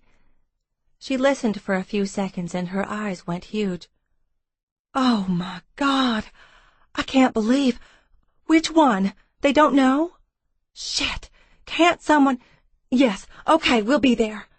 She turned to Hardy. "Garner Hospital," she said breathlessly. "They found them and picked them up, and they're medevacing both of them straight there. One of them seems to be in good condition, but the other..." She broke off as her voice fractured. Tears sprang to her eyes. "Other one's in bad shape," she managed to say. "Which one?" I heard myself ask, while Hardy maneuvered the car through traffic, his aggressive driving eliciting indignant honks from all around us. "Gage doesn't know. That's all he could find out. He's calling Liberty so she can bring Dad to Garner." The hospital, located in the Texas Medical Center, was named after John Nance Garner, the Texas-born vice president for 2 terms of Franklin Roosevelt's administration. The 600-bed hospital was home to a top-notch aero medical service, with the second busiest heliport for a hospital of its size. Garner also had one of the only 3 Level 1 trauma centers in Houston. "Skybridge parking?" Hardy asked as we drove through the huge sprawl of buildings in the medical center. We were passing the 30-story Memorial Herman Tower sheathed with spandrel glass, one of a multitude of offices and hospitals in the complex. "No, there's a valet at the main entrance," Haven said, unbuckling her seatbelt. "Hold on, honey. I haven't stopped yet."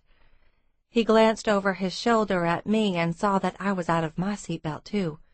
"Y'all mind waiting till I put the brakes on before you jump out?" he asked ruefully. As soon as the car was in the hands of the valet, we went through the hospital entrance, both Haven and I hurrying to keep pace with Hardy's long strides. As soon as we gave our names at the information desk, we were directed to go up to the shock trauma center on the 2nd floor. All they could tell us was that the chopper had arrived safely at the heliport, and both patients were in the hands of a trauma resuscitation team. We were ushered into a beige waiting room with a fish tank and a table piled with tattered magazines. It was unnaturally quiet in the waiting room, except for the drone of a news channel on the small flat-screen TV. I stared blindly at the TV, the words meaning nothing to me. Nothing outside this place had any significance. Haven seemed unable to sit still, She paced around the waiting room like a tiger in a cage until Hardy coaxed her to sit beside him. He rubbed her shoulders and murmured to her quietly until she relaxed and took a few deep breaths, and blotted her eyes surreptitiously on her sleeve. Gage arrived nearly at the same time Liberty and Churchill did, all three of them looking as haggard and distracted as the rest of us. Feeling like an interloper in a private family matter, I went to Churchill after Haven had hugged him. "Mr. Travis," I said hesitantly, "I hope you don't mind that I'm here." Travis seemed older and more fragile than I had seen him on previous occasions. He was facing the possible loss of one or both of his sons. There was nothing I could say. He surprised me by reaching out and putting his arms around me. "Course you should be here, Ella," he said in his gravelly voice. "Jack'll want to see you." He smelled like leather and shaving soap, and there was a faint tinge of cigars, a comforting, fatherly smell. He patted my back firmly and let go. For a while Gage and Hardy talked quietly, mulling over what might have happened on the boat, what could have gone wrong, all the possible scenarios of what might have happened to Joe and Jack, and all the reasons to hope. The one scenario they didn't discuss was the one most on all of our minds, that one or both of the brothers had been fatally injured. Haven and I went out into the hallway to stretch our legs and get her some coffee from a vending machine. "You know, Ella," she said hesitantly as we headed back to the waiting room, "even if they both make it, there could be a rough time ahead. We could be talking amputation or brain damage or, God, I don't even know. No one would blame you if you decided you couldn't handle it." "I've already thought of that," I said without hesitation. "I want Jack no matter what shape he's in. Whatever's happened to him, I'll take care of him. I'll stay with him no matter what. It doesn't matter to me as long as he's alive." I hadn't meant to distress her, but Haven surprised me by giving a few muffled sobs. "Haven," I began in contrition, "I'm sorry, No." Regaining control, she reached out and took my hand, squeezing tightly. "I'm just glad Jack's found a woman who will stand by him. He's been with a lot of women who wanted him for superficial reasons, but—" She paused to fish a Kleenex from her pocket and blow her nose. "None of them loved him for just being Jack, and he knew it, and he wanted something more." "If only I began, but through the open doorway Haven caught sight of movement in the waiting room. A door on the opposite side had opened, and a doctor came in. "Oh, God," Haven muttered, nearly dropping her coffee as she hurried into the room. My stomach dropped. I was paralyzed, the fingers of one hand digging into the door frame as I watched the Travis family gather around the doctor. I watched his face and their faces, trying to divine any reaction. If either of the brothers had died, I thought the doctor would say so immediately, but he was speaking quietly, and no one in the family revealed any emotion other than bleached anxiety. "Ella?" The sound was so quiet I barely heard it through the blood rush in my ears. I turned to look down the hallway. A man was coming toward me, his lean form clad in a pair of baggy scrub pants and a loose T-shirt. His arm was bandaged with silver-gray burn wrap. I knew the set of those shoulders, the way he moved. Jack. My eyes blurred, and I felt my pulse escalate to a painful throbbing. I began to shake from the effects of trying to encompass too much feeling too fast. "Is it you?" I choked. Yes. God, Ella." I was breaking down, every breath shattering. I gripped my elbows with my hands, crying harder as Jack drew closer. I couldn't move. I was terrified that I was hallucinating, conjuring an image of what I wanted most, that if I reached out I would find nothing but empty space. But Jack was there, solid and real, reaching around me with hard, strong arms. The contact with him was electrifying. I flattened against him, unable to get close enough. He murmured as I sobbed against his chest, "Ella, sweetheart, it's all right. Don't cry, don't—" But the relief of touching him, being close to him, had caused me to unravel. Not too late. The thought spurred a rush of euphoria. Jack was alive and whole, and I would take nothing for granted ever again. I fumbled beneath the hem of his t-shirt and found the warm skin of his back. My fingertips encountered the edge of another bandage. He kept his arms firmly around me as if he understood that I needed the confining pressure, the feel of him surrounding me as our bodies relayed silent messages. "Don't let go. I'm right here." Tremors kept running along my entire frame. My teeth chattered, making it hard to talk. The thought you might not come back." Jack's mouth, usually so soft, was rough and chapped against my cheek, his jaw scratchy with bristle. "I'll always come back to you." His voice was hoarse. I hid my face against his neck, breathing him in. His familiar scent had been obliterated by the antiseptic pungency of antiseptic burn dressings and heavy saltwater brine. "Where are you hurt?" Sniffling, I reached further over his back, investigating the extent of the bandage. His fingers tangled in the smooth, soft locks of my hair. "Just a few burns and scrapes. Nothing to worry about." I felt his cheek tauten with a smile. "All your favorite parts are still there." We were both quiet for a moment. I realized he was trembling, too. "I love you, Jack," I said, and that started a whole new rush of tears because I was so unholy glad to be able to say it to him. I thought it was too late. I thought you'd never know because I was a coward, and I'm so— "I knew." Jack sounded shaken. He drew back to look down at me with glittering, bloodshot eyes. "You did?" I sniffled. He nodded. "I figured I couldn't love you as much as I do without you feeling something for me, too." He kissed me roughly, the contact between our mouths too hard for pleasure.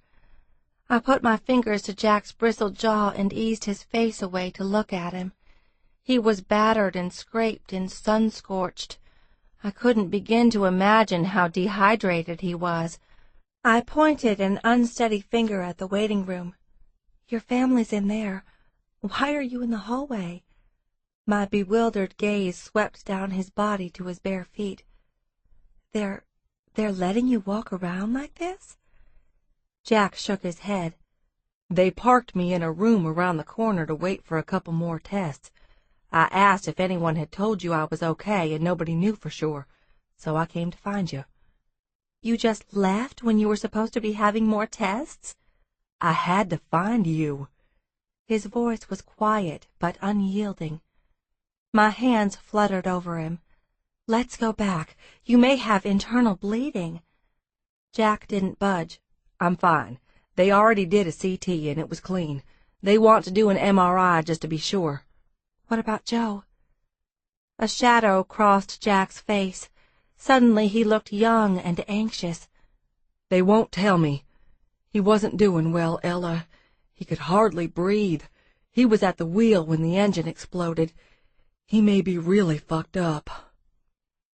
"This is a world-class hospital with the best doctors and the best equipment," I said, one of my hands settling carefully on his cheek. "They'll fix him. They'll do whatever they have to. But was he burned badly?" He shook his head.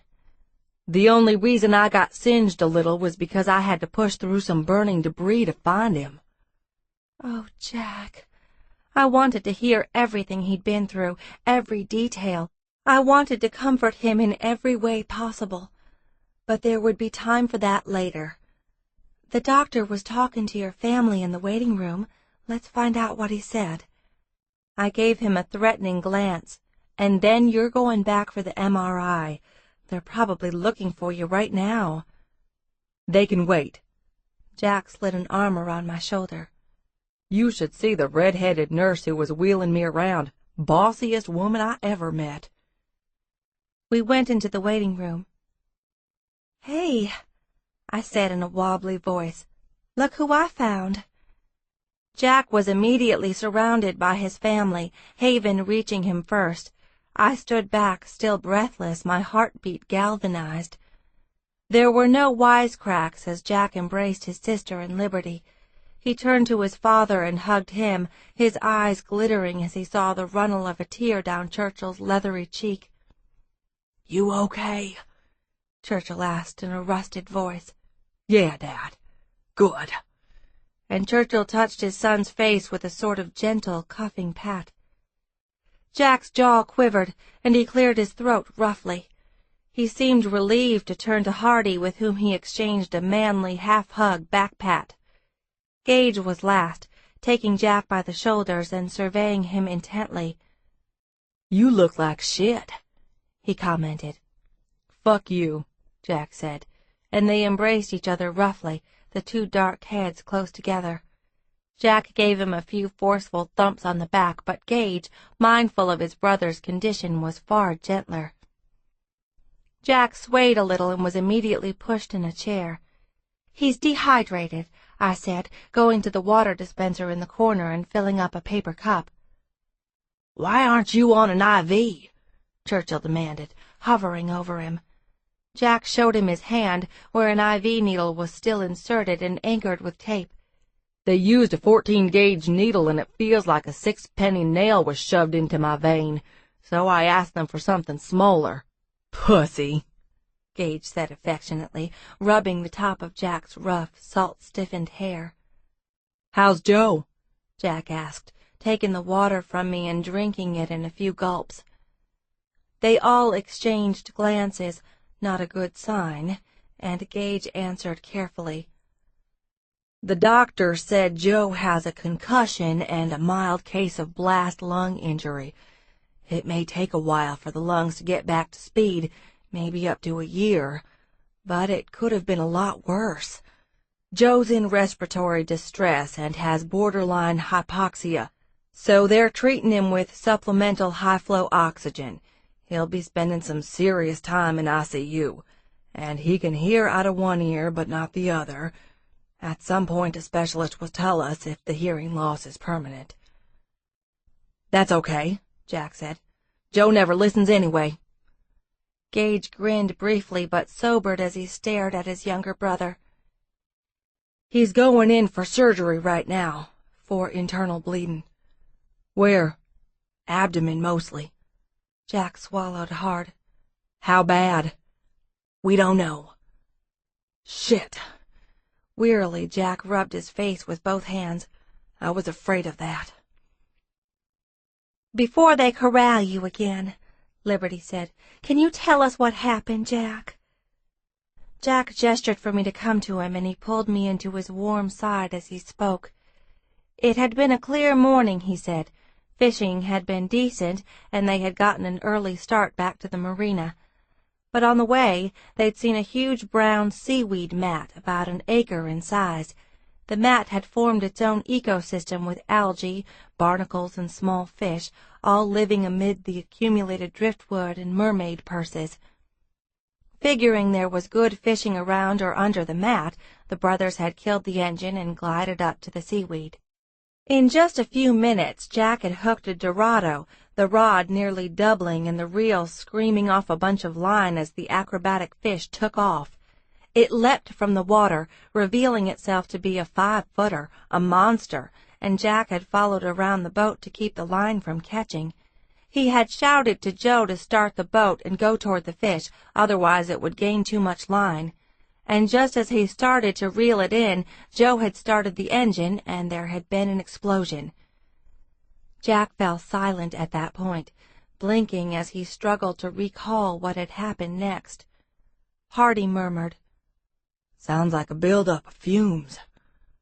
Jack nodded slowly. "Maybe the bilge blower cut out. Hell knows with all that electronic crap.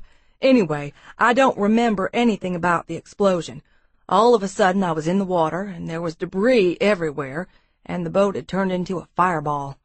I started looking for Joe." He looked agitated, his words coming in choppy bursts. He'd grabbed onto a floating cooler. Remember the orange one you got me, Gage? So I looked over him. I was afraid he'd gotten a leg blown off or something, and he was all in one piece, thank God. But he'd gotten one hell of a knock on his head, and he was struggling. I got hold of him and told him to relax, and I towed him to a safer distance from the boat. And the weather came in, Churchill prompted. Jack nodded. Wind picked up, water got rough, and we were getting pushed away from the boat. I tried to stay with it, but it took too much energy, so I just held on to Joe and the cooler, and I swore I wouldn't let go no matter how long it took for someone to find us. Was Joe conscious? I asked. Yeah, but we didn't talk much. The waves were too rough, and Joe was having a hard time breathing. Jack worked up a rueful smile. The first thing he said to me was, "Guess we lost that Dorado?" He paused as everyone chuckled. And later on he asked if we should worry about sharks, and I said I didn't think so, since it was still shrimp season and most of the sharks go offshore to pick off throwbacks. A stark, endless hesitation. He swallowed. After we'd waited a while, I could tell Joe was getting worse. He told me he didn't think he was going to make it, and I said... His voice broke, and he dropped his head, unable to finish. "You can tell us later," I whispered, putting my hand on his back, while Haven handed him a wad of Kleenex. It was too much, making him relive it so soon. "Thanks," Jack said gruffly after a minute, blowing his nose and letting out a sigh. "Here you are!" A strident, accusatory voice came from the doorway, and we all looked up to behold a stout, red-haired nurse with a ruddy complexion pushing an empty wheelchair into the waiting room. "Mr. Travis, why did you run off like that? I've been looking for you." "I took a break," Jack said sheepishly. The nurse scowled. "That's the last break you'll get for a while. You're getting a new IV put in, and you're going for your MRI, and I may think up some extra test to pay you back for scaring me half to death, disappearing like that." "I completely agree," I said, urging Jack to stand. "Take him, and keep an eye on him." Jack shot me a narrow-eyed glance over his shoulder as he shuffled to the wheelchair. The nurse stared incredulously at his scrub pants and T-shirt. "Where did you get those?" she demanded. "Not tellin'," he muttered. "Mr. Travis, you needed to stay in your hospital gown until we're finished with all your tests." "Bet you'd like that," Jack retorted. "Me wandering bare-assed around the hospital." "With all the backsides I've seen, Mr. Travis, I doubt I'd be impressed." "I don't know," he said reflectively, easing into the wheelchair. "Mine's pretty good." The nurse wheeled him around and pushed him through the doorway while they began to trade insults. Chapter 23. After Jack's tests were finished, the hospital kept him for 6 hours of observation. After that, the nurse promised he could go home. They let him shower and wait in a private suite, one of their VIP rooms. It was decorated with maroon wallpaper and a mirror with an ornate gold frame and a TV housed in a Victorian armoire. "This looks like a bordello," I said. Jack irritably flipped his IV line so they didn't catch on the bed rail. One of the nurses had detached him from the IV long enough to let him take a shower, and then she'd hooked him up again despite his protests. "I want this needle out of my hand, and I want to know what the hell's going on with Joe. And I've got a bitch of a headache, and my arm hurts." "Why don't you take one of those pain pills they keep trying to give you?" I asked gently. "I don't want to be out of it in case there's news about Joe." He flipped through the TV channels. "Don't let me fall asleep." "Okay," I murmured, standing beside him. I reached out to stroke his clean, damp hair, letting my fingernails lightly scratch his scalp. Jack sighed and blinked. "That feels good." I continued to sift through his hair, scratching gently as if he were a big cat. Not 2 minutes later, Jack was completely out. He didn't move for 4 hours, not even when I periodically smoothed more salve onto his lips, or when the nurse came in to change the IV bag and check the monitor readouts. And I sat and watched him the entire time, half afraid I was dreaming. I wondered how I had fallen so deeply in love with a man I had known for such a short time. It seemed my heart had been set on full throttle.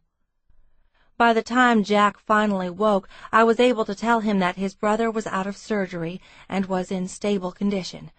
In light of Joe's age and health, the doctor said, he had a good chance of recovery without complications. Overcome with relief, Jack was unusually quiet as we went through the discharge process, signing a stack of forms and receiving a folder filled with burn care instructions and prescriptions. He had dressed in a pair of jeans and shirt Gage had gotten for him, and then Hardy drove us to 1800 Main. After dropping us off there, Hardy would return to Garner to wait with Haven, who wanted to stay in the ICU with Joe for a while. Jack's quietness persisted as we went up to his apartment. Despite the rest he'd gotten at the hospital, I knew he was still exhausted. It was midnight, the building hushed, the elevator beep, piercing the stillness. We entered the apartment and I closed the door. Jack seemed dazed as he glanced at his surroundings, as if he'd never been there before. Feeling the need to comfort him, I went up behind him and slid my arms around his waist. "What can I do?" I asked softly. I felt the rhythm of his breathing faster than I'd expected. His body was tense, every muscle knotted. He turned and stared into my eyes. Until then I'd never seen Jack, so eternally self-assured, look so lost and uncertain. Wanting to comfort him, I stood on my toes and brought my mouth to his. The kiss was off-center at first, but he gripped the back of my neck in one hand and slid the other low on my hips, pressing me against him. His mouth was hot, urgent, tasting of salt and need. Breaking off the kiss, Jack took my hand and pulled me to the dark bedroom. Panting, he tugged at my clothes with a frenzy he had never shown before. "Jack," I said in concern, "we can wait until—" "Now!" His voice was strained. "I need you now." He tore at his own shirt, flinching as it caught at the burn wrap. "Yes, all right." I was afraid he might hurt himself. "Go slowly, Jack, please." "Can't," he muttered, reaching for the waist of my jeans, fumbling in his roughness. "Let me help," I whispered, but he shoved my hands aside and dragged me to the bed. His self-control had vanished, eroded by exhaustion and emotion. My jeans and panties were stripped away and tossed to the floor. Kneeing my thighs apart, Jack lowered between them. I lifted willingly, opening to him, both of us intent on one goal. He thrust strongly, rooting deep, a primal sound vibrating in his throat. His shaking hands clenched in my hair, and he took my mouth with bruising kisses. The rhythm began with a hammering, almost vicious power, and I answered every visceral stroke with tender acceptance.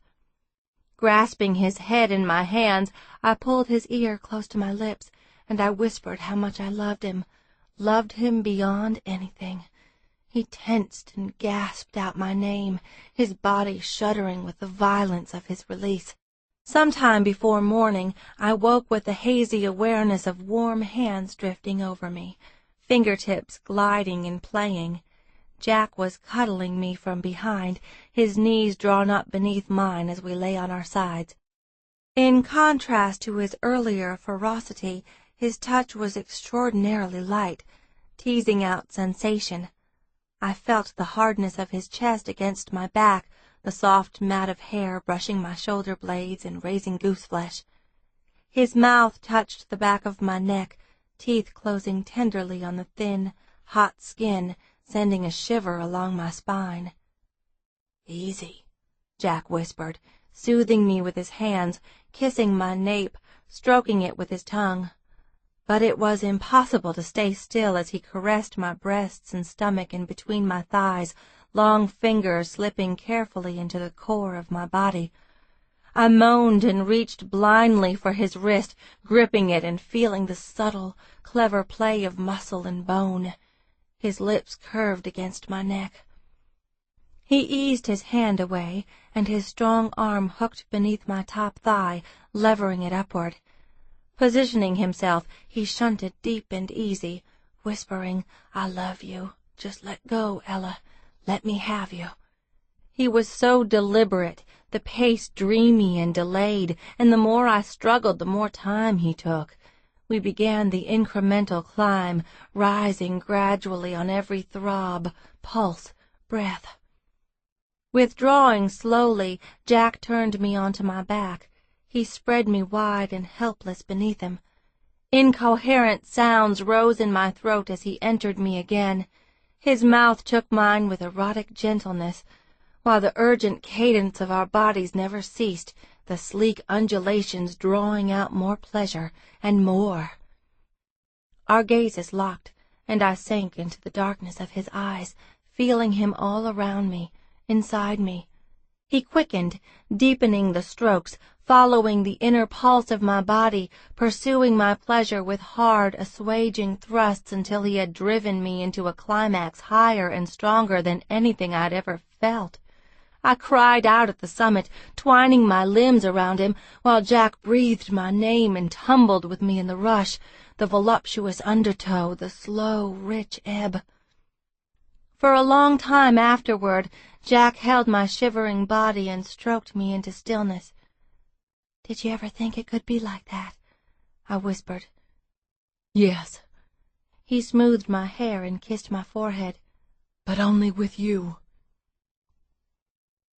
We slept until hot blue morning pressed against the shuttered windows, light filtering into the bedroom. I was dimly aware of Jack leaving the bed, the sounds of a shower, coffee being made in the kitchen, his quiet voice as he called the hospital to check on Joe's condition. "How is he?" I asked drowsily when Jack returned to the bedroom. He was wearing a plaid flannel robe, carrying a mug of coffee. He still looked a little worse for wear, but sexier than any man had a right to be after what he'd been through. "Stable condition." Jack's voice was still roughened from the ordeal. "He's going to be fine. Tough as hell." "Well, he's a Travis," I said reasonably. Climbing out of bed, I went to his dresser and pulled out a T-shirt, which hung past the tops of my thighs when I put it on. When I turned to face Jack, he was standing right there, tucking a lock of my hair behind my ear and gazing down at me. No one had ever looked at me with such tender concern. "Tell me about Luke," he said gently. And as I stared into those velvety dark eyes, I knew I could share anything with him. He would listen and he would understand. "Let me get my coffee first," I said, and went to the kitchen. Jack had set a cup and saucer beside the coffee maker. I saw a piece of notepaper, folded lengthwise, standing in the empty cup. Perplexed, I opened the note and read. "Dear Miss Independent, I've decided that of all the women I've ever known, you are the only one I will ever love more than hunting, fishing, football, and power tools. You may not know this, but the other time I asked you to marry me, the night I put the crib together, I meant it, even though I knew you weren't ready. God, I hope you're ready now. Marry me, Ella, because no matter where you go or what you do, I'll love you every day for the rest of my life. Jack." I felt no fear reading those words, only wonder that so much happiness could be within my reach. Noticing something else in the cup, I reached in and pulled out a diamond ring, the stone round and glittering. My breath caught as I turned it in the light. I tried the ring on, and it slid neatly onto my finger. Picking up a nearby pen, I turned the paper over and wrote my answer in a flourishing scrawl. I poured my coffee, added cream and sweetener, and went back into the bedroom with the note. Jack was sitting on the edge of the bed, his head tilted slightly as he watched me. His simmering gaze took me in from head to toe, lingering at the diamond sparkling on my hand. I saw his chest rise and fall with a quick breath. Sipping my coffee, I approached him and handed him the note. "Dear Jack, I love you more than words could ever say, and I think I know the secret to a long and happy marriage. Just choose someone you can't live without. For me, that would be you. So if you insist on being traditional, yes, Ella." Jack let out a pent-up sigh. He took my hips in his hands as I stood before him. "Thank God," he murmured, drawing me between his thighs. "I was afraid you were going to give me an argument." Taking care not to spill my coffee, I leaned forward and pressed my lips against his, letting our tongues touch. "When have I ever said no to you, Jack Travis?" His lashes lowered as he glanced at my damp lower lip. His accent was as thick as sorghum. "Well, I sure as hell didn't want you to start saying it now." Taking the coffee from me, he finished it in a few swallows and set the cup aside, disregarding my laughing protest. He kissed me until my arms were twined around his neck and my knees threatened to buckle. "Ella," he said, finishing the kiss with a gentle nuzzle, "you're not going to take it back, are you?" Of course not. I was filled with a sense of rightness, of calm certitude, and at the same time I was as giddy as a kaleidoscope of butterflies. Why would I? "You told me you believed marriage was for other people." "You're the only man who could make me believe that it's for me, too. Although when you get down to it, love is what's real. I still say marriage is just a piece of paper." Jack smiled. "Let's find out," he said, and he pulled me down to the bed with him. It occurred to me much later that the people who said marriage was just a piece of paper were usually people who had never done it. Because that cliché discounted something important, the power of words, and I, more than anyone, should have understood that. Somehow the promise we had made on that piece of paper gave me more freedom than I'd ever known before. It allowed both of us to argue, laugh, risk, trust, without fear. It was a confirmation of a connection that already existed, and it was a bond that extended far beyond the borders of a shared living space.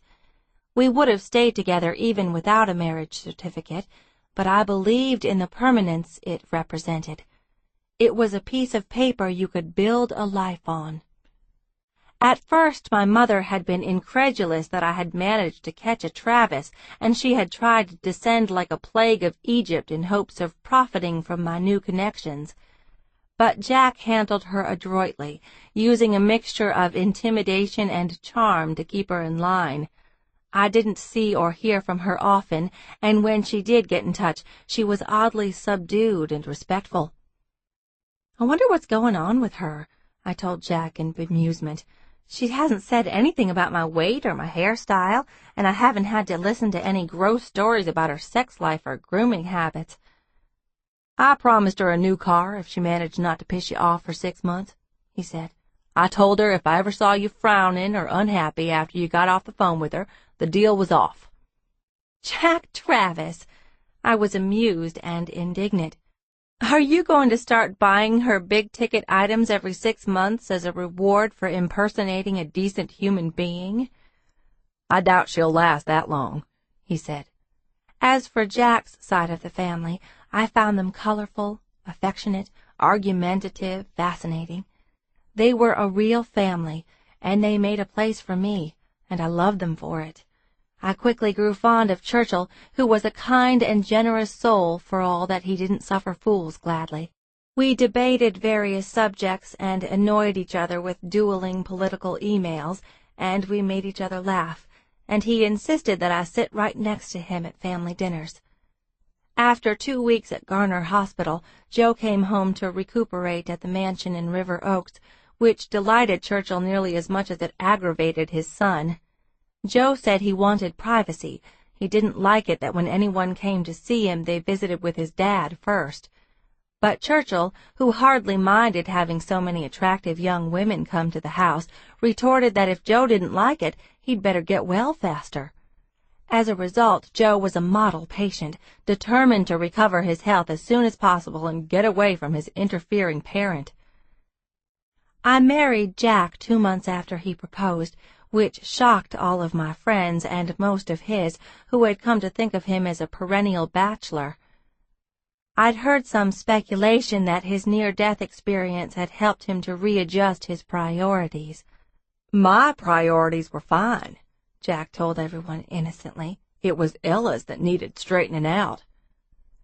The night before the wedding, my sister Tara came to the dinner for out-of-town guests.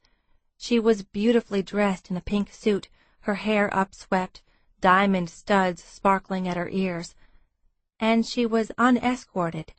I wanted to ask her how she was, if she was being treated well, if she was happy in her arrangement with Noah. But all thoughts of Tara's relationship with Noah Cardiff disappeared as soon as I realized she had brought Luke. He was a gorgeous, blue-eyed cherub who reached and grabbed for things, grinned and drooled, and looked too adorable for words. I held out my arms eagerly, and Tara handed him to me. The cuddly weight of Luke on my chest, the scent and warmth of him, the round, searching eyes that tried to take everything in, all of it reminded me that I would never be quite whole without him. During the 2 months we had been apart, I had tried to console myself with the thought that in time the pain of Luke's absence would fade, that I would forget and move on.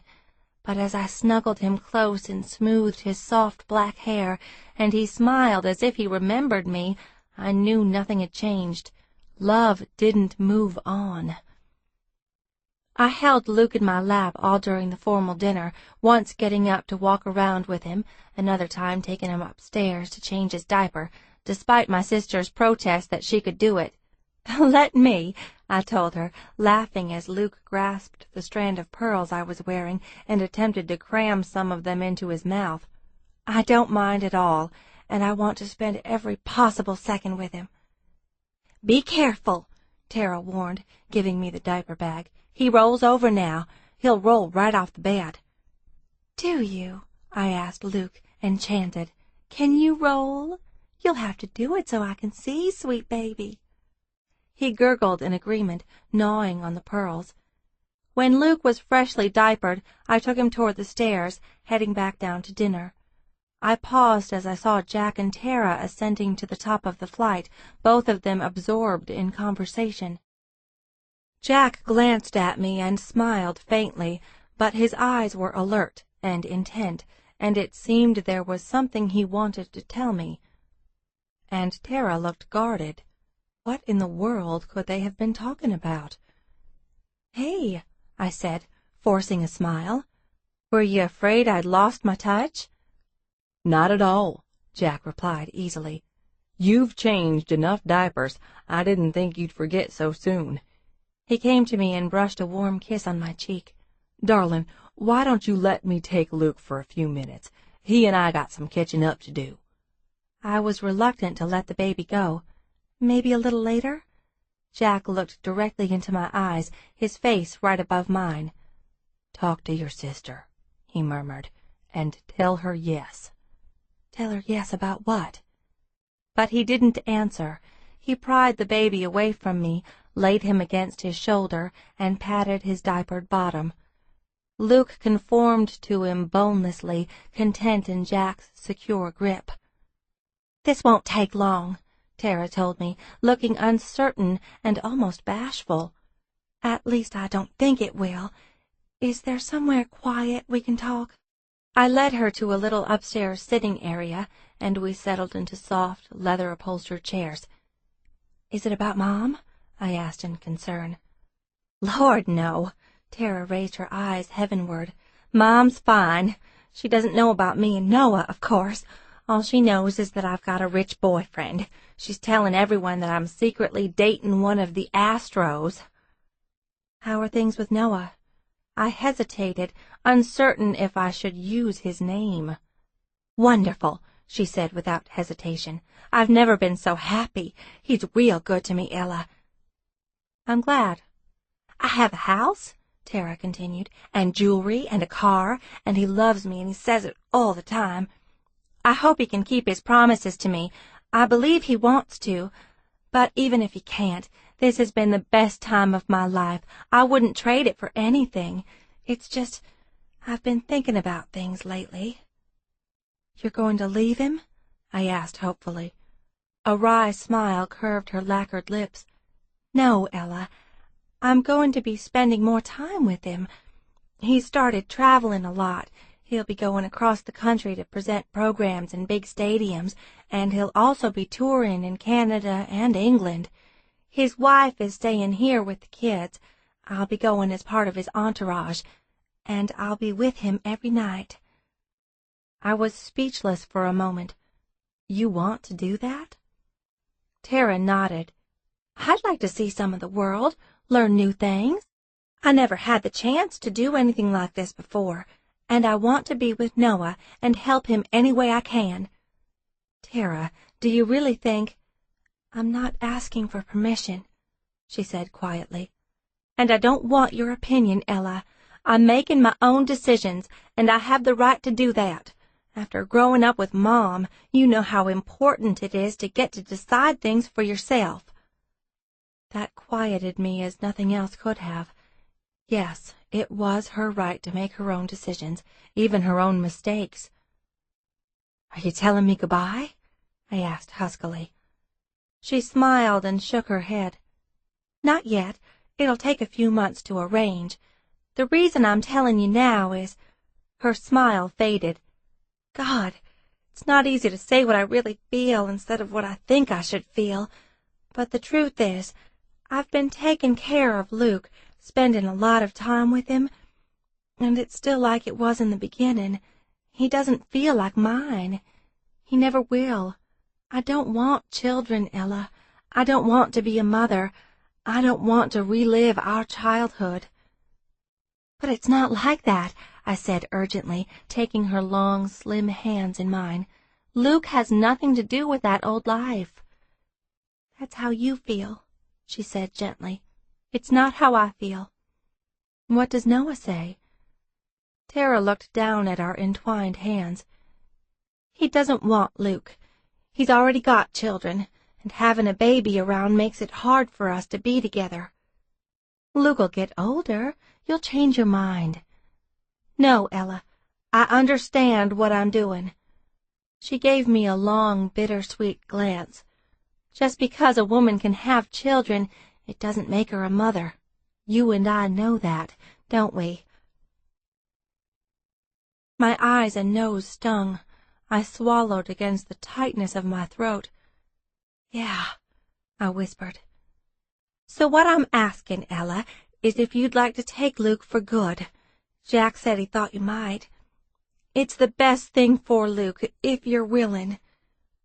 The world seemed to stop. I was caught up in a suspended moment of wonder and fearful longing, thinking maybe I hadn't heard right. She couldn't really have offered me something so precious. "If I'm willing," I repeated thickly, fighting to control my voice. "How do I know you won't want him back someday?" "I wouldn't do that to you or the baby.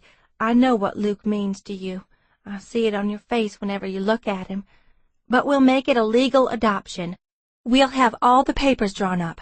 I'll sign everything, and so will Noah, as long as his part of it is kept private. Luke is yours if you want him, Ella." I nodded, covering my mouth to hold a sob in. "I do," I managed to say between sharp breaths. "I do. Yes."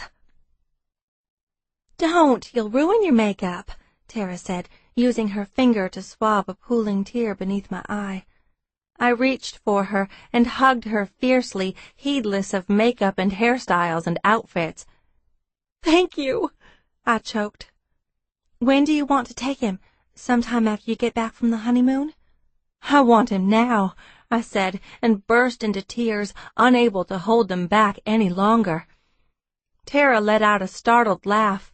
"The night before your wedding?" I nodded emphatically. "I can't think of worse timing," Tara said, "but it's fine with me, as long as Jack agrees." She fished in the diaper bag and found a dry burp cloth and handed it to me. As I blotted my eyes, I was aware of someone approaching. I looked up and saw Jack coming back with Luke. His gaze read every detail of my face as if it were a familiar and beloved landscape. He saw everything. A smile crept into the corners of his mouth, and he whispered something in the baby's miniature ear. "She wants him right now," Tara told him, "even though I told her we can wait till after the wedding." Jack came to me and lowered Luke into my waiting arms. His long fingers slid beneath my chin, tilting my face upward, thumb gently brushing away a lingering streak of dampness on my cheek. He smiled down at me. "I don't think Ella wants to waste time," he murmured. "Do you, sweetheart?" "No," I agreed in a whisper, the world around me shimmering through a hot, ebullient glaze, the sound of his voice and my own ragged heartbeat mingling like music. Epilogue. Jack picks me up at the airport after my conference in Colorado, where I attended some workshops, pitched ideas to magazine editors, and sold a freelance piece tentatively titled 6 Strategies for Finding and Keeping Happiness. It was a good conference, but I'm more than ready to go home. After nearly a year of marriage, this 4 days has been the longest separation Jack and I have ever gone through. I have called him frequently, told him about the people I've met, the things I've learned, my ideas for future articles and columns. In turn, Jack has told me about the dinner he had with Hardy and Haven, and that Carrington just got her braces on, and Joe's checkup went well. Every night, Jack gives me a detailed account of Luke's day, and I am hungry for every bit of news. My breath catches as I see my husband waiting for me at baggage claim. He is handsome and sinfully sexy, the kind of man who attracts female gazes without trying, but he is oblivious to everything except me. As he sees me walking toward him, he reaches me in 3 strides, and his warm mouth crushes mine. His body is hard and sheltering, and although I don't regret having gone to the conference, I realize I haven't felt this good since I left him. "How is Luke?" is the first thing I ask, and Jack entertains me with a story of how he was spoon-feeding applesauce to the baby, and Luke took a handful and smeared it into his own hair. We collect my luggage, and Jack drives me back to our apartment at 1800 Main.